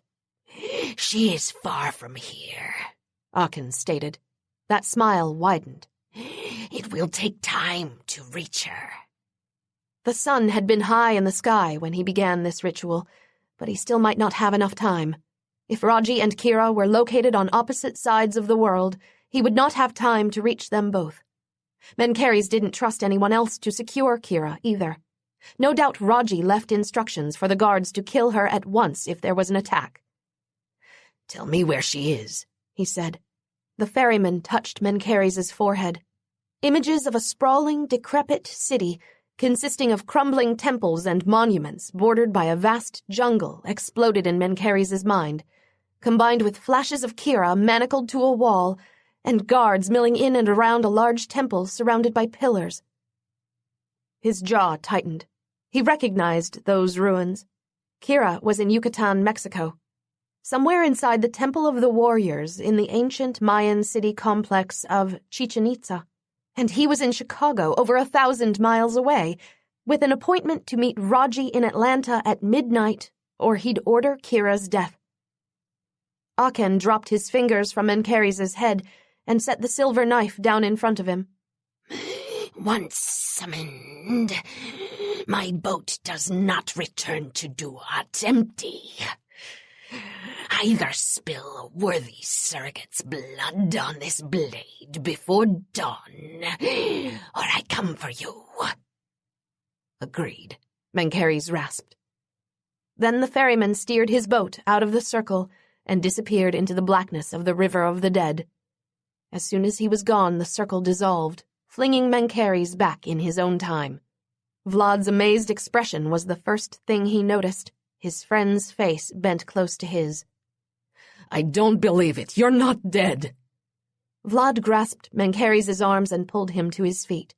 For a moment, Mencheres actually felt dizzy as the effect of traversing between two worlds clung to him.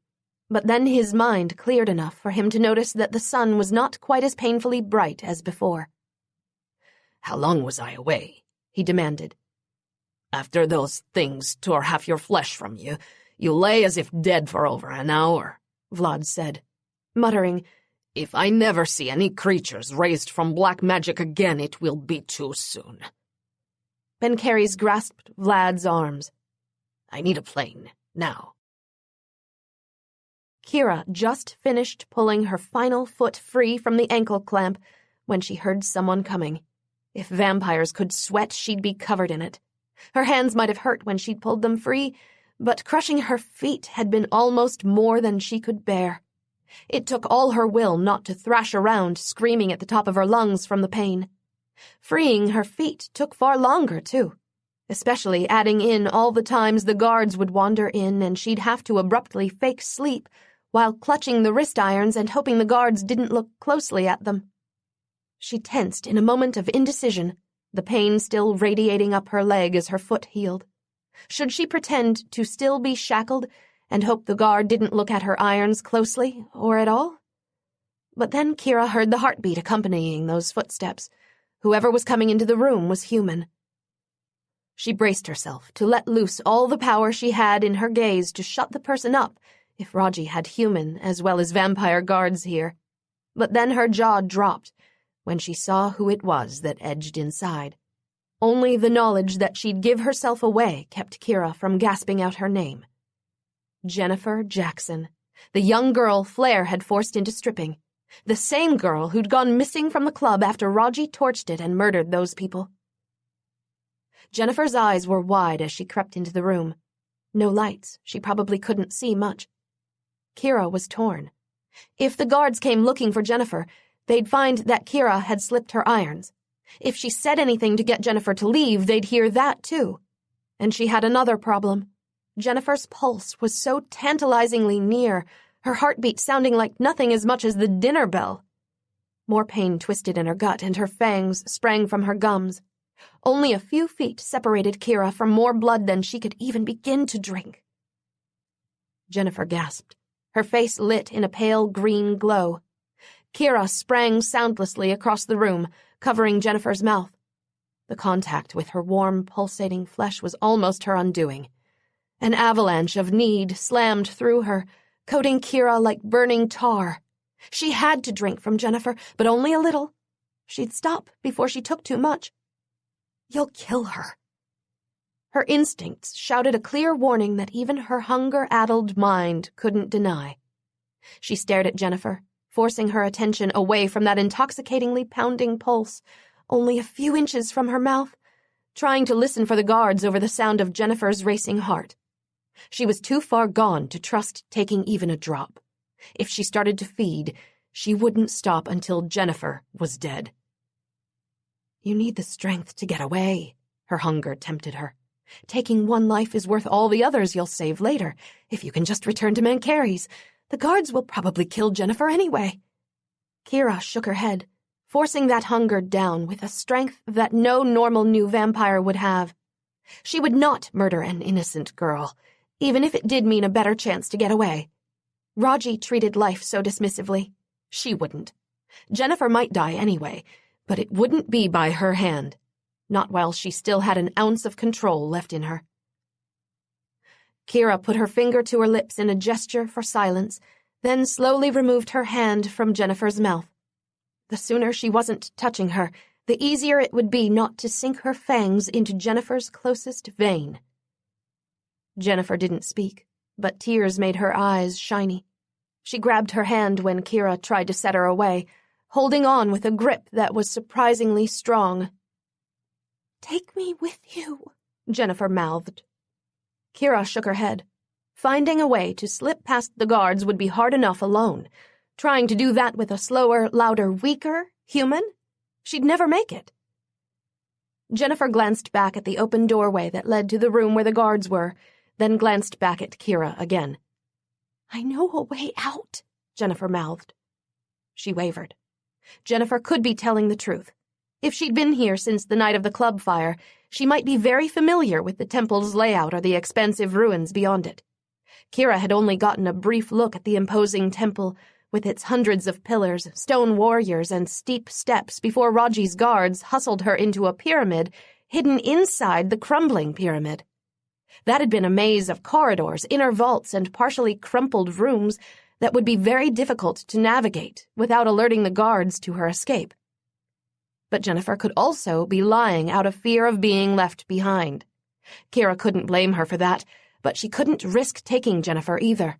She would still have a much better chance alone, even if Jennifer was telling the truth. She shook her head no again, more emphatically. The tears that had been welling in Jennifer's eyes spilled down her cheeks. "Please," she mouthed, despair and desperation growing on her features. Mac's voice rang in Kira's mind, just as strong and clear as it had been when he was alive. "Save one life."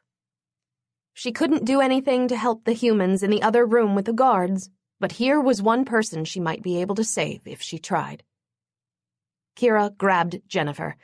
No way would they make it if she limited herself to Jennifer's human speed. She'd have to carry her. Silently, she begged for the strength to do this without giving in to that overwhelming urge to feed. All her hunger saw was a bundle of juicy arteries in her arms, even if her mind recognized a terrified, traumatized girl who needed help. "Show me," Kira mouthed.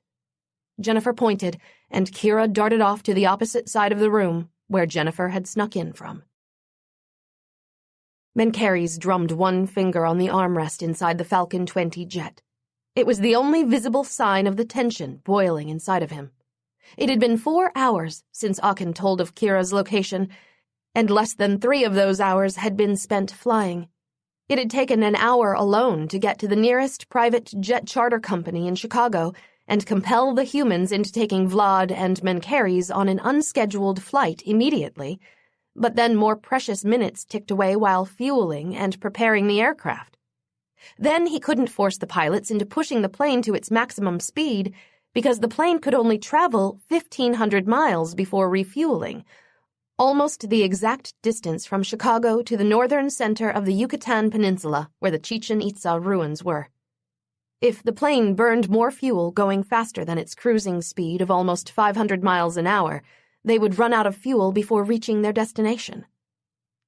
But now it was time to notify others where Kira was. just in case he failed to retrieve her in time. I need your phone, Mencheres said to Vlad. He handed it over. Mencheres dialed Bones first, looking out the small window at the dark expanse of water far beneath them, the Gulf of Mexico. They were less than an hour away from Chichen Itza. Tepesh, Bones answered into his phone, not bothering to say hello. Do you know where Mencheres is? I am here, Mencheres replied calmly, even though he felt anything but calm. Bloody hell, Bones breathed. When I last spoke to you, I thought... I thought so as well, he interrupted with a hint of wryness. But it appears I was not meant for that particular fate. His darkness might still find him, but not in the form of being trapped as one of the Devourer's ox because he'd failed to complete the ritual. Where are you? In a plane on my way to Chichen Itza in the Yucatan Peninsula. That is where Raji has Kira. I need you to come here. If I am successful in freeing her, someone will still need to force one of the guards to confirm to Raji that all is well when I meet with him later. You need him for that? Vlad looked mildly affronted. I'm twice as old and twice as capable. Call Veritas and tell her where Kira is. Mencheres continued, not addressing Vlad's comment. He and Bones had always been at odds with each other, no doubt due to their similar natures. Tell her to come, but not to inform any other guardians. I can't risk word getting to Raji. You're still trying to keep me on the good side of the Guardians in case you don't come back from this, Bones said in rasping tones. Yes, Mencheres replied shortly. Our line must be protected, no matter what. Grandsire, Bones stopped, his voice breaking off. Mencheres smiled slightly. Bones might call him grandsire because he'd made the vampire who later turned Bones, but Mencheres knew he wasn't the only one who felt that their relationship was more father and son. It doesn't need to be said. I know. Then he hung up, meeting Vlad's sardonic copper-green gaze. Why you and Kat care so much for that street peasant, I will never know. Because we see deeper into him than you bother to look, Mencheres replied. You were worse at his age. I remember. I was there. If you mean to send for Veritas and Bones, why didn't you call them in time to arrive with us? Vlad asked, switching the subject. Mencheres looked out the window again. Veritas will be more interested in securing proof against Raji than in saving Kira's life. And now Bones and Kat will have the opportunity to mend fences with her by passing this on personally. Veritas is a valuable ally, but they have some history with her to overcome. You'll need to keep several guards alive. You don't know which one of them Raji is supposed to call later. Mencheres gave him a measured look. That's why I needed more than just you here once I leave to meet Raji, because I can't take Kira with me. Chapter 33. Kira ran through the jungle with Jennifer clutched in her grip. The sun had set, but that only deepened the spots of shade in Kira's vision instead of plunging it into total darkness as it would appear to Jennifer. She had her arms around Kira's neck, which brought her throat within mere inches of Kira's mouth. The constant booming of her pulse from Jennifer's body pressed to hers was almost enough to make her delirious with need. That burning pain within her was so constant, she couldn't remember a time when she hadn't felt it. Kira ran faster, trying to do more than elude the guards she could hear chasing her.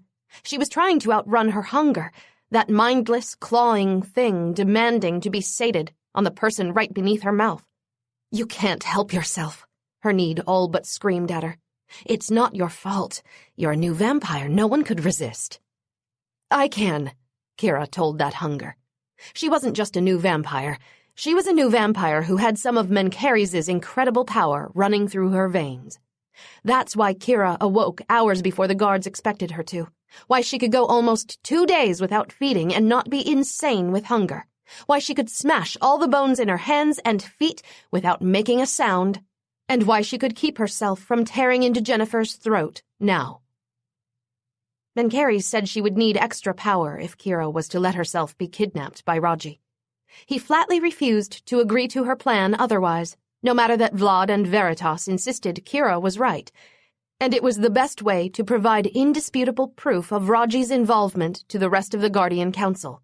So though she'd objected, Kira had let Mencheres will out some of the power Raji had longed for over the course of thousands of years, albeit in a much smaller dose. Then all Kira had to do was wait to be kidnapped when she went to see Tina, cloaking that new power so Raji and the guards were lulled into a false sense of security, never knowing Kira had some of Cain's legacy running through her veins. Now she was using that power to carry Jennifer through a dense overgrowth of Mexican jungle, with who knew how many vampires chasing after them. If she had only the stamina of a new vampire, these guards would have caught up with her long ago, but she had strength and speed they could never have anticipated. She trusted Mencheres to break through that barrier in his mind and find her, but it would be better for both of them if he didn't have to battle through the temple to get to her. Raji had left orders to kill her and the other humans if anyone attacked. Kira couldn't stay manacled to a wall and just expect Mencheres to be strong enough to stop every guard from following that directive while she hung limply there, waiting to be saved. And if Mencheres couldn't find her through his power, then she needed to save both of them. She'd managed to get away. Now she had to stay away long enough for Mencheres to find them, or for the guards to admit to Raji that they'd lost her when he called to offer Mencheres proof that she was still alive. Either would be enough indisputable proof for the other guardians to fry Raji. Kira used that thought as extra incentive to go faster as she continued to race through the jungle. Just evade them for a few more hours. Mencheres would have his proof that way. She could do it. Then Kira heard something in the jungle ahead of her. Something not animal or natural. She slowed, pulling Jennifer off her even as she warned her with a finger to her lips to be quiet. One of the vampires must have gotten ahead of her. They'd spread out to look for her, Kira had heard from their occasional shouts, but most of them were farther behind. Somehow this one had made it past her. Maybe he could fly. That would explain it. She couldn't hope to outrun him, not while carrying Jennifer. If she meant to get past him, she'd have to find a way to kill him. The Yucatan Peninsula lay below them, the remains of the ancient Mayan city of Chichen Itza tantalizingly near. Mencheres rose and instructed the two pilots to land on the first empty road or adequately long flat stretch of land they came across. He couldn't have the pilots land at an airport, not while Raji might have spies there as an extra precaution, watching for Mencheres or any of his people. Another flash of his gaze, and the pilots began to search for an unorthodox runway. The plane was small enough that it shouldn't take much to land on safely. He was almost back at his seat when his mind seized with a pain he hadn't felt in several months, and never expected to experience again. Mencheres froze in disbelief, too stunned to reply even as a part of him registered that Vlad asked him what was wrong. Images filled his mind, somewhat dimmer than he was used to, but unmistakable. Kira running through the jungle, a woman clasped in her arms. A vampire lay in wait ahead, others farther away but closing in.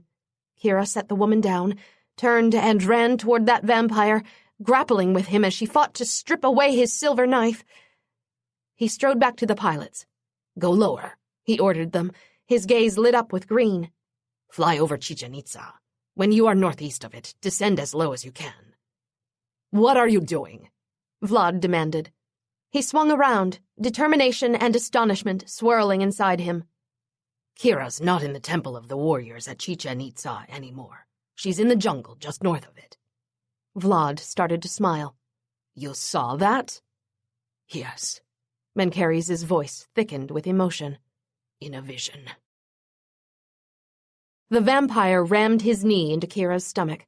Pain blasted through her, but she kept her grip on his knife.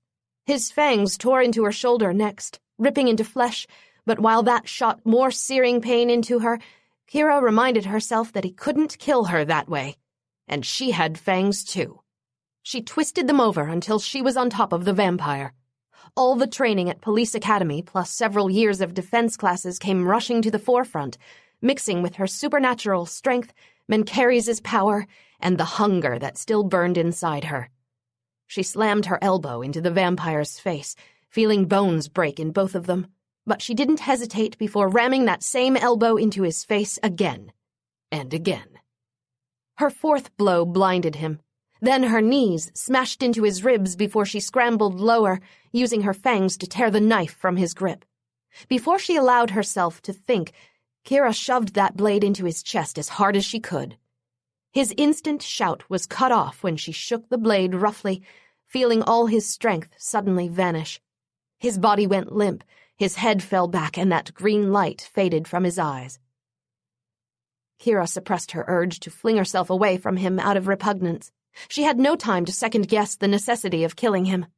She yanked the blade out of the vampire's chest, clutching it as she doubled back to get Jennifer. With all the other sounds in the jungle, including the roar of an airplane flying overhead, Kira couldn't use Jennifer's heartbeat and breathing to track her. That was a good thing, though. It meant the other vampires couldn't either. Impatience, anger, and desperation unexpectedly filled Kira, almost overwhelming even the burn from her hunger. She ran faster toward where she'd left Jennifer. Had another vampire gotten to her? Was that why her instincts were all of a sudden going wild? Damn it, Jennifer had been through too much already.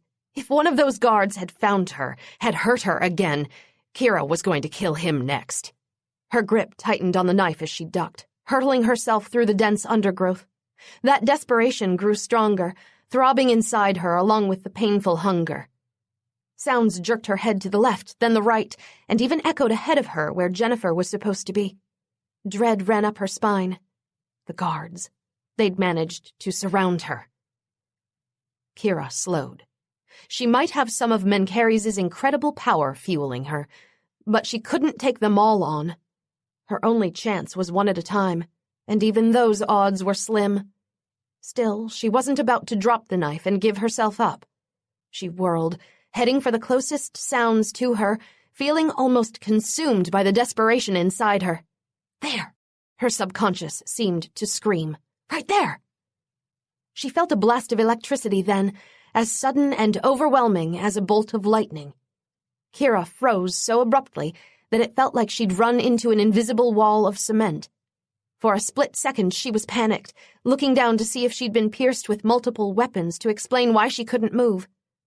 But then something else washed over her subconscious, replacing that former desperation with waves of relief and impatience. That's when she realized what she was feeling weren't her emotions, they were Mencheres's. He's here. Hard arms seized her in the next instant, swinging her up into an embrace that crackled with familiar power. Kira's paralysis vanished, allowing her to twist around to face him. Mencheres' eyes blazed emerald, his expression fierce as he stared at her. She yanked his head down before she could even think, glorying in the bruising passion as Mencheres kissed her like this was the last chance he'd ever get to do so. All too quickly he drew away, reminding Kira that they were surrounded by enemy guards and now was not the time to show him how much she'd missed him. Mencheres stroked her face before he stepped back, then spread out his arms. Rolls of invisible thunder shook the jungle. Kira's eyes widened as everything went silent, with an abruptness that was startling. Even the sounds from the birds and animals ceased, leaving only the rustle of the countless leaves and trees to break the sudden, awesome hush. A weight seemed to press on her, the vibrations from his power thickening the air into a denseness that was palpable. "There you are," Mencheres muttered. That weight lifted, and the animals resumed their nocturnal foraging and calls. The thick feel of his power still lingered in the air, though, and it didn't escape Kira's notice that her pursuers had fallen silent at the same moment that she'd felt like she was struck by lightning. "Do you, have them all?" she asked. A tight smile crossed Mencheres' face, relaxing the fierceness in his expression only a fraction. "Yes, I have them." Then slow shuffling sounds came from around them. One by one, Raji's guards walked toward them, forming a circle. Their steps were perfectly synchronized, but the fear on their expressions made it plain that they weren't in control of their actions. An eerie blue light broke through the jungle 100 yards ahead.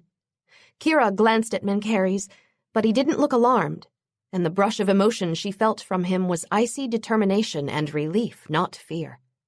So she said nothing as that light came nearer. After a few moments, Vlad Tepes appeared through the brush, his dark hair swinging with his strides, one of his blue-flamed hands wrapped around the throat of a vampire he half-dragged alongside him. "Hello, boys," he drawled as he entered the circle of vampire guards who were now standing still. The flames on his hands grew brighter, streaming down the vampire in his grip until the guard's body was engulfed. Vlad flung him into the center of the circle. Not even a thread of his own clothing burned, although the screaming vampire was writhing in a sea of flames. "So then," Vlad said with pleasant cruelty, "who wants to talk, and who wants to burn to death?" Chapter 34. Mencheres wasn't surprised that it only took killing a few of the guards before the rest were all too eager to tell everything they knew about the rest of their numbers, their locations, which of them Raji was supposed to contact, and anything else he asked them. Raji hadn't picked older, seasoned mercenaries who would require far more incentive, because they'd realized their fate was death anyway for their participation in these crimes.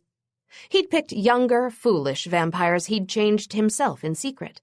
Ones who would do his bidding without many questions asked, and could easily disappear when Raji no longer had use for them. Kira stayed with the human girl Mencheres recognized from the club, just out of eyesight. It was obvious she didn't care to witness the fiery interrogations, but she never questioned their necessity. She wanted to go back to check on the other humans at the temple where she'd been held, but Mencheres urged patience. They had to make sure no guards remained in other parts of Chichen Itza who would alert Raji to their presence. His senses didn't pick up more than the 17 vampires who'd chased Kira into the jungle, but he would take no chances. Only after those still living revealed that they made up the entirety of Raji's guards on Kira did Mencheres venture back with Vlad and Kira to the temple ruins. Was it arrogance or paranoia that had made Raji leave so few of his people to guard Kira? Did he fear that larger numbers might betray him if one of his acolytes were loose-lipped and word reached the guardians of what he'd done? Or did he truly believe Mencheres cared so little for Kira that he hadn't expected him to take any measure possible to save her, knowing Raji would not release her as agreed? Raji might have been correct had he taken anyone else but Kira. Only the knowledge that her life hung in the balance gave Mencheres the strength to finish the ritual to summon Aken. No soul's location was invisible from the ferryman of the dead, though Raji might not even know of the ritual to summon Aken. Few in their race knew the darkest magics. The only reason Patra knew how to wield the spells she'd used was because Mencheres taught them to her when they were together, a mistake he'd paid for dearly. Yes, some knowledge was best left lost to the world. He cast a glance up at the moon. He'd have to leave in the next hour in order to make his meeting with Raji. A familiar wave of energy reached across his senses. Only 2 days ago, there was just one vampire he could feel this way. But now that he'd shared a portion of his power with Kira, she was irrevocably tied to his senses as well. "Bones is here," Mencheres stated. Vlad raised a brow even as he nailed another guard to the walls of the temple with silver knives. "He must have been farther south than we were when we first left. You called him less than 2 hours ago." Kira appeared in the archway, her expression sad and angry. "I found 6 bodies here, but from what Jennifer said, there were even more people killed. The guards would dump the bodies in the jungle in shifts at night." Vlad shoved another silver knife into a guard's wrist. Mencheres held them immobile now, but once he was gone, this would help secure them. "Vampires like you piss me off," Vlad muttered, "leaving a trail of bodies for humans to be suspicious over when there's no need to kill to feed. Ever had a mob of villagers armed with torches and pitchforks burn your house down while screaming death to the vampire? I have, and it's irritating beyond belief." "You know those old Romanians?" Bones's voice drifted in from the entrance of the temple. "Just bloody unreasonable." "You promised you wouldn't start with him." Kat's voice, speaking far softer than Bones had. Mencheres ignored both of their comments in favor of sliding his arms around Kira. I need to leave soon. You'll be safe with the three of them here. Her green gaze pierced into his. I tell you not to go because Raji's too dangerous, but you just repeat the same indisputable proof needed argument that I used when I talked you into letting Raji kidnap me from my sisters, wouldn't you? As I've often said before, you are wise, Mencheres murmured. A strange exhilaration filled him, an excitement mixed with purpose that he hadn't felt in... He couldn't remember how long. His visions had not deserted him. The glimpse of Kira in the jungle proved that, and if they hadn't, then he had a chance for a future after all. What made the difference? Was it completing the ritual that by rights should have killed him? Or was Kira correct, and the wall of darkness blocking his vision was of his own making? Perhaps the touch of the god when Aken showed him where Kira was removed that block. Or he'd managed to tear it down earlier, but didn't see the fruits of that right away. He didn't know. All he knew was that now only one obstacle stood in his way from a life with Kira. Rajedev. Mencheres intended to remove that obstacle. I smell Rajedev here, a voice he hadn't expected stated from the room outside theirs. Something else, too. Old and familiar. Veritas, Mencheres said, surprise coloring his tone. She caught a ride with us, Kat announced, her brows rising as she came into the room and saw Vlad nailing the guards into the wall. Vlad paused to give her a slanted smile. I'd welcome you with a fond embrace, Kat, but as you can see, I'm a little busy. Bones, feel free to make use of the remaining knives on those 3 guards. At a time like this, you must miss your long wooden poles, Bones noted as he began to gather up knives, giving a cold glare to the guards who were waiting in the corner.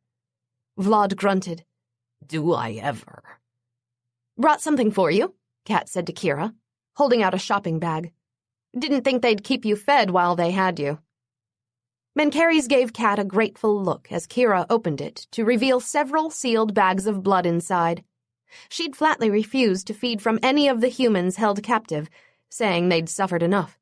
Now he didn't have to take her to the hotel that bordered the ruins for Kira to slake her burning hunger on unsuspecting guests. Thank you, she said to Kat. Then she turned her attention to Veritas, who scanned the room with silent thoroughness. You smell Raji. His guards can verify that they were ordered by him to kidnap me. I can sure attest to Raji holding me here against my will, and he didn't tell any of the guardians about it. Is that enough proof that he's gone rogue? She asked in an unflinching tone. For me it is. Veritas approached the guards, giving them a critical evaluation. Then she turned around, sniffing again, her brow furrowed. But for the rest of the council, some of whom are close friends with Rajedev, it is only circumstantial evidence backed up by questionable witness statements. You can't be serious, Kira began. Even if the council were satisfied, I would still go to Raji. Mencheres interrupted her angry response. He brushed her cheek. Not only for evidence, for recompense. Kat's nose wrinkled as she sniffed lightly near him. Not to be rude, but what is that smell? It's like you bathed in dead bodies or something. I noticed it too, Kira said. Her gaze clouded. It worried me. Vlad kept securing the guards, his face carefully blank. Bones raised a brow at Mencheres, waiting. He said nothing, but Veritas's gaze narrowed. She strode over to him, inhaling deeply near his chest, then as close to his head as she could reach without floating. Exactly how did you know where Kira was? Veritas demanded. From a vision, Mencheres replied. That was part of the truth, just not the entirety of it. I knew you could push past that block in your mind, Kira murmured, giving his waist a squeeze. Veritas inhaled again, then she stepped back, her sea-green gaze turning hard. You smell of Aken. Vlad muttered a curse. Kat and Kira asked, Who's that? At the same time. Mencheres said nothing, holding Veritas's stare. She recognized the Lord of the Underworld's scent. There was only one way Veritas would be able to do that, if she'd previously summoned Aachen herself. It seemed he'd not been the only one Tenok had shared the secrets of that ritual with. He and Veritas were at a stalemate. Summoning the ferryman was an act of black magic and a breach of vampire law. If she confronted Mencheres about his crime, she would have to confess her own. Now you know the other reason why I must go to Raji, Mencheres said evenly. Veritas acknowledged their impasse with an inclination of her head. I do. I wasn't always a guardian. Then her gaze hardened again. You must hurry. The ferryman does not tarry, and his boat never leaves empty.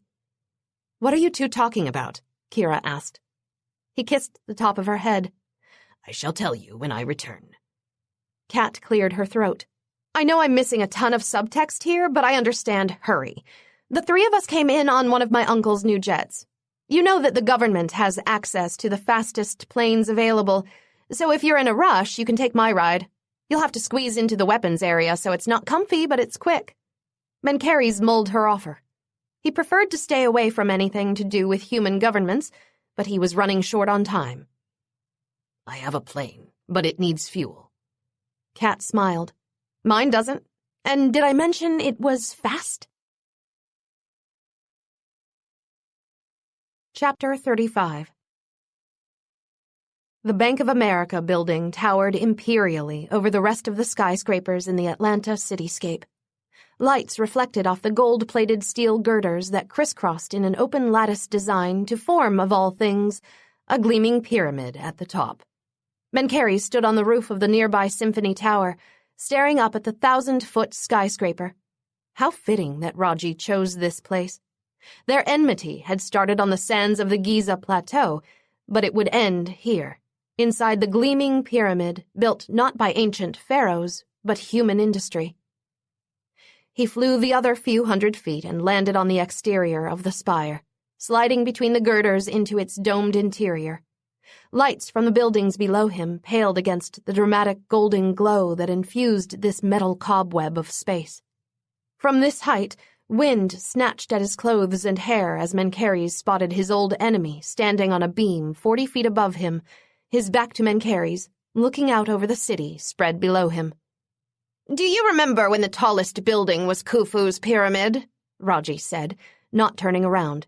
It took thousands of men and dozens of vampires to construct it. I used to sit at the top and look out over the people, marveling at how much smaller they appeared from that great height. Now look, the mortals make structures that dwarf Khufu's most magnificent accomplishment, and they erect them in under a year. How the world has changed. Mencheres looked not at the dozens of impressive buildings Raji gestured to, but at the man who'd been in his life since his birth. When Tenok killed himself, Rajedev became the last person who'd known Mencheres since before he was a vampire. He and Raji were the last of the 4th dynasty pharaohs still living. Pity Raji's insatiable jealousy and lust for power had brought them to this. The world has changed, true, and the past is buried under more than the sands of time, Mencheres replied. I am content to let it rest there. And he was. The weight he'd carried while focusing on his former sins had accomplished nothing except to burden him and endanger his people. That weight had even broken his power, shattering his visions and ultimately his will to live. No more. He'd made mistakes, yes, many, but those he could not change. His future was yet unwritten, however. As Kira had proven, there was more to it than just oblivion, no matter how his despair had tricked him into believing nothing but darkness lay ahead. Mencheres, Rajedev said, turning around to face him. It is time to finish this. Yes, he replied steadily, thinking back on the thousands of years of bitterness, blood, and strife between them. More than time. Mencheres jumped onto a beam across from Raji. The next gust of wind carried a hint of decay and magic, mixed with the Law Guardian's scent instead of just the normal odors from the city. Mencheres inhaled even as Raji's mouth curled into an arch smile. You came alone as agreed, but I take no chances that you've surrendered so easily. Mencheres let out a short laugh. Raji had coated himself with a spell of grave essence, the one thing that would negate Mencheres' telekinesis against him. Raji was cautious to the end, but it wouldn't be enough. "Your concern flatters me, uncle," he said lightly. Raji's gaze raked over him, calculating and expectant. "You're not the only one Tenok taught the dark arts to. Now take off your clothes, then throw them over the side of the building." Mencheres made a derisive sound as he began to strip off his shoes, trousers, and shirt. When he was naked, he threw everything over the side after a glance ensured no one was below. The clothes wouldn't injure any humans. The shoes would, from this height. "You thought I would wear a wire. That is a human trick, Raji." "Turn around," Rajedef said shortly. Mencheres did, showing his back and stifling his scorn as he felt Rajedef roughly handle his hair, looking for any electronic devices. "You know that vampires cannot hide wires beneath their skin. Are you content that I have no means to record anything spoken between us?" Rajedef considered him, the wind whipping the tight braids of his hair as he inhaled to pick up Mencheres' scent.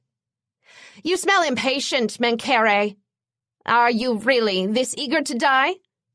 He met his gaze. "Give me my proof that Kira lives, and let us be done with this business between us." Raji took out his mobile phone, dialing. Mencheres waited, thinking how he'd hated to wash all traces of Kira's scent away before he met Rajedef, but it had been necessary. Any hint of her, Veritas, Raji's guards, or the ferryman would alert the Law Guardian to his defeat, and Mencheres didn't want him to know of it. Not yet. Kira. Yes, he smelled impatient. He'd been too long without her. Even before that fateful morning at the warehouse, a part of him hungered for her. The same part that recognized her when they met, then later tormented Mencheres when he'd tried to forget about her. "Shade, bring the phone to the prisoner. Force her to speak into it," Raji said curtly when his guard answered. After several seconds, Mencheres could hear Shade tell Kira to speak. Then Raji held the phone out, and her lovely voice flowed over the line to him even with the whirling winds. "Mencheres?" "I am here," he said, meeting Rajedef's callously expectant gaze. "I love you. Now, put Raji back on the phone." Raji's brows rose, but he held the phone closer to his ear. "What?" "Veritas is here," Kira said clearly. Rajedef's eyes widened. "There's an open position for an enforcer since you killed Josephus," she went on. "Veritas said the training takes centuries, but I'm going for it. The vampire world can always use another good cop." Raji dropped the phone and leapt off the side of the building.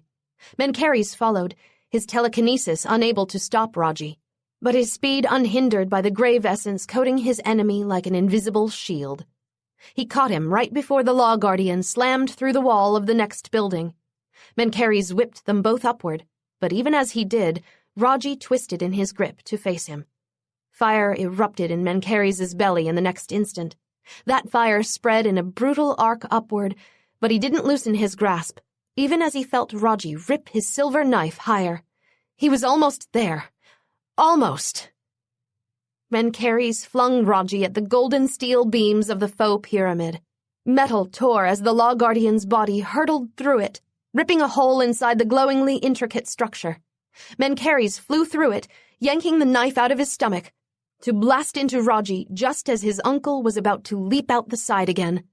The two of them rolled in midair inside the spire, breaking more steel around them with their struggle. Raji landed a ruthless knee in Mencheres' still healing stomach, doubling him over, but again he didn't let go.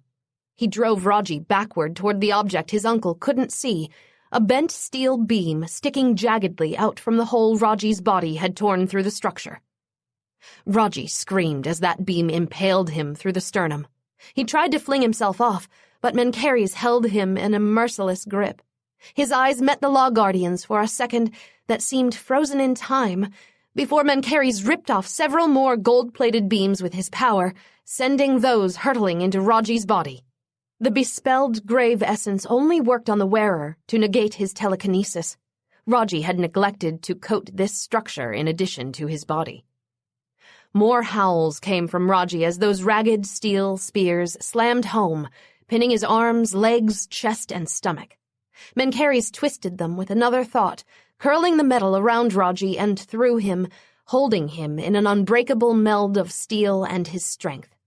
The glowing lights from the building shone on the Law Guardian's face as his blood turned the gold-leafed beams red around him, more blood dripping onto the floor almost 50 feet below. Even with Raji's shouts, the wind whipping from different directions, and the noise from the city around them, Mencheres heard Kira's voice below them. She was screaming his name out from the cell phone Raji had dropped in his attempt to flee. He sent a strand of his power downward, curling it around the phone to float it up to his hand.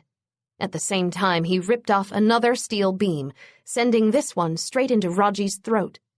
Gurgles replaced the Law Guardian's hate-filled screams, his voice barely audible over the keening of the wind. "I am here," Mencheres said into the phone, interrupting Kira's frantic shouting. "Thank God," she gasped. "I could hear screams, but I couldn't tell if they were yours or his." "They were his," he replied, regretting the pain that would have caused her. "All is well. Rodjedef cannot harm us any longer." "I'm getting on a plane right now," she said, her voice still edged with anxiety, even though relief shone through as well. "The one you flew in on is refueled and waiting. I'll be there in the next few hours. I love you." Mencheres stared into Rodjedef's eyes as he replied, "And I love you, my adored. I'll be waiting for you." A shuffling sound later, and the female Law Guardian's voice flowed over the line. "Is he alive?" Veritas asked. "No," Mencheres replied, the steel beam preventing Raji from making any sound Veritas could hear above the wind. "He tried to escape. I had to kill him." "It matters not. This phone was on speaker before, so all of the Guardians heard Raji's complicity in kidnapping Kira and using her as blackmail against you. They also heard further testimony from the guards as to Raji's complicity in Josephus's death and in airing video footage that exposed our race to humans. You have been cleared of all charges, Mencheres." "Thank you," he replied shortly, hammering another beam into Raji's throat when it had healed enough for him to begin to curse audibly. "I must go now, before humans stumble across this scene."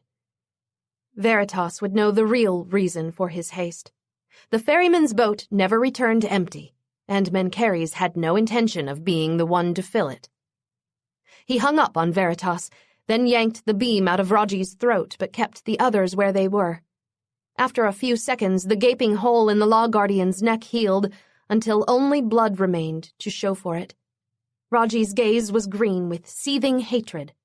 "Was it all a trick? Did you never lose your visions? Never intend to seek your death? Did you plan all of this?" Mencheres couldn't help his ironic laugh. "None of it was a trick, except tonight. You almost won, Uncle, but somehow fate gave me back everything I'd lost, and even more." "What now?" Raji hissed. "You intend to take my head?" Mencheres cast his power from the torn-up lattice around them down to the roof of the Symphony Tower, where he'd stood earlier, waiting for the time to tick down to midnight. He curled it around the silver knife he'd left there, the same one from the ritual he'd performed earlier, and floated it up toward him. He caught that knife with one hand, noting the fear in Raji's gaze when he saw it. "I take nothing from you," Mencheres said, slicing that knife across Raji's chest and coating it on both sides with the Law Guardian's blood. At once, the brightly lit dome around them disappeared into the endless black of Duat, a lone boat floating toward them on an obsidian river. "He does," Mencheres finished, nodding at the ferryman. Rodjedef screamed as the horned figure of Aachen appeared. Mencheres let go of Raji to back away, pulling out the steel beams from the Law Guardian and piling them in a heap below.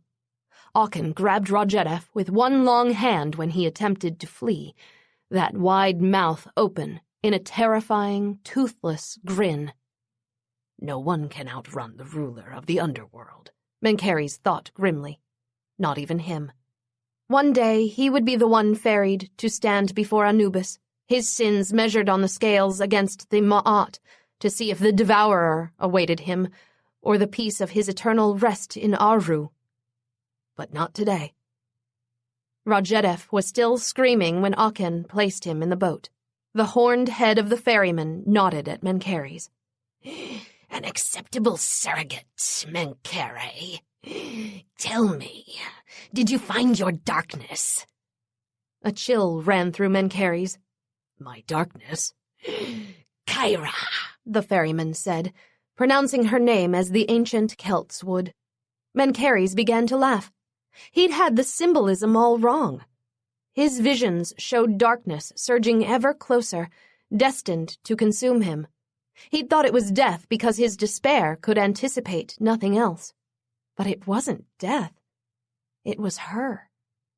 Kyra, Celtic for dark. Yes, I found her, he said to Aken. His memory of that endless stretch of darkness in his vision, filling every aspect of his future, was suddenly the most beautiful image Mencheres had ever beheld. He turned away from the ferryman. The black void disappeared, replaced with the glow from the damaged pyramid around him and the lights of the cityscape beyond. Rajedev's slowly shriveling body lay now on the bottom of the structure, lifeless, his soul in the boat of the ferryman on their journey back to Duat. Mencheres had his own journey as well, but his was with Kyra, into their future.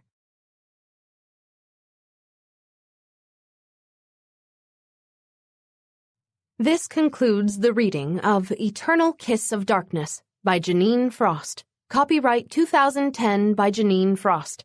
This book was read by Tavia Gilbert. This unabridged recording was published by arrangement with Nancy Yost Literary Agency and was produced in 2010 by Blackstone Audio Inc., which holds the copyright. Neither this recording nor any portion of it may be reproduced or used for any purpose without prior written authorization from Blackstone Audio Inc. If you would like to obtain a complete catalog of our titles or our monthly update telling you about new releases, call 1-800-SAY-BOOK. That's 1-800-729-2665. Or visit our website at www.blackstoneaudio.com. Thank you.